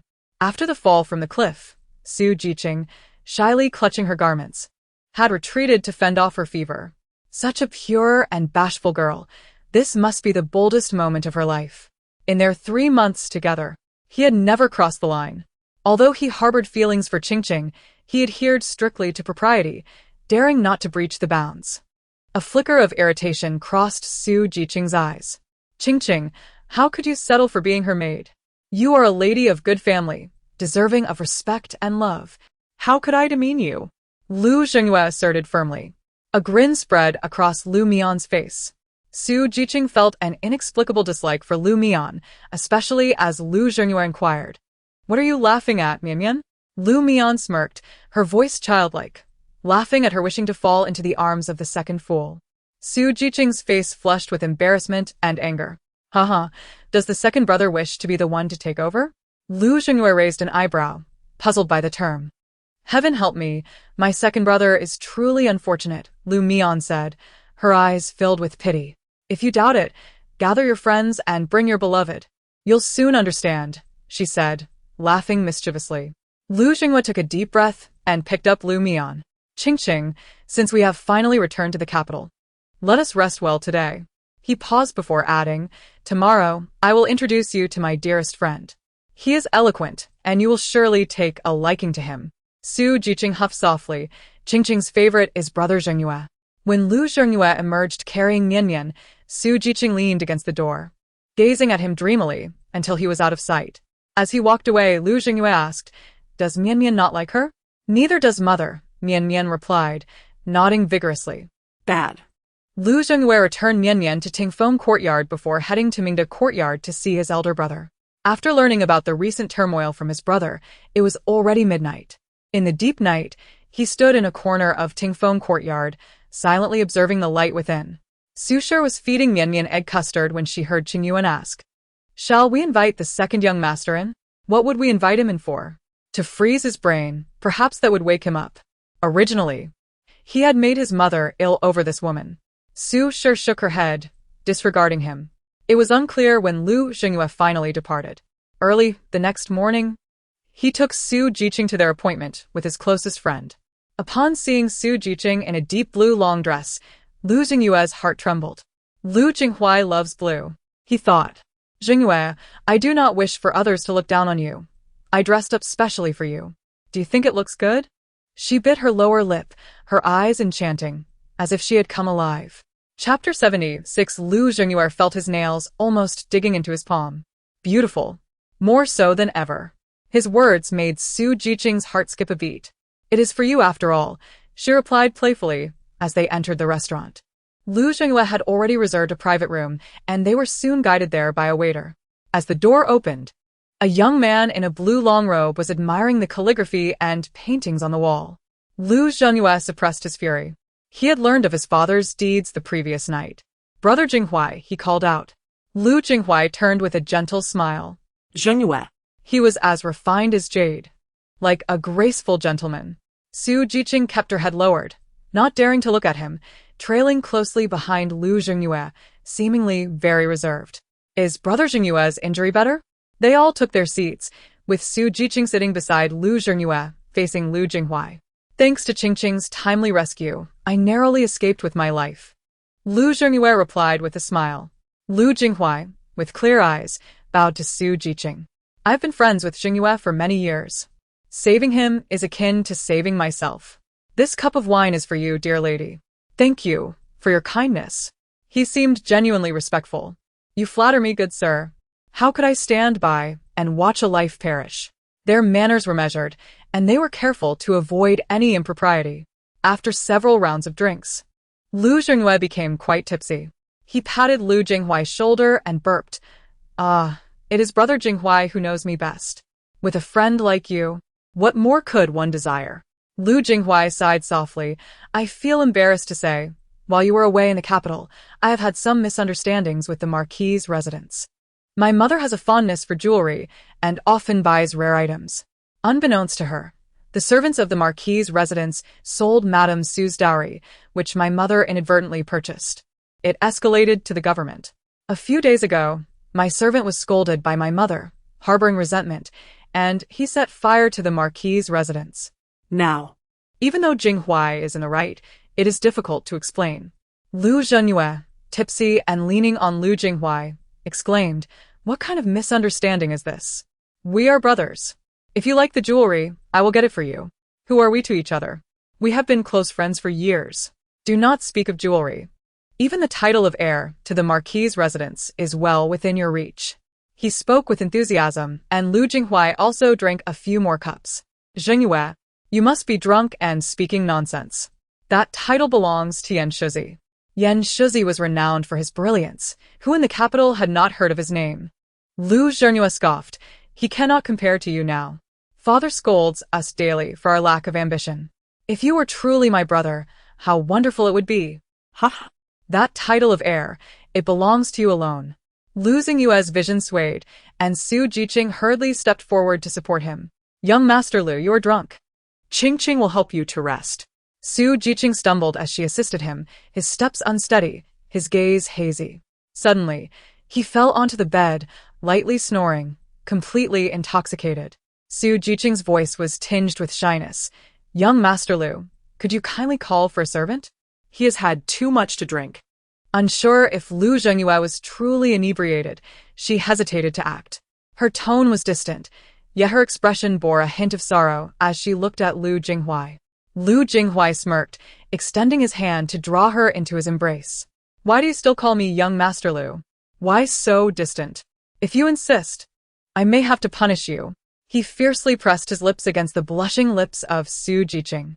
Su Jiqing gently bit her lower lip, her eyes sparkling with affection as she stealthily glanced at Lu Zhengyue, who was snoring on the bed. I fear he may be pretending to be drunk. Lest it jeopardizes your important matters, Su Jiqing whispered. Lu Jinghuai revealed a hint of playful disdain, having known him for many years. How could I not be aware of his true nature? His trust in you is absolute. Not to mention him. Even his mother is quite foolish. Lu Jinghuai chuckled softly. For 17 or 18 years, there has never been a doubt. When my father married her, he spent the first half of the night in the Su residence, and by the second half, he was in my mother's room. Thus, the birthdays of him and Lu Yanshu are remarkably close. Chapter 77. Aunt Pei is gentle, kind, and understanding. Were it not for the Su family's noble status, Lady Pei would not have endured for so long. Fortunately, Jinghuai, you are resourceful enough to secure all this for him. Su Jiqing embraced Lu Jinghuai, her previous reserve and dignity in front of Lu Zhengyue forgotten. Lu Jinghuai extended his finger, playfully lifting Su Jiqing's chin. Has he touched you? Did he kiss here? Or perhaps here? He tapped lightly on Su Jiqing's body. Su Jiqing shot him a reproachful glance. This body belongs to you. How could I allow him to touch it? He is unworthy. Lu Zhengyue would blush at the mere act of holding hands, feeling it an invasion. He cherished her as if she were a precious treasure, unwilling to let even the slightest affront occur. However, a sense of discomfort stirred within Su Jiqing, an inexplicable desire to avoid being with Lu Jinghuai in that moment. Shall we go next door? She suggested, pulling him along. Yet, Lu Jinghuai gently tugged at her dress. No, let us remain here. It is not the first time we have acted before him. Last time, when he fell from the cliff and lost consciousness, you were far more reckless than now. Qing, let me witness your prowess. Lu Jinghuai's eyes glimmered with a hint of red. Just the thought of that last time made him tremble involuntarily. He had intentionally humiliated Lu Zhengyue, deliberately toying with Su Jiqing while Lu Zhengyue was unconscious. Yet, fate had conspired for him to awaken. On that day, in her flustered state, Su Jiqing had jumped onto the bed, while Lu Jinghuai stood behind the door, watching Lu Zhengyue succumb little by little. Do you not long for me? Lu Jinghuai bit her lip fiercely, startling Su Jiqing into exclaiming. In her panic, she instinctively covered her mouth. With a trembling voice, she replied, How could I not long for you? I have given you my body. Yet you are already betrothed to Miss Jiang. Lu Jinghuai's expression remained indifferent. Jiang Yunjin? She is but a wooden doll. How could she ever compare to you? Su Xing's cheeks flushed. Really? Have you touched her? She pressed, biting her lower lip. Lu Jinghuai pinched her cheek. How could I ever lay a hand on her? Nonsense. Jiang Yunjin is a daughter of a prestigious family. She would never engage in such behavior. His scheme was to incite a rift between Lu Zhengyue and Su Jiqing, knowing full well that Lu Zhengyue, being deeply grateful, would never allow Su Jiqing to suffer. My mother also thinks of you. She only recognizes you as her daughter-in-law, Lu Jinghuai cooed, warming Su Jiqing's heart. The drunken Lu Zhengyue lay with his back turned to the two. At that moment, he slowly opened his eyes, a cold glint in his gaze. They truly understood themselves well. Had it not been for his sister's heartfelt confession, he might have remained oblivious for life. The rhythmic movements behind him and the stifled sobs did not stir a single emotion within Lu Jingyue. His salvation had been but an illusion, a grand scheme from the beginning. Lu Jingyue cleared his throat, causing the two behind him to abruptly halt their actions, their bodies freezing as if a bucket of ice water had been poured over them. He mumbled in a daze, lying flat on his back. He gently lifted his eyelids, finding their figures closely intertwined. Qingyu, he murmured her name, and the two across from him were so startled that they dared not make a sound. Lu Jinghua suddenly snapped to attention, nearly jeopardizing everything. He discreetly pushed Su Jiqing away and quickly dressed himself. Su Jiqing also trembled as she donned her long skirt, the two of them exiting one after the other. Their disheveled attire and flushed faces betrayed their earlier activities. Across from them sat a group of elderly gentlemen, their expressions filled with disdain. Such a disgraceful display in broad daylight, they know no shame. "This is a tavern, not an inn," grumbled another elder with a white beard. These men were the inspectors of Beizhou, known as the Yen officials, responsible for scrutinizing the conduct of officials and even admonishing the emperor for any misconduct. They were a group that even the emperor found troublesome. Was that person earlier? The renowned prodigy, Lu Jinghua, from the capital? The group displayed displeasure at the thought of such licentious behavior occurring in a tavern. None had seen Lu Jinghua within the room. Indeed, the Qinghong Academy holds him in high regard. Should he succeed in the imperial examinations, it is likely the emperor intends for him to tutor the crown prince. One of the elders raised an eyebrow. "I fear the emperor has plans for him." The group frowned slightly, secretly noting the matter. Lu Jinghua lay for half an hour before finally rubbing his head and sitting up. Su Jiqing sat quietly by the window, an exquisitely beautiful sight. "Brother Jingyue, you're finally awake. Come, drink some hangover soup," she urged, coming forward to help him sit up, her heart aching at his evident discomfort from the hangover. "Have you been waiting long? Qingyu, you are truly wonderful." Lu Jingyue saw Su Jiqing crouching down to help him with his shoes, concealing the darkness in his eyes. After finishing the hangover soup, the two made their way out. "Young Master Lu had matters to attend to and left before me. He specifically instructed me to prepare hangover soup for you." She did not forget to boost Lu Jinghua's reputation. Lu Jinghua smiled and nodded. "I am on good terms with Jinghua." Upon returning to the mansion, Su Jiqing felt sticky and borrowed an excuse to return to her courtyard. Once she departed, the smile on Lu Jinghua's face abruptly vanished, leaving him chilled to the bone. His fists clenched tightly, knuckles turning pale. Love is a light that can blind you. Before even entering the Tingfeng courtyard, he heard Lu Mian humming a cheerful tune. As he stepped through the door, a small cannonball rushed up to him, wrapping its arms around his legs. The child's tender voice rang out, "I missed you, second brother." Lu Yanshu sat in her wheelchair, holding a book in her hands. "She has been talking about sending warmth your way." Just as she finished speaking, Lu Mian placed a vibrant green hat atop Lu Jingyue's head. "How fitting. It suits my second brother perfectly." Lu Jingyue felt a lump rise in his throat, nearly choking on his blood. Lu Yanshu's lips curled into a slight smile. Her eyes filled with delight as she softly asked, "Did you see him?" Lu Jingyue picked up his sister and nodded sullenly. A grand deception. All of it a scheme aimed at their mother and their family. Lu Yanshu's gaze remained indifferent. "Since she wishes for your gratitude, then perhaps you should thank her profusely." He had exerted considerable effort to invite several Yen officials to the tavern. "Thank her? Brother, I cannot stand it.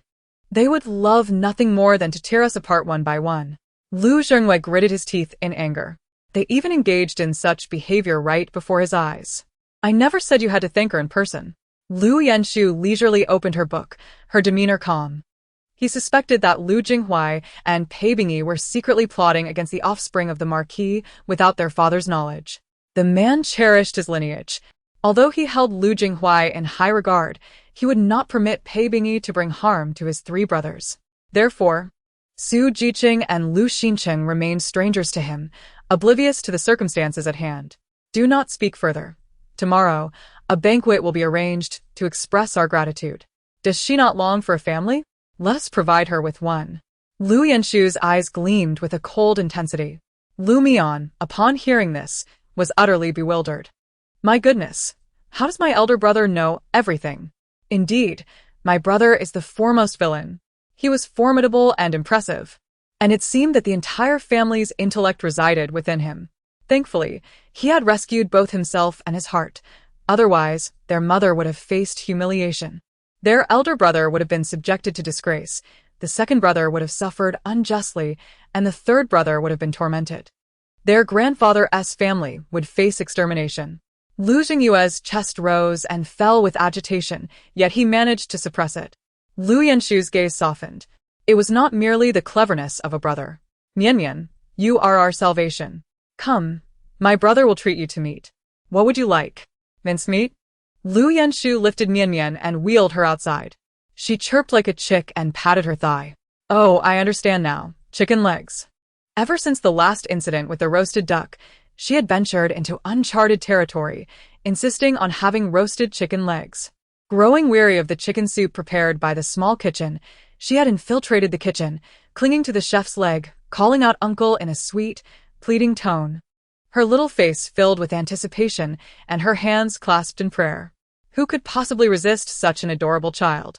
The small kitchen spared no effort in preparing marinated honey chicken legs, tender and sizzling with juices. Lu Mian frequently sneaked into the small kitchen for snacks and, upon returning, she would refuse to drink milk. Qingyu, having observed the unusual behavior for several days, had the head chef transferred to the larger kitchen, replacing him with a stern, elderly matron. This arrangement lasted 3 days before the little one was once again given special treatment. After another transfer, this time the indulgence lasted for half a month before she managed to sneak into the small kitchen again. Su Shi had no choice but to capitulate, offering her healthy snacks daily to appease her, lest she resort to her charming antics to procure food. She was aware that even her maids had secretly saved some treats for her. The small kitchen prepared an abundance of dried meat, which was placed in her pocket to gnaw on, thus curbing her incessant pleas for food. In her pockets, she also hid several thumb-sized sweet potatoes, as well as peanuts and chestnuts. Wherever there was a fire, she would throw them in, ensuring she would not go hungry, even in times of famine. Lu Yanshu patted her pocket, the left side filled with peanuts and sweet potatoes, while the right held chestnuts and a pouch hung containing snacks. Lu Mian blinked her eyes and pulled out a few silver coins from her bosom, declaring, "Buy." Her small hand waved with extravagant flair. "Very well, let us buy." Lu Yanshu's eyes sparkled with delight. His previous passion for reading had transformed into an affection for nurturing children, specifically Mian. The following morning, Su Shi busied herself preparing the banquet. Su Jiqing blushed. "Is this too extravagant?" Su Shi replied with a warm smile. "Miss Su, you are the savior of my family, Qingyu. There is no such thing as too much gratitude. I have already sent for the Marquis to return home to express our thanks." With tears brimming in her eyes, Su Jiqing felt overwhelmed by such kindness. The elderly matron also took a particular liking to her. This girl was clever and charming, which endeared her even more than Su Shi. Upon her arrival, Su Jiqing immediately began to massage the matron's shoulders and legs, her actions perfectly aligning with the matron's preferences. "You see, now that you are in the Marquis' residence, consider it your own home. If anyone dares to bully you, I shall take your side." The matron cast a warning glance at Su Shi, who remained unperturbed. Su Jiqing shyly smiled, aware that she indeed charmed the matron. Pave had informed her of everyone's preferences within the Marquis' household, all for the purpose of winning their favor. The Marquis had returned home, and a maid reported from outside. The matron's face lit up with joy. "Quickly, invite the Marquis in. It is freezing outside, and we must not let him catch a chill." The matron beamed with warmth as Lu Jingyue tugged at Su Jiqing's sleeve. "Do not worry. As long as my father approves, no one can obstruct our union. In the Marquis' residence, my father has the final say." Lu Jingyue emphasized this point. Su Jiqing felt a flicker of anticipation in her heart. Pave had remained a concubine for over a decade, willingly living in the shadows of this man. Just how exceptional was he? Her curiosity piqued. The sound of footsteps echoed from outside. Had a guest arrived at the residence? Lu Xinqing's voice was warm and mature, a stark contrast to the youthful exuberance of Lu Jingyue. And this maturity was compelling. As he spoke, a tall, handsome figure entered. The man had broad shoulders and a narrow waist, with snowflakes resting upon his shoulders. He raised his head, revealing sword-like brows and starry eyes that seemed to contain fragments of starlight. He was refined and dignified, a sight she had never encountered before. Su Jiqing's heart skipped a beat, and she instinctively averted her gaze, as though scorched.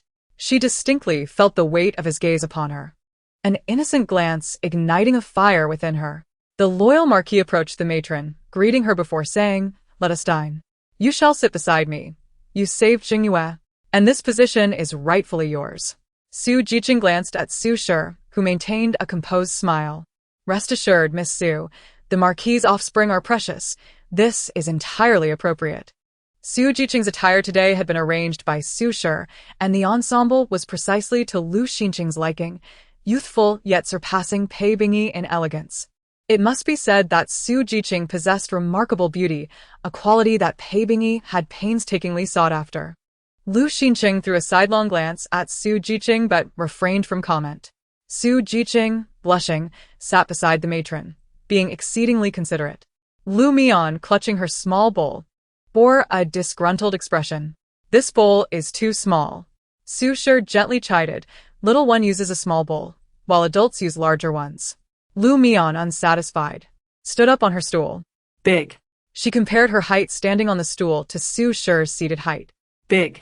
The little child earnestly protested, extending her hand to emphasize her demand for a larger bowl. Lu Xinyu silently took the small bowl, transferring its contents into a larger one before handing it back to her. Lu Mian's brows knitted together, sensing something amiss. She tapped her head, confused. Ever since her transmigration, it seemed her mind was not functioning properly. Thoughts clashed within her. While her mind had its own opinions, her hands, mouth, and instincts defied her. Lu Mian dismissed the confusion, holding a bowl larger than her head, grinning with 2 tiny teeth visible, and began slurping with delight, her head nearly disappearing from view. Lu Xinqing shot her an annoyed glance, but ultimately held his tongue. After lunch, Lu Xinqing departed the residence. Lu Xinyu strolled with Su Jiqing within the grounds. "Rest assured, my dear, with your intelligence and charm, my parents will surely adore you. After my marriage, I will have 60 taels of pocket money each month, and I shall provide for you. It is a pity my talents do not match Jinghui's. Otherwise, I could have achieved the highest honors and brought you glory. Even this Marquis' residence belongs to my elder brother. Although the elder brother is the heir, he is disabled, and the true authority in the household remains with our father. Fear not, for my heart is worth its weight in gold.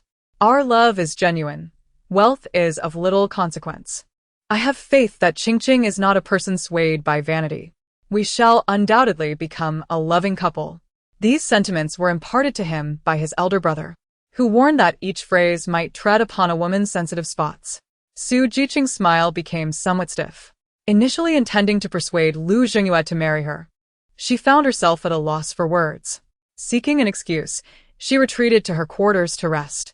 Lu Xinyu merely shrugged, and, with the essay bestowed upon him by his elder brother, made his way to the Imperial Academy. The Academy is an institution reserved for the royal and noble offspring, admitting only those who have attained the rank of scholar or above. Many students begin their education at the Jinghong Academy. At this moment, Lu Mian was toying with 2 jade pendants. "This one was given to you by Madame Qin, and this one by Lord Chun of the Ministry of Rights. Did your mother keep them in a little box?" Sushi inquit. Lu Mian nonchalantly pushed the pendants aside. Sushi sai. "You truly do not comprehend the significance of these pendants. One from the Grand Princess, one from the martial family of Madame Qin, and one from the Lord of Rights. These are promises that Lu Xinqing could scarcely hope to obtain. They represent commitments from various households, promises made to Mian. Lu Mian held a roasted sweet potato, declaring, "These are far superior to promises, red ones." Su Shi couldn't help but laugh. A commitment as heavy as gold pales in comparison to a roasted sweet potato. As the year-end approached, numerous banquets were being held, and Su Shi glanced at the invitation in her hand, chuckling softly. In previous years, the invitations were addressed to her. Now, however, the name Lu Mian graced the invitation. She felt somewhat included. The maidservants whispered that Lord Chen had slapped the Marquis in public, leading to a rupture in their relationship. Qingyu was elated, mentioning that Lord Chen had even spat on him. Su Shi caressed Mian's face, realizing that Lord Chen had acted on her behalf. Serves him right, Intrigues rolled her eyes. Meanwhile, Mian happily munched on her sweet potato, oblivious to the unfolding events. Hide the box, it must not be seen by the Marquis. Fortunately, they all kept secrets from one another, fearing it would bring misfortune to Mian. Just then, a hurried voice called from outside, "Madam, trouble has arisen." Juexia rushed in, her complexion pale. "Madam, hurry to the palace. The Empress Dowager is gravely ill, and relatives from various households have entered the palace. It does not bode well for Her Majesty." Su Shi stood abruptly. How could this happen? Just a few days ago, she was well. The maidservant shook her head. Su Shi hastily changed her attire to enter the palace. "Madam, the Grand Princess requests to know if she may bring the young miss." The maidservant hesitated. Su Shi pondered. Mian is only 10 months old. Bringing her into the palace at this time might offend the noble ladies. It is a plague. It is contagious. Mian's words nearly caused Su Shi to collapse. A plague? How could there be a plague in the palace? Su Shi's heart raced. "Take me with you. I am immune to all poisons. I fear no plague." Mian exclaimed with glee, eager to see that unfortunate male protagonist. "If you do not take me, the Crown Prince is doomed." In the original story, the young Crown Prince was fated to perish today. Su Shi's hair stood on end, her eyes widening in shock. Her hands trembled slightly. The Crown Prince is doomed? There is a plague in the palace? Her heart raced with panic. Mian tightened her grip on her mother's fingers, refusing to let go. Upon hearing of the plague, Su Shi dared not take her into the palace. "Take me, and perhaps there is still hope. Do not take me, and many will perish, including you," Mian pleaded, insisting she must accompany her mother into the palace. Su Shi was in a state of utter turmoil, but Mian's insistence left her no choice but to pick her up. "Very well, let us enter the palace. Has the palace been informed of the plague?" She instructed someone to discreetly hide several face veils in her garments. Pausing, she added, "Bring the 2 maidservants sent by my elder brother." Su Yiding had sent over 2 10-year-old maidservants, though young. They had trained in martial arts since the age of 3, and were not weaker than adults. "You shall not leave Mian's side for a moment." Su Shi's tone was stern. "Yes, madam. Might I request names for the twin maidservants, who are identical? You shall be the elder sister, and your name shall be Yuqin. You shall be the younger sister, and your name shall be Yuhua." Soon, Su Shi led everyone into the palace. Outside the gates, carriages were lined up. With the year-end approaching and heavy snow falling, stepping out of the carriage was like plunging into an icy abyss. Qingyu hurriedly draped a cloak over Su Shi and wrapped a layer around the young miss. The ladies from various households wore worried expressions, showing little interest in gossiping with the nearby matrons. The current emperor is the biological son of the Empress Dowager and is known for his filial piety, a fact recognized throughout the realm. "It is freezing." A few elderly ladies sniffled, the cold becoming increasingly unbearable for their age. "Madam, take a warming bag," Intrigues offered, presenting a hot water bag that could be hidden under her sleeve. At that moment, the palace gates swung open. The noble ladies arranged themselves according to their ranks. Despite the Su family's high status, Su Shi had married into the Lu family, which held a mid-level position in the court. As the gates opened, an elderly wet nurse emerged, her face beaming with delight. She was the Grand Princess's favored nurse and held considerable influence. She approached Su Shi, saying, "Madam Su, given that Mian is still young and with the heavy snow, the Grand Princess has specially requested that you ride in her palanquin." Indeed, a procession following the Grand Princess was visible behind her. Everyone gasped in astonishment. The Grand Princess was known for her strict adherence to etiquette, yet she had broken protocol to invite Su Shi into her palanquin. Su Shi glanced down at Mian, who was sucking her fingers, and realized they had indeed benefited from the young lady's influence. Having been friends with the Grand Princess for 20 years, Su Shi had never seen her breach decorum. "Then I thank the nurse and appreciate the Grand Princess's kindness." Su Shi performed her thanks before lifting Mian into the palanquin. Inside the palace, Servants were continuously clearing the snow, yet a thin layer remained. The deeper they ventured, the heavier Su Shi's heart felt with foreboding. Many servants coughed softly, their faces pale. A sense of dread gripped her. Upon passing through the palace walls and reaching Confronting Palace, the pungent scent of medicine filled the air before they even entered the grand hall. "What has happened to the Empress Dowager?" Su Shi inquired as she stepped out of the palanquin, holding Mian. The nurse's eyes were red-rimmed. Her Majesty's health was previously stable, rarely afflicted by ailments. However, with the arrival of the year-end and the heavy snowfall, she has taken ill. Her fever remains high and unyielding, and she has been coughing persistently. This morning, she struggled to breathe. The Emperor has even suspended court to remain by the Empress Dowager's side. The Imperial Medical Office has all gathered at Confronting Palace. Yet her fever does not subside. Were it not for the Emperor's remaining composure, the physicians' heads might have been at risk. It is a lung disease, one that is contagious. Symptoms resemble a cold, but it progressively worsens, leading to persistent coughing, unrelenting fever, and ultimately organ failure. Mian nestled in Qingyu's embrace, her eyes sparkling with curiosity. Meanwhile, Su Shi felt a chill settle in her heart. The Emperor remains in Confronting Palace? The nurse nodded. Yes, His Majesty has not left. Su Shi's expression darkened. What of the Grand Princess? She recalled the Grand Princess and grew anxious. The Grand Princess had intended to come before the Empress Dowager fell into a coma. She had issued a decree. Given the challenges of her pregnancy, she had not allowed the Grand Princess to enter the palace. After waiting over a decade for this child, she dared not permit her entry. Su Shi let out a sigh of relief. Luming understood her mother's thoughts and immediately became agitated. Su Shi, feeling helpless, recognized her daughter's peculiarities but was also consumed by worry. If both the Emperor and the Crown Prince were to face calamity, the nation would surely descend into chaos. She steadied her heart and personally carried Mian into Confronting Palace. The heavy doors were shut tight, and upon entering, the pungent smell of medicine lingered thickly in the air, refusing to dissipate. The Emperor knelt at the bedside, his brow furrowed and eyes reddened, glaring at those present. Can the entire Imperial Medical Bureau not cure a mere cold? What use have I for your services? His fingers trembled with rage. The Empress Dowager, having come from humble beginnings, had endured great hardship after his birth, and they relied on each other for support. The Emperor held great respect for his mother.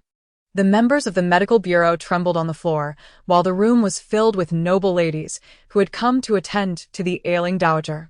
Susie, After bowing, positioned herself among them. The Dowager was in a semi-comatose state, suffering from high fever and a flushed complexion, yet she continued to cough violently. The Emperor's heart ached at the sight, gripping his mother's hand tightly, unwilling to let go.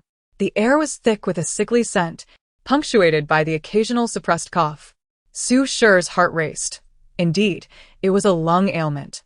The neighboring southern nation had been embroiled in conflict for a long time, with countless casualties and a pileup of corpses that bred disease, prompting some to incinerate the bodies. A heavy rain had subsequently contaminated the water supply, leading to a surge of lung disease among the populace. However, due to the southern court's secrecy, news had yet to reach the outside world. Luming clung to her mother's neck, pondering how to alert her. Withdraw, the Emperor gestured with a wave of his hand. Taking a deep breath, Su Shi stepped forward. Kneeling in the center, Your Majesty, I have something to report. At that moment, the others retreated. Su Yiding furrowed her brow in concern for her sister. The Emperor scrutinized Su Shi, recalling her presence. Su Qingyu, the legitimate daughter of the Su family, had married the loyal and valiant Lord Lu Xinqing over a decade ago. Recently, due to the scandal involving the Minister of Rights, Chen, he had casually investigated Lord Lu, uncovering a wealth of information. Lu Xinqing was known for his devotion. Yet this inquiry revealed the existence of another household and his deep affection for another woman. In the Emperor's eyes, Su Shi appeared foolish. Having been blinded by a man for nearly 20 years, oblivious and naive. At this moment, Luming was also taken away, leaving only the Emperor and Su Shi in the room. Taking a deep breath, Su Shi knelt and declared, Your Majesty, the Dowager's ailment may indeed be an epidemic. The southern nation has been ravaged by war, with countless dead, and epidemics are now rampant there. However, the southern court has sealed off news. If your majesty were to send someone to investigate, the truth would soon be revealed. Upon hearing the word epidemic, the emperor's heart sank. Yet, doubt crept in. How could a woman confined to her household know of the southern nation's afflictions? Su Shi's palms were sweaty with anxiety, unsure of how to explain herself. But the emperor asked no further questions. He merely gestured for the Grand Eunuch Wang to enter. Summon the Protector Duke. Yes. Grand Eunuch Wang stepped outside the palace doors to call for Lord Li, the Protector Duke. Protector Duke, has there been any unusual activity in the southern nation of late? The atmosphere in the hall grew tense, and beads of cold sweat began to form on Su Shi's forehead, her body trembling slightly. Chapter 83. The Protector Duke, though aged, appeared vigorous, a testament to his years of warfare. Your Majesty, the last battle in the southern nation occurred 3 months ago. However, they have recently become unnaturally quiet. All city gates are tightly shut, and our spies have entered but have not returned, Lord Li reported. The emperor's eyelids twitched. Perhaps due to winter's approach. They were stockpiling grain and medicinal herbs, preparing to rejuvenate themselves. Suddenly rising, the emperor felt the wave of dizziness wash over him. An epidemic. It truly was an epidemic. He inhaled deeply, addressing Su Shi. You recognized it as an epidemic, yet still dared to enter the palace. Su Shi, you have done well.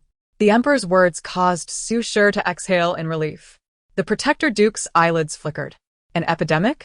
The implications of the southern nation's unusual behavior now sent chills down his spine. Your Majesty? The Protector Duke felt a sinking sensation in his heart. Prohibit anyone who has had contact with the southern nation from entering the capital. The borders will be strictly closed to all traffic from the south. Everyone must wear masks and remain indoors to limit contact. Anyone exhibiting symptoms such as coughing or fever will be treated uniformly. Summon the Imperial Medical Bureau. The emperor waved his hand, and Su Shi retreated to the side. Your Majesty, your health? The Protector Duke was filled with dread.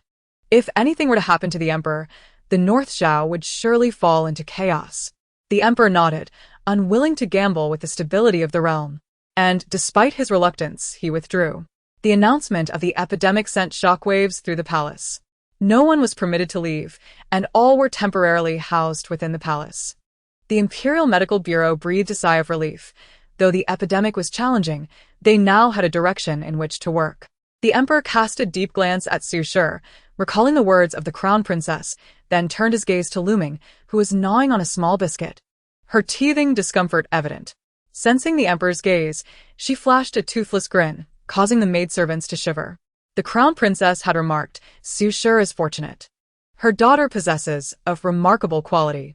If the emperor encounters an insurmountable dilemma, perhaps she can bring forth a miracle. Could it truly be her? After leaving Kunning Palace, the capital was swiftly sealed off. A thorough investigation was conducted within the palace, and Su Shi along with the other ladies were relocated to the untouched chambers of the crown princess.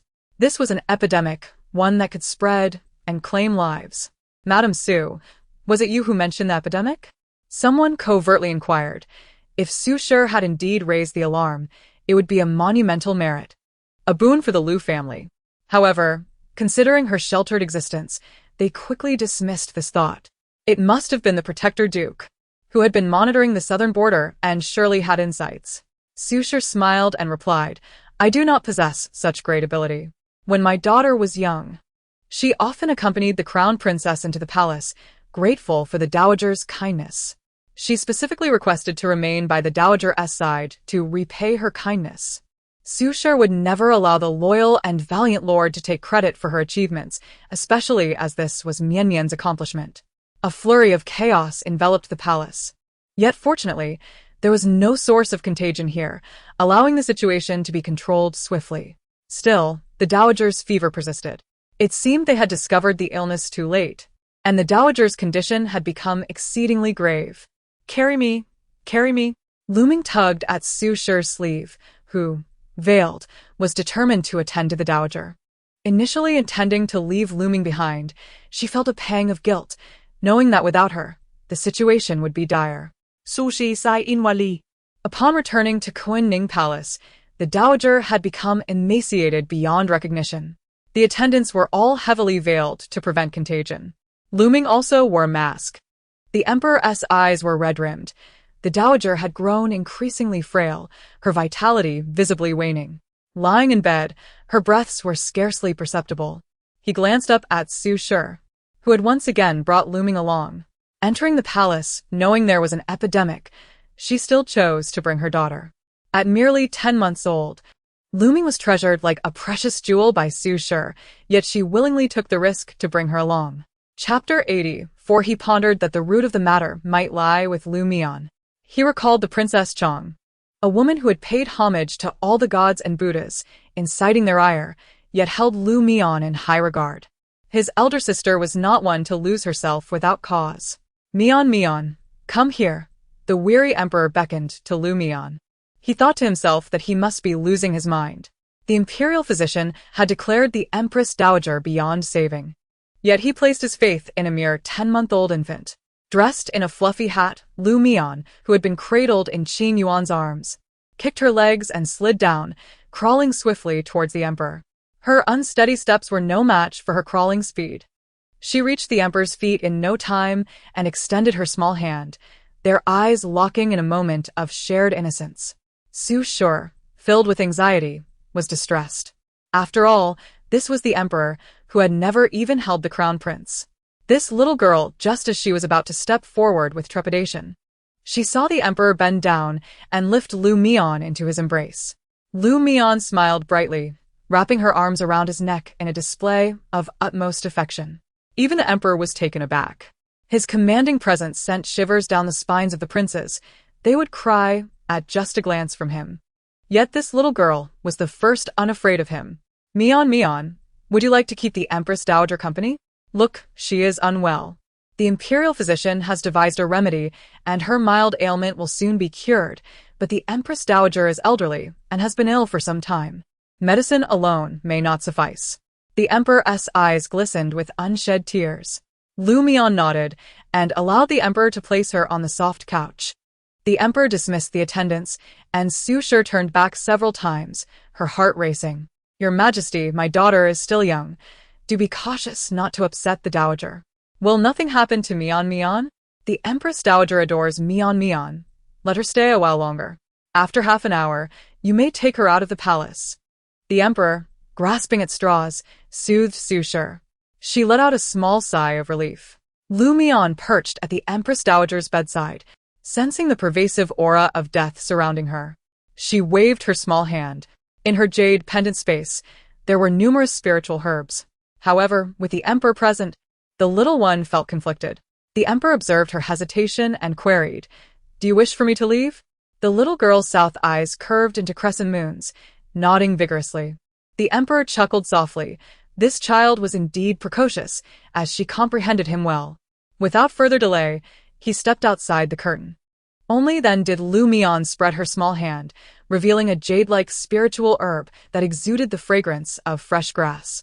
The herb was the size of a fingertip, and as it appeared, the room filled with a rich aroma. The emperor inhaled deeply a few times, feeling his fatigue dissipate. His eyelids twitched. Indeed, his elder sister had spoken the truth. Lu Mian placed the herb at the empress dowager's lips, and it transformed into a soft green light, penetrating her being. As the fragrance faded, the emperor heard Lu Mian call out, "Guru." He turned around to see her pointing at her round little belly, exclaiming, "Guru, Guru." It's gurgling. The emperor's face twitched. Her belly was round, and she suggested it was hungry. He picked up Lu Mian and looked toward the empress dowager, whose once pallid lips now regained their rosy hue. The emperor's heart swelled with emotion, but he restrained his thoughts. Mian, Mian. You are a treasure bestowed upon Beizhou by heaven. He removed his veil and gently brushed her tiny face. What do you desire? Tell me. Do you wish to be the divine maiden of Beizhou? Do you wish to be a princess, second only to none? Before he could finish, a soft, sticky voice echoed from his embrace. Again. Again. Meat. Big chicken leg. She spread her arms wide, illustrating her grand request. The emperor's smile slowly froze. Sure. Don't tell mother, she added, wearing a mischievous expression. The emperor felt a headache coming on. Ah, meow meow. Being a princess comes with unparalleled power and affection from all. Do you not wish to be a princess? The emperor coaxed, sensing that such a remarkable child deserved to be cherished. Chapter 85. Mian placed her hands on her hips, puffing out her little belly. No. I don't want a bad father. Her small face scrunched up in discontent. She adamantly rejected the notion of having a father. The emperor frowned, cursing the damned Duke of Loyalty and Valor. How could he have cast such shadows over this innocent child? I am not like your father. I am a good father, he insisted, forcing a gentle smile. Of course, he would never admit that his own sons trembled in fear at his mere presence. Wouldn't it be wonderful for the little princess to be part of the royal family? Yet, seeing her resistance, he refrained from pushing further, lest he complicate matters. He would simply continue to indulge her. You do not like the Duke of Loyalty and Valor as a father? But your mother must be supported. Marital discord was ultimately a matter for both parties, and even the emperor had no right to intervene in such affairs. Mian blinked her big eyes, certain that her mother did not care for that scoundrel. The emperor unfastened a jade pendant from his waist. This pendant represents me, as if I were present. If you do not wish to be a princess, I shall hold the title for you. Whenever you change your mind, come find me. The emperor spoke kindly, having never had to coax his own children in such a manner, yet he did so willingly. Mian casually tucked the pendant into her clothes. Again, Candy. the emperor knew well that the title of princess could not compete with a delectable chicken leg. Let us eat. Let us enjoy the royal feast. He held her in one arm and noticed the Empress Dowager's lips had regained their color, further satisfying him. He called for trusted aides to attend to the Empress Dowager, forbidding outsiders from entering. You are still too young to stand out. You must grow steadily and safely. He gently stroked her soft head, the fluffy hair warming his heart. After spending a considerable time together, the emperor reluctantly returned Mian to Su Shi. The latter appeared anxious, feeling the emperor's kindness was almost unnerving. Did Mian do something? Su Shi, you are fortunate. Your future blessings await you. The emperor waved dismissively. You may leave the palace now. His gaze lingered on Mian, who was yawning adorably, looking quite sleepy. With that, the emperor departed from Qingyu Palace. The ladies of the court were escorted out 3 days later. Su Shi, looking fatigued, dealt with numerous matriarchs and instructed someone to send a message to the Princess Chang, assuring her to focus on her health, as the Empress Dowager seemed to be improving. This child was precious and should not cause the Empress Dowager any worry. Upon returning to the Duke of Loyalty and Valor's residence, night had fallen. The lights in the mansion glimmered brightly. As soon as she entered, Liu Xiancheng sent someone to inquire, why did the emperor keep Mian? He had knelt outside the hall and was quite curious. So she's yonder. The Empress Dowager favors Mian, so she let her stay longer. Later, the little one wet the bed, and the emperor allowed me to take her back. Liu Xiancheng's brow furrowed. How could she be so reckless as to wet the Empress Dowager's bed? Forget it. He nearly voiced the name of Lu Jingyao but caught himself. Observing Mian's foolish demeanor, he felt a tinge of irritation. After all, Mian was merely 10 months old, still an innocent infant. It was entirely normal for her to wet the bed. Su Shi shot him a glance, motioning for someone to carry Mian back gently. Liu Xincheng felt a surge of restlessness beneath his calm demeanor. How is the Empress Dowager?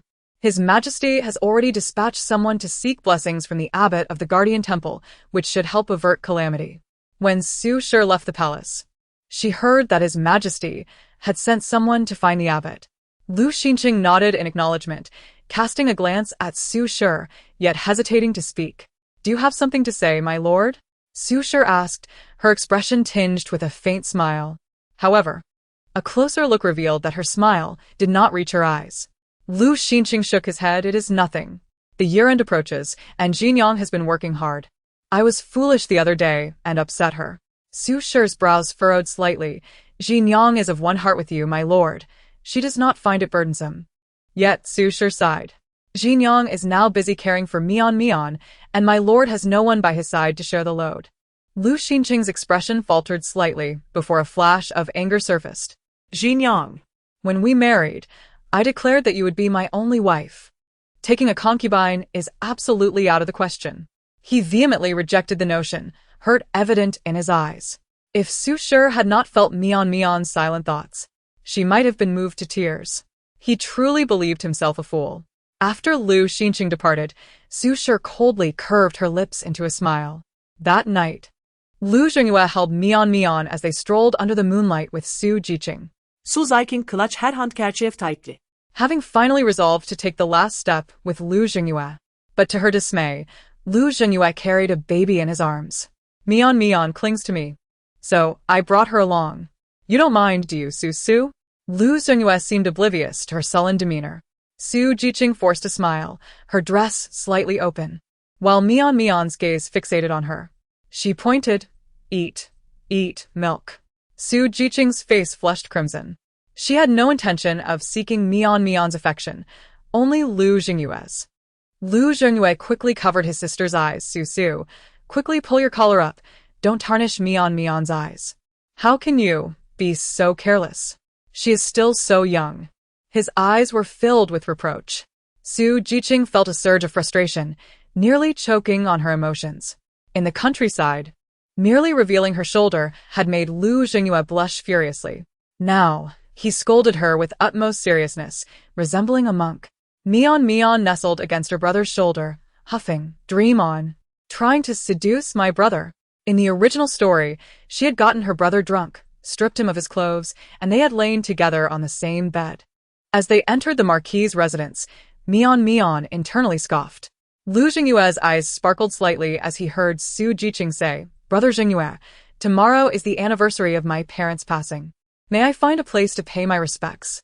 Su Jiqing spoke softly, her eyes red, looking so pitiful that it tugged at Lu Zhengyue's heartstrings. Indeed, every gesture and word of hers was in perfect harmony with his preferences. Oh dear. Tomorrow marks the day my brother gets drunk. Second brother was completely defenseless against her. As she brought him that cup of wine, having spiked it, Mian watched the unfolding drama with keen interest, while Lu Zhengyue remained suspicious. Once we arrive at the Marquis' residence, we shall treat it as our home and conduct the memorial there. You saved my life. It is only fitting. I will accompany you tomorrow, Lu Zhengyue said, appearing unfazed. They strolled through the snow for a while longer before Lu Zhengyue escorted her back to her courtyard. Standing in the snow, she gazed sorrowfully at his receding figure. If only Lu Zhengyue would turn back, he would see her visage. Indeed, Lu Zhengyue glanced back. It was not until he was far away that her smile faded abruptly. A little maid approached. Miss Su, may I assist you with your wash? You are soaked in snow and may catch a chill. Shulfiki nodded gently. After washing up and returning to her room, Su Jiqing sat before the bronze mirror, her hair cascading down. There was a sandalwood table in the inner room, covered with papers that faintly exuded the scent of ink. What is this? She opened a sheet, revealing a bold and dynamic script. Unlike the juvenile handwriting of Lu Zhengyue, this calligraphy bore a certain vigor, exuding an effortless charm. It was the Marquis' handwriting. This was originally the Marquis' study, where he occasionally took a brief respite. These were all his writings, the maid replied obediently. Su Jiqing's cheeks flushed slightly as her fingertips grazed the ink, feeling as if she had been scorched. Lying on the bed, she felt enveloped by a strong, unfamiliar energy. This was the bed upon which Marquis Lu had slept. The next day, Su Jiqing appeared quite unwell. Dressed in a light-colored gown, she looked fragile, like a delicate flower relying on others for support. When Lu Zhengyue approached, he sighed, Qing, do not be disheartened. You still have me. I will take good care of you in place of your parents. Trust me. His gaze was sincere. As night fell, the maids served plain vegetarian dishes.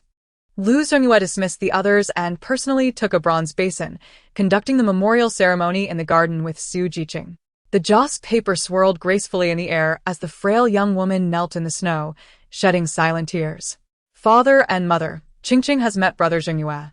He is a good man. If you are watching from above, you can rest easy now. Su Jiqing whispered as she poured 2 cups of clear wine before the basin.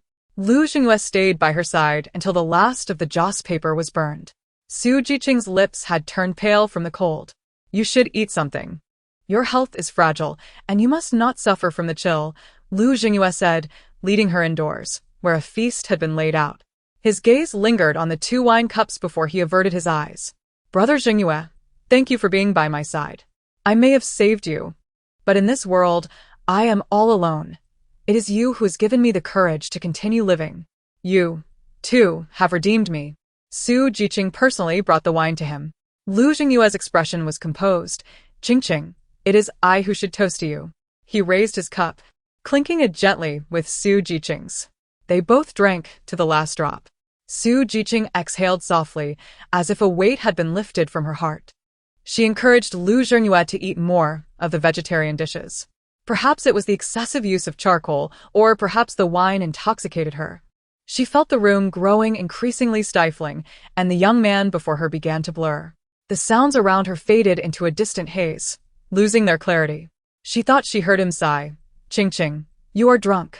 Yet she felt as if she were engulfed in flames, desperate for a breath of cool air.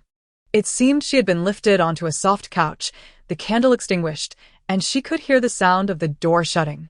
The footsteps faded away, and she felt a fire in her chest, yearning to consume her completely, leaving her devoid of reason. Hot, she murmured, loosening her collar, left with only her undergarment, yet still feeling unbearably warm. With a creak, the door opened, bringing a cool breeze into the room. She slightly regained her senses, but her body acted faster than her reason, and she quickly stood up, embracing the newcomer tightly. The visitor was taken aback. She pressed against him, leaving no space between them, absorbing that fleeting coolness. Trembling, she whispered, "Do not push me away." Her voice was irresistibly soft and delicate. The newcomer gripped her waist tightly, his eyes reddening. "Do you know who I am?" His voice was deep, imbued with the elegance and authority of a mature man. Su Jiqing's face burned with shame. How could she have dreamed again?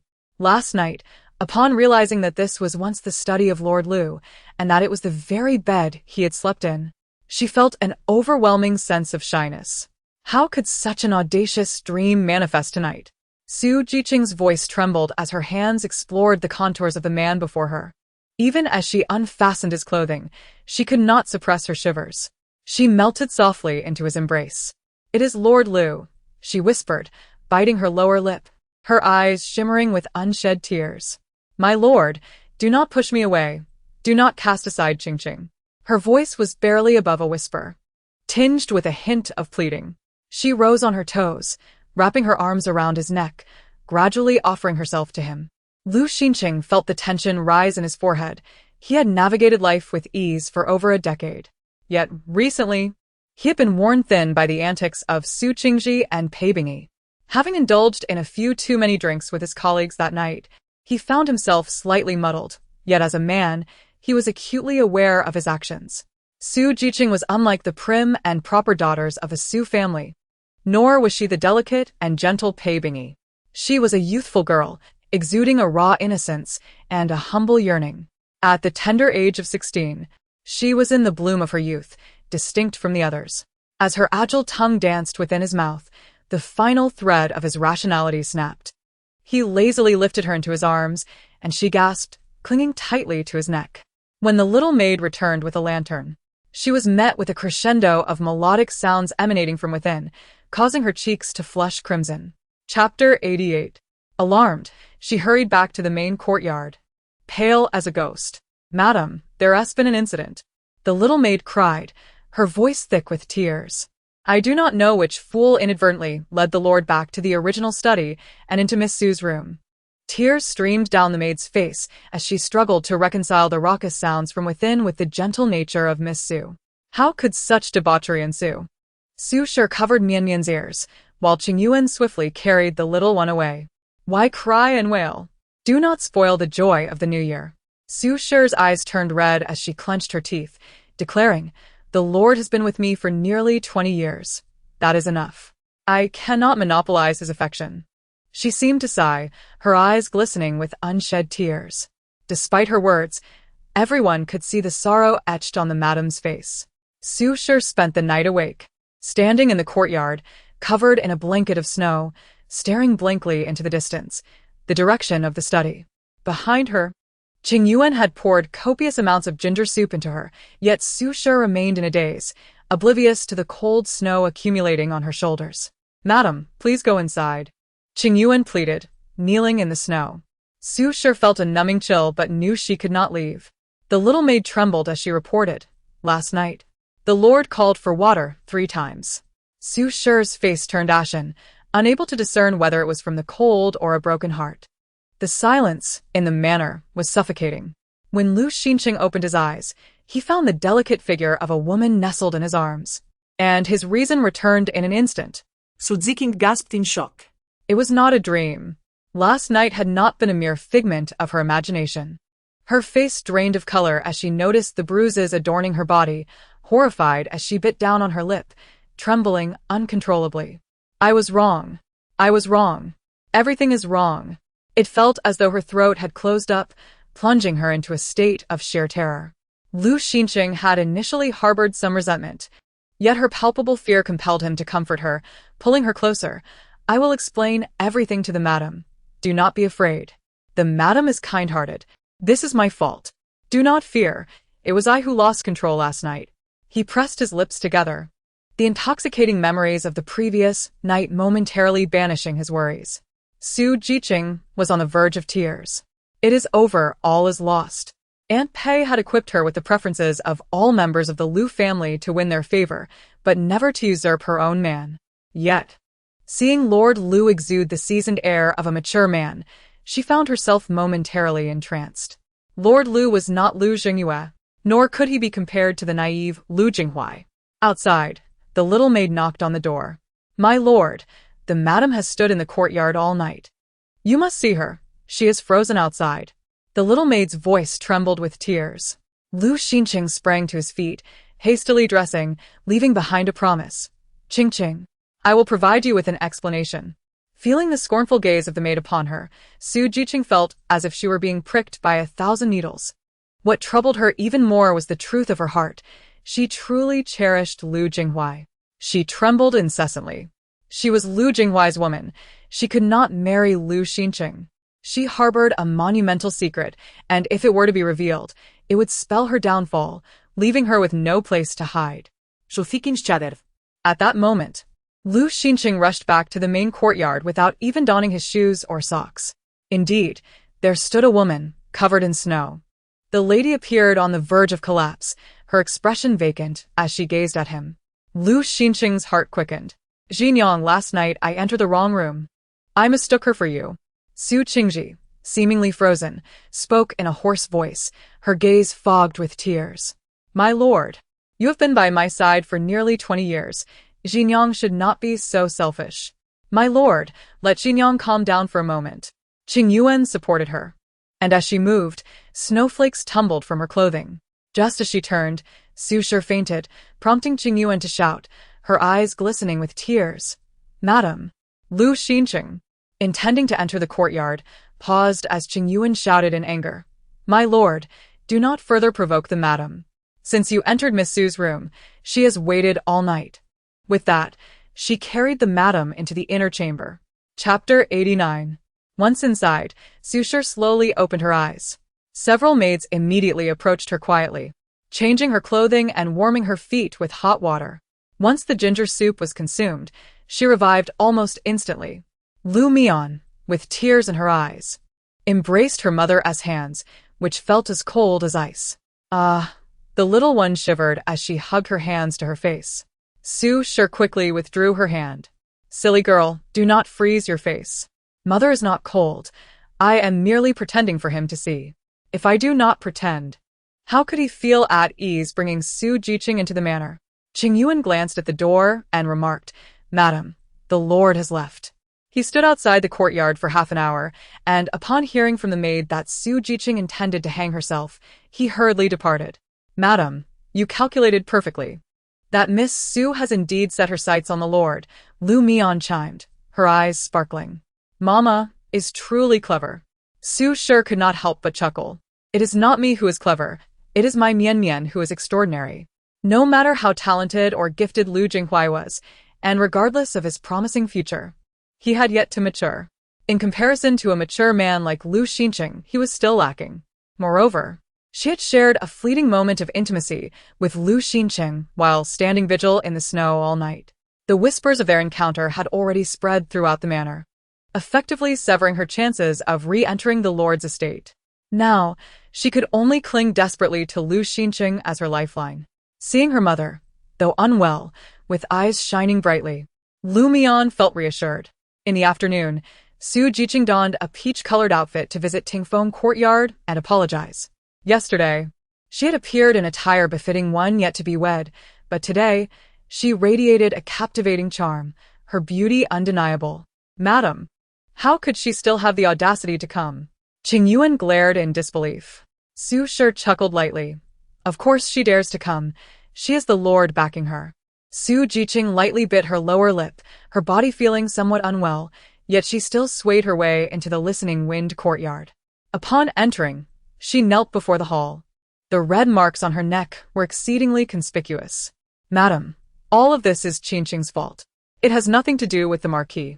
This morning, I realized I had committed a grave mistake and intended to hang myself as an apology. Su Jiqing resembled a delicate white flower, battered and on the verge of collapse. It was the Marquis who had stopped her. Su Shi, with reddened eyes, wiped away her tears, yet a hint of laughter couldn't help but flicker in her gaze. Su Jiqing's every move and attire were tailored to the Marquis's preferences. Pave, you have gone to great lengths to send Su Jiqing to the Marquis's residence, teaching her the likes of everyone in the household, yet you never anticipated that she would ultimately vie for a man with you, did you? Su Shi rose, her eyes still glistening as she helped Su Jiqing to her feet. Miss Su, you are a young lady from a respectable family, and I have no desire to make things difficult for you. However, the matter between you and Qingyu is somewhat troublesome for me. Su Jiqing's face stiffened slightly. I consider Qingyu a friend. Our relationship is one of gentlemanly friendship, without any impropriety. The one truly overstepping is Lu Jinghui. A gentle shiver coursed through her. That is good, Su Shi sighed in relief. I've been married to the Marquis for many years, and he is a devoted man, never having taken a concubine. You, Miss Su, are the first. I now raise 3 sons and a daughter, and I no longer have the energy to serve the Marquis. You and the Marquis seem to share a bond. Do not be alarmed. The Marquis's residence is simple and clean. Once you enter, take good care of him. If you can bear him a son or daughter, the Marquis will certainly be delighted. Su Shi gently patted her hand, and Su Jiqing shyly nodded in agreement. You saved Qingyu's life. Being a concubine would be too much of an injustice to you. Su Jiqing abruptly lifted her head, her palms digging in deeply. Sushi Feigen in Gozan. Miss Su is a girl from an innocent family, and this matter is the Marquis's recklessness. To make you a concubine would be to repay kindness with ingratitude. I intend to elevate Qingqing to the status of a primary wife, but the Marquis is currently in a position of promotion, and he may not be inclined. Within the residence, we shall treat everything according to the rules of a primary wife. Externally, we shall not mention it for now. How do you find this arrangement? Su Shi wore a concerned expression. When the Marquis consents in the future, we shall bring you into the household in a grand manner. Su Jiqing immediately performed a graceful bow. Thank you, madam, for your support. I am willing to serve you as a maid, deeply grateful for your kindness. She could almost hear her heart pounding wildly. Indeed, Su Shi was a foolish woman. To be a maid was one thing, but saving Qingyu's life was akin to saving my own. The courtyard you reside in shall be renamed Qingping Courtyard, and it shall be yours. I will not assign you any maids. Go to the accounts room and take 300 taels of silver to choose what you need. You must select wisely, as you will need it when you confront Pei. Su Shi spoke earnestly, her intentions clear. As long as the Marquis has no objections, then you shall be the primary wife of the Marquis's residence. She was well aware of everything concerning the Marquis. Once Su Jiqing withdrew, Su Shi's smile gradually faded. Madam, she keeps extolling your virtues, Qingyu chuckled. For now, keep her identity hidden from the outside. Within the residence, treat her as a primary wife. We must strike Pei a heavy blow. Su Shi resolutely used this matter as an excuse to remain indoors, claiming to have fallen seriously ill. Meanwhile, Lu Mian sat cross-legged before a small box, stuffing in the jade pendant given by the emperor. She muttered, The emperor is stingy. He doesn't even give me a chicken leg. What use is a broken jade pendant? Heaven knows that outside, people would fight tooth and nail for this jade pendant. She wondered if the young prince had escaped this calamity. Originally, the young prince had stayed up all night caring for the Empress Dowager, only to return with a high fever, which led to unforeseen circumstances. However, now that her mother had directly pointed out the epidemic, His Majesty had conducted a thorough investigation overnight, thereby averting the young prince's disaster. Surely, he must have avoided calamity? Mian clutched the milk pot and took a few sips. Alas, she was but an innocent little babe, unconcerned with anything beyond her milk. In the afternoon, Lu Zhengyue came to seek Su Shi. Today was the Laba festival, and the outside world was bustling with activity. Mian gripped her brother's hand, eager to join in the festivities. "Please, second brother," she pleaded, her eyes wide with anticipation. Lu Zhengyue, wanting to tease her, replied, "Well then, what do you have to offer in exchange?" The little one, with a plop, bent her knees and knelt before him, bowing her head. "Mian bows to you." The sound of her bowing echoed in the air. "Oh, dear, you're shortening my lifespan," Lu Zhengyue exclaimed, quickly lifting her up. All right, I'll take you out. But you must behave. Otherwise, I won't take you next time." Lu Zhengyue had even deliberately painted himself to appear haggard. Mian nodded joyfully. Just as they were about to step out, they coincidentally encountered Su Jiqing exiting the Marquis' study. The young woman's face was flushed, her lips glistening, and her eyes sparkled like watercolors. Upon encountering Lu Zhengyue, she froze momentarily. Lu Zhengyue stared intently at her, his eyes a fiery red. Meanwhile, Mian exclaimed loudly, "Little mother!" Her tender voice, full of innocence, startled both of them into taking a few steps back. Lu Zhengyue opened his mouth, realizing, yes, she was now his father's woman, and thus should be addressed as Little Mother. His voice was dry as he enunciated, "Little Mother," after which he turned and fled. His eyes reddened. Su Jiqing was momentarily taken aback. From this day forth, the young masters of the household began to call her Little Mother, solidifying her status. As for Lu Zhengyue, he smirked. Mian, the best is yet to come." He held Mian while strolling down the street, the little one looking adorably clumsy, drawing the gaze of passers-by. "That's my second sister-in-law, my second sister-in-law." Mian suddenly became excited. Lu Zhengyue was momentarily stunned and turned to see Mian pointing towards a distant carriage. Quick. "Look, let us go." That was his brother's official match. The sister-in-law he was engaged to. Sister wedding. Mian exclaimed in her heart. Lu Zhengyue's gaze fell upon the carriage, and indeed, it bore the emblem of the Wen family. The Wen family has returned to the capital? He remembered Wen Ning as a plump girl, always trailing behind him, calling out to Zhengyue Gij. At that moment, a pair of delicate, fair hands emerged from the carriage, shimmering as if adorned with starlight. The young girl revealed her face, her eyes radiant like the stars, her features exquisite, yet carrying a touch of modesty, with a hint of a smile on her lips. One could faintly see the dimples of her past. "Ah, "It's my second sister-in-law. Foolish second brother, hurry up," she urged. "Sister-in-law has returned to the capital. Second brother is a fool, a big fool." Mian thought. Sister-in-law had liked second brother since childhood, yet he had stubbornly refused her, almost compelling her to break off the engagement with sister one. Later, the female lead, in a moment of righteousness, had her mother and brothers captured and on the verge of execution. Sister one had sought help everywhere, but to no avail, leading to the Wen family being implicated. Ugh. Mian's eyes turned red, oblivious to Lu Zhengyue's dazed expression. He felt a surge of bitterness in his chest. Wen Ning. He gazed at Wen Ning from afar, so bright and beautiful, yet she had died so pitifully in a dark alley, all for the sake of saving him. Alas! "Dear brother, do not flee. Why have you run away?" Mian found herself at a loss, as her elder brother had indeed abandoned her in haste. Lu Zhengyue felt a heavy weight in his heart, as if it were suffocating him. Mian pointed into the distance, exclaiming, "Brother, look! Sister-in-law!" Her little head bobbed up and down. Lu Zhengyue shook his head, responding, Mian, that is not sister-in-law. My brother does not deserve her. He gently patted Mian Mian's head, for she was clever and had seen a portrait of Wen Ning before. Mian Mian tilted her head in confusion, not comprehending. Wen Ning was a good girl, deserving of better than his brother. Lu Zhengyue gazed longingly at Wen Ning, his heart filled with bitterness. Mian Mian blinked her eyes, half understanding the situation. Just then, a young servant hurriedly approached, his face pale and covered in sweat. "Second young master, I finally found you. Hurry. The eldest young master has gone to the Eastern Palace and requests you to bring Miss Mian Mian with you." The servant's complexion revealed his anxiety. "Oh dear. Is the young prince unwell?" Mian Mian exclaimed, surprised. She had thought they had avoided the prince's illness, yet somehow, the plot still drew him back in. A silent fear gripped Lu Jingyue's heart. Although he did not understand why they needed Mian Mian, he dashed towards the Eastern Palace without hesitation. The Eastern Palace was heavily guarded, and ordinarily, it would be difficult for him to even enter the gates, but now he moved through unhindered.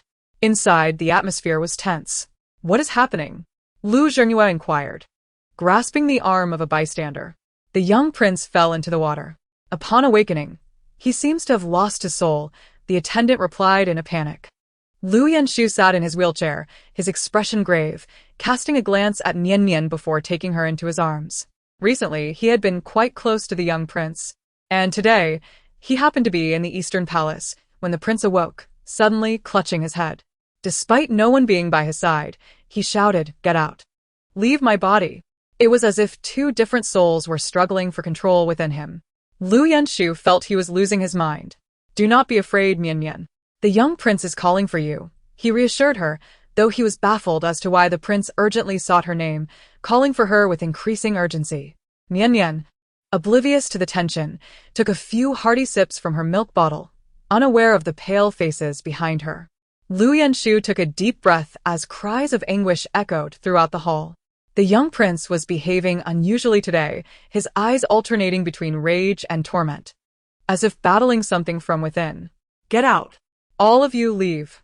His tone was fierce, betraying no hint of the innocence expected from a child of his age.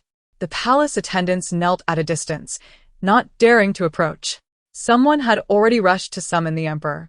Inside the room, shattered teacups littered the floor, and the young prince, dressed in his regular attire, was panting heavily, kneeling amidst the broken porcelain, his knees stained with blood.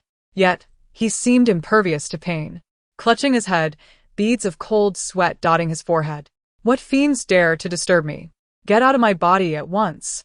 The prince felt an excruciating pain coursing through his mind, repeatedly calling for Mian Mian.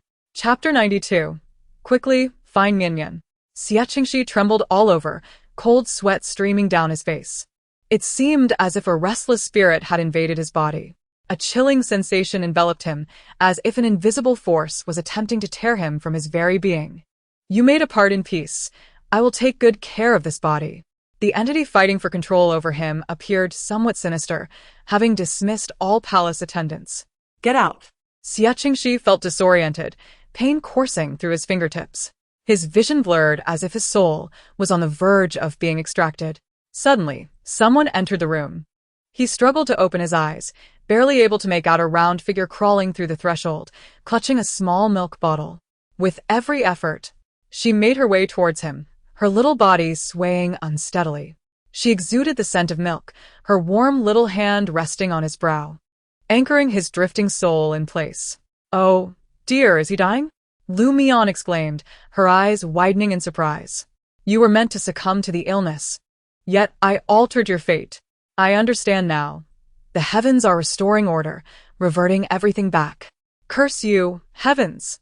Lu Mian muttered under her breath. Growing weary, she sat cross-legged beside the prince, cradling her milk bottle. The prince must not die. If he did, he would become the heroine's devoted servant. Lu Mian despised such sycophants. She blinked playfully, mischief gleaming in her large eyes. "Hey, prince, do you wish to live?" The prince rolled his eyes in exasperation. Did he wish to die? He wanted to speak, but he could not fully control his body. Attempting to voice his thoughts, he bit his lip, drawing blood. The prince felt ensnared, desperation gnawing at him. Lu Mian seemed to sense something was amiss, tugging at her little curls. "Not if you understand me." As soon as she spoke, The prince nodded vigorously. Yet, even if Mian saved him once, the heavens would still set things right. Unless. Mian pondered. Unless you share your life with me. With her immense power, she could save anyone with ease. However, mere mortals were unworthy of sharing her life. They could only become servants. To become Mian's servant and follow her would free him from the constraints of destiny, allowing him to be reborn. Mian tugged at her curls in frustration. Do you wish to be my servant? She asked, stammering as she struggled to articulate her words clearly. The prince gasped for breath. Feeling his limbs become foreign to him, the essence of his being morphing into something unrecognizable. He was on the verge of being erased. Gritting his teeth, Qingyu rose to his knees on the shards of porcelain. Qingyu, vow to serve Mian for eternity, to be her servant in this life and the next. Should I break this oath, may the heavens strike me down. As soon as the words left his lips, a thunderclap resonated in the dark night sky, gathering ominous clouds above. This was not a testament to the prince's successful vow, but rather the heavens' attempt to thwart Mian. With her hands on her hips, Mian tossed the milk bottle to the ground, her round face filled with irritation. Raising her right hand to the sky, she declared, "Silence. Be quiet, or I shall punish you." Her tone was fierce, exuding impatience. The gathering storm clouds paused, as if feeling deeply wronged, before dissipating into the night. The prince was left in shock. He prostrated himself before her, offering 2 sincere bows. Why not? If the heavens were thwarted, what was a mere prince bowing his head? Serving as a servant was no disgrace. The heavens dared not speak. Mian examined her fingertips, then put them in her mouth, her small face contorting as she bit down hard. When she withdrew her finger, it was slick with saliva, bearing only 2 tiny bite marks. She fell into contemplation. I can't bite through? Only 2 teeth. At her tender age, Mian was oblivious to the notion of embarrassment, yet she felt the heat rising to her cheeks. Even a little baby had a sense of pride. She, in a fit of rage, smashed down onto the porcelain, and a drop of vivid crimson blood instantly emerged. Chapter 93. A rich and invigorating fragrance filled the air, refreshing the spirit with every breath. She jabbed her finger onto the crown prince's forehead. The contract of anger was established. That drop of blood directly merged into the pact.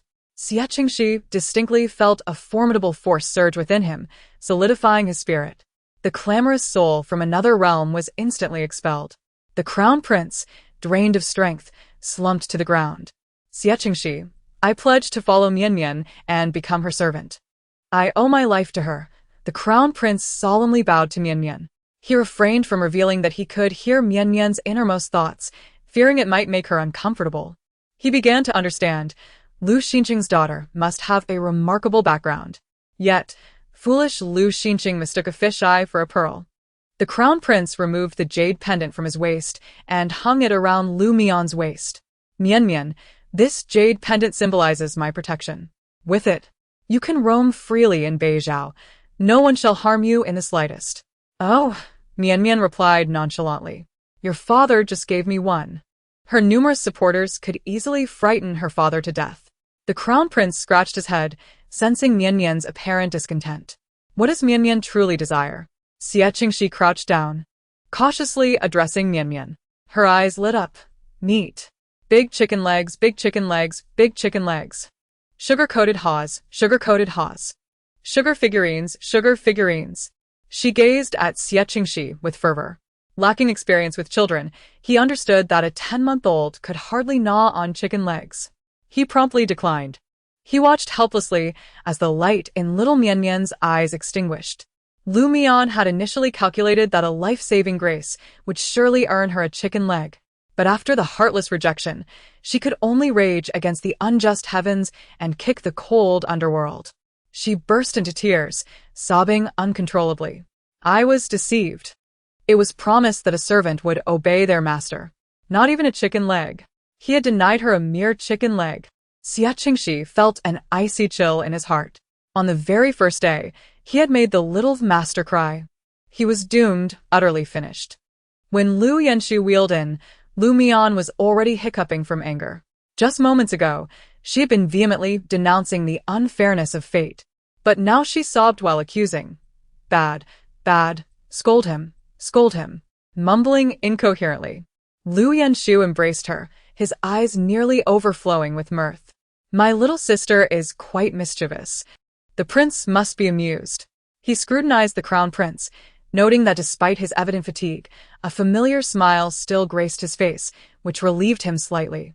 No, Mian is truly genuine. It is I who have angered her.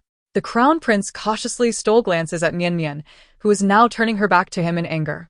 For dinner, we shall have 4 happiness meatballs, Lu Yanshu stated calmly. Mian's wailing momentarily paused, but she continued to cover her face and cry.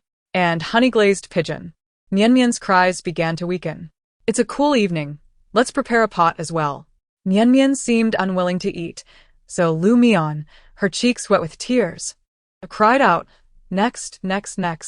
Mian's eyes were wide with excitement, her cheeks puffed as she glared at her older brother. The crown prince let out a quiet sigh of relief and hurriedly instructed the palace servants to prepare dinner. A hint of suspicion lingered in Lu Yanshu's eyes. In recent days, he had developed a close rapport with the crown prince. He was well-educated, and the crown prince held him in high regard. However, his demeanor changed entirely in the presence of Mian. During meals, he personally deboned her food, fetched warm water, served her dishes, and helped her wash her hands and face, exuding an unusual attentiveness. He was deliberately elevating Mian's status. Even after Mian returned home, he lingered at the door, reluctant to turn away until she had departed.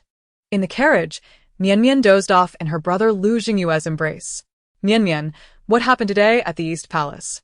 Lu Yanshu inquired. Mian smacked her lips. Next, chicken leg. Lu Yanshu's eyelids twitched. Besides chicken legs, was there anything else? After a moment of contemplation, Lu Mian managed to utter, pigeon and honey-glazed pigeon. Chapter 94. Aside from food. Lu Yanshu could hardly contain his frustration. The little one furrowed her brows, pondering deeply. Cry, big brother crying. She pointed to her forehead, indicating a bowing gesture. Lu Yanshu suggested, why not voice your grievances in your heart?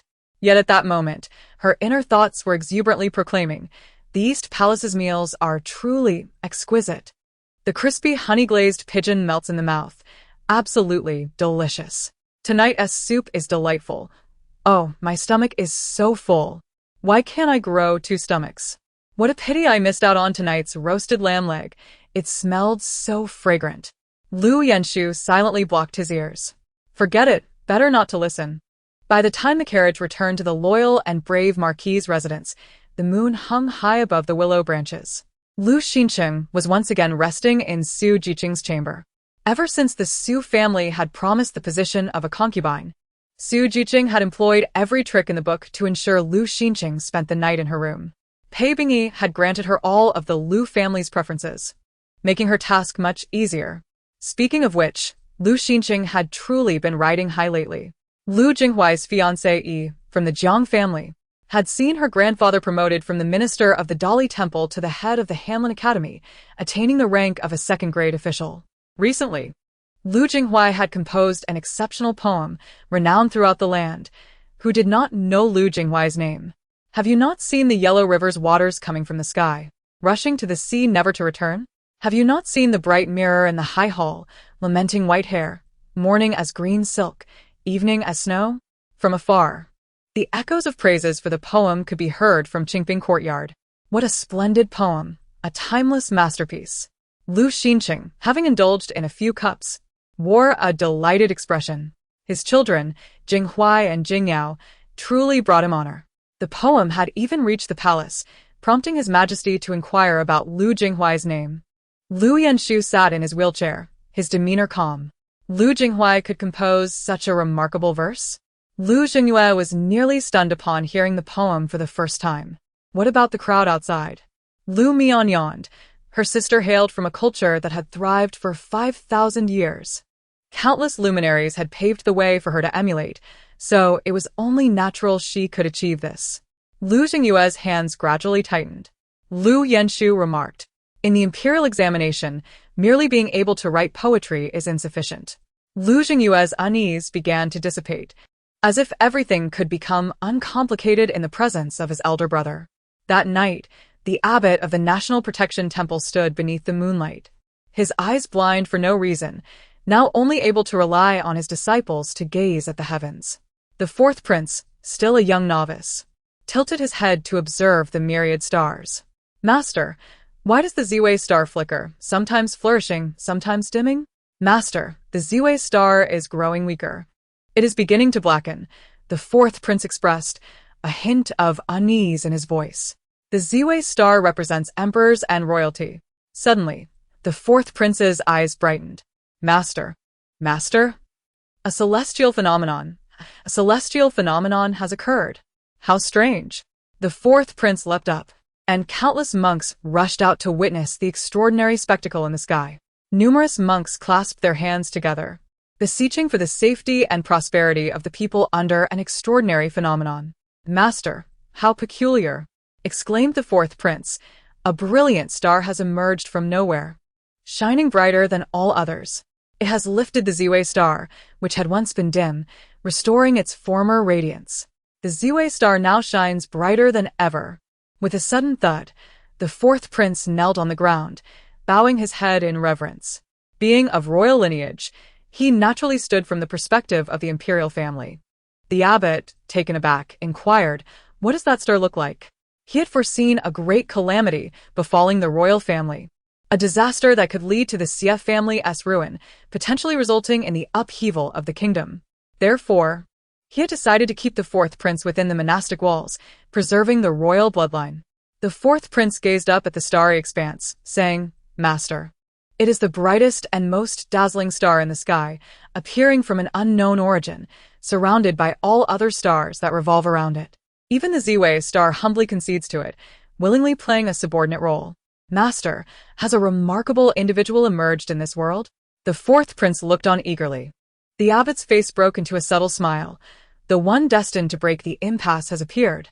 This person has the potential to alter the course of the world and to rescue the common folk from peril. Hope for the realm has been restored." He clasped his hands together in prayer. "Master, can he restore your vision?" the fourth prince asked, his heart aching for the abbot. The abbot shook his head. Such a reclusive and powerful figure would likely be eccentric, and it would be unwise to ask for trivial matters. He still did not comprehend the reason behind his blindness. Surely, a great being must be troubled by the plight of the world, the abbot pondered.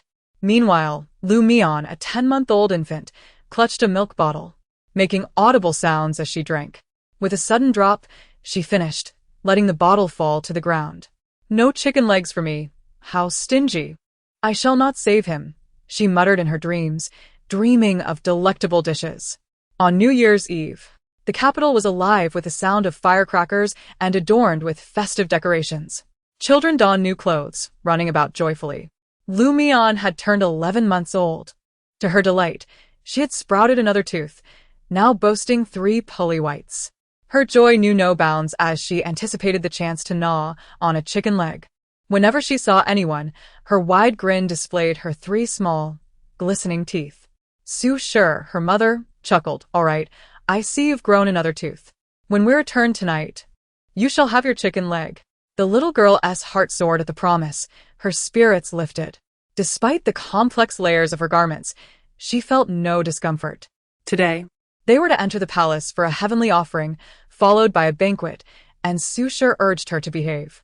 She dressed her warmly, concerned that Mian might catch a chill. Once dressed, Mian glanced at her mother and stealthily crawled under the bed, using both hands and feet to push out a small box. With a tiny key hanging around her neck, she unlocked it with a click. Inside lay a collection of jade pendants, each capable of making her indifferent father drool with desire, yet she found them burdensome and dusty in the corner. "They take up space," Mian pouted. While Su Shi was busy bathing and changing, she could only see her daughter's little bottom as she rummaged for treasures, her hair bouncing. At merely 11 months, Mian's tiny hands struggled to grasp a handful of chestnuts. She managed to gather 2, stuffing several into her little arms, also adding 2 handfuls of peanuts into her pocket, along with a thumb-sized sweet potato.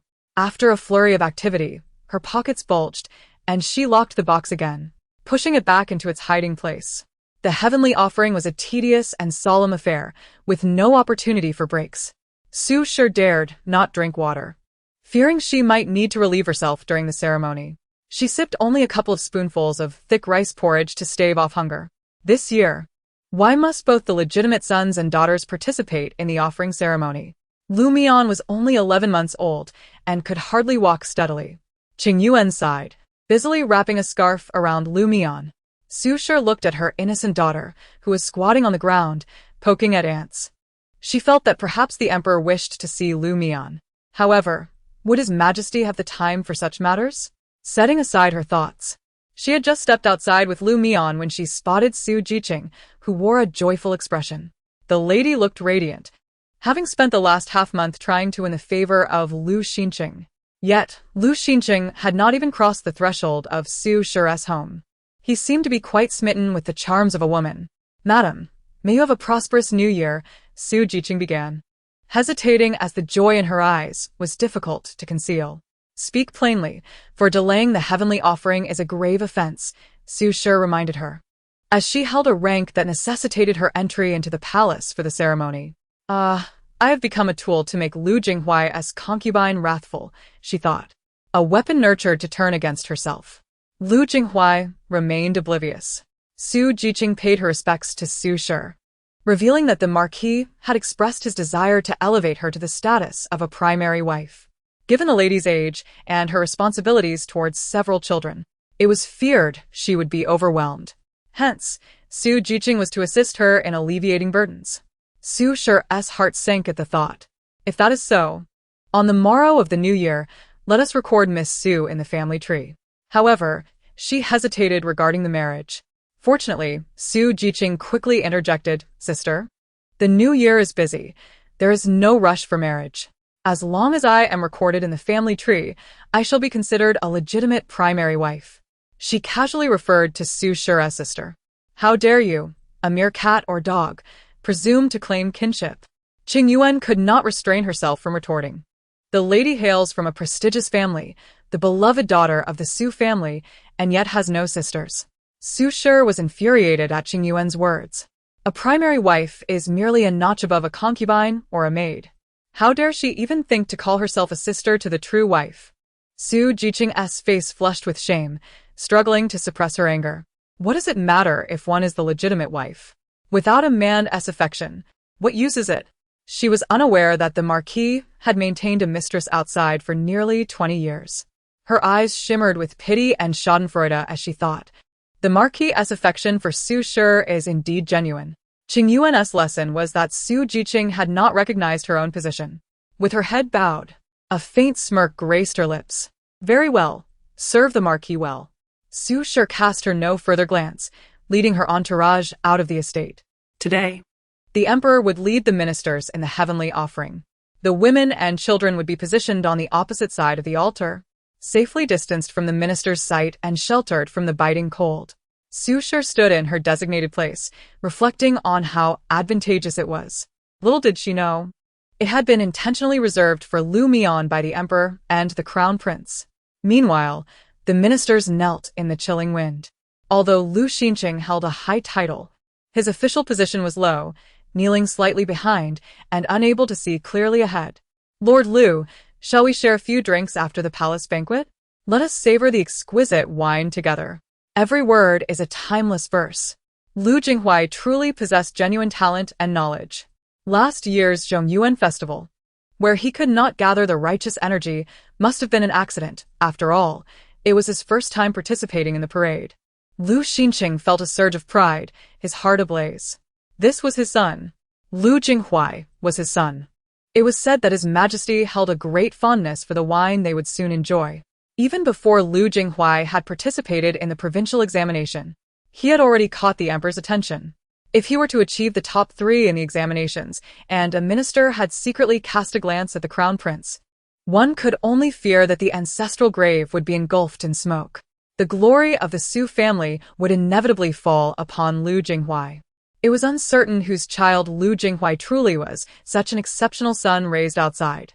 Since the last incident where the deputy minister of rights was caught in a scandal, Everyone was aware of Lu Jinghuai's status as an illegitimate child. However, it remained a mystery whose offspring he was.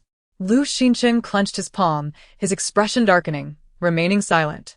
The Su family's rise was due to the old lord assisting His Majesty in ascending the throne, which propelled them to the pinnacle of power, becoming one of the 3 Grand Masters. Minister Qin of the Ministry of Rites cast a glance at the loyal and brave Marquis, thinking him a fool for aiding Lu Xinchen in raising an illegitimate child, thus offending Lu Mian, a further foolish act. He rubbed his ear, bruised from his wife's grip, yet recalled her pregnancy with a silly grin. The physician had confirmed it was a son. In his old age, he had a child. It was worth it even if he were to die. He would not remind Lu Xinchen of his daughter, who was impressive indeed and had powerful connections. Let it infuriate him. At the altar, the Astronomical Bureau recited the sacrificial texts, praying for favorable weather in the coming year. Chapter 97.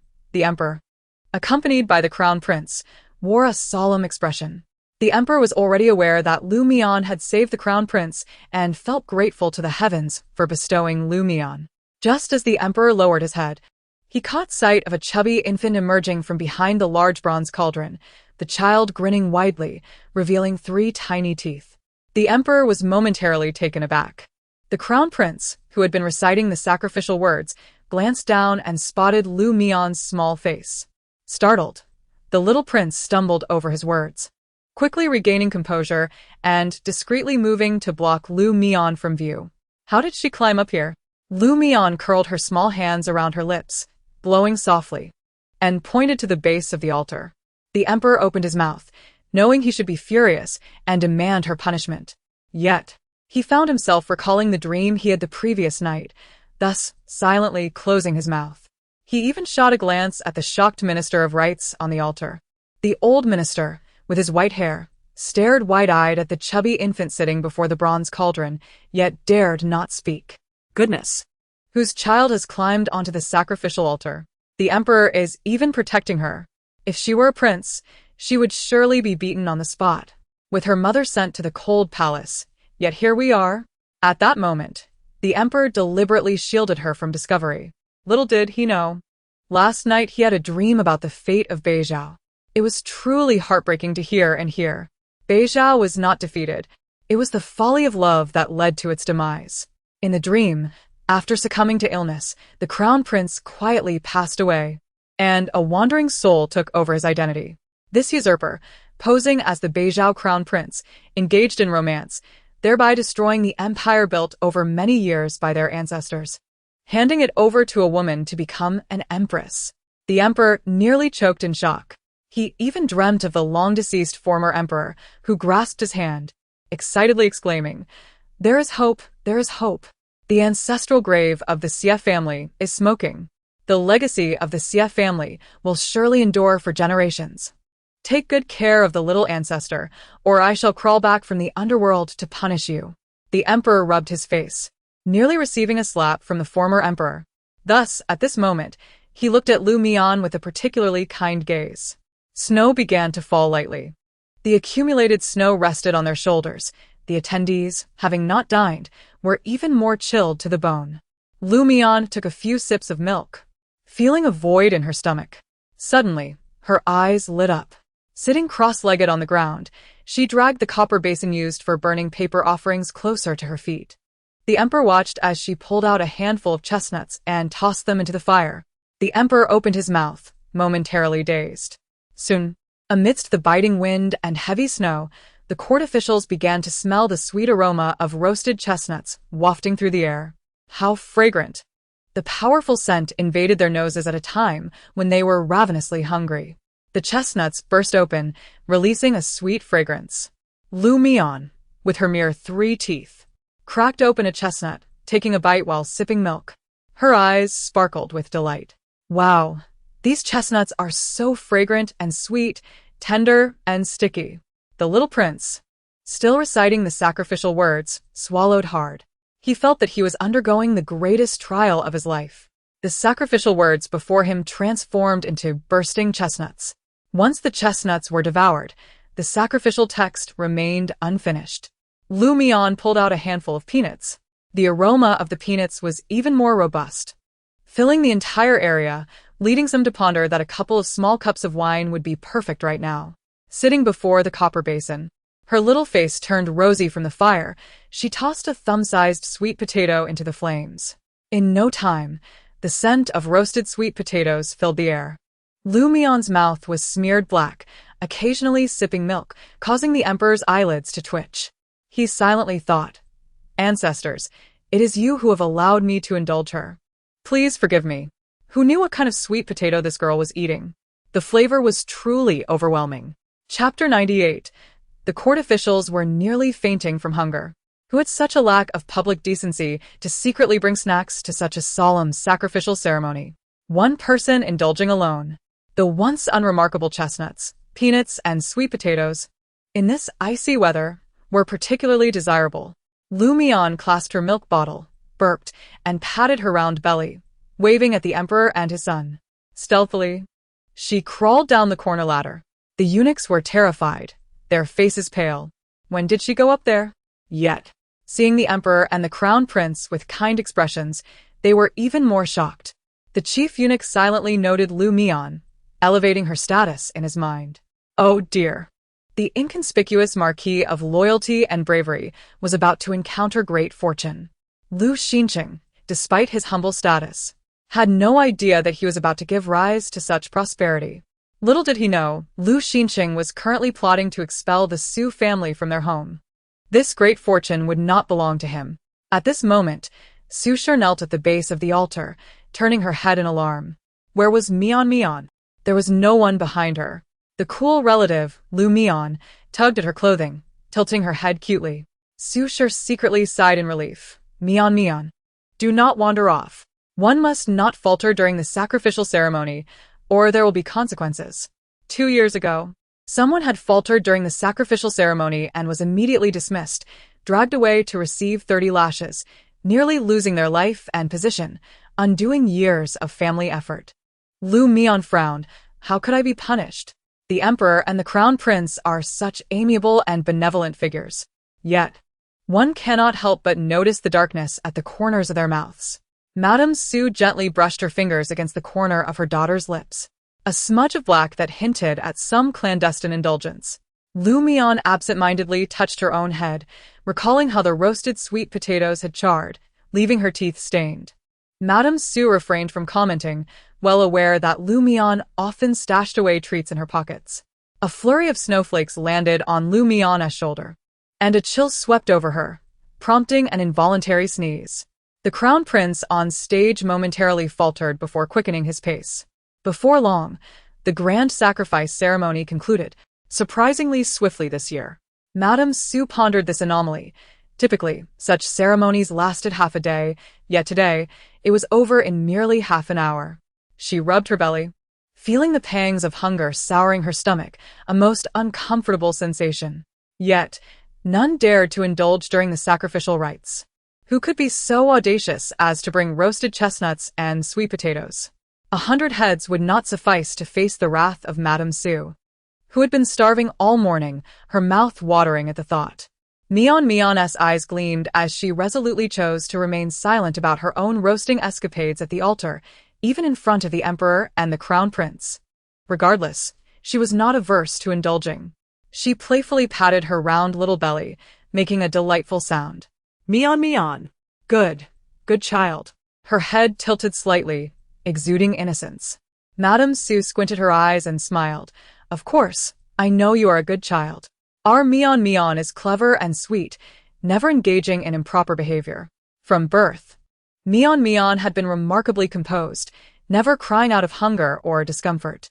In all of the capital, one could not find another child as understanding and well-behaved. Madame Su's affection for Mian was undoubtedly profound, completely oblivious to the fact that her daughter was the very culprit behind the roasted chestnuts at the sacrificial ceremony. At the palace banquet, laughter and chatter filled the air, accompanied by the melodious sounds of string instruments. Some even transformed the toast into a sword dance, leaving the audience in awe as the poetry ebbed and flowed. Young Master Lu truly possessed remarkable talent. At merely 17, he had already produced such masterworks, undeniably a prodigy. Lu Xinqing sat at the forefront of the hall, hearing the praises directed at Lu Jinghuai, and he instinctively lifted his chin. It was said that the last individual to shine so brightly was none other than the eldest son of Lord Lu, a scholar at the tender age of 8, who had achieved first place. One minister, observing Lu Xinqing's proud demeanor, could not help but sneer. Extreme wisdom brings misfortune. It is indeed a pity for Lord Lu's eldest son, now reduced to a cripple, yet still holding the title of heir. What a tragedy. Lu Xinqing felt as though his throat had been constricted, the joy and pride on his face instantly shattered by the words of others. Chapter 99. It is said, he cannot care for himself, needing assistance even for basic needs. The speaker sighed, causing the veins on Lu Xinqing's forehead to bulge with indignation. He took a deep breath. Yan Shu was not destined for greatness. His gaze darkened. The vast Lu estate must ultimately be entrusted to the heir. Yet, at present, Yan Shu had become a cripple, unable to shoulder the immense responsibilities of the estate. The crown prince was already 7, and the emperor had been searching for a tutor for him. Should Lu Jinghuai indeed excel in his examinations, it was likely that several officials would exchange glances. Lu Xinqing clenched his fists. Achieving top honors and becoming the crown prince South tutor would place him on a path to becoming the future grand tutor, a rising star on the horizon. However, Lu Jinghuai's lowly status as the son of a concubine could pose obstacles. It was rumored that Lu Jinghuai was the offspring of a mistress. Such a background, even with top honors, would hardly qualify him for the esteemed position of crown prince's tutor. Such an outstanding young man failing to be recognized and welcomed into the family tree would indeed be a pity. A collective sigh resonated through the crowd. It was said that the Jiang family had foresight, having early on broken off the engagement with the Lu family and arranged for Lu Jinghuai instead. This union had certainly benefited Miss Jiang. Unbeknownst to everyone, Lu Xinqing seemed to have made a silent resolve. Today's palace banquet even features roasted chestnuts? The court officials gazed wide-eyed at the small plate of roasted chestnuts, sweet potatoes, and peanuts on the table. Such common street snacks had made their way to the royal banquet? Little did they know it was all due to Lu Mian's coaxing. Lu Xinqing occupied a position near the palace door, while Madame Su, being on good terms with the Grand Princess, found herself seated among the ladies. The Grand Princess affectionately pulled Lu Mian closer, her eyes filled with tenderness. I have yet to thank you for saving the Empress. The Grand Princess, despite the burden on her back, bore it sweetly, for the Empress had been gravely ill and could not yet venture outside. She felt truly grateful for Lu Mian's kindness and had specifically sent for this token. Lu Mian's eyelids twitched suddenly. Oh no! It couldn't he possibly be a jade pendant? Just as she thought this, the Grand Princess quietly drew out a piece of verdant jade from her bosom. Ah! Lu Mian's heart screamed like a gopher. Perhaps her emotions were too intense, as even the Crown Prince on the high platform rubbed his ears. What kind of serious illness plagued the royal family? Everyone seems to be giving jade pendants. The Crown Prince blinked in confusion. Everyone? Which family? The Grand Princess presented a jade pendant, the Emperor offered one, the Crown Prince presented one, and even the Empress Dowager gifted one. Where would she even hang them? Lu Mian's eyes widened as she gazed at the jade pendant before her. The Crown Prince, bewildered, opened his mouth. Huh? Everyone has given one? No money, no food. And yet she had collected a complete set of jade pendants. Lu Mian wore a sorrowful expression. The Grand Princess pinched her chubby little face. Your parents have yet to separate. The favors bestowed upon you cannot yet be displayed. We must endure a little longer. Dear Mian. If Lu Mian were to gain favor, Lu Xinqing would surely hold on to her tightly. Madame Su felt her eyes grow warm. Yes. From the very beginning, she had no intention of leaving her children at the Lu family. You have yet to realize the weight of the jade pendant. It represents promises and power. Even my royal brother, a man of such suspicion and caution, has bestowed upon Mian a pendant that symbolizes my presence. This shows how fond he is of this little girl. Yet, a jade pendant cannot be consumed. Lu Mian shook her head, her face contorted in distaste. The Grand Princess couldn't help but chuckle. If your father were to find out, he would likely wish to keep you in a gilded cage. Yet here you are. This little rascal, so dismissive. After the banquet, fireworks were set to light up the palace. Bursting into brilliant, colorful displays, Mian gazed upwards, tilting her head further and further back until she finally plopped down onto the ground, dazed. Blinking her eyes, she seized the opportunity while everyone was mesmerized by the fireworks and crawled her way up the steps. The highest point offered the best view. The Grand Eunuch Wang, standing at the observation platform, was momentarily stunned as he watched her scramble up, lost in thought. He could only watch as she made her way toward the emperor, tugging at his dragon robe. Chapter 100. Seated on the ground, she reached out her hand towards the emperor, exclaiming, "Uncle, hug." Her voice, soft and sweet like that of a baby, along with her innocent smile, left the emperor momentarily speechless. From the high platform, the view was superb. The emperor bent down, lifting her into his arms. The ministers below gazed up, all eyes directed toward the fireworks. As the pyrotechnics exploded, clouds of smoke billowed forth, obscuring the figures on the platform, making them only faintly visible. Mian clutched at the emperor's hair, causing Grand Eunuch Wang to feel a surge of alarm. Not enough. Not enough. She tilted her head, demanding to go higher. With a beaming smile, she planted a kiss on the emperor's cheek, leaving a trail of drool. Higher. She pointed at the emperor's neck, and before he could react, she scrambled her way up to his neck. Beware, beware of falling. The emperor hastily steadied her. If she were to tumble, the ancestral coffin beneath would surely not withstand it. The court eunuch, Wang Gonggong, was always a person of stature. Even the ministers treated him with utmost courtesy, yet at this moment, he stood aghast, mouth agape, utterly astonished. Mian. She was riding on the emperor's neck. Not even the crown prince received such treatment. Wang Gonggong stole a glance at the crown prince, and indeed, the crown prince's expression had darkened. He grimaced in anger. "It is all my fault, all my fault. If only I were taller, Mian would not have ridden on my neck." Oh. How delightful. Mian beamed with excitement. It was her first new year, her first time witnessing fireworks. The crown prince felt a pang of jealousy. The emperor, initially regretting allowing her to ride on his neck, feeling it shamed his dignity, suddenly thought, but this is her first time. First time riding on my neck. I am the first. Not shameful at all. At the foot of the viewing platform, Lu Xinqing casually turned his head, rubbing his eyes. Through the hazy smoke, he seemed to glimpse a little girl perched atop the emperor's neck. A little girl resembling Mian? He squinted, but the mist obscured his view entirely. How absurd. Mian riding the emperor's neck? He might as well perform acrobatics. Surely, it was just an illusion. Once the fireworks concluded, Mian returned to Shusher's side. Several small princes had witnessed her riding on the emperor's neck. The 5-year-old prince gazed eagerly, scampering forward with arms outstretched toward his amiable father. "Father, hug." His cry shocked his mother, noble consort Rome, nearly causing her to kneel on the spot. What audacity! What has this foolish child consumed to have such gall? Not even the crown prince has been embraced. What terrified her further was her son's ensuing antics. The little prince pondered. Perhaps his tone was incorrect? That little girl had naturally extended her hand, but her tone was soft and delicate. Then the little prince, in front of the crowd, imitated Mian, sitting on the ground, raising his voice in a pretentious, sweet manner toward the emperor's stern visage. "Father, hug. I want a hug." His voice dragged out, lips pouting, trembling with each syllable. Under the nearly fainting gaze of noble consort Rome, he grasped at the emperor's dragon robe, mimicking Mian's actions, tugging at the hem.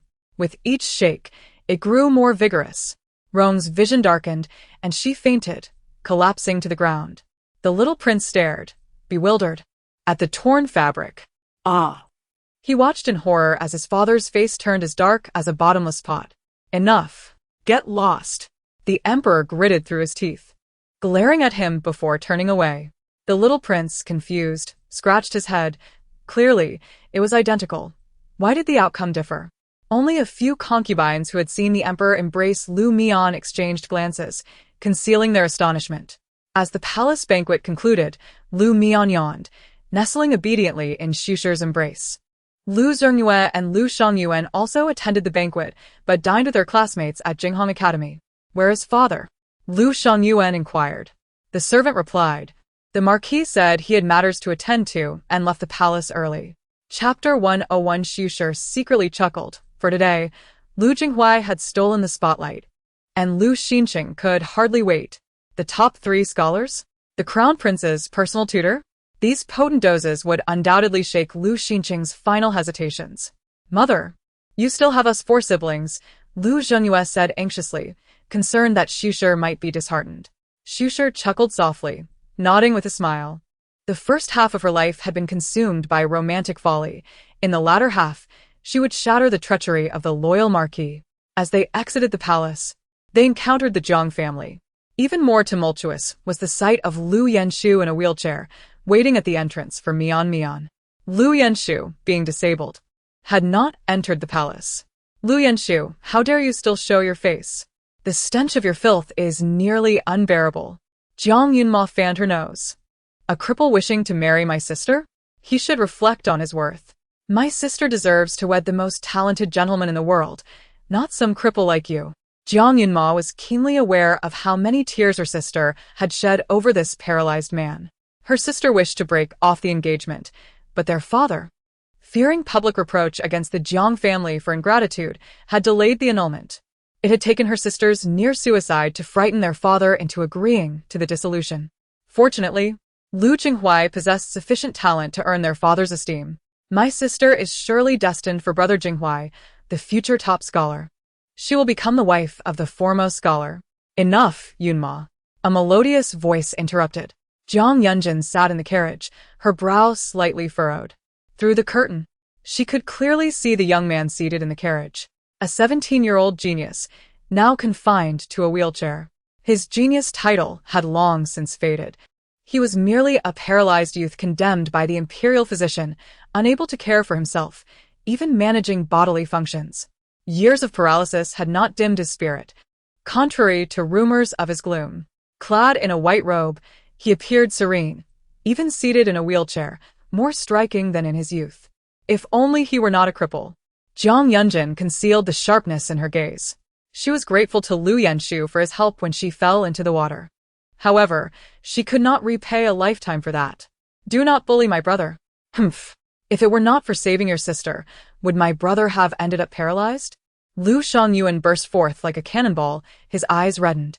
What more do you want from the Lu family? Lu Yanshu saved my sister, yet she has bowed to him.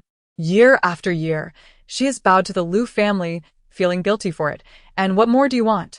Do you want my sister to cut her hair and become a nun? Are you trying to drive her to death? Jiang Yunma shouted angrily. Jiang Yunjin closed her eyes, lifted the curtain of the carriage, and stepped down. Sister. Jiang Yunma tried to say something, but Jiang Yunjin waved her hand. She stepped through the snow, approaching Lu Yanshu. Just as the crowd was exiting the palace, she knelt before Lu Yanshu in full view of everyone, bowing deeply. Young Master Lu, in this life, it is thanks to your rescue that Yunjin has reclaimed her life. I will forever be grateful for your kindness. If possible, I would gladly exchange my life for your safety. If you harbor any resentment, please direct it toward me. It is I who has wronged you.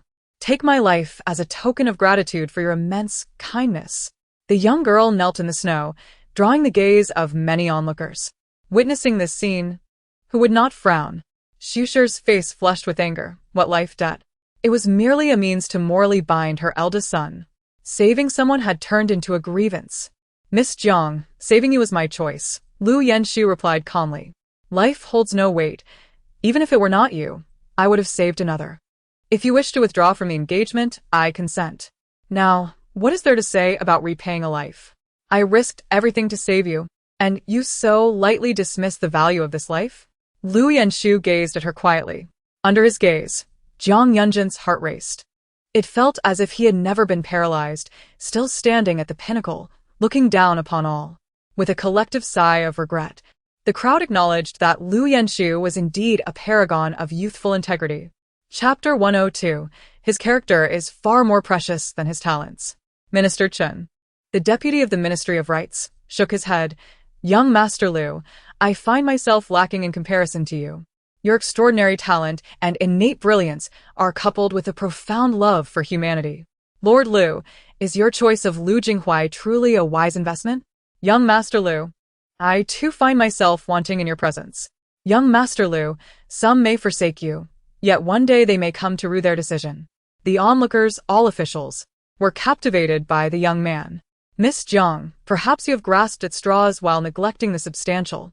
Some even spoke candidly. The boy in the wheelchair. The wheelchair cannot confine him. Lu Jinghuai and Lu Yenshu, both are sons of a Lu family, yet their characters differ vastly. Why did Lu Jinghuai choose to be engaged to Jiang Yunjin?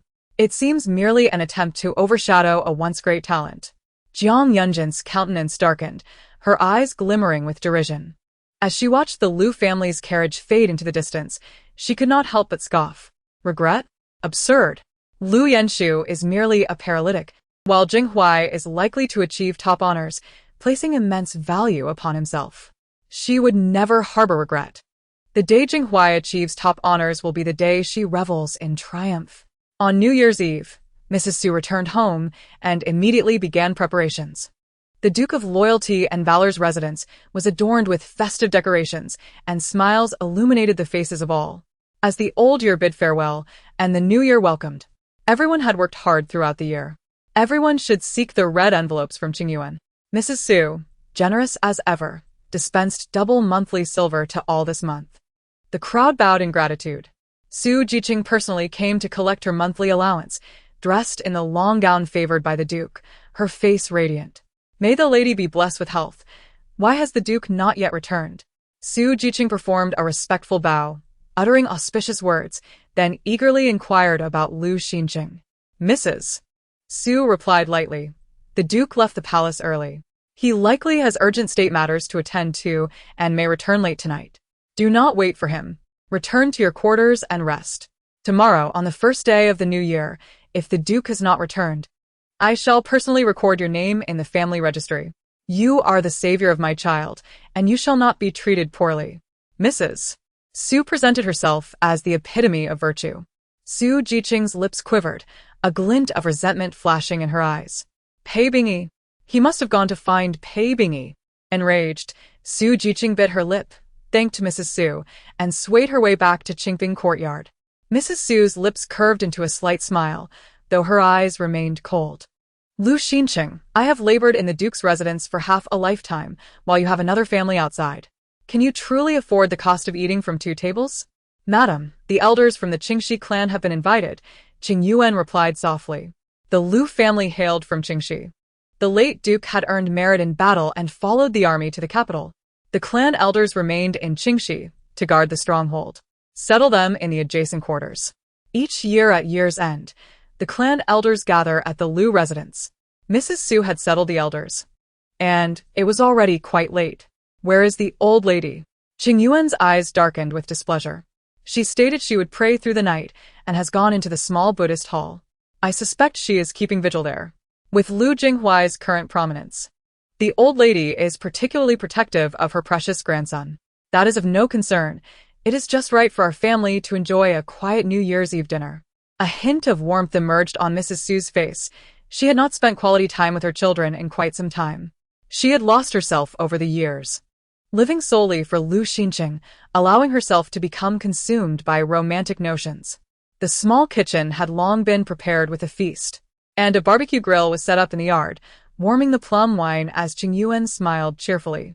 The atmosphere in Tingfeng courtyard was lively. This was Mian's first New Year. Lu Zhernue cradled Mian, exclaiming how wonderful it was to have her in the family. Without Mian, this warm household would surely have fallen apart. Lu Yenshu sat by the window, a book in hand, gently stroking his legs. He took a deep breath. With his long, fair hand, he placed the book down and gripped the table's edge. He exerted himself slightly. Young master, may I assist you? A servant, noticing his attempt to rise, spoke urgently. Step aside. Lu Yenshu's voice brooked no argument. Veins stood out on his hands as he struggled to support his body, inching forward with every ounce of strength. Cold sweat dripped down his temples, yet his gaze remained fiercely resolute. Chapter 103. He has a family to protect and a mission of his own. He felt a piercing pain in his knees, yet the more it hurt, the happier he became. Since his paralysis, he had not felt pain.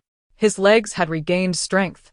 Lu Yenshu clung tightly to the table, gradually rising to his feet. His knees trembled incessantly, and the pain drew sharp intakes of breath from him. Yet his eyes shone with an astonishing brilliance, nearly scorching those who gazed upon him.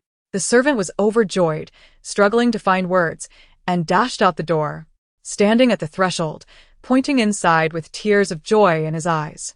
Woo-woo. Young master, he is so excited he cannot speak. Mrs.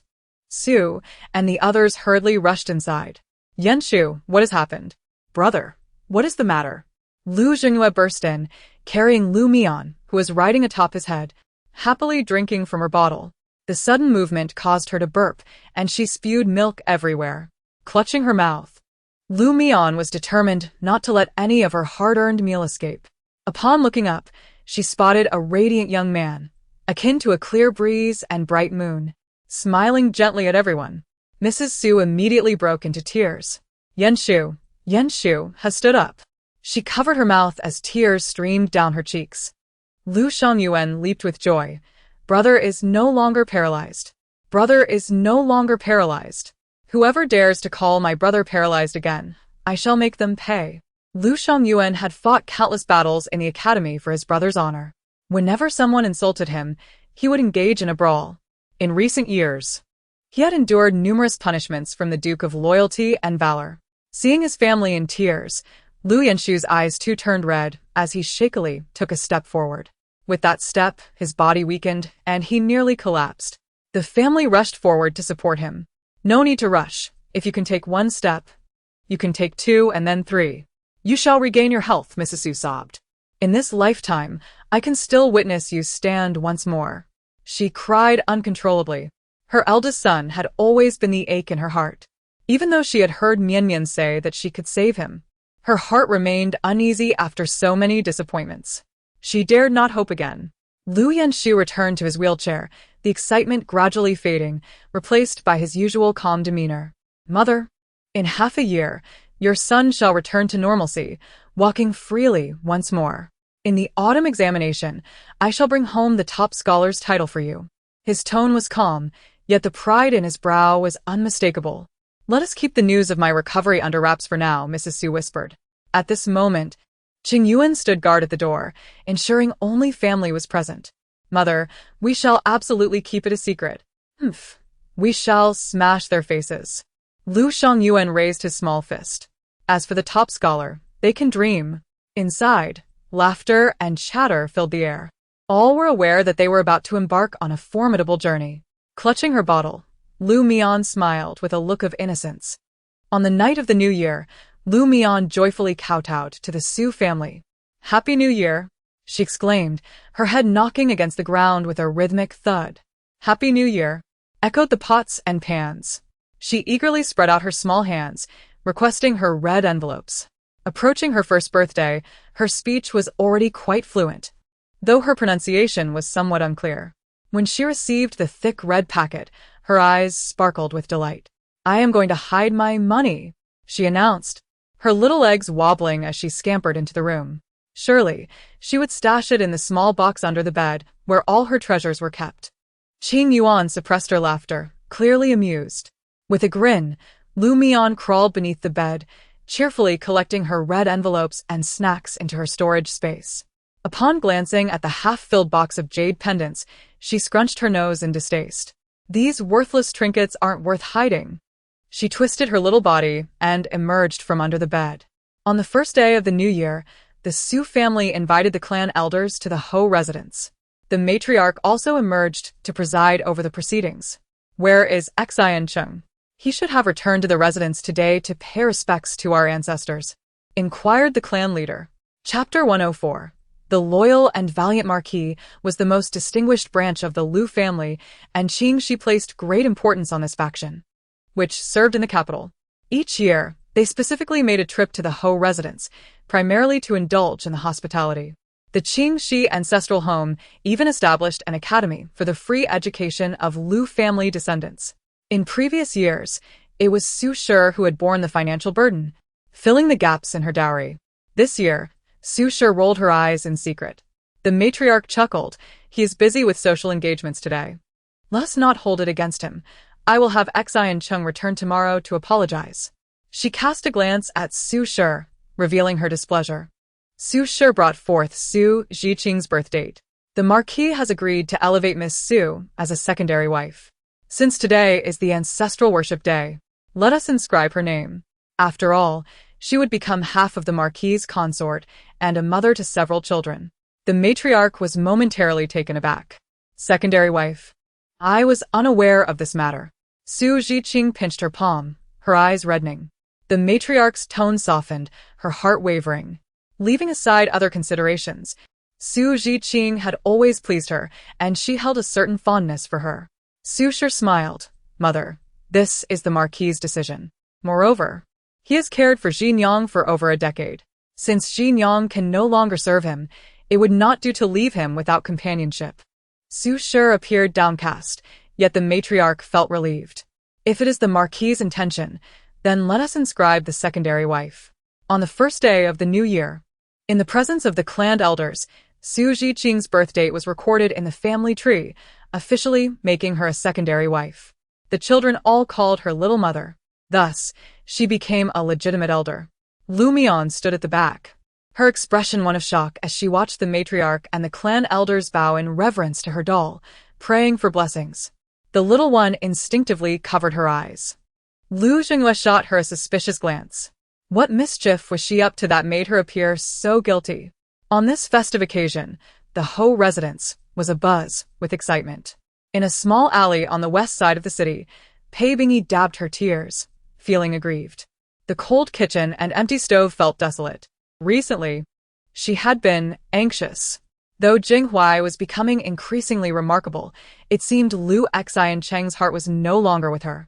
In the past, he would eagerly rush to their small courtyard, reluctant to part from her. But now, his gaze was clean and distant, not lingering on her at all. It felt as though something had slipped from her grasp. Brother Chung, what shall we do about Jinghuai? She lamented. Once close companions, his classmates now shunned him for his status as an outsider, unwilling to associate with him. Pei Bingyi, from a humble background, was content to serve the Marquis. But Jinghuai deserved more. He had grand ambitions and exceptional talents, yet was subjected to scorn. Wiping her tears, she recalled how Lu Xiancheng would tenderly embrace her in times of distress. Now, however, he merely frowned slightly. Pei Bingyi, now over 30, bore the marks of age. Unable to compare to Su Zhiqing as Snow White, flawless complexion, he seemed like a well-fed cat, indifferent to her plight. Pei Bingyi's heart sank further. Fortunately, Lu Xiancheng held Lu Jinghuai in high regard. Brother Chung, perhaps I should plead with Sister Ji. I can serve her as a maid, attending to both her and the Marquis. If she could formally recognize Jinghuai, it would grant him a legitimate status. I would bow to her, even wash her feet. My grievances do not matter. I only wish for her to treat Jinghuai and his siblings kindly. We cannot let the blood of the Ho family become lost. Pei Bingyi lowered herself to the ground, tears streaming down her face. Lu Xin Cheng Sai In Wa Li. How can you, a woman of such grace, become a foot-washing maid? You have raised such admirable children. She is not worthy of you. He was resolute that Jinghuai must not be cast aside. Lu Xiancheng felt uncomfortable. Yan Shu, though physically incapacitated, occupied the title of heir, which was untenable. The Ho residence could not be entrusted to someone in such a state. Xinghua lacked sufficient capability, and Shang Yuan was still too young. Only Jinghuai remained viable. Yesterday, all the invitations he sent were returned. The lights in Jinghuai's chamber burned through the night. He must have been distressed. Chapter 105. He may not say it aloud, but in his heart, he must be yearning to bring honor back to you. Lu Xin Cheng Mu Set Wam Li. Such an outstanding son could not be allowed to fall into obscurity. Regrettably, the last incident with witchcraft had not brought down the Su family nor inflicted significant harm, which was unfortunate. Do not worry. Wait for me for 18 years, and I shall understand your intentions. You shall not have suffered in vain. The title of heir shall undoubtedly belong to Jinghuai. And our Jingyao, she has been marked by the state master, priceless and extraordinary. Such a remarkable child cannot be lost. Lu Xiancheng's words rekindled a smile on Pei Bingyi's face. She glanced at him before retreating into the room. At that moment, the room was empty. She shyly donned the outfit designed by Qingyu. This little brain of hers is truly remarkable. Not only can she compose poetry for her brother, but she can also design clothes. Pei Bingyi blushed at the sight of the garment. A delicate string barely concealed her modesty while beautifully accentuating her figure. With every subtle movement, she seemed to hint at more than she concealed. Initially hesitant, she now donned it without a second thought. As Lu Xiancheng turned around, he was momentarily enchanted, his thoughts drifting. The scene was overwhelmingly vibrant and spring-like. Meanwhile, at Tingfeng courtyard, Lu Mian wore a serious expression, gazing intently at her second brother. Her small face appeared ready to speak, and after several attempts, she slowly inquired, "Second brother, did you drink too much this morning?" The little one asked worriedly, "Does your head still hurt?" Lu Xingyue felt a warmth in his heart as he patted her head. Second brother is no longer in pain. Lu Mian looked at him with eager eyes. The hangover soup, was it delicious? Her voice was soft and childlike. Lu Xingyue was taken aback. He suddenly recalled that he had consumed a few too many cups while accompanying the clan elders that morning. He had left in a hurry, without any change in his pocket, and Mian had lent him money to buy the hangover soup. Hurriedly, he pulled out 5 taels of silver from his pocket. "Thank you for lending me money for the hangover soup this morning. I almost forgot." He handed the silver to Mian. Mian shook her head, glancing at the silver, and chose not to accept it. "I am not someone who is swayed by 6 taels of silver," the little one declared, emphatically nodding her head. Lu Xingyue silently produced another tael. The small figure across from him quickly stuffed the 6 taels into her pocket, waving her hand with righteous indignation. "Our family does not care about money." Yet, the silver was clutched tightly. How can my second brother be a deadbeat? He even borrows children's red envelopes, asking for 6 taels and returning only 5. Humph. No need for a long face. Lu Xingyue sighed. "Didn't he just say you didn't care about money?" As evening approached, with the lantern festival underway, Lu Xingyue held Mian in his arms while they dined in the hall. It was the first day of the new year, and the Su family was bustling with guests, leaving Su Shi hardly a moment to rest. Seeing Lu Mian's pitiful and longing expression, she smiled and agreed to let her go, but insisted she wear more clothes and bring several servants along for company. Mian was delighted, her arms full of secretly stashed treats, which Su Shi pretended not to notice on this festive occasion. "Madam, what if the Duke hasn't returned home all night? Might he have encountered some trouble?" Su Jiqing, having dressed particularly elegantly today, had waited all day, yet Lu Xinqing had not returned to the estate. Sushi diplit lighty. Men have their own affairs outside. Surely, he must be detained by matters in the court. "I have raised you to be a primary wife to care for the Duke. You must not hinder him." Su Jiqing quickly interjected. "How could that be, madam? I am merely worried." Just then, a voice from outside announced, "Madam, the Duke has returned." As soon as the words were out, Su Jiqing lifted her skirt and hurried through the snow towards the door like a lively butterfly. Upon seeing Lu Xinqing, she paused momentarily before rushing toward him. Duke. "You didn't come home all night? I was worried about you." Her eyes were red, her voice sweet, full of youthful admiration and affection. Lu Xinqing subtly pressed his waist, feeling the lingering effects of the previous night's escapades. Su Jiqing caught the scent emanating from him, and her heart sank. Today, being inscribed in the family genealogy meant she was now the Duke's woman. How fortunate she was to encounter him. She took his arm and led him toward Qingping courtyard. Lu Xinqing's legs trembled, his waist ached. Pei Bingyi was indeed a temptress. He immediately said, "Today we have guests at the estate. Let us first see the clan elder." With that, he made a hasty retreat. Su Jiqing, with a fleeting glance, noticed the red marks on his throat, her eyes reddening with anger. Su Shi, spotting Lu Xinqing, was somewhat surprised, having expected Su Jiqing to exert all her charm to keep him. "Why does the Duke appear so fatigued? Did you not rest well?" Sushi inquit. Lu Xinqing felt awkward. He had not anticipated Pei Bingyi's boldness and allure, which surpassed all previous encounters.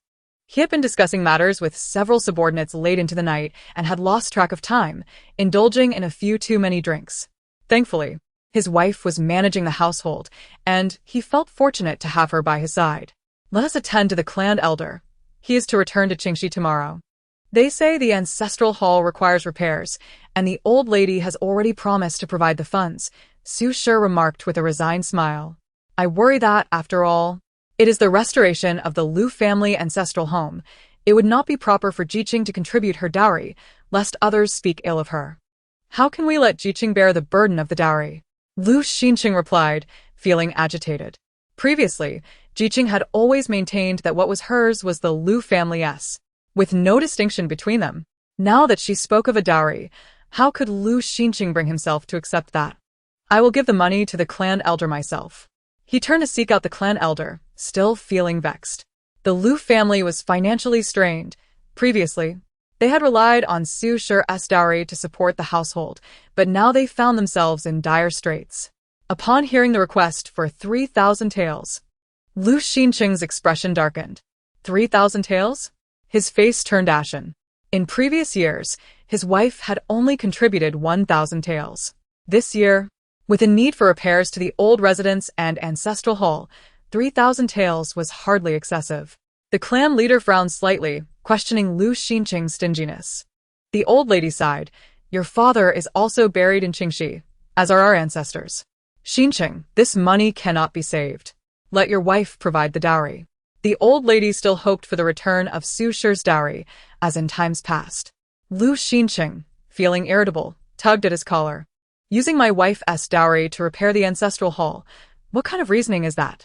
In previous years, Su Shi had always provided the funds, pleasing the clan elders. And he had never thought much of it. But now, to use his own money left him feeling frustrated. His annual salary barely amounted to a few hundred taels, and the duke's estate was entirely managed by Su Shi, yet it could not sustain the extensive needs of the household. Most of the wealth came from her dowry. Why does the clan academy require 1,000 taels each year? For 18 years, not a single scholar has emerged, Lu Xinqing frowned. The clan leader raised an eyebrow. Didn't you say it would be 1,000 taels each year? Lu Xinqing felt a lump in his throat. When Su Shi first entered the family, the clan elder had come seeking support, and she had provided funds. He had deliberately inflated the amount. Enough, just send the money tomorrow. Lu Xinqing waved his hand dismissively. The clan elders were furious, their faces flushed. Previously, Su Shi had always treated them with utmost respect, even preparing generous gifts upon their departure. Your wife is far more capable than you, they remarked. If it weren't for the first day of the new year, Lu Xinqing would have wished to expel them. Once the clan elders left, Lu Xinqing's expression soured. Why such a reaction? Su Shi trusts you. Just sweet talk her. And the money will be yours, the old lady remarked nonchalantly. Since Su Shi entered the family, the living standards of the duke's household had significantly improved. The Lu family lacked a solid foundation. Before Su Shi's arrival, they had lived frugally. By the way, when will Jinghui return home? I truly worry for my eldest grandson. He must achieve success from our duke's household. We cannot let him drift away, the old lady inquired. Lu Xinqing, feeling irritable, replied, Mother, I have it all planned. By the way, your younger daughter has yet to return to her family today. Why not check on her? The old lady had waited all day without seeing Lu Wani return home. Mother, Wani has been spoiled by you. Do not indulge her too much. Lu Xinqing waved his hand and strode out the door. The old lady sighed in frustration. As night fell, the Lu family prepared a reunion dinner, and the Gu family's carriage finally arrived. Lu Wani, having been married for half a year, appeared noticeably thinner, standing beside the graceful scholar Gu Ling, whose gentle demeanor was focused on her. Lu Wani shivered slightly as they entered the duke's household. She approached the old lady to pay her respects for the new year. As she knelt, tears streamed down her face. Mother, please save me, I beg you, she cried, clutching the old lady's skirt, her voice trembling with despair. Gu Ling's expression darkened suddenly. The atmosphere within the room was tinged with a chill. The elderly lady had yet to comprehend the situation. Lu Xinqing's expression grew solemn. Wani, what is the matter? Gu Ling's countenance reflected a hint of hurt. Wani, have I failed you in some way? He reached out, but Lu Wani, in a state of panic, recoiled, evading his touch. Brother, Gu Ling is hitting me. I want a divorce, I want a divorce. Lu Wani cried out, tears streaming down her face. For the past 6 months, she had been living in a hellish nightmare. In the first 3 days of their marriage, Gu Ling had been gentle and considerate, and she could hardly contain her joy. She even harbored resentment towards the Su family for obstructing her union with a good man. Little did she know that after merely half a month, Gu Ling returned home one day inebriated. That day, he stripped himself bare and lashed her with a rattan stick, inflicting severe pain. Upon sobering, he embraced her and offered apologies. Later, when she sought refuge at home, the Su family summoned Gu Ling to bring her back. After that, he ceased to strike her. But did he harm you? Where are your injuries? Lu Xinqing's brow furrowed deeply. Lu Wani's sobs faltered. She bit her lip, unable to speak. Since the day she was brought back home, Gu Ling had not touched her again, yet she could not voice her suffering. Her wounds lay hidden, thanks to Su's admonition that her dignity was tied to the Ho family's reputation, and even the top scholar would tread carefully. It was all Su's fault. Brother, it is Su's doing. It is all her fault. She is the one who incited Gu Ling to strike me. Lu Wani shouted through her tears. Su stood to the side, bewildered. Wani, your accusations lack reason. How can you cast such baseless slander? I have cherished you like a precious gem, no less than my own children. Master Gu possesses talent, yet comes from a modest family. I feared the Gu family might mistreat you. I even tried to dissuade you from marrying him. It was you and your mother who insisted on the union. How can you blame me now? Su clutched her handkerchief, lowering her gaze to wipe away her tears. I have cared for you for over a decade, and you dare to wrongfully accuse me?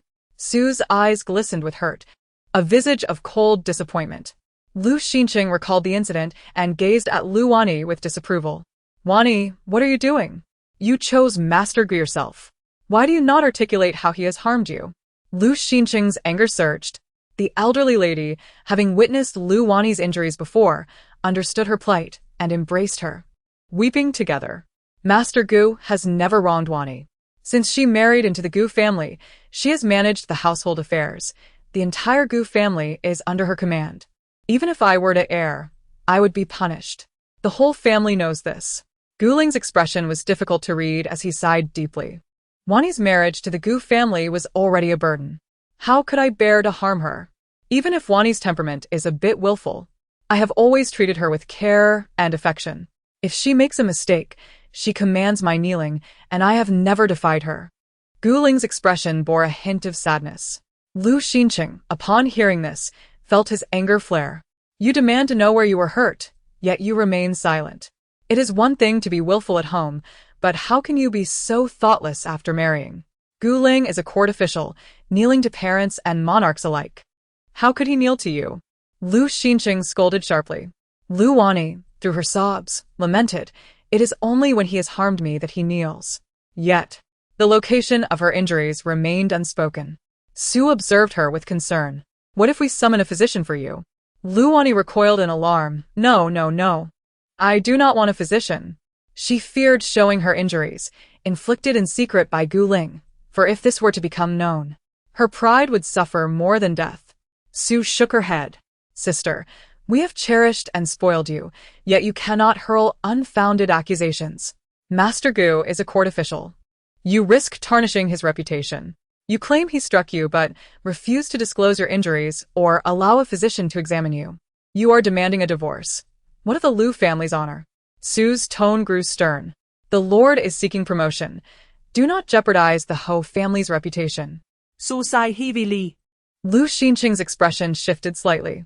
He personally helped Gu Ling to his feet, stating calmly, it is the Lu family's failure in raising you that has led to your distress. The elderly lady wiped her tears while crying. The last time Wani returned home, she bore injuries. Xinqing, that time, she was unfamiliar with the Gu household and accidentally fell. Gu Ling hurriedly interjected, How could she have suffered such injuries from a fall? The elderly lady glared, regretting not having retained evidence before allowing Gu Ling to take her away. Enough. Lu Xinqing's voice thundered. Mother, you must not coddle Wani. You have spoiled her. Look at her now.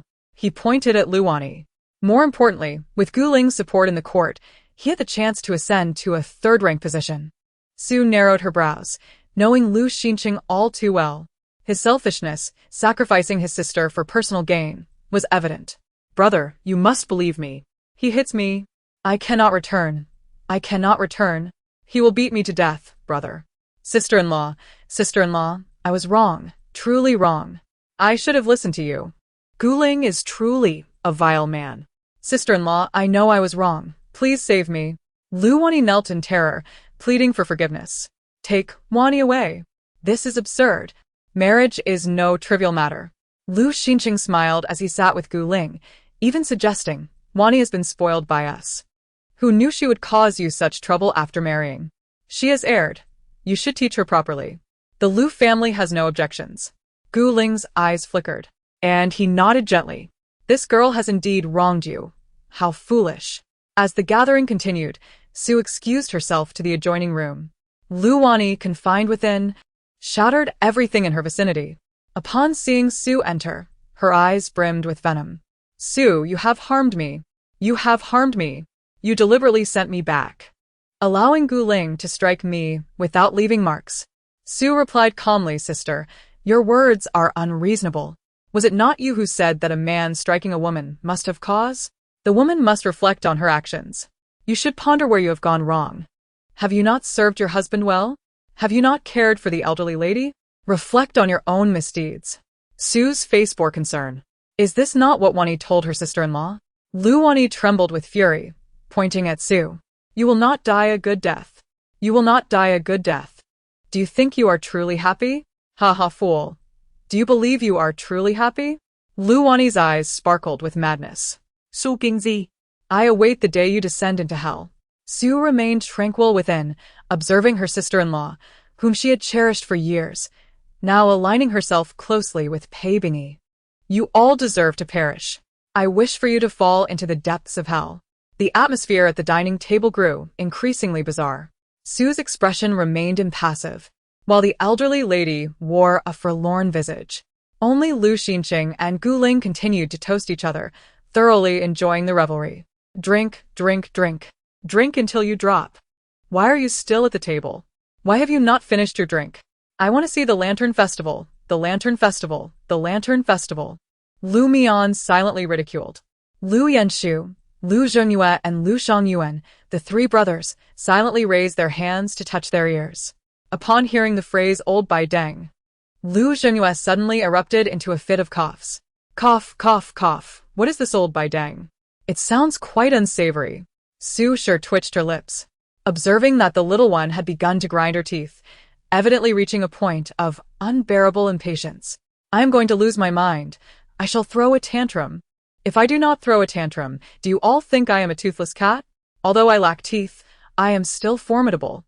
Su Shi's eyelids twitched as she waved her hand. Let the children retire for a while, lest they disturb the pleasure of the Marquis and the young master. With a smile, Su Shi pressed her lips together, and Qin Yuan lifted the soon-to-be tantrum-throwing Lu Mian. Lu Yanshu secretly sighed in relief. When he heard that Mian was about to throw a fit, his heart raced. Do you know how Mian throws a tantrum? He had the fortune of witnessing it. With a mouthful of rice, she mumbled and sprayed food and saliva everywhere, covering him in a mess. Lu Mian beamed with delight, exclaiming, Mother, you truly understand me. Oh, how I love you. Slowly swallowing her mouthful of rice, she called out to her father and uncle. And then Lu Yanshu led his younger siblings downstairs. Sitting in his wheelchair, Lu Yanshu spoke with calmness. When Lu Xinqing's gaze met his, there was a moment of stillness. The joy in his eyes dimmed slightly. I shall go and see Wani. The old lady took her leave under the pretext. Once everyone had departed, Gu Ling gazed after Lu Yanshu and sighed, Elder brother, if Yanshu had not been disabled, how splendid it would be to hand the Marquis to him. Alas! It is unfortunate that it has fallen into the hands of a paralyzed man. Gu Ling took a sip of wine and continued, elder brother. Do not blame me for speaking out of turn. I have had a few too many drinks. Lu Xinqing waved his hand, the coldness in his eyes sharpening his senses. You speak the truth. Such a grand marquis cannot be entrusted to a paralyzed individual. Jinghuai, he has grown enough to support the household. His Jinghuai is worth 10 Lu Yanshus. At that moment, Lu Yanshu leaned against the windowsill, his youthful stature upright, engrossed in a book. Lu Zhengyue and Lu Shangyuan carried Mian out of the residence. On the first day of the new year, the capital was ablaze with lights. Festive red lanterns adorned every corner, and paper cuttings decorated the windows. Stalls lined the streets, and the townsfolk shouted cheerfully. Today, regardless of age, everyone stepped out of their homes with smiles. Lu Mian's eyes nearly bulged with excitement. Candy, candy, candy, she exclaimed, pointing at the candied hawthorns. There were candied oranges and hawthorns, the glistening sugar sprinkled with sesame seeds. Lu Shangyuan bought an entire stick of candied hawthorns, and Lu Mian joyfully kissed him on the cheek. As a master of water-holding, Lu Mian immediately offered her second brother a piece as well. Bye. Lu Mian pointed at the shiny lacquer, her eyes sparkling. Lu Zhengyue paused. You are still so young. You cannot paint your nails with lacquer. That is for women. Lu Mian pouted, looking at him with pitiful eyes. Unable to withstand such a plea, Lu Zhengyue promptly bought her a small bottle of bright red lacquer. Lu Mian tucked it into her pocket. Perhaps it was her nature, but at 1 year old, she had developed a fondness for vibrant things. Turning around, she spotted a graceful young woman selecting jewelry nearby. Lu Zhengyue suddenly buried his head in front of Lu Mian. Lu Mian was taken aback. Turning her head, she saw his fiancée Yi Wenning. The Wen family had come to the Lu residence in the morning to deliver a greeting card, and feeling guilty, Lu Zhengyue avoided her. As Lu Mian attempted to speak, she was silenced by her second brother's hand. He lowered his head and stealthily hid into the neighboring shop. Chapter 110. Lu Mian's face flushed with anger. How annoying. You are so annoying. The little one glared with fiery eyes. Why don't I see my second sister-in-law? Why are you avoiding her? Lu Jingyue's expression darkened. Mian, I once had feelings for Su Jiqing, and I betrayed Wen Ning. He had cherished Su Jiqing, and even though his relationship with her was innocent, he had wavered in his engagement. He felt unworthy. He did not understand why. Despite once having a good relationship with Wen Ning, upon seeing Su Jiqing, he became utterly deranged. His heart and mind could only perceive Su Jiqing, her every smile and frown filling his thoughts. It was as if his brain had been forcibly crammed with her image. Until Mian came along. She helped him see the truth, pulling him from a nightmare, gradually bringing him back to clarity. Now, when he saw Wen Ning, he felt guilty, unable to confront his feelings for her. Lu Mian tilted her head, seeming to understand. But, second brother, it is not your fault. You abandoned your little sister-in-law for Su Jiqing. That was simply fate's design. At that time, you could not escape your destiny. The power of fate is terrifying. It pushes one forward, away from their original intentions. How can a mere mortal like you resist fate? Lu Mian raised her little face. Now that Mian is here, she has severed the path that bound you, allowing you to live the life you desire. Lu Zhengyue was momentarily taken aback. Oh dear, second brother, truly a tragedy. If you miss out on your little sister-in-law, then sister Wen Ning will have to endure 2 lifetimes of sorrow. Do you really not want to protect her? Lu Zhengyue took a deep breath, daunted by what Wen Ning might have endured. But I cannot, he stammered. He still did not understand why. Despite feeling warmth upon seeing Wen Ning, he had been crazed enough to defy his mother for Su Jiqing.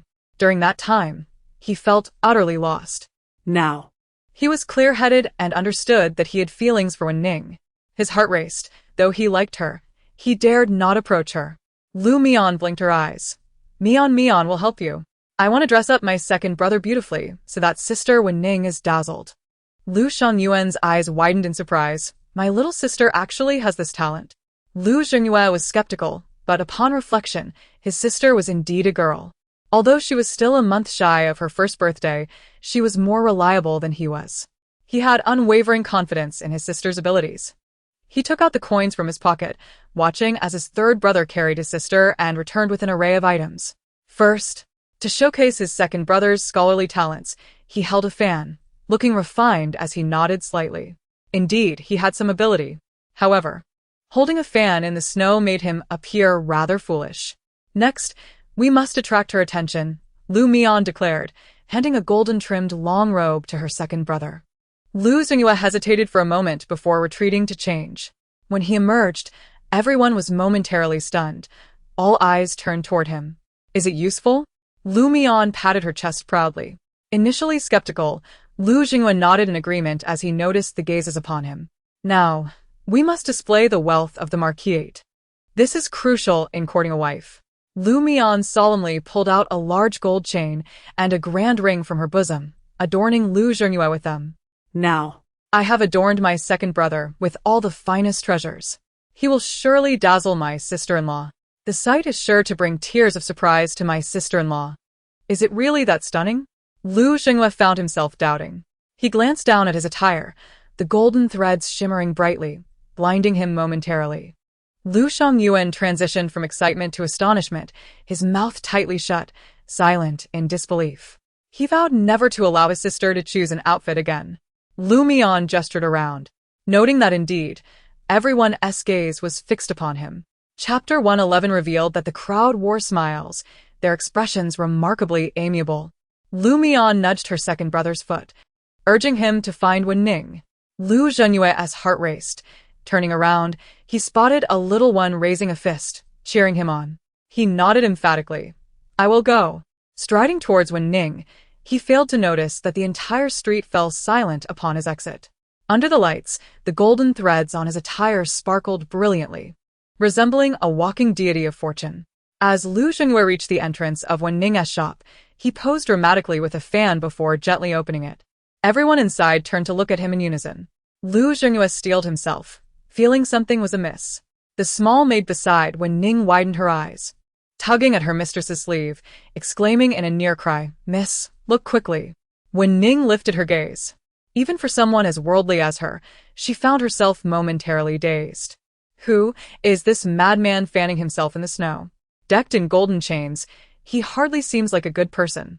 The maid was nearly in tears, bewildered by his unrelenting stare at Wenning.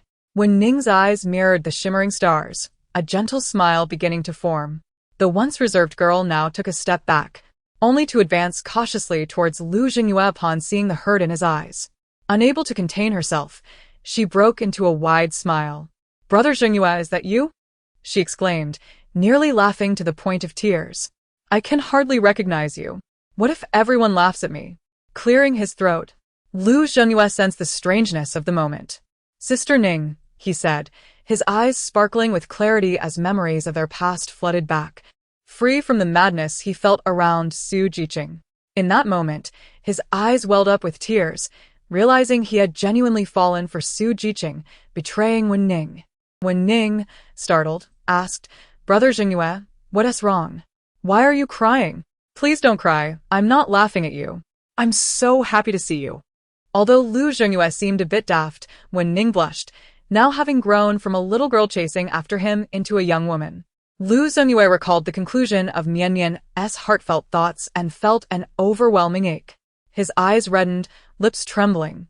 He longed to embrace Wenning but feared startling her. Thus he restrained himself.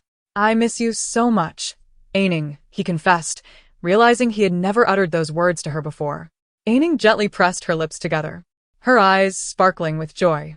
Mian peeked from the doorway, her little head visible, and upon seeing her brother and sister-in-law engaged in cheerful conversation, felt a swell of happiness. Wenning noticed her and smiled warmly. My dear sister-in-law." Qingyu hastily brought Mian forward. "This is my sister, Mian. Mian, greet your sister-in-law." Blushing, he accidentally called her sister-in-law instead of sister. Wenning's face flushed crimson. "Mian, dear sister." She removed a jade bracelet from her wrist and handed it to Mian.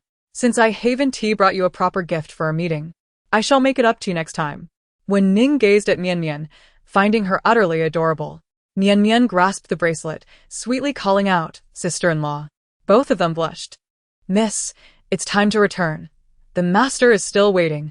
The maid tugged at Wenning's sleeve. contemplating how this once charming young man had grown into a wealthy figure. This marriage must be reconsidered. After Wen Ning departed, Lu Zhengyue reluctantly retracted his gaze. Mian. I feel the stares on me are rather peculiar, he remarked, adjusting his clothes, wondering why everyone looked at him before covering their mouths and fleeing. Chapter 112 revealed the curiosity of Mian. It's because brother is quite admirable. She unhesitatingly gave him a thumbs up. It must look splendid, especially since Sister Aining is smiling so joyfully. Tears of laughter are falling. She must be quite pleased with you.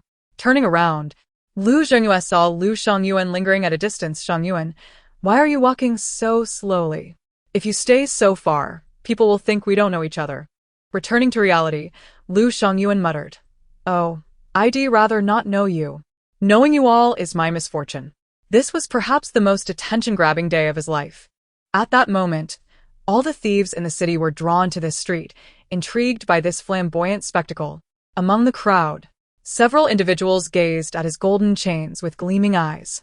As they exchanged glances, about to approach, a smiling man without facial hair said something that caused two youths to look astonished and follow him, carrying a small maid. Elder Wang spoke with utmost respect. Today, His Majesty savored a dish of 8 treasure duck and was reminded of the sweet-toothed Lu Mian. He specially came to personally invite you, so as not to disturb anyone. As the chief eunuch, ministers treated him with deference. Without hesitation, it was said that even Lord Lu would bow his head and smile before him. Yet now, he faced the daughter he deemed unworthy, smiling obsequiously. Lu Xincheng, that fool, the emperor mused. At this moment, the emperor sat before the court, the crown prince frowning. Lu Jinghuai harbors ulterior motives. Even if he excels in examinations, I refuse to regard him as a mentor. Talent without virtue is beneath my contempt. The crown prince had heard the rumors. Should anyone achieve the highest honors, they might be appointed as the crown prince's tutor. Such an opportunity was monumental. The emperor dismissed the notion with a scoff. Him? The top scholar? A youth who has never left the capital, unscathed by hardship. Thriving on the blood of the Su family? How could he compose such grand and heroic verses? The emperor sneered internally, while he could believe in Su Taifu, a novice. He could not. Is he a plagiarist? The crown prince stood in shock, for this was a scandal among scholars. The emperor waved his hand dismissively. Without evidence, we shall not discuss it further. However, he is indeed the son of Lu Xincheng, an unchanging fact. The emperor scoffed. What a fortunate Lu Xincheng! Thinking to share prosperity with his illegitimate son, aspiring to elevate himself above his legitimate offspring. As the rightful heir, the emperor could not abide such a situation. Madame Su seemed intent on separation, but the crown prince hesitated, sensing she might wish to take some of her children. Historically, no woman had ever succeeded in taking her offspring in a divorce, let alone 3 sons and a daughter. The emperor remained noncommittal. The world is bustling, all for profit. The world is thriving, all for gain. In the pursuit of personal gain, Qingyu would abandon everything. For instance, his golden words promised a bright future. Achieving the highest honor and serving as the crown prince's tutor, which was enough to cloud Lu Xian Cheng's judgment. When weighing a paralyzed heir against the esteemed tutor, which holds greater significance. Just as this thought crossed his mind, an anxious eunuch Wang rushed in with urgent news. Typically calm and composed while serving in the imperial court, he now appeared flustered. He knelt before the emperor, exclaiming, Your Majesty, Miss Mian has gotten into a fight. Both the emperor and the crown prince sprang to their feet in alarm. A fight? With whom? The prince demanded, his expression laced with fury. Who possesses the audacity to lay hands on Mian? The emperor's countenance was equally dark. Eunuch Wang, with a pained expression, clarified, Miss Mian has fought with the dog of noble consort Xian. As Lu Mian was brought over, her small pigtails drooped sadly, and her dejected demeanor was evident. Tears welled in her eyes, threatening to spill, while she sputtered out dog hair. Noble consort Xian rushed into the hall, panic etched across her face. Upon seeing the emperor's grim expression, she immediately knelt. In Chapter 113, she had witnessed the emperor allowing Lu Mian to ride on his shoulders. A privilege not even granted to the crown prince. How could she dare to confront Lu Mian? After all, Mian was merely an infant. It would be foolish to offend the emperor's favorite. Your Majesty, I am wronged. I did nothing. I did not set the dog upon her. I truly did not. Noble consort Xian cried, tears streaming down her face in distress. The emperor remained silent, his expression stoic, while the crown prince felt a surge of anxiety. He stepped forward to take Mian from Lu Zhengyue, gently asking, "Are you hurt?" The moment the inquiry was made, her suppressed tears cascaded down. "Wowu, I am hurt. I am hurt." The emperor gasped, "Where are you hurt? Summon the imperial physician at once." How dare this happen? Noble consort Xian trembled at the prospect of what could unfold. She was the mother of the fourth prince, who had always been frail and sickly, raised in the guardian temple for his health. What would become of her son if she faced trouble? Mian continued to sob, patting her chest. "The dog bit my heart. Where does it hurt? Tell the emperor. He will be heartbroken." Noble consort Xian grew more anxious as she saw the emperor's distress. Mian shook her head. "Whoa, my heart hurts. My heart hurts. I do care about my dignity." The crown prince, hearing her thoughts, began to cough suddenly. Lu Zhengyue felt regretful, wishing he had protected his sister better, preventing her from fighting with a dog. Initially fearing her injuries were severe, he felt a wave of relief upon discovering she was unscathed after the physician's examination. Noble consort Xian cautiously raised her hand. "Physician, could you also check on my dog?" Nearly in tears, she requested. They brought forth the balding dog, which was shiny and well-fed but had patches of missing fur. Upon seeing Mian, it yelped and hid in noble consort Xian's embrace. "Do not fear. She won't pull your fur. She won't." Noble consort Xian assured, her embarrassment evident. The emperor rubbed his forehead. What on earth happened? Second son of the Lu family, would you explain? This was the first time Lu Zhengyue and Lu Shangyuan had met the emperor privately. Initially filled with trepidation, their fear dissipated when they saw Mian wiping her nose on the emperor's dragon robe, the awe they felt fading away. Lu Zhengyue felt awkward recalling how they had passed by noble consort Xian's quarters and encountered her servants, feeding the dog.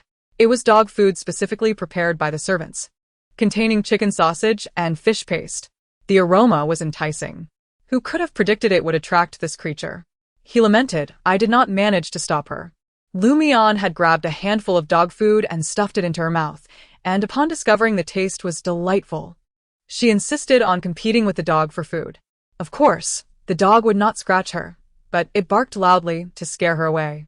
In her determination for a morsel of dog food, she ended up in a tussle with the dog, pulling its fur. "Your Majesty, you must take responsibility for my dog. This is an unwarranted calamity." The emperor's lips twitched at the absurdity. So her crying was due to losing the fight? Noble consort Xian, with a look of exasperation, replied, "Not quite. The dog was terrified of her, only protecting its food, not daring to scratch her. Miss Mian won the fight. However, they knocked over the food, and thus she was left without a meal, which is why she wept." Listening to this, Mian's frustration mounted, but she refrained from throwing a tantrum, merely raising her hand to wipe her tears and sobbing quietly. The dog barked loudly, its voice harsh and grating. The emperor chuckled. "You even recognize that the dog is scolding you?" Mian's small face flushed with anger. Indeed. It scolded me." Just then, the dog in noble consort Xian's arms barked again. Mian, infuriated, stood up with tears streaming. "It scolded me again. How dare it?" Her eyes widened with indignation. The crown prince struggled to hold her back as she surged towards the dog. In chapter 114, indignant, she raised her tiny fist and shouted, "Woof woof woof. Woof woof woof." Mian mimicked the dog, baring her teeth and barking fiercely. The dog, hearing her, began barking frantically in noble consort Xian's arms. The hall was filled with barks, and the emperor's expression darkened. He thought, "While I cannot comprehend their exchange, I can see they are hurling insults at each other." The cacophony of barking echoed throughout the hall, and the emperor felt a sense of foreboding. Would such days be a common occurrence? Surely not. She is still but an infant. Quickly, take the dog away. Why are you still standing here? Eunuch Wang bellowed, and as two wet nurses rushed in, they finally took the dog away. Mian's cheeks flushed with anger. How dare you insult me? calling me a toothless little thing, accusing me of stealing dog food, of being shameless.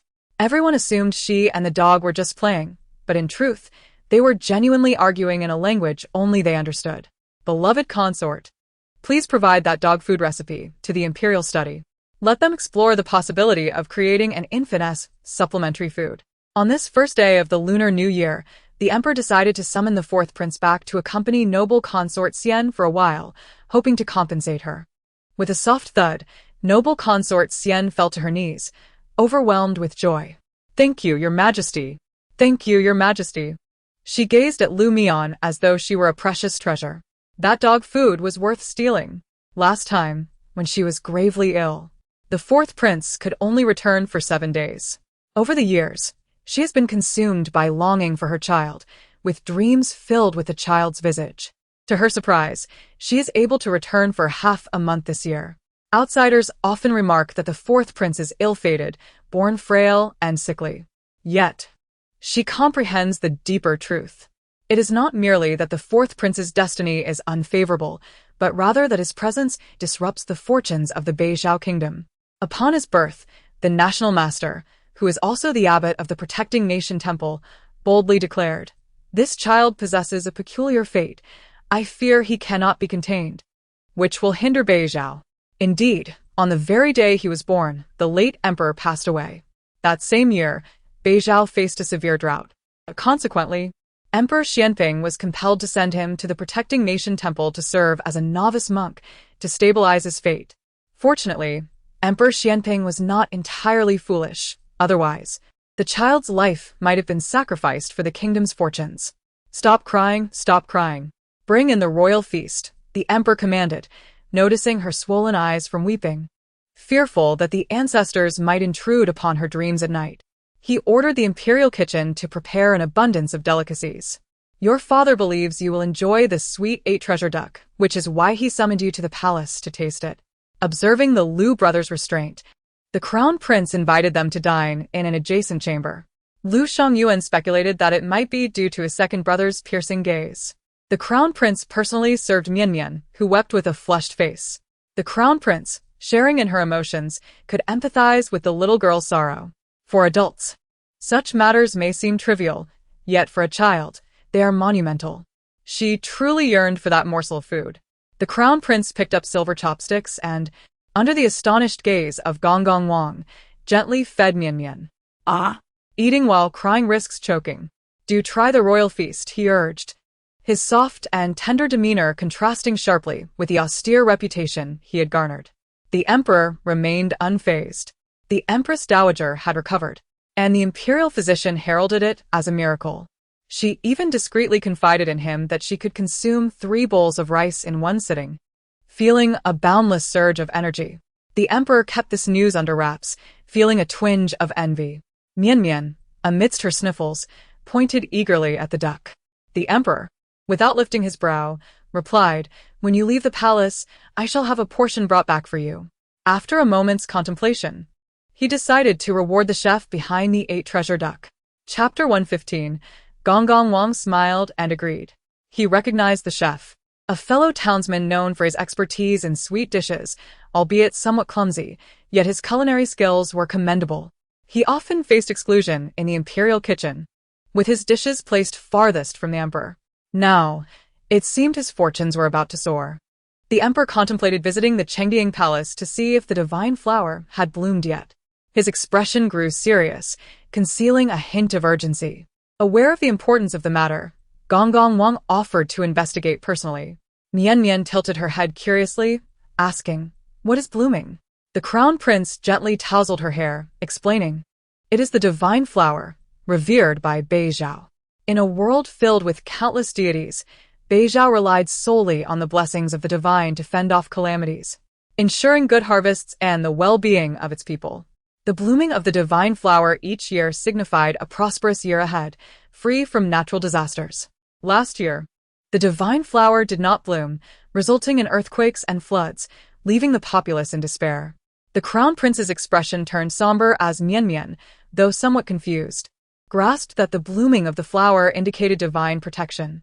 Noticing her lack of understanding, The crown prince elaborated that beyond Beizhou lay a land dedicated to the worship of deities, known as the Southern Kingdom, which visited Beizhou every 3 years to offer prayers. Beizhou had to present itself with utmost reverence. Mian responded with a simple, "Oh," not quite comprehending. The crown prince chose not to elaborate further. At your tender age, consuming too many rich foods will upset your stomach. He instructed for the 8 treasure duck to be taken away, which made Mian pout in displeasure. She huffed and crawled over to the emperor's table. The emperor was engrossed in reviewing documents when he noticed Mian stealthily produce a bottle of bright red lacquer. Children should not apply lacquer, as it is toxic, especially since she often puts her hands in her mouth. The emperor reached for it, but Mian protested. "Give it back." Shaking his head, the emperor explained that lacquer is made from flower mud and alum, and that her habit of putting her hands in her mouth could lead to poisoning. "I want to play." Mian clung to his leg, her voice soft and innocent. "Uncle, uncle," she mumbled, her face cherubic. "Look, I can help bloom the divine flower." The emperor paused, taken aback. "You wish to use lacquer for that?" Suddenly, the crown prince stood up. "Father." Mian means she has a way to make the divine flower bloom. The emperor's gaze sharpened. "Is that truly the case?" The little girl nodded, raising her chin. "I want a hug, then I will show you." The emperor bent down, lifting her into his arms, accompanied by the crown prince. As they made their way to the sacrificial hall, inside the hall, numerous palace attendants, along with the minister of rites and the chief of the Taichung temple, awaited wearily. Upon seeing the emperor's grand entrance, they reported, "Your Majesty, the divine flower has yet to bloom. We have exhausted every method, sacrificial dances, offerings, yet there has been no response, not even with the sacrifice of livestock. The failure of the divine flower to bloom indicates the deities have not responded to Beizhou's prayers. Must we truly resort to the offering of virgin boys and girls?" The chief of Taichung temple spoke with difficulty. The emperor furrowed his brow. "That is impossible. The deities worshipped by Beizhou are righteous. They are not malevolent spirits. We cannot offer virgin boys and girls." The crown prince vehemently disagreed. But with the deities unwilling to respond, what could be done? The old minister wore a troubled expression, lamenting that he should have followed Su Taifu into retirement to avoid this predicament. Meanwhile, Mian gazed intently at the shrine dedicated to Beizhou's deities. Before the shrine stood an offering table laden with chickens, ducks, cattle, and sheep. A green flower branch, devoid of roots or leaves, stood upright in a glass vase. The buds tightly encased on the branch revealed no color, yet it stood tall and proud, exuding an air of mystery. The emperor waved his hand. "I shall personally pray for my children. You may leave." With a gesture, the emperor dismissed everyone else, leaving only the 3 of them in the hall. The crown prince then remarked, "The deity worshipped by Beizhou is Zongbai, the god of justice, who governs the laws of the 3 realms and is the epitome of self-discipline and fairness. His radiance, even in a fraction, can ensure the prosperity of Beizhou and its people." The crown prince sighed, "Yet he is the most challenging deity to serve." "Zongbai? That name sounds familiar. Why is there no statue of him?" Mian inquired. "The statues of deities are all in the Southern Kingdom, the realm closest to the divine, inhabited by the servants of the gods. Mortals are unworthy of such honor," the crown prince explained, gently ruffling her hair. Mian pondered deeply over Zongbai's name, her eyes blinking in curiosity. Upholding the law. Fairness? Enforcer of the 3 realms? It sounds so solemn. "Offerings must be appropriate," Mian declared with a melodic voice. "That cannot be. It is said that the god of justice is quite strict. His preferences are well known among the people, and offerings must adhere to the rules." The crown prince immediately shook his head. The emperor could only chuckle wryly, realizing he was grasping at straws.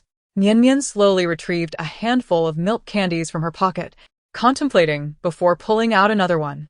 Her small face hesitated for a moment, then she produced yet another candy, clutching one in her palm. She also unearthed a half-eaten candied hawthorn, with a small bite mark on it. He loved to eat this, standing on tiptoe, eager to present the offerings. Yet, he was still too short to reach the table. No. Each year, the offerings were meticulously selected, treasures sent from various regions. Should this anger the deities, it would surely bring down their wrath.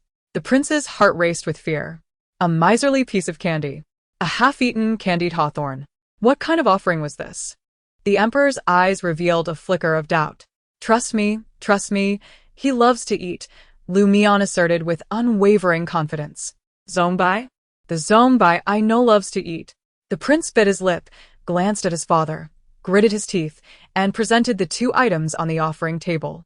The judicial deity, if there were to be any consequences, let them fall upon the faithful. The prince bowed respectfully.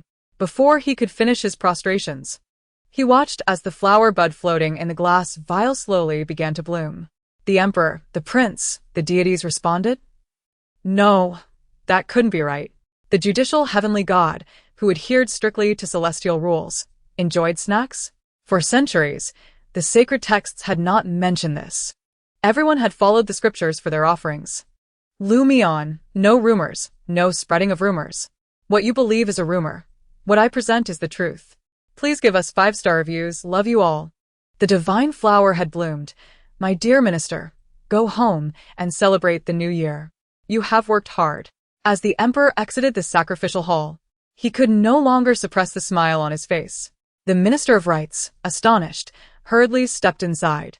A resplendent divine flower had already blossomed, more vibrant than in previous years. The minister's eyes widened in disbelief, trembling as he knelt before the Grand Minister of Ceremonies. The blessings of Beizhao. The blessings of Beizhao.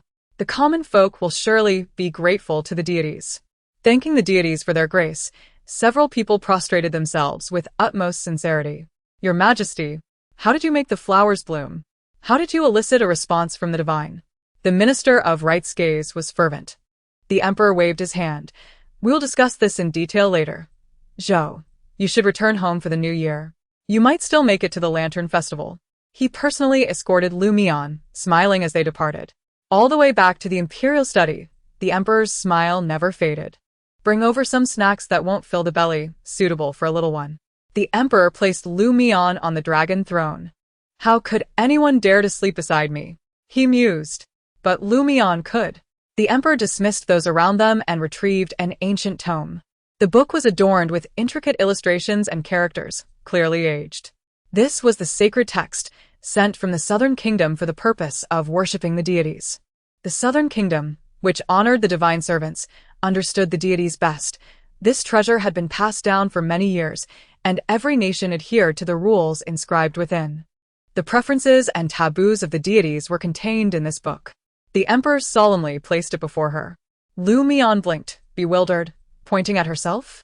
Sitting on the dragon throne, her head barely reached the table. She stood, clutching the table, just managing to be level with it. The emperor had no choice but to lift her onto the table, using her father's memorial as a cushion. After all, her father wrote nothing of consequence. Mian gazed at the emperor in confusion. Wow, she exclaimed, her small chest puffing up. Chapter 117. Illiterate. She shouted loudly, serious and righteous. The emperor was taken aback. The prince could not contain himself.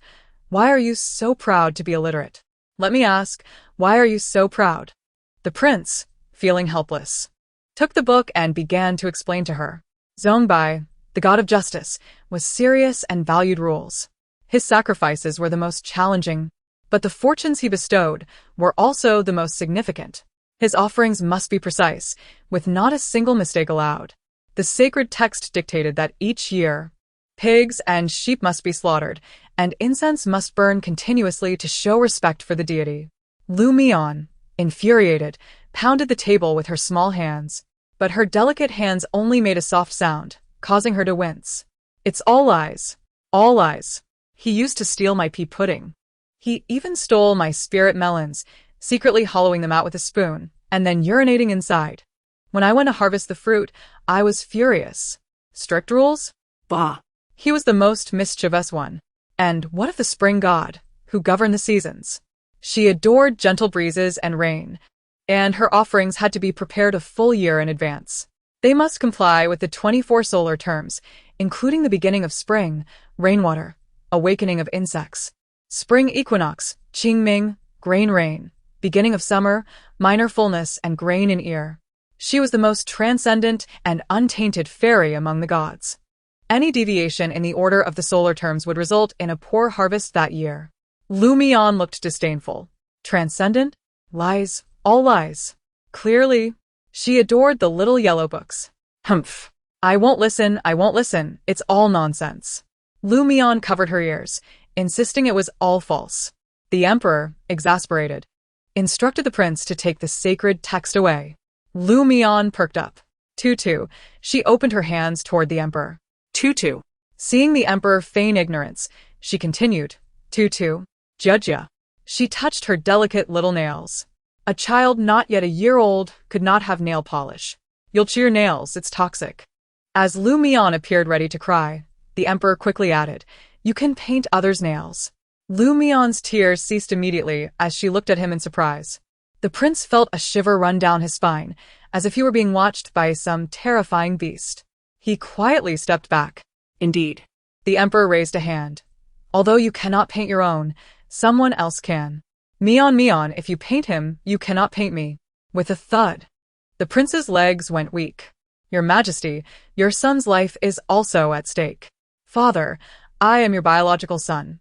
If I am embarrassed, you share the blame. Father. Mian held the vermilion bottle, grinning from ear to ear. So pretty, so pretty. The red is lovely. I chose the brightest bottle.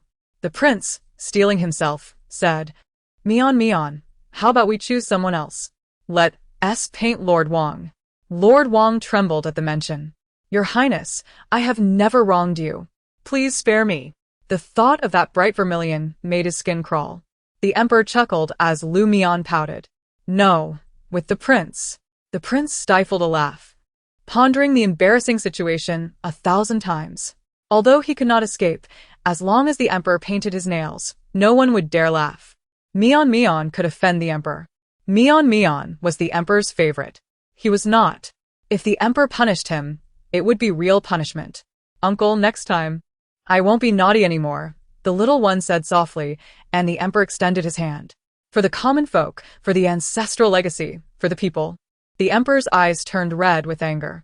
Mian opened the bottle, took out the small brush, and began to paint the emperor's nails first.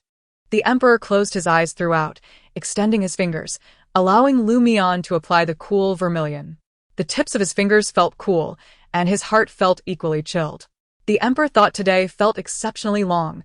He regretted having the 8-treasure duck for dinner. Oh, ancestors, to please her is truly difficult. She is a little demon. The little one waved her hand. So pretty. Prince brother, it's your turn. The prince shook, stepping forward quietly. In his memory, Emperor Xianping was a stern and austere figure, devoid of laughter. Even his mother dared not act recklessly in the presence of the emperor. The concubines of the harem, along with his numerous siblings, had never once been embraced by the emperor. Chapter 118. At this moment, gazing at his father adorned in a dragon robe, the emperor exhibited a tender indulgence as he polished his nails. If outsiders were to witness this scene, it would undoubtedly astonish them. Before Lu Xinqing's separation, the emperor would never have allowed her to be exposed. The crown prince willingly extended his hands, permitting Mian to paint his nails. They both removed their footwear, displaying their toes in unison, queuing for her to apply the vibrant red lacquer. The palace steward gazed heavenward, contemplating the magnitude of shock this spectacle would induce in any onlooker. Lu Xinqing, despite being amidst such opulence, remained oblivious to its value, even casting it away. The emperor sighed deeply, still unable to comprehend why he and the crown prince had become the victims in this struggle with Mian. On the first day of the Lunar New Year, the emperor and the crown prince proudly donned their red nails. Outside, the snow began to fall heavily as the palace gates neared closure. Lu Xingyue hesitated momentarily before witnessing the crown prince emerge with a child in his arms. The little one clung to the crown prince like an octopus, clutching a steaming milk bottle. With thick, long lashes concealing her eyelids, Mian was nearly asleep. Yet her mouth continued to make soft sounds, still dependent on her nightly feed. Your Highness, please hand Mian over to me, Lu Xingyue murmured. The crown prince shook his head, cautiously replying, Mian has not yet fully drifted into slumber. We must not disturb her. I shall escort you out of the palace. Use my carriage, or else you may miss the closing of the gates. Mian was draped in a white cloak, her little body radiating warmth as she slumbered peacefully. Lu Zhengyue felt a flicker of suspicion regarding the crown prince's demeanor toward Mian. It was indeed remarkably courteous. Did the Duke of Loyalty and Valor truly possess such influence? Mian has had her fill tonight. Do not offer her more food. Just give her some warm water when you return. The crown prince advised before Lu Zhengyue waited to take the child. Yet the crown prince remained fixed in his gaze upon him. Does your highness have more to say? Lu Zhengyue inquired. The crown prince appeared somewhat embarrassed, eventually articulating, would you mind if she had a different father? The crown prince was earnest. This was the conclusion he had reached after discussions with the emperor. To rightfully claim Mian under his name while dismissing Lu Xinqing and marrying Su Shi was, after all, a more fitting arrangement. A sudden thud echoed as Lu Shangyuan fell into the snow. Lu Zhengyue, stunned as if struck by lightning, took a moment to process the situation, staring wide-eyed at the crown prince.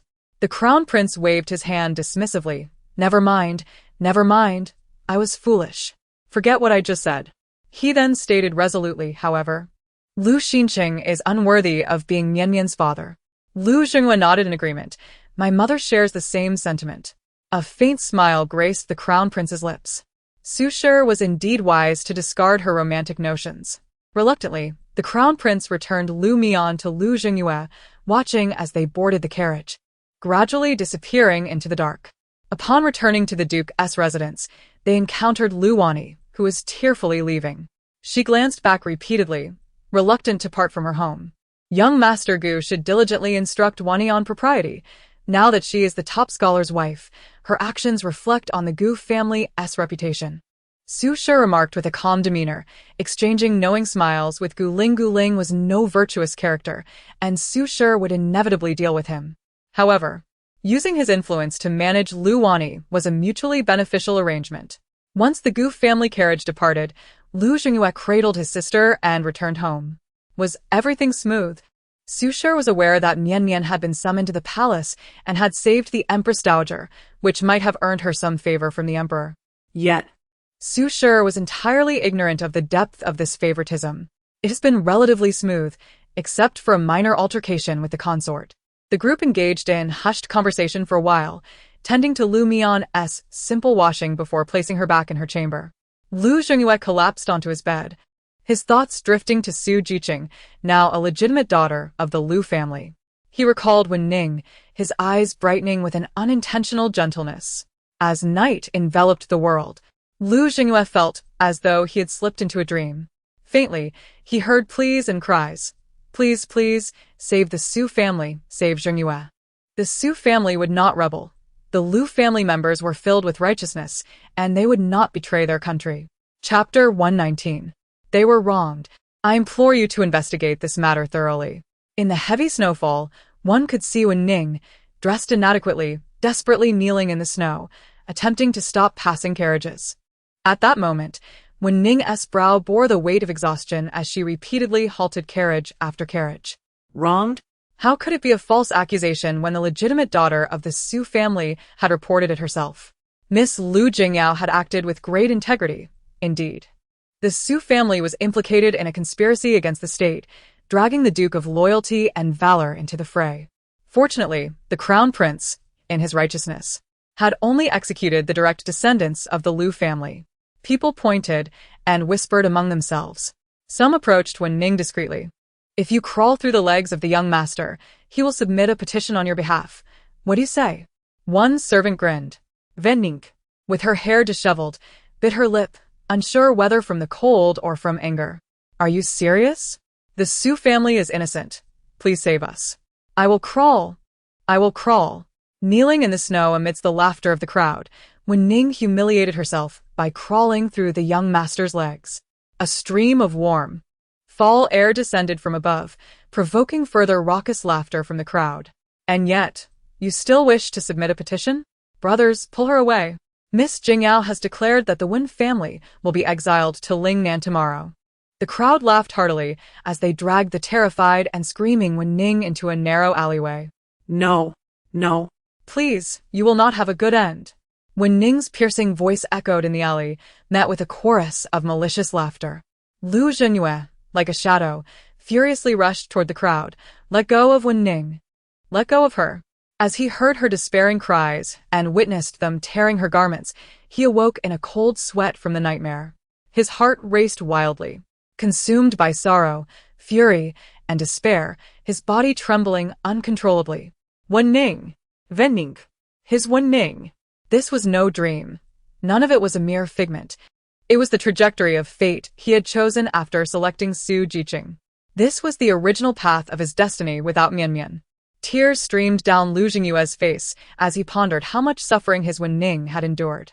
Barefoot, he rushed through the snow, his hair unkempt, clad only in his undergarments, toward the neighboring household. The Lu and Wen families had been neighbors, and in their youth, Wen Ning had chased after him, leaving a small door ajar.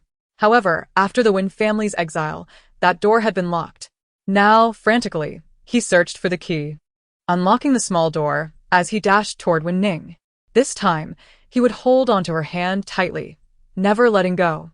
Neither fate nor destiny would pry her from his grasp. He would dedicate a lifetime to repay Wen Ning's affection. Oblivious to all this, Lu Mian simply indulged in her infantile pleasures of eating and sleeping. On the second day of the Lunar New Year, Lu Mian accompanied Su Shi back to her family home. By the third day, the Duke of Loyalty and Valor donned his official robes early, preparing for court. The Northern Zhao New Year lasts only 5 days, 3 days before the New Year and 2 days after, with another 3 days remaining. Emperor Shanping is diligent in governance. A commendable ruler indeed. Lu Xinqing, dressed in official robes and treading upon the snow, entered the palace. Along the way, he encountered colleagues and paused to exchange New Year greetings, wishing each other happiness and auspiciousness, seeking a favorable start to the year. Lu Xinqing pondered to himself. Perhaps this time it would be his turn for promotion? A faint smile graced his features as he stood with the officials outside the Golden Lawn Hall, awaiting the eunuch Wang to announce their entry. Lord Lu, it seems promotion is on the horizon, one of his peers remarked, offering early congratulations. Let us await the emperor's elevation, Lu Xinqing replied, feigning humility, though joy bubbled within him. The officials entered the Golden Lawn Hall in an orderly fashion according to their ranks. As Lu Xinqing's left foot crossed the threshold, a commanding voice from the dais rang out, Duke Zhongyong, step outside. Lu Xinqing was taken aback. Had he been discovered accepting bribes? Had his extramarital affairs come to light? The Duke replayed the imagined transgressions in his mind, anxiety gnawing at his heart. The Emperor, clutching a stubbornly unyielding vermilion rouge, felt his anger rise. Chapter 120. In Northern Zhao, the right side is esteemed. How dare you enter with your right foot? On the third day of the new year, Duke Zhongyong was reprimanded for entering with his right foot. His prospects for promotion dashed. Lu Xinqing stood outside, his face numb from the cold. What had he done wrong? Your Majesty, do enlighten me, he silently implored. Once the morning court concluded, the ministers hastily circumvented him, fearing association with his misfortune. Who would dare to engage with one who had incurred the emperor's ire so early in the year? Lu Xinqing, frozen and stiff, rubbed his face to regain feeling and hurried to seek out Eunuch Wang. Eunuch Wang, Lu Xinqing called out, stopping him. I implore you, guide me. What have I done to anger His Majesty? He discreetly slipped a silver note into Wang's sleeve. Once the emperor had moved on, Wang pinched the note. Duke, it seems you should not have entered with your right foot. This is seen as a sign of disrespect. Lu Xinqing grimaced, but I entered with my left foot. Wang's expression stiffened. If the emperor wishes to punish you, it matters not which foot you entered with. Even if you had leaped in, he would find fault with your very breath. However, Wang could not speak so plainly, merely smiling as he observed, as servants, how can we fathom the emperor's will? You shall bear the consequences of your daughter's actions. The previous night, the emperor had forced him to file his nails, leaving the rouge untouched, a source of both exhaustion and frustration. You deserve this. Punished for your daughter's sins, it is not unjust. Returning to the duke's residence in a fog of confusion, Lu Xinqing encountered a clan elder departing for his homeland. You still insist on distributing the 3,000 taels of silver in 3 installments? Can this grand estate not afford to part with the money? The elder fumed. Have you grown prosperous enough to look down upon us poor relatives? Do you resent our reliance on you? The elder's ire was palpable. Your father took all the able-bodied young men of our clan to fight for glory, taking our food and silver with him. Without the clan's support, would you have achieved what you have today? Do not forget your roots. The elder's countenance darkened. Those who had perished outside were entitled to 10 taels of compensation annually. How else could the widows and orphans be supported? Lu Xinqing's expression hardened as he suppressed his anger. 3 days hence, I will send the funds back to Qingxi. Not a single tael less. Several elders stormed off in outrage. Having suffered indignity in the palace, Lu Xinqing returned home with a sour demeanor. The atmosphere in the residence was heavy, everyone refraining from making a sound. Su Jiqing, adept at alleviating worries, promptly took the duke to the Qingping courtyard. Taking out your frustrations here after suffering outside? Thankfully. Madam, you are no longer a victim of such treatment, Qingyu mused. Su Shi shot her a glare, smiling as she remarked, you do have a sharp tongue. The mirth in her eyes was unmistakable. Yet, she pondered what Lu Xinqing had done to provoke the emperor's wrath. I have no knowledge of such matters, Qingyu replied. Shaking her head, palace affairs were beyond her reach. Lu Mian, sitting on the ground with a small brush, was painting her nails. Mian, even you are unaware? She chirped, her babyish voice chiming in. I am but a milk-drinking baby, how could I know? Lu Mian mused, her thoughts wandering. Su Shi chuckled, you are only 1 year old. Of course you know nothing. What about second brother? She inquired with curiosity. Second brother, Su Shi frowned slightly. That night, she thought she had heard the cries of the second child. It seemed he had matured overnight, becoming more reserved and profound. The Lu family lacked substantial wealth. Yet the mother had brought considerable dowry in the form of estates and businesses. Your second brother wishes to venture south for trade. To see how uncle handles the floods in Linluo. Lu Mian raised her small hand, recalling the plot of the original story. Wow, I want to earn money too. Su Shi playfully poked her nose. What can you earn at your age? Lu Mian pouted, I can. But no one took her seriously. Frustrated. Lu Mian crawled under the bed, retrieving a red envelope from her space and dumping its contents. Chapter 121. What a pity, her space contained everything except money. In the realm of cultivation, who required currency. She tumbled out a heap of coins, her little bottom in the air as she counted. 1, 2, 3. After a considerable time, she totaled a mere 16 taels of silver. Her round little face puffed up like a small frog as she kicked the box beneath the bed. The emperor's family is truly poor. The princess gifted a jade pendant. The emperor gifted a jade pendant. The elder brother gifted a jade pendant. The empress dowager gifted a jade pendant. If she gathered all the royal jade pendants, could she summon a dragon? What a stingy bunch. Lu Mian fumed, kicking several times. Clutching her money pouch, she crawled out from under the bed and approached Su Shi, extending her hands. With utmost seriousness, she proclaimed, Lu shall borrow money from the heavenly fairies. Investment.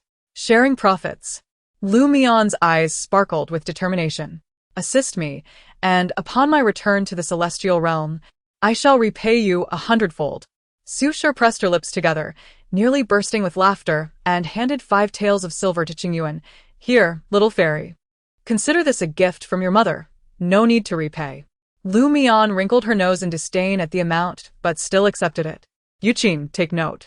She waved her hand, and Yuqin promptly produced a ledger. Madame Su of the Duke's residence. 5 taels, she noted. Little Miss has promised to return double upon her return. Su Shi nodded, unconcerned. Yes, I await your great fortune. Seeing her mother so nonchalant, Lu Mian stormed off in annoyance. She made her way to her elder brother's courtyard, eagerly extending her hands. Big brother, lend me money. Lu Yanshu sat in a wheelchair. The brilliance of youth undiminished even by his condition. What is it, Mian? What do you wish to buy? Big brother will get it for you. Lu Mian shook her head, her voice sweet and childish. To earn money. Lu Yanshu chuckled. Our Mian is ready to support the family? How wonderful. He then instructed a servant to bring 20 taels of silver, handing it over to Lu Mian. Yushu accepted the silver, while Yuqin recorded the accounts. I want the rough door, said Lu Mian as she sought out her third brother and prepared to leave. Where are you going on such a snowy day? Lu Shangyuan asked in surprise. to borrow money and start a business. Mian wondered who her third brother's wealthiest friend might be. Seeing her cherubic face, Lu Xiangyuan, feeling a pang of sympathy, replied, "Well, since I'm a bit fatigued from reading, I'll take you out to visit some friends." He sent a servant to notify the Su family and, accompanied by a maid and a young servant, stepped outside. "She has gone out to play?"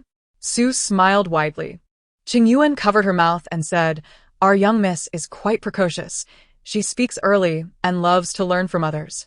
Hearing that the second young master is earning money from business, she insisted on joining in.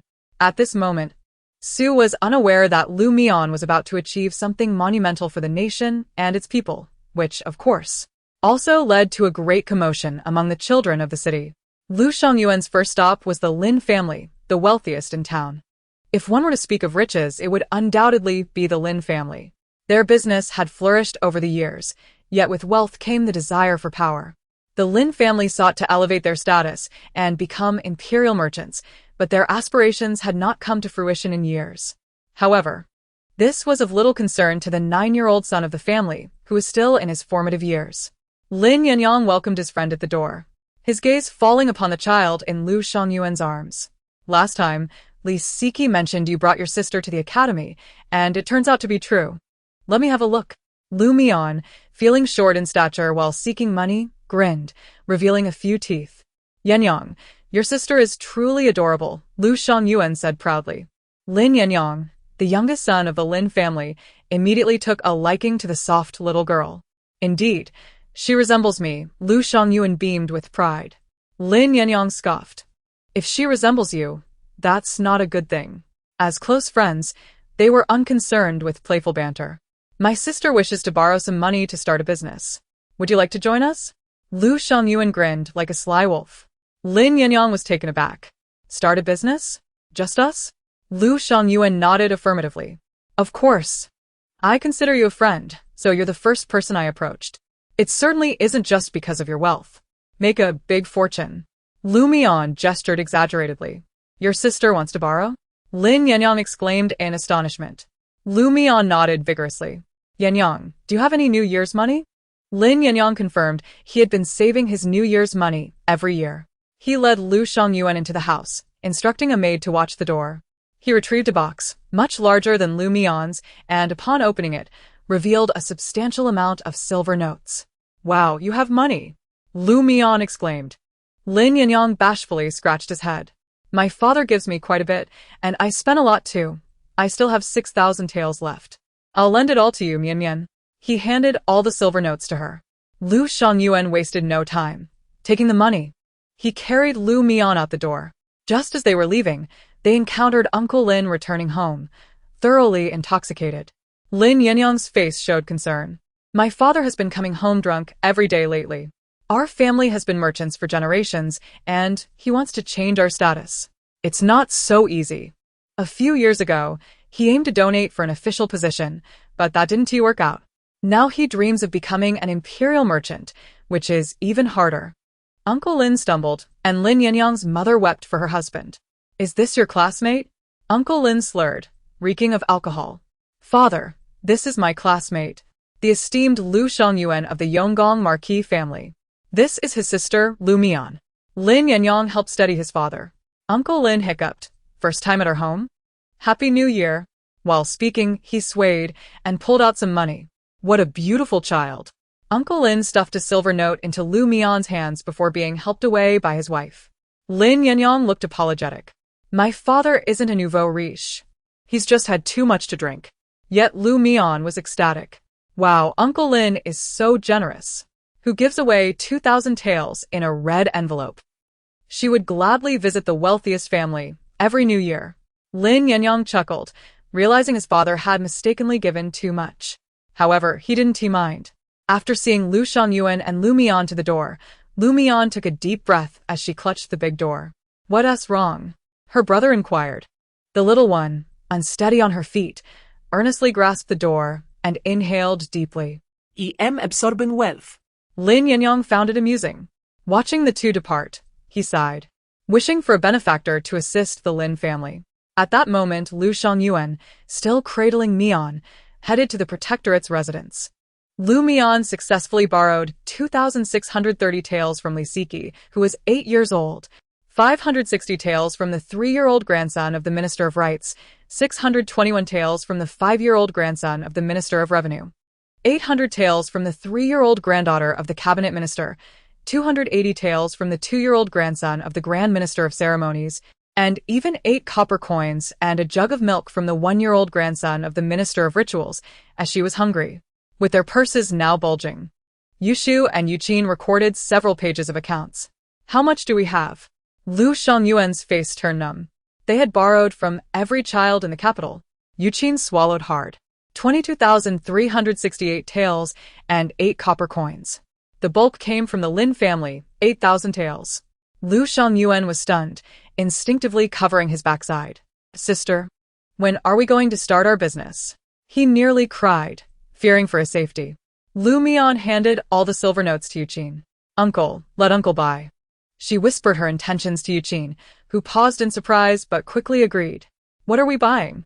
What exactly are we buying? Lu Shangyuan asked curiously. You'll find out soon, third brother. I will definitely earn more than second brother. Lu Mian grinned mischievously.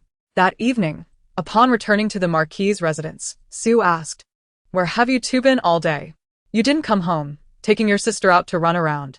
She noted how exhausted Lu Mian looked, her eyelids barely open. Lu Shangyuan, feeling guilty, hesitated. We just visited some friends and collected a bit of New Year's money. He thought, it's over for me. My backside is doomed. Little did he know it was actually his father who was in trouble. The following day, Lu Xinqing, having rested through the night, finally managed to compose himself. He had even asked superiors and colleagues to speak well of him, marching into the court with great confidence. Yet, as soon as he stepped into the Golden Lawn Hall, he was bombarded by a flurry of impeachment documents, all targeting him. In the hall, the esteemed founding ministers, who had long ceased to manage affairs, were all united against him. Terrified, he stammered, Your Majesty, you must take a stand for us. The daughter of the Marquis of Loyalty and Valor has deceived us, robbing our sons of their New Year's money. Your Majesty, the daughter of the Marquis of Loyalty and Valor has swindled my grandson of 8 copper coins. Your Majesty, the Marquis has gone too far. The nobleman's granddaughter still possesses the 800 taels. The entire court is in disarray, with many kneeling in distress. Lu Xinqing stands bewildered, questioning, Who are you referring to? My 1-year-old daughter deceived your child out of their New Year's money? He looks around at his colleagues, anxiety creeping over him, gritting his teeth. How much did you borrow? Suddenly, with a loud thud, Lu Xinqing finds himself kneeling in the court. Your Majesty, I am wronged. I have never allowed my daughter to borrow money. His heart feels heavier than bitter herbs. Indeed, he should never have given birth to Lu Mian. Jing Yao is his true treasure. The emperor coldly regards him. Are you implying that it was all Lu Mian's doing? Lu Xinqing, slightly confused, replies, Of course. It was she who borrowed. The emperor seizes a memorial and hurls it at him with unrestrained fury. The hard exterior of the document strikes his forehead, blood spilling forth.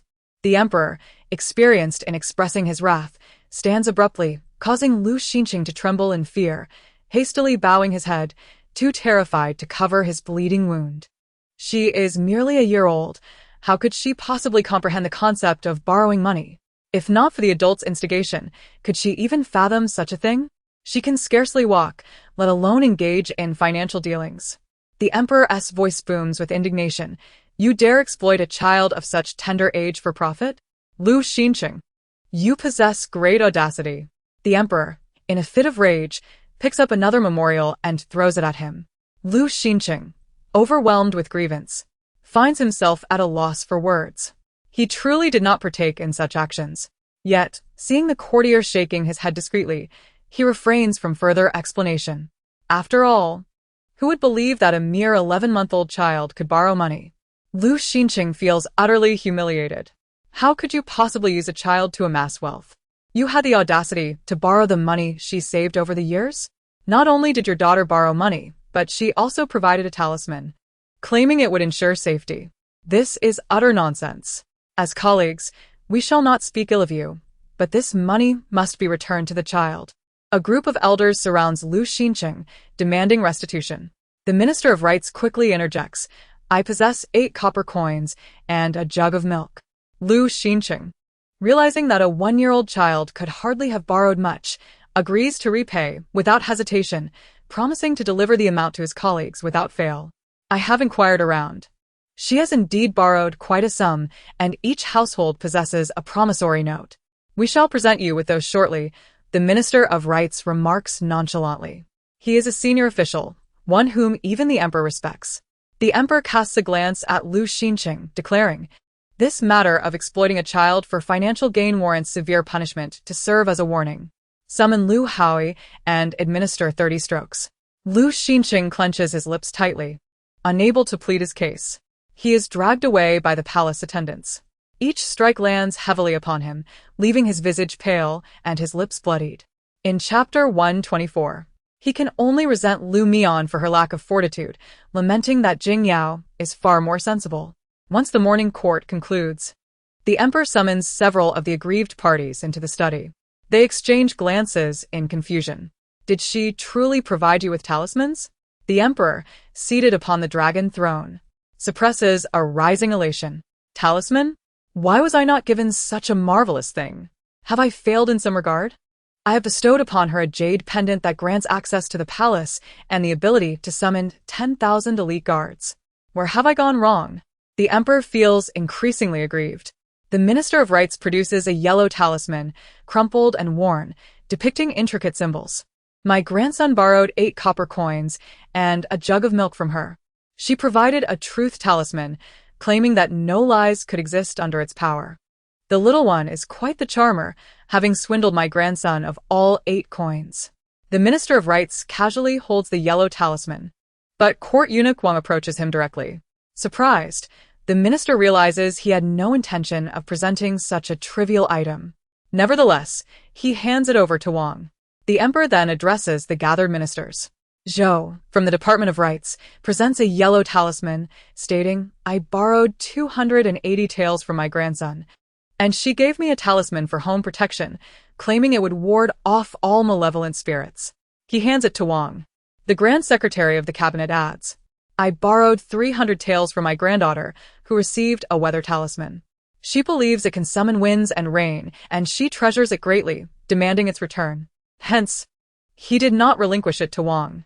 Both the Minister of the Household and the Minister of Rights received longevity talismans, each claiming it would extend their lives by 3 years. The little one has quite the skill in persuasion. They promptly hand their talismans to Wang. The emperor, holding 4 talismans, clears his throat. These talismans serve as material evidence. I shall accept them. You may all retire. A smile betrays his composure. The Minister of Rights, with his hair now white, gazes at the emperor with suspicion, sensing an inexplicable joy emanating from him. The group, not dwelling on the matter, departs the palace. However, as they near the palace gates, a torrential downpour begins anew. The ground remains slick with snow, adding to their agitation. This rain has persisted for 7 days. With urgent reports from Linluo indicating worsening floods, the elderly minister sighs. Minister Liu, clutching the talisman, casually remarks, indeed, if only the rain would cease, and the sun could shine again for a few days. No sooner had he spoken than he felt a sudden searing pain in his hand. He recoils in shock, discovering that the yellow talisman had spontaneously ignited in the rain. The talisman blazed fiercely, and in an instant, it was consumed by flames. Strikingly, as the last ashes fell to the ground, the relentless rain that had persisted for 3 days abruptly ceased. In the blink of an eye, the torrential downpour halted. Clouds dispersed, and the sun emerged, casting its radiant light upon the earth. Minister Liu stood in stunned silence, pointing at the sky, and then at the ashes, his astonishment rendering him speechless. Could this talisman truly be a mere coincidence? He stammered, grappling with the implausibility of the situation. The Meteorological Bureau had forecasted that the rain would last at least another fortnight. The court ministers exchanged concerned glances, suddenly recalling the emperor's reaction. The emperor had collected all their talismans, and his mood was evidently buoyant. The Minister of Rights abruptly turned back, exclaiming, I have matters to attend to. I must retrieve my talisman. At my age, I require the longevity talisman. At this moment, None of the ministers wished to leave the palace. They all reversed direction. However, upon reaching the palace gates, they found the doors firmly shut, with court eunuch Wang standing at the entrance, a smile gracing his face. His Majesty is fatigued and has retired for the evening. Esteemed ministers, please return. He added, esteemed ministers, be mindful of what should and should not be spoken, for His Majesty may intend to keep certain matters concealed. Chapter 125. A group of ministers regret profoundly outside the palace gates. The ministers were filled with frustration, slapping their thighs in disbelief. How could His Majesty be resting so early in the morning? Who was he trying to deceive? The talisman was genuine. Lu Xinqing had been carried back to his residence, bloodied and battered. Curse that wretched thing. She is my bane. Lu Mian is my bane. Lu Xinqing's eyes burned with fury. Upon hearing the news, the old matriarch wept, her eyes red, and rushed out. Upon witnessing the pitiful state of Lord Lu, she cried out in shock and fainted. Lord Lu was about to be taken back to the main courtyard but was intercepted by Su Jiqing. Mrs. Su was not angered. The old lady lay unconscious in the snow. Qingyu approached to report. Mrs. Su gazed at the sun. It's warm outside. Let us not disturb the old lady. Allow her to lie there and bask in the sun. When she appeared to be waking, she would be assisted back inside, without mentioning the snow beneath her. Qingyu stifled a laugh. Yes. What has happened to the lord? Qingyuan's eyes revealed disdain. He was insisting that Miss Mian come to him, claiming she was his curse. It was likely he had erred in court today and was punished by His Majesty. Qingyuan relished the misfortune. Upon hearing that the girl was a bane to her father, Mrs. Su felt a surge of disgust. She should have been drowned at birth. Bring her here. Drown her. Drown her. What a calamity, that wretched girl. Born to bring misfortune to her father. Lu Xinqing's voice suddenly ceased, perhaps recalling that Lu Jingyao was not truly his daughter. In that moment, he longed for her presence. Madam has arrived. Su Jiqing maintained a semblance of respect towards Mrs. Su. It is fortunate that the Lord is not fond of you. Mrs. Su had been elevated to the status of a proper wife, making her half a master of the estate. Her days were filled with joy, as the Lord did not confine her to her courtyard. Xingyang, you are here? Do you know what Lu Mian has done? She exclaimed. She has dared to borrow money from my colleague's offspring. She is utterly reckless and deserves punishment. Bring her here. Let her kneel in the snow. She is not to rise without my permission. Lord Lu was seething, feeling a metallic taste in his throat.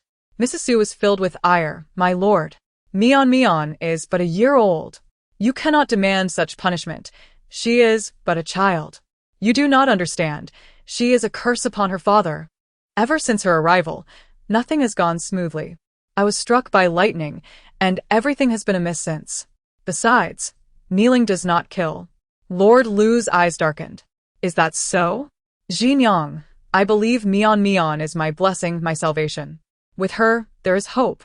Just then, a voice came from outside. My lord, Minister Wu has arrived. Lord Lu was taken aback. The Minister of Revenue was a powerful official. They had no prior dealings, making this visit unusual. Quickly, invite him in. As he attempted to rise, a sharp pain shot through him. Minister Wu entered with a smile. I was sent by the minister to deliver the IOUs. Here they are. He glanced around but did not see Lu Mian. He nodded politely to Lu Xinqing. This is Lu Mian's father. She is indeed fortunate. Where is Mian? Minister Wu inquired with keen interest. Could I possibly have another talisman? For longevity. Lu Xinqing exploded with rage. Minister Wu, my daughter is young and ignorant. I shall ensure she faces the consequences. This wretched girl has no sense of propriety. Tonight, I shall have her kneel in the snow for 3 days and nights, begging for forgiveness at every household's door. Lord Lu's face twisted in disgust. Minister Wu was taken aback. Did Lord Lu not realize his daughter has capabilities? Remembering the Emperor's admonition to keep secrets, could it be that the Emperor wished to conceal something from Lu Xinqing? No. Lord Lu was going too far. A 1-year-old child cannot be punished to such an extent. Minister Wu's face darkened. My lord, she is merely a child. You may have allowed her to borrow money, but punishing her is unacceptable. If you proceed with this, I shall report you. Chapter 126. Minister Wu stood abruptly, glaring at Lord Lu with indignation. Lu Xinqing was fuming, his blood boiling.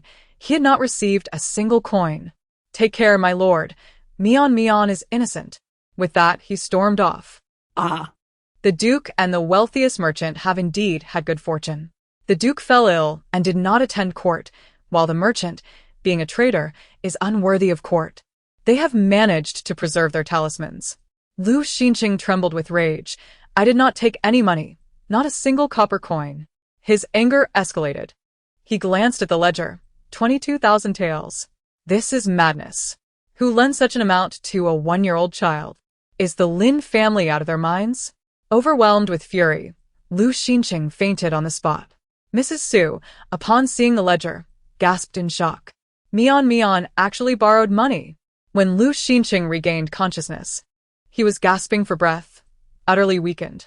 This wretched child. Where is she? Where has the money gone? His voice trembled. 22,000 taels. She truly dared. Mrs. Su could not possibly fetch Mian. Lu Xinqing's temper was too volatile. What if he harmed her? Besides, Mian had returned home empty-handed. She had only sent Qingyu to inquire. Half an hour later, Qingyu returned. "Madam, the young lady says she has spent all the money. Not a single coin remains." Qingyu was equally astonished. How could she have spent it all? "You heard? The money is gone." Mrs. Su spoke calmly. "You continue to coddle her. This child is spoiled. 20,000 taels. That is an immense sum." Lu Xinqing was furious. "Su Qingshi, look at how you have raised this child. The eldest is crippled, yet occupies the heir's position. The second is a wastrel, and the third is utterly empty-headed. Lu Mian, at her tender age, knows how to swindle money. The Marquis will inevitably fall into ruin under your care." Unable to contain himself, Lu Xinqing uttered a harsh remark. Was he contemplating changing the heir? A surge of resentment boiled within Mrs. Su. Lu Xinqing hesitated, falling silent. He lowered his voice, almost with a sigh. "Xinjiang, I mean no offense. If you continue to protect her, then this money may have to come from your dowry." He sighed deeply. Mrs. Su shook her head. "My lord, did I not inform you yesterday that Qingyu intends to engage in trade? He requires capital. I have given my dowry entirely to Qingyu." Lu Xinqing's heart raced. "You gave it all to him?" Mrs. Su, being the youngest daughter of the Su family, was spoiled and possessed a hefty dowry. Over the years, he had shamelessly utilized her dowry to support Pei Bingyi's family. Unfortunately, he had recently lost everything. Pei Bingyi's side was still struggling financially. Even the betrothal gifts for Lu Jinghui and Zhang Yunjin had been partially reclaimed, leaving Lu Jinghui feeling humiliated. A poor family can hinder a prosperous path. Xinjiang's dowry was meant for the children, yet it had all been given away. "My lord, are you still preoccupied with Xinjiang's dowry?" Su Shi has deliberately instructed Lu Zhengyu to transfer the assets. Not a single tael shall be given to Lu Xinqing. This opportunity serves as a means of venting one's frustrations. Mian, splendid job." Lu Xinqing's countenance turned pale. 22,000 taels.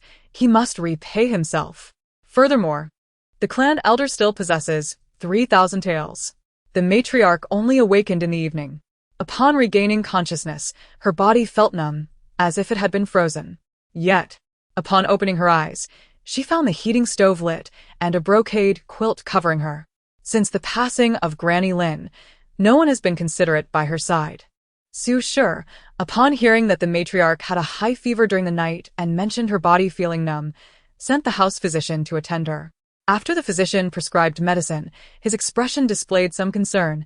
"Madam, the matriarch cannot endure any more stress. There are fears of a stroke." Su Shi dabbed her tears with a handkerchief, her face painted with sorrow. Once the physician departed, Su Shi's expression remained calm. A little stimulation now and then can be beneficial, perhaps a few cats and dogs to surprise her occasionally. Sushi the Maklaiti. Thanks to her past. Who could deny her nature as a love-struck daughter-in-law? Chapter 127. No one would doubt her. Did Mian say anything? Su Shi inquired. Qingyu shook her head. Nothing was revealed. She ate the chicken leg, but said nothing. Su Shi waved her hand. Just then, Mian needed to wash up. So she took her for a bath. The little one sat joyfully in the tub, splashing water with glee. Mian, Mian, where did the money borrowed today go? Su Shi asked gently. Mother seems a bit worried. Mian, Mian is a good child. She doesn't deceive her mother. Uncle bought something. Lu Mian blew bubbles. Su Shi was taken aback. Since she had given it to her elder brother, there was nothing more to say. Cool, I don't like father. Can father be exchanged? I want one who can earn money. I want one who can play with me. I want one who is an official. Can I have 3 fathers? She looked at Su Shi with wide eyes. Su Shi was momentarily speechless. She smiled as she brought a teacup. Mian, Mian, while bathing, hold some water in your mouth. It's good for your health. Don't swallow it. Mian, Mian looked at her in confusion. Really? She lifted the teacup and took a big gulp. Her cheeks puffed up as she sat obediently in the tub, gazing at her mother. Once Su Shi finished bathing and dressed, she said, You can swallow the water now. Mian, Mian, you did great.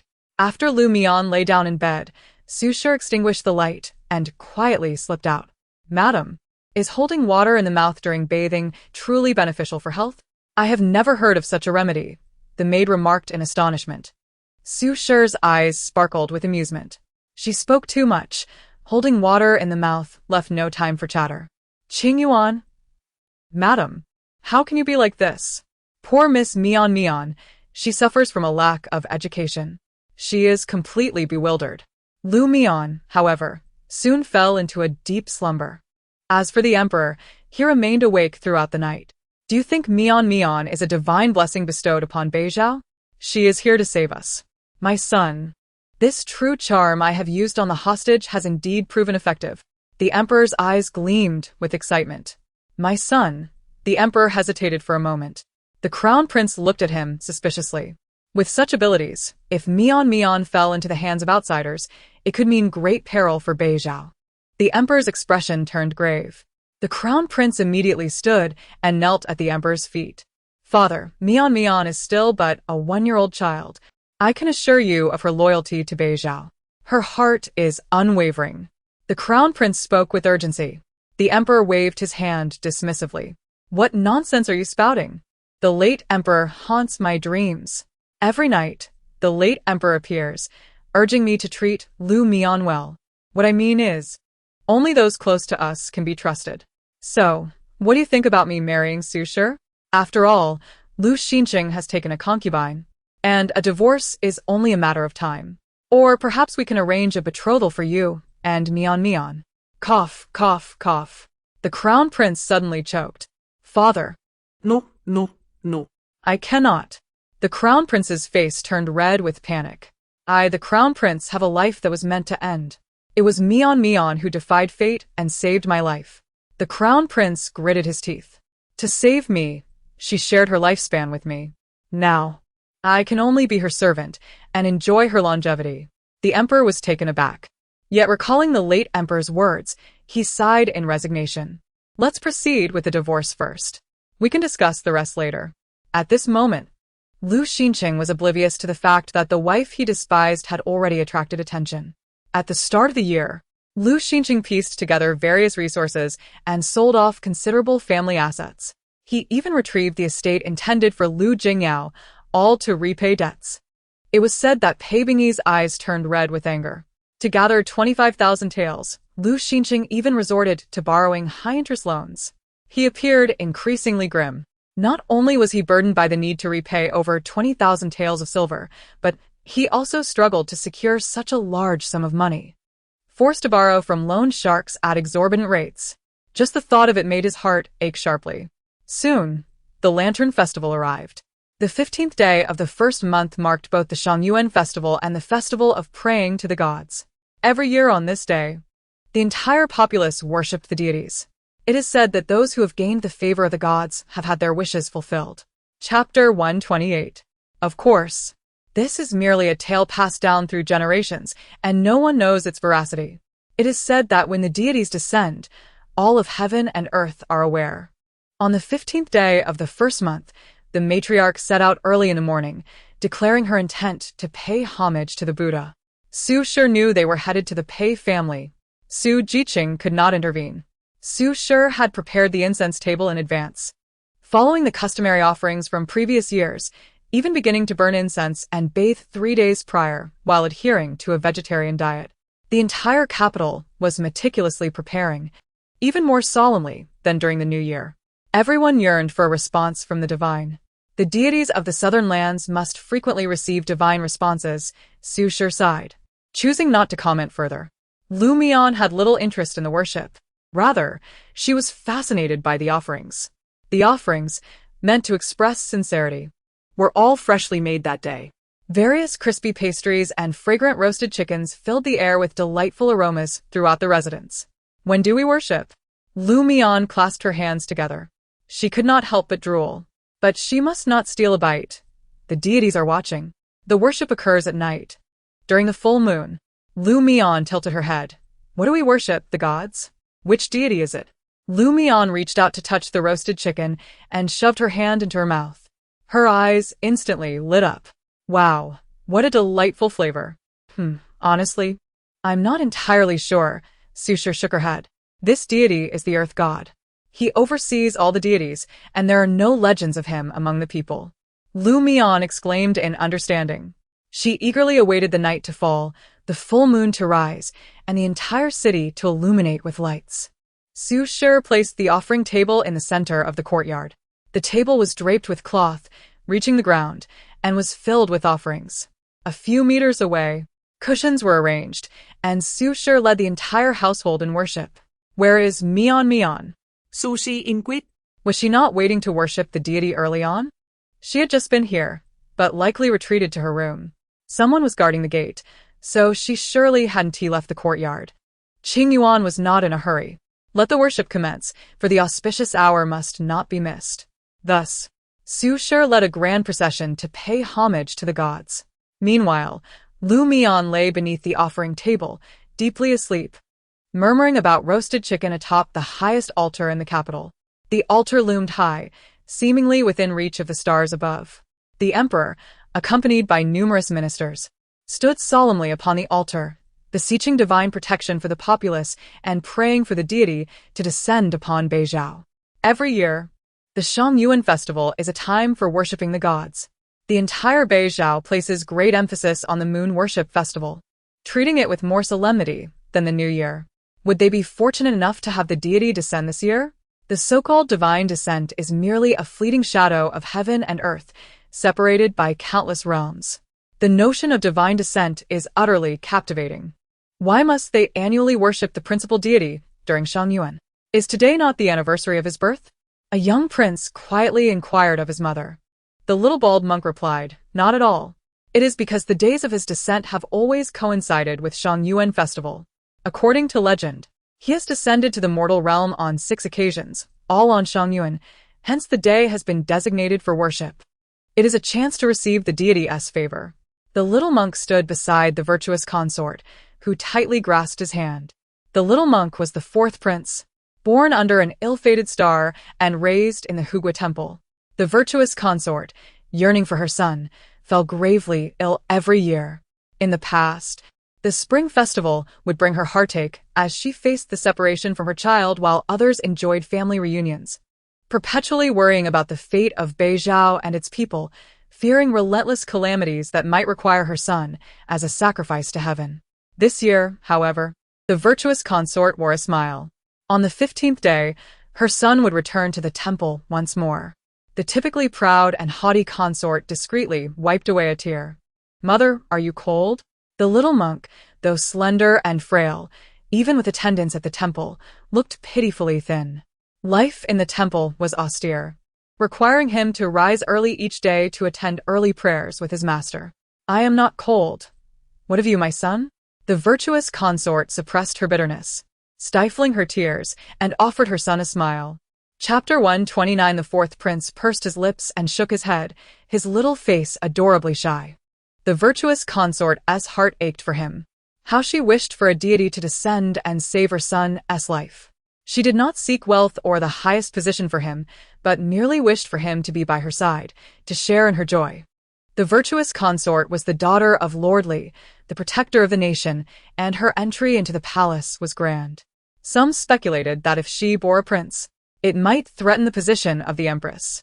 When she first entered the palace, she was somewhat arrogant, constantly comparing herself to the empress. Little did she know that in these years, she had learned to practice humility for the sake of the fourth prince, her temperament growing ever more serene. Fourth brother, you know so much, the young prince said enviously. The fourth prince pressed his lips together, his face filled with shyness. There is a library at Hugua Temple, where I often go to read. He too felt envious, wishing he could be close to his parents like his elder brothers. The worship commenced. All the children obediently stood beside their mothers, refraining from moving or chattering. The emperor regarded the divine descent with utmost gravity. None dared to act recklessly. Clad in brilliant yellow, the emperor stood with the young crown prince, both holding incense reverently. The emperor fervently recited prayers, imploring the heavens for the deity's descent. He gazed skyward, but the heavens remained still and unresponsive. With a gentle sigh, disappointment flickered across his countenance. The last divine descent had occurred 34 years prior. On the 8th day of the winter month, Su Yiding observed the sky, his expression somber. Indeed, it was 34 years ago, on the 8th day of the winter month. On that day, a shadow appeared in the sky, and the people worshipped. Yet, despite the deity's manifestation, the supplicant remained unseen. The immense shadow of the deity loomed over the crowd, only to dissipate into the horizon moments later. Each divine descent is a response to fervent prayers. And that instance was an exception. Su Yiding's expression shifted slightly as he lowered his head, his brow furrowed in contemplation. Today, the people of the realm awaited divine intervention with hopeful hearts, yet the deity offered no sign of acknowledgement.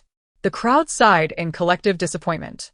As night deepened, the air turned cool, and Mian stirred between sleep and wakefulness, feeling the chill. She rubbed her eyes, surrounded by darkness, unable to see anything clearly. Oh. She had been waiting beneath the offering table for a chance to snatch some roasted chicken. She wondered if the worship had concluded. Sniffing the air, she caught the tantalizing scent of roasted chicken. Suddenly, an ethereal voice echoed near her, as if shattering the void, both close and strangely familiar. Yet Mian could not recall its source, her mind a muddled haze, as if part of her memory had been drawn away. She tapped her head, and the voice became clearer. Outside, a sudden cry erupted. It is the deity. The deity has descended. Oh heavens, after more than 30 years, the divine presence had returned. The emperor, just about to descend from the altar, abruptly looked skyward. Before him appeared an unexpected shadow, indistinct and majestic, hovering far above, its visage concealed from mortal eyes. It gazed down upon the people, who dared not lift their heads after a mere glance. Quickly, back to the altar. The emperor urged the ministers to return swiftly. The deity had come. His heart raced. The divine had responded. For whom had the deity come? Which fortunate soul had been chosen? Quickly, send someone to find out. Who among us has summoned the deity? Inform me of their request, and I shall offer any reward necessary. The emperor's demeanor grew frantic. With a command, countless individuals rushed from the palace. What did he desire? Longevity? Power? Wealth? The crown prince murmured.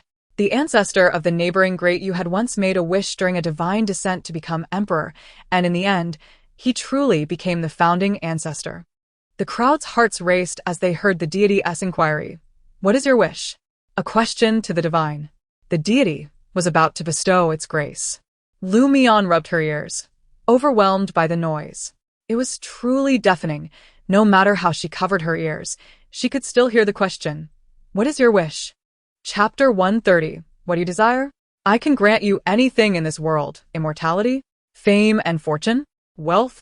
The deity's voice echoed, somewhat distorted. Mian pondered. Immortality? Fame? Wealth? What are those? Valueless trinkets. The emperor anxiously inquired. Has there been any news? Has the supplicant been found? Your Majesty, there is still no word. I can grant you anything you desire. The deity's voice resonated, as if transcending time and space. Mian's eyes suddenly brightened. Speak your wish, and I shall fulfill all of them. She crawled out from beneath the offering table. At that moment, she found herself alone in the courtyard. Everyone else had rushed outside to witness the divine descent. She pointed at the roasted chicken on the table and earnestly inquired, "Might I have your roasted chicken? Is it permissible for me to partake in your roasted chicken?" The deity fell into an eerie silence. What a simple and unadorned wish. It rendered the divine being speechless. He seldom descended to the mortal realm, as humanity could scarcely endure his power. Yet, each of his descents was meticulously recorded in the annals of the South. Every wish uttered was inscribed in the divine tome, destined to be passed down through generations. "This particular wish, you wish to eat my roasted chicken?" The deity replied, "I can bestow upon you boundless wealth, enabling you to acquire countless roasted chickens." He paused momentarily, for upon his arrival, he had granted a single roasted chicken. As he could not afford to lose face, Mian pouted in disdain. "How foolish. Money will be taken back, and it does not belong to me. The roasted chicken is truly mine." She tilted her head, gazing at the deity with an expression akin to that reserved for a simpleton. The emperor, furious on the divine platform, stamped his feet. "Have we truly found it? What does she desire with that roasted chicken? I shall provide her with as much as she wishes. Such a waste, such a waste. Quick, support me, I feel I might faint." The emperor trembled with rage, his whole being quaking. Due to the conversation with the deity, they could also hear the pleas. The voice, however, was distorted and magnified, echoing with a youthful innocence, exuding a childlike charm. The emperor was genuinely furious, stamping his feet in frustration, wishing to shove the roasted chicken into the child's mouth. Meanwhile, Mian yawned, gradually losing her patience. "Will you give me the chicken or not? If not, I shall leave."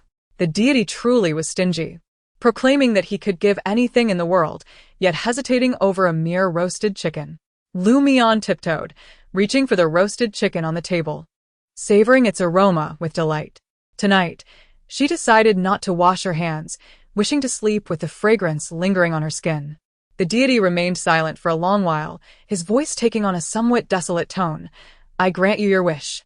The roasted chicken flew into Mian's hands. Her eyes sparkled with excitement. "From now on, I shall be your devoted follower.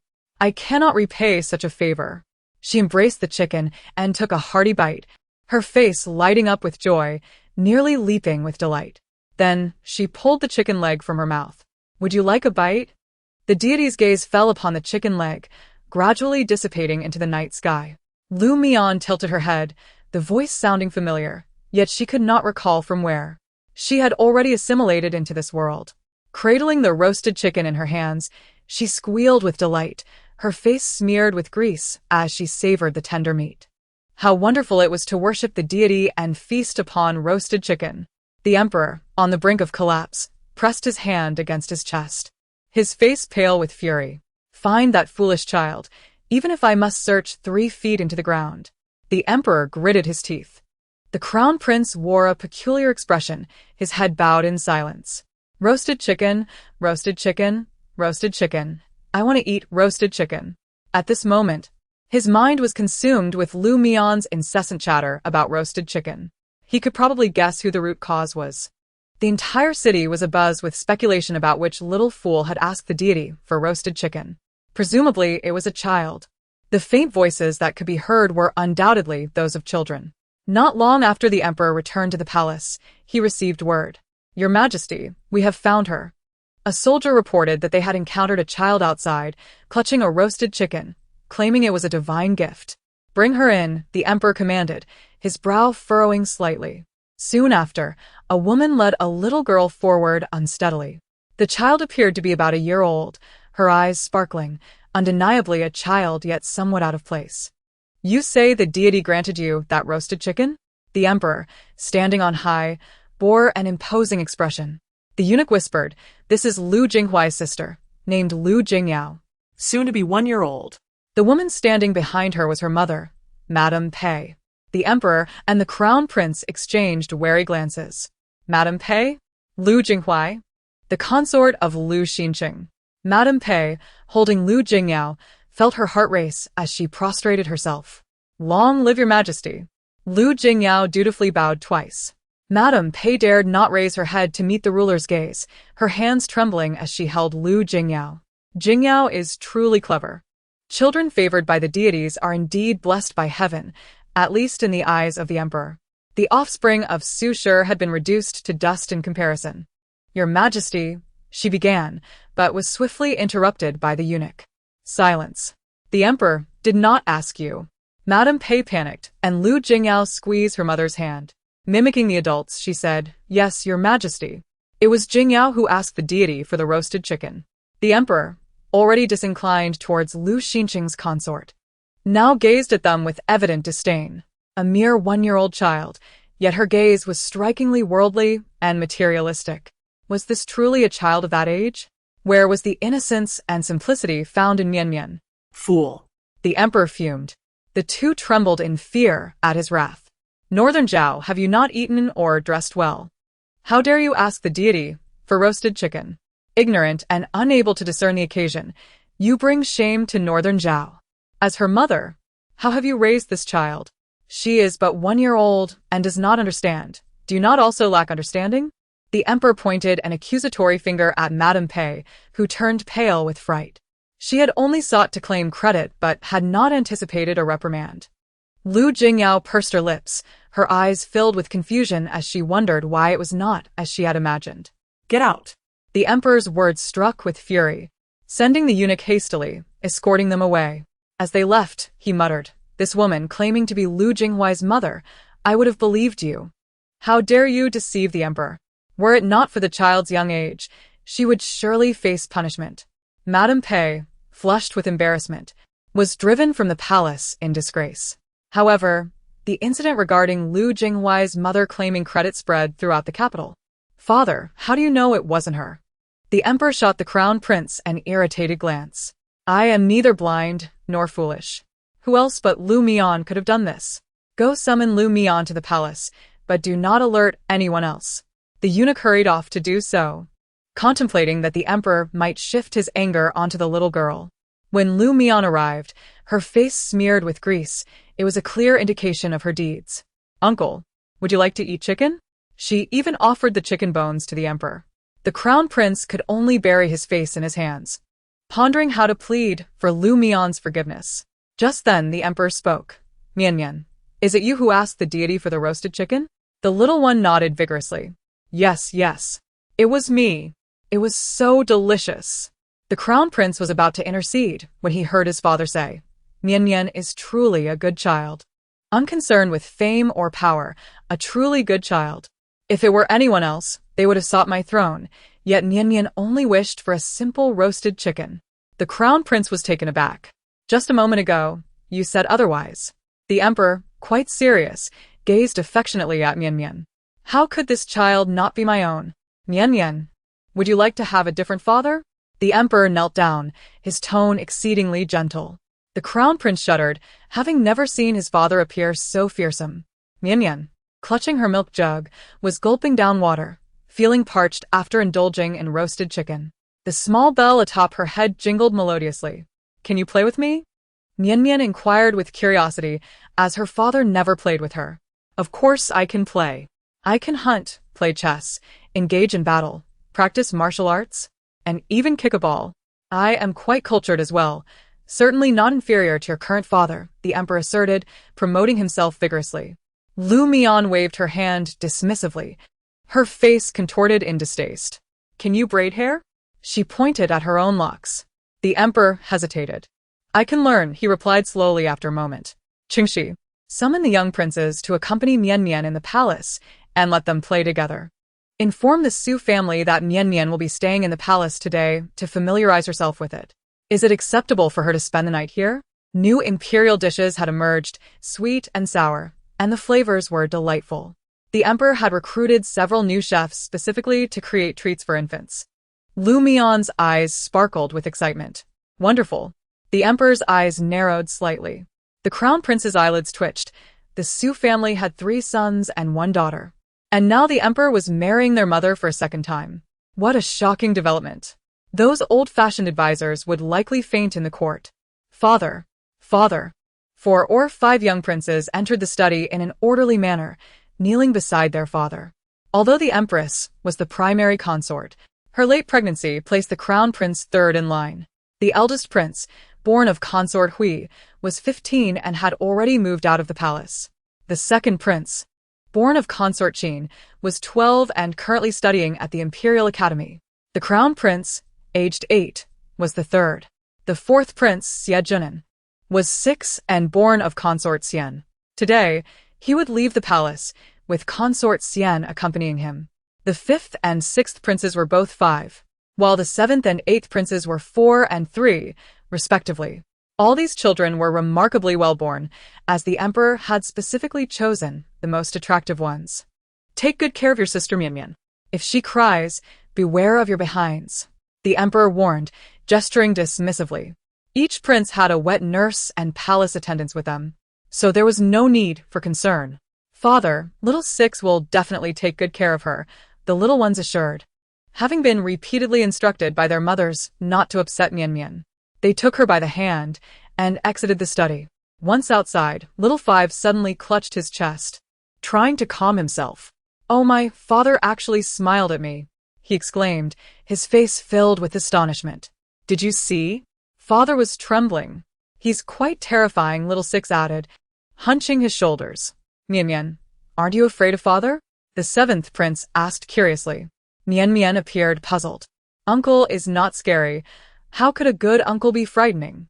He gives me 8 treasure duck and praises himself for being clever, knowing to ask the divine for roast chicken. Uncle is quite charming. You are not afraid of father?" The princes admired her. "You are truly remarkable, Mian. When you are here, father smiles. Will you stay in the palace with us? Be my sister." Little Five expressed his fondness for Mian, finding her plump and soft, utterly adorable. Mian nodded eagerly. All right. "I can climb a tree for Mian. I can even find bird eggs. But you mustn't tell mother.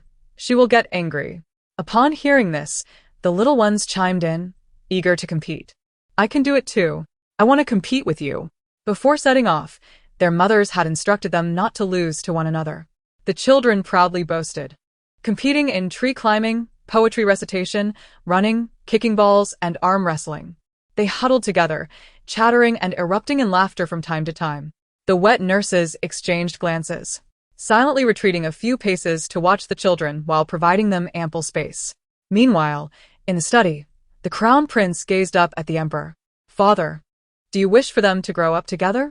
The emperor nodded. Mian is a precious gift from heaven. She must not be left to wander alone. If I cannot marry the Su family, I must prepare for both scenarios. These princes are well-bred, growing up together with innocent affection. If fate allows, it would be their blessing. The crown prince's expression darkened, and he pressed his lips together tightly, his fists clenched.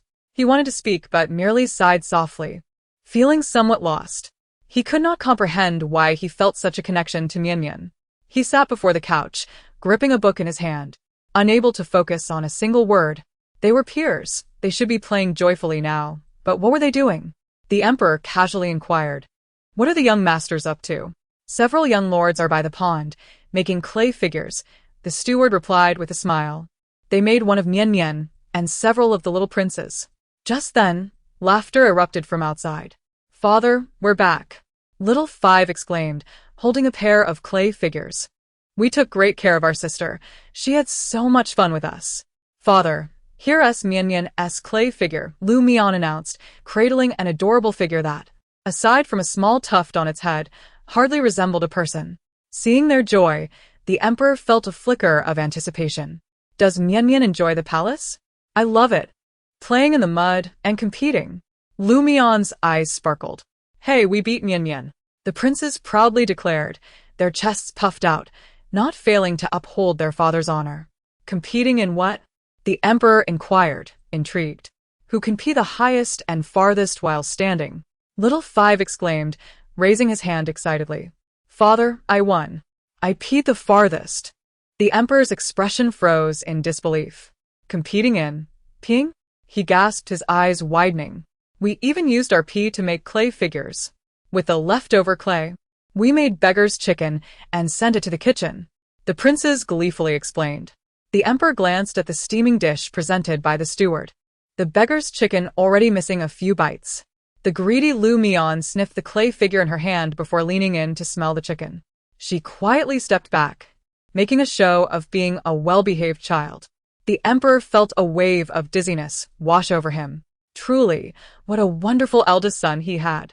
He envisioned innocent childhood friendships, not competitions over who could pee the furthest. Enough. I am exhausted. Let it all come to ruin. Father, why are you not happy? Father, why are your eyes red? Little 5 asked, holding the clay figure. Little 6 whispered, is it because you weren't included in the pee competition? The emperor stared blankly. The crown prince, unable to bear it, secretly tugged at his 2 younger brothers. The emperor took a deep breath, suppressing the despair and frustration within him. Enough, enough. Go back. I do not wish to see you. What he desired were sweet memories of innocent childhood friendships, not this embarrassing history of who could pee further. The crown prince pressed his lips tightly together, fearing that he might burst into laughter. Father, Mian wishes to see the 4th prince. Allow me to escort her there. Tomorrow. The 4th prince returns to the Gui temple, and I too wish to bid him farewell, the crown prince stated earnestly. It was said that the Xian Guifei and the empress were at odds. In truth, the crown prince held a fondness for the Xian Guifei. Perhaps it was because he and the 4th prince were of similar age and bore a resemblance to one another. Whenever the Xian Guifei saw him, she would shower him with affection, likely reminiscing about her son, who was far away in the temple undergoing rigorous training. Go.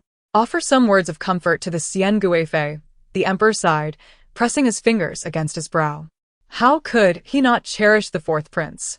He had already endured immense pressure by keeping the 4th prince in the palace, especially with the officials whispering accusations against him whenever calamities befell the northern Zhao.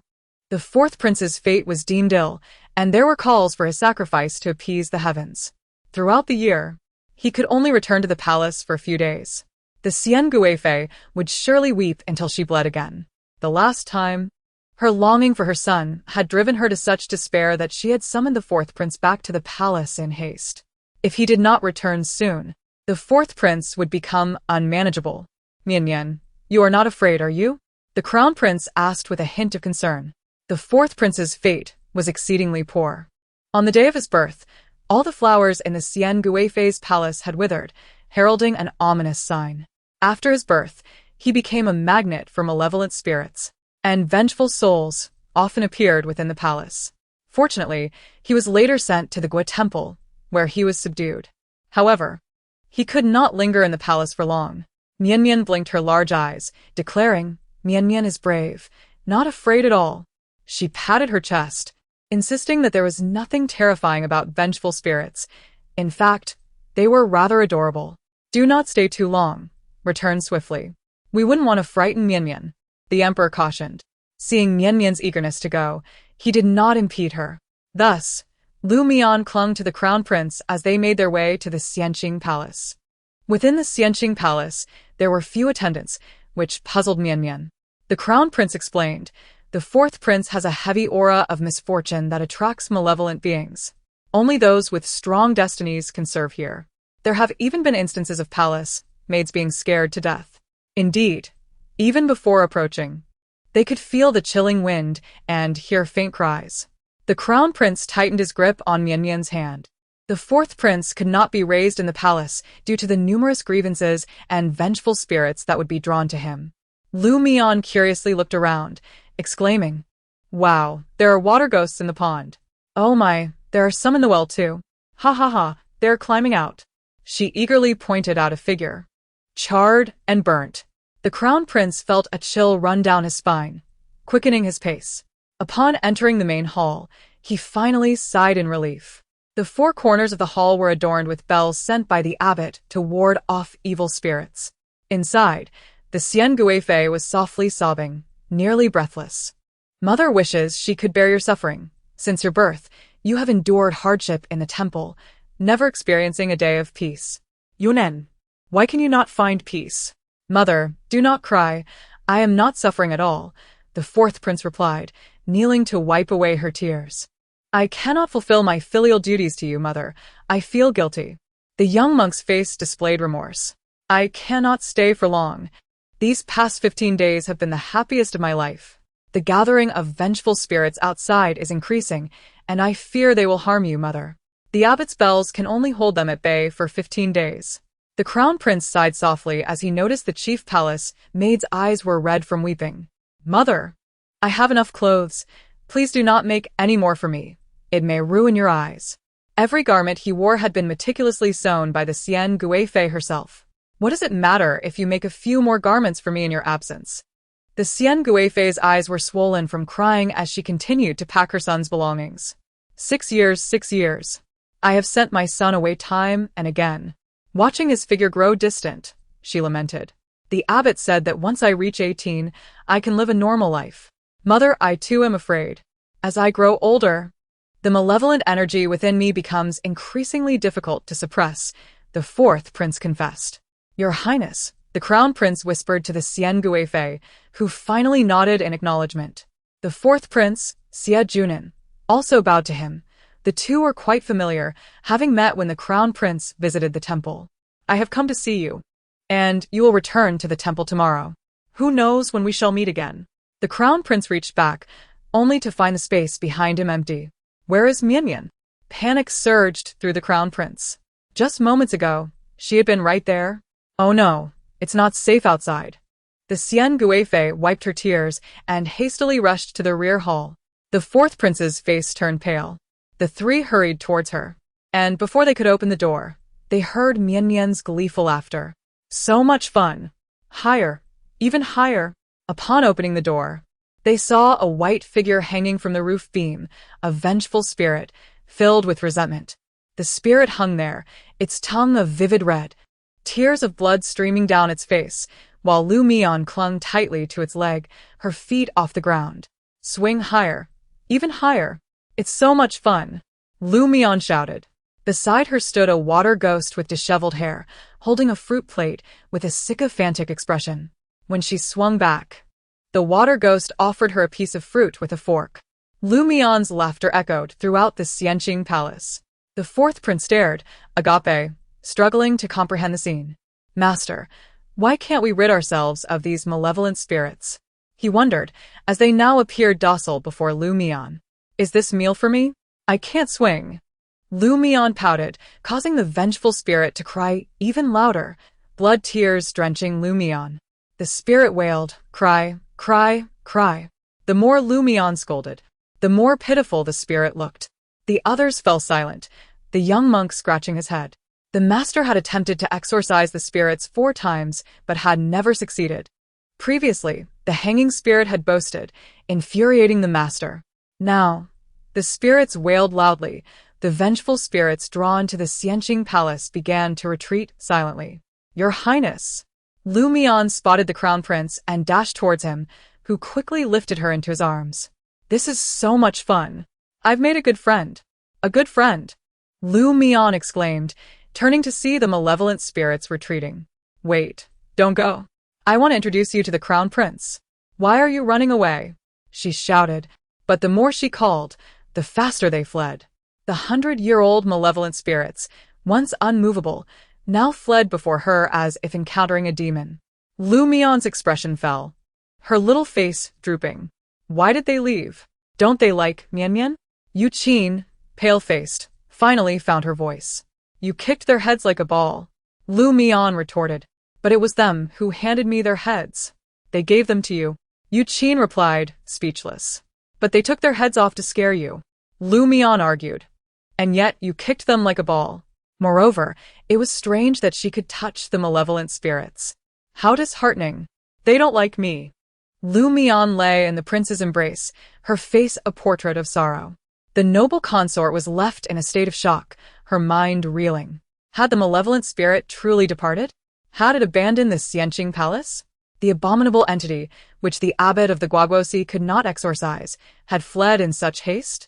The noble consort's gaze intensified as the prince shot her a piercing glance. She momentarily regained her composure. But how could she relinquish her son? With a thud, she knelt on the ground, her heart willingly submitting. Mian, dear Mian, you possess the means to subdue the evil spirit, do you not? Can you save Brother Junin? He is but 6 years old, destined to be tormented by the ancient Buddha for a lifetime. I beseech you, Mian. Will you help him? I implore you, I shall repay your kindness 1,000-fold. The noble consort, in her desperation, sought any remedy, her sole desire being to save her son. She pledged her unwavering loyalty to Mian, Jun, and was taken aback, seemingly unaware of Mian's extraordinary abilities. Mian tilted her head in contemplation. Evil spirit? I carry an abundance of virtue. It naturally counters malevolence. Even a single strand of my hair embodies the essence of virtue. With a swift motion, she plucked several strands and, grinning widely, declared, "Here, take them." However, she cautioned that they would not suffice against formidable evil spirits, though they would handle minor ones adeptly. Hair? Can hair truly repel evil spirits? The prince inquired. Mian nodded affirmatively, pride radiating from her as she proclaimed herself the bane of malevolence. Jun and grasped the strands, feeling the oppressive darkness around him begin to dissipate. The noble consort appeared contemplative, while the prince's brow furrowed slightly. We must encase it in a talisman, for we have discovered a powerful means to counteract the malign energy. Under no circumstances must Mian's identity be revealed. The prince's tone was stern, and the noble consort felt a chill run down her spine, fully understanding the implications. It was no wonder the emperor held Mian in such high regard. Rest assured, Mian has rendered great service to Junin. I shall not repay kindness with enmity, the noble consort vowed, tightly clutching her son's hand. Today, since Mian has visited the Xianqing palace to avoid suspicion, let the fourth prince return to the Guaguosi with the abbot tomorrow. With the noble consort's birthday approaching in May, she planned to seize the opportunity to return to the palace, never to set foot in the Guaguosi again. Chapter 136, perfectly timed. Lord Lu must have already arranged a separation from the Su family, thus there was no need for further concealment. Although the noble consort wished to keep her son close, she understood the prince's intentions, which echoed the emperor's wishes, and she immediately ceased her protests. The shadows in her expression gradually lifted, replaced by a burgeoning joy. This is the insignia of the Guaguosi. With it, they shall offer their utmost assistance. The noble consort's gaze toward her was filled with affection and warmth. Mian regarded the jade pendant before her with an impassive expression, grateful that the prince had retrieved it on her behalf. The Guaguosi wielded significant power. Their insignia was as weighty as a mountain. Jun and looked at Mian with gratitude, performing a deep bow in her honor. By the time Mian was carried back to her chamber, she was already drowsy, her eyes heavy with sleep. The prince personally tended to her, assisting with her ablutions and tucking her in before departing the palace. The following morning, before dawn broke, Su Shi personally arrived at the palace to fetch her. After finishing her imperial meal, Mian spotted her mother and immediately leaped into her arms. "Mother, Mian wants you." Su Shi, having hardly slept the previous night, saw her daughter's joyful expression and felt relief wash over her. It appeared she had not suffered any grievances. "You missed your mother, didn't you? It seems you had great fun," Su Shi teased. Mian grinned broadly. "The food in the palace is delicious." Su Shi, hearing her daughter's sentiments, could only smile in response. After expressing their gratitude to the emperor, the two exited the palace in an affectionate manner. Meanwhile, Lord Lu was on his way to court. As he stepped outside, he coincidentally encountered the abbot of the Guaguosi entering the capital. The abbot, who also served as the national master, held a high status, and all courtiers bowed to him. Upon hearing Lord Lu's greeting, he raised a hand and said, "There is no need for such formalities. You are blessed, my lord. I cannot accept your bow." Although he was blind, he could discern the auspicious aura emanating from Lord Lu's residence, which seemed intertwined with the fortunes of the nation. Little did he know, the prince and Mian shared an inseparable bond. Lord Lu suppressed his overwhelming joy, exchanged pleasantries with the abbot, and then watched as the national master made his way into the palace. Indeed, his children, Jing Huai and Jing Yao, were destined for greatness. He inhaled softly, a resolve forming within him.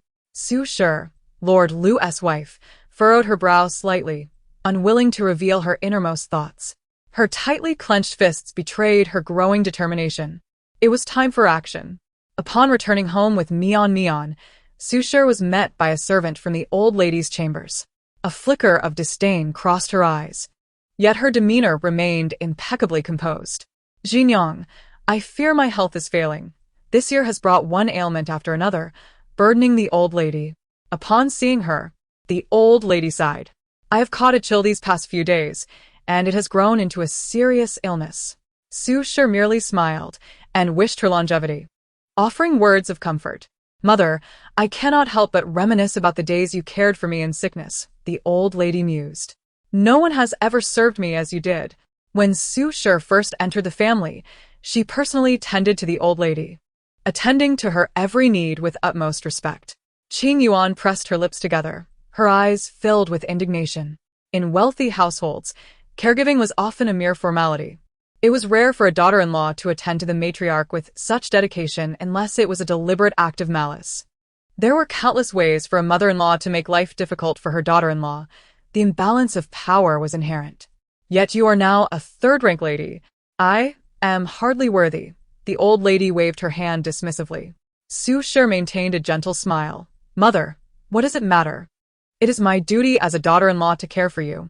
Starting tomorrow, I shall personally prepare meals and medicine for you. Su Shi's graciousness caused the old lady to raise her eyebrows slightly. What of a noble family's daughter? Must she still serve me? Su Shi's smile was polite yet insincere. Old lady, we shall see if you can endure it. Mother, it is time to rise and take your medicine. Before dawn, Su Shi, resembling a specter, gently called from outside the door. The elderly lady, easily startled, would awaken at the slightest sound. At that moment, the wind howled outside, mingling with the eerie calls, causing the old lady to shudder in fright. Old lady, are you all right? The maid inquired from beyond the curtain. Chapter 137. The old lady's expression darkened, her face contorted with embarrassment. Why have you not brought me a pair of trousers yet? Why are you standing there like a statue? The maid hesitated, her brows furrowed. In recent months, the old lady had experienced several instances of incontinence. She hurriedly retrieved a clean pair of undergarments, too intimidated to meet the old lady's gaze. Hurry and assist me. My body has gone numb.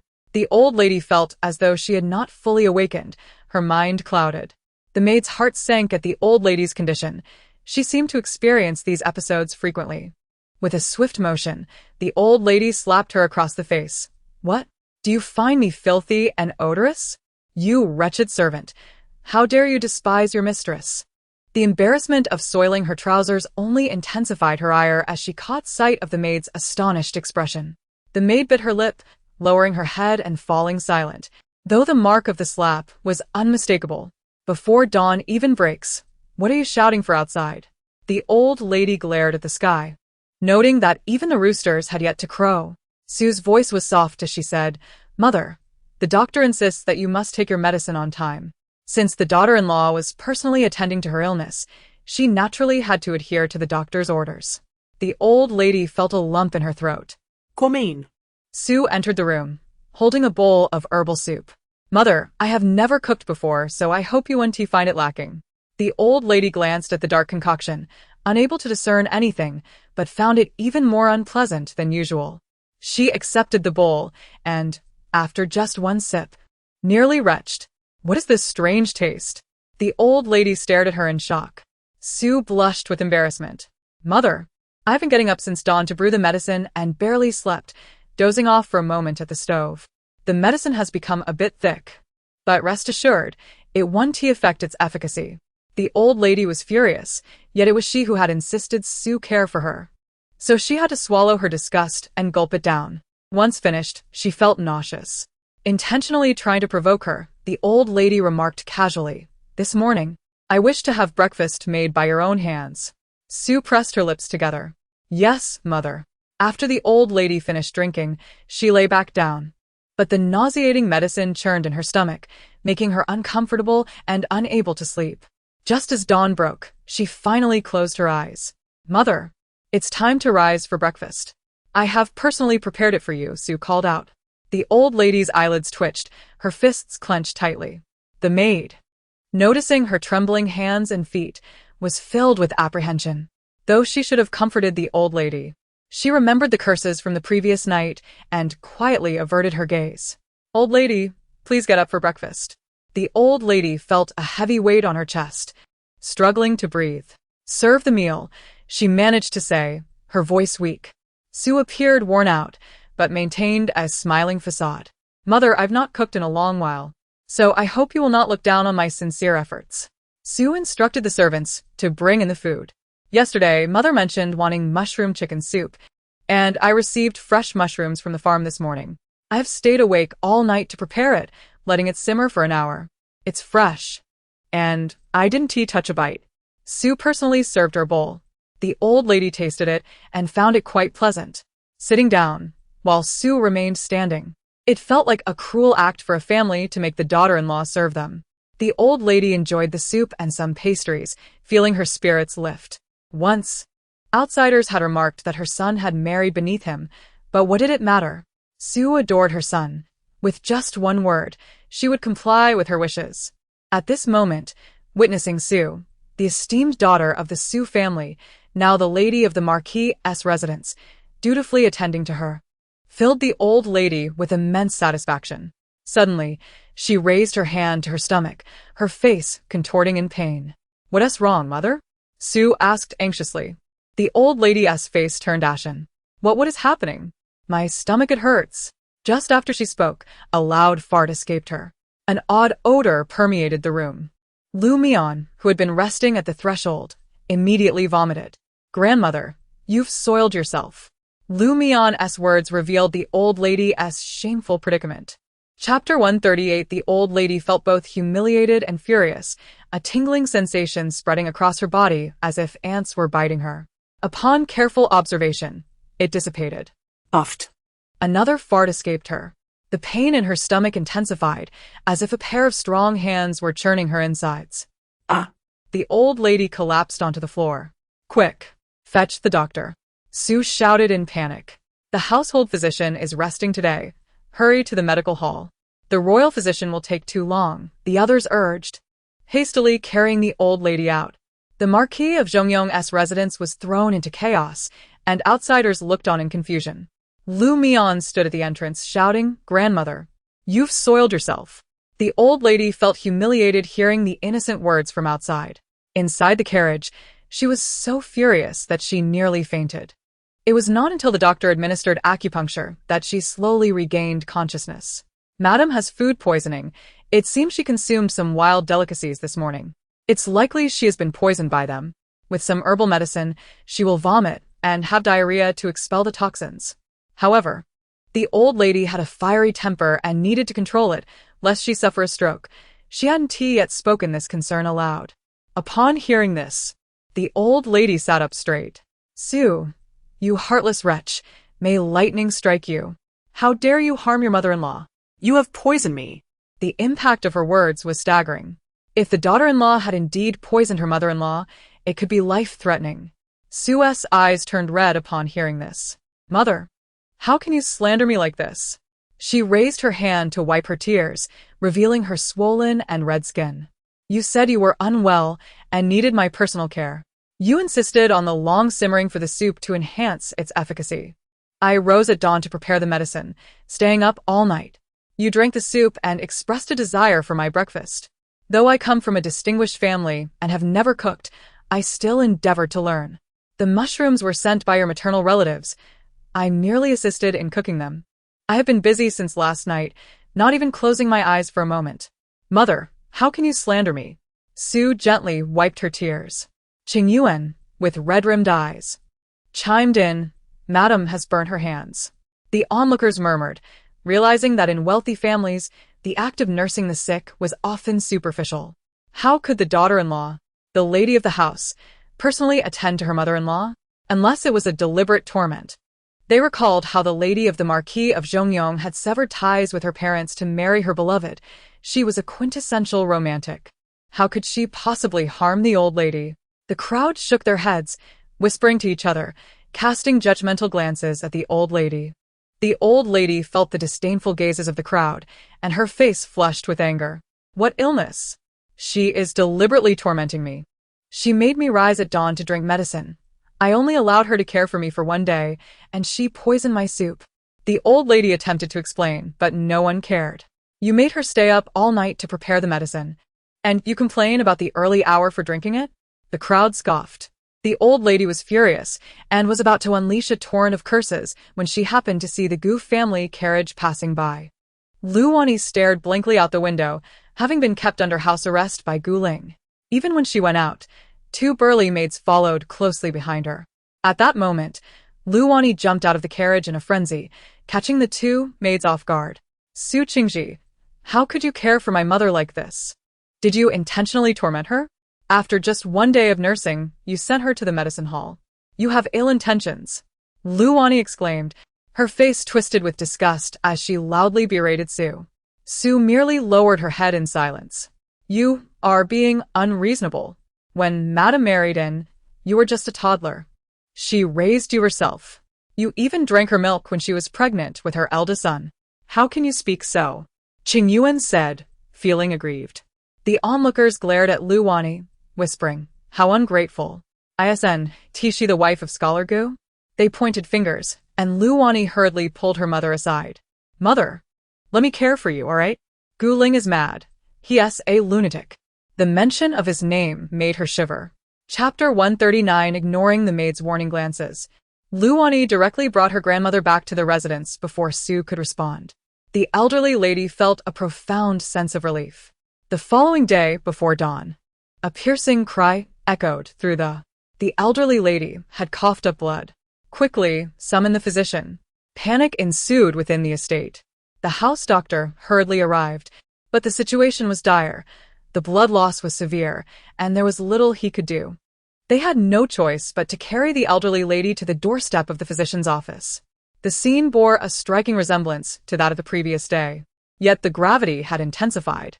The elderly lady gasped as she expelled blood in great quantities, leaving the loyal and valiant visibly shaken. What on earth is happening? A devoted son was incensed, directing his ire towards the. How have you been attending to her illness? Do you wish to bring about her demise? How could you be so heartless? Replied with an air of indifference, it was my sister who tended to her. Fell silent. The physician hastily emerged, administering several needles to stabilize the blood loss. However, the elderly lady's complexion had already turned ashen, her life force evidently diminished. It was merely a cold ailment. A bout of illness had led to vomiting and diarrhea, and she had not slept for 2 days. Was on the verge of tears. Brother, I brewed the medicine according to the prescription. Unfortunately, she had accidentally spilled the medicinal ingredients in the courtyard, haphazardly gathering them again among the fallen leaves. She struggled to distinguish between the herbs and the debris. The servant brought the medicine jar, and the physician inspected it carefully, discovering an additional ingredient. While still on the tree, it could pass for an ornamental plant, but once it fell, it became medicinal. Coincidentally, the had such a tree. I saw Miss accidentally spill the medicine bag beneath the medicinal tree, a small maid replied cautiously from the ground. Immediately ordered, you should return home. The elderly lady had nearly lost her life this time. Anger simmered within.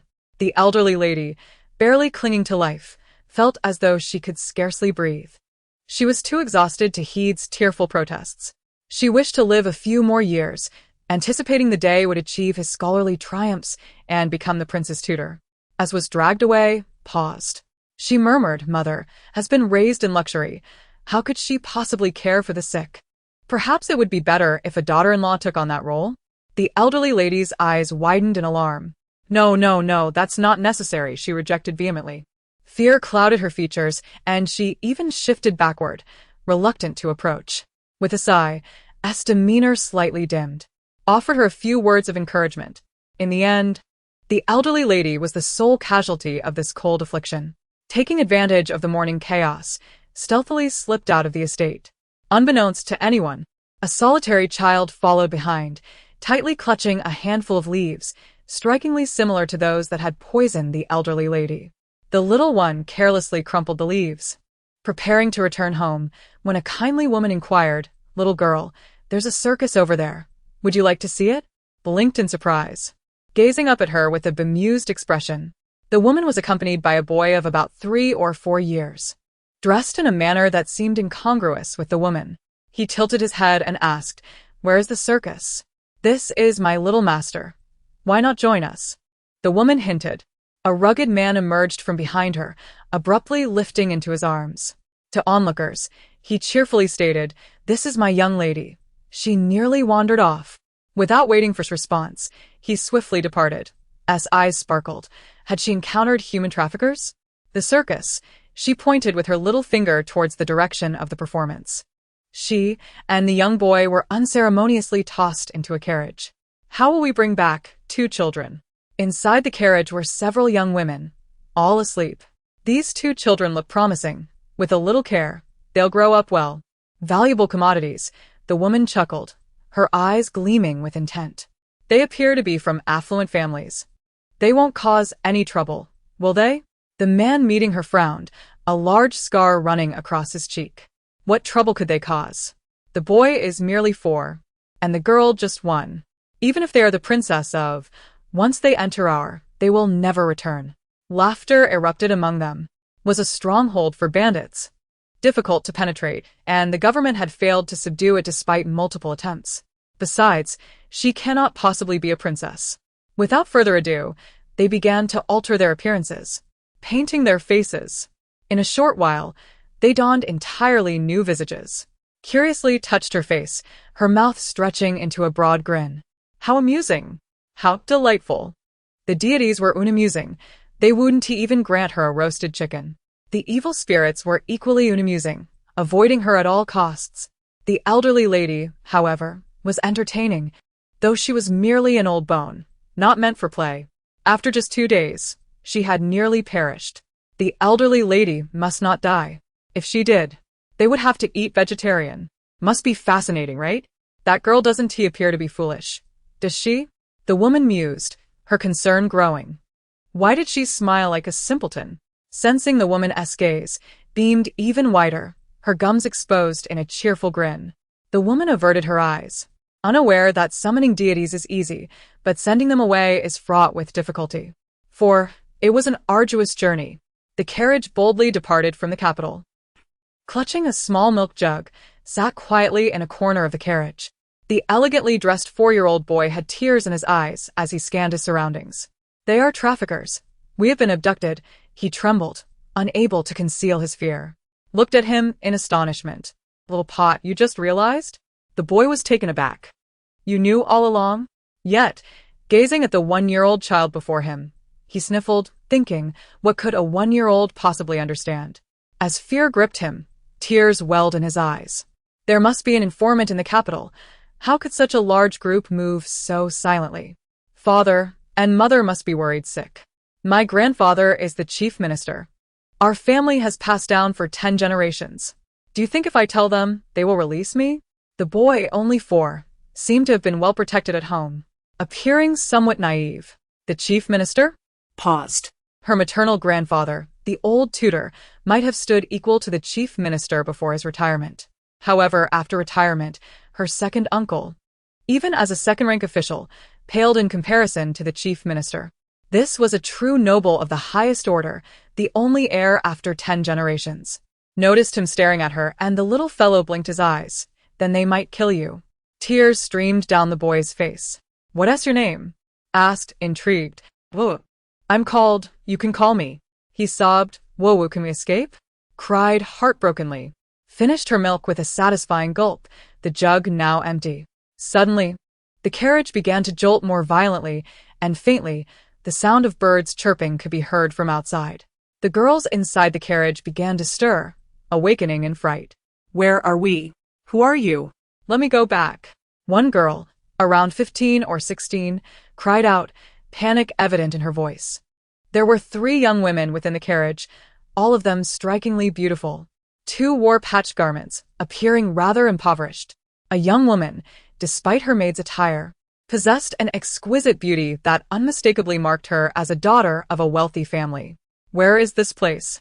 Please let me go, cried several women, while the maid-dressed girl huddled in a corner of the carriage, vigilantly surveying her surroundings. Upon noticing the 2 children, Mian and Yuan Man, her brow furrowed slightly. Why are you crying? You're going to the mountains to enjoy a life of luxury, shouted a man, baring his teeth in a menacing grin. Once we reach Fufing Mountain, You'll feast and indulge. Consider it a blessing. Do not entertain thoughts of escape. His ferocious demeanor frightened the others into subdued sobs, trembling in fear. The group retreated, their faces pale with terror. Meanwhile, Mian crawled to the window, extending her tiny hand. "Milk," she called out. The scarred-faced man stared at her, momentarily taken aback as Mian widened her innocent eyes in response. "I'm 1 year old. If I don't drink milk, what else can I have?" With a resigned sigh, the man snatched away the milk bottle, muttering as he walked, "Next time, don't take such a small one. Do we have to prepare milk on the way?" A woman nearby remarked, "She is quite pretty. We could sell her as a child bride. Let her have her milk. At least she is not crying, though it seems she doesn't have much sense." As they passed through the next town, they procured a bottle of milk for Mian. She eagerly embraced it, drinking heartily amidst the others' lamentations. She pinched the soft flesh at her waist and patted her stomach, noting that her clothes had become tighter. In the deep of night, they were shoved out of the carriage as it arrived at the foot of the mountain. They now noticed 4 or 5 knife-wielding men lurking nearby. "Hurry up the mountain. Move now." The tension in the air was palpable. You've been away from the capital for half a day and they've locked the city gates. Luckily, we moved quickly. Who knows what troubles have befallen the city? They're searching everywhere. Fear lingered in their hearts. "Please, let me go. If you want money, I can arrange it. Just let my family gather it," pleaded a woman, kneeling and weeping. In the night, the sheer cliffs of the mountains loomed ominously above them, and the men exchanged knowing smiles. "Gather money? We're not short on cash. If we needed money, we'd simply rob someone. What we need are people. Move up the mountain. Speak no more. If you don't comply, we'll chop off your hands and feet and leave you for the bears. Fufeng Mountain is teeming with them." At his words, everyone froze. The women wept as they moved forward, while Yuan Man trailed behind, his feet pricked by thorns on the ground, leaving faint trails of blood. Mian raised her arms towards the scarred man, who was momentarily stunned. "Carry me," she murmured. She pointed to the grass and then at herself, as if to say, "I'm too small to climb. Carry her too, so we don't waste time. The big boss is returning to the camp today. Let us make him happy," the woman ordered. One of the men hoisted Yuan Man onto his back, and they trudged up the mountain. The path was rugged, and the women nearly stumbled their way up, crying as they went. The towering mountain trembled underfoot, and the howls of wolves echoed in the distance, sending shivers down their spines. "Why are there so many birds tonight?" the woman exclaimed, swatting at the air filled with them. Mian, however, began to mimic their calls. "Friends, my friend." She pointed at the little birds. "They're chatting. I've made new friends." She howled like a wolf, sounding adorably naive. But no one paid her any mind. A 1-year-old babbling was hardly extraordinary. Suddenly, a chorus of wolf howls responded from the mountainside, growing increasingly urgent, as if a pack was converging. The group's expressions shifted to alarm. "Quickly! There's a wolf pack. Hurry!" The urgency in the air escalated. "If you don't want to move, you'll be wolf food." At this, even the most reluctant women hastened their steps. Mian clung to the man's back, mimicking wolf howls, oblivious to the danger. "Why are the wolves so persistent? What terrible luck to encounter them." The woman, exhausted and drenched in sweat, kept glancing back to gauge the wolves' approach. "Children just love to make noise. Ignore her. As long as she is not crying." Mian clapped her hands with excitement, her eyes sparkling. "I've made new friends. They howl like this." She giggled, delighting in the attention of the creatures. "They're so welcoming. Fufeng Mountain is so much fun." Yuan Man cast a wary glance at her, sensing something amiss. The howls seemed to respond to her, a peculiar harmony that felt deliberate. The ever-growing pack drew nearer, causing the woman to pale. Fufeng Mountain was defensible, but its treacherous terrain harbored many beasts. "Quickly, we must return and inform the chief to send out patrols." The scarred man gasped, laboring to catch his breath. Mian, parched and weary from her howling, shook her empty milk bottle in disappointment, slumping against his back in resignation. Strangely, as she ceased her cries, the wolves gradually quieted, their pursuit easing. The woman wiped her brow, bewildered by the unsettling behavior of the wolves. What's wrong with them tonight? If they attacked the camp, We wouldn't stand a chance. Despite their status as mountain bandits, they were scattered and vulnerable. The wolves could easily overwhelm them. Furthermore, the mountain slopes contained numerous villages, each fiercely independent, ruled by their own local chieftains. Man felt he had uncovered something remarkable. Whenever Mian called, the wolves responded. When she stopped, so did they. After many hours of climbing, they finally reached a village at the mountainside, only to be confronted by patrolling villagers. Who goes there? Emerged a group from the shadows, torches in hand. The woman, known as Sister Dong, waved her hand. It's me. Let us through. I've found some valuable goods for the chief. In the village, she held considerable influence, and the villagers quickly parted to allow passage. Among them, a man with a prominent birthmark eyed the abducted women greedily. Sister Dong, these goods are exceptional. Shall we have some fun with them? He licked his lips, clearly coveting the new arrivals. Sister Dong spat disdainfully. Pa, you think you deserve this? This is for the chief. The man waved his hand dismissively. Oh, it's just a bit of fun. It's best to keep one's virginity intact. However, Sister Dong merely snorted coldly and led her companions to continue their ascent along the mountain path. Once they had distanced themselves, the man cursed under his breath. What an ungrateful wretch, all just to curry favor with the chief. Mian had already begun to drift into slumber, but as dawn broke, she faintly discerned the village gate shrouded in mist. No wonder it was so defensible.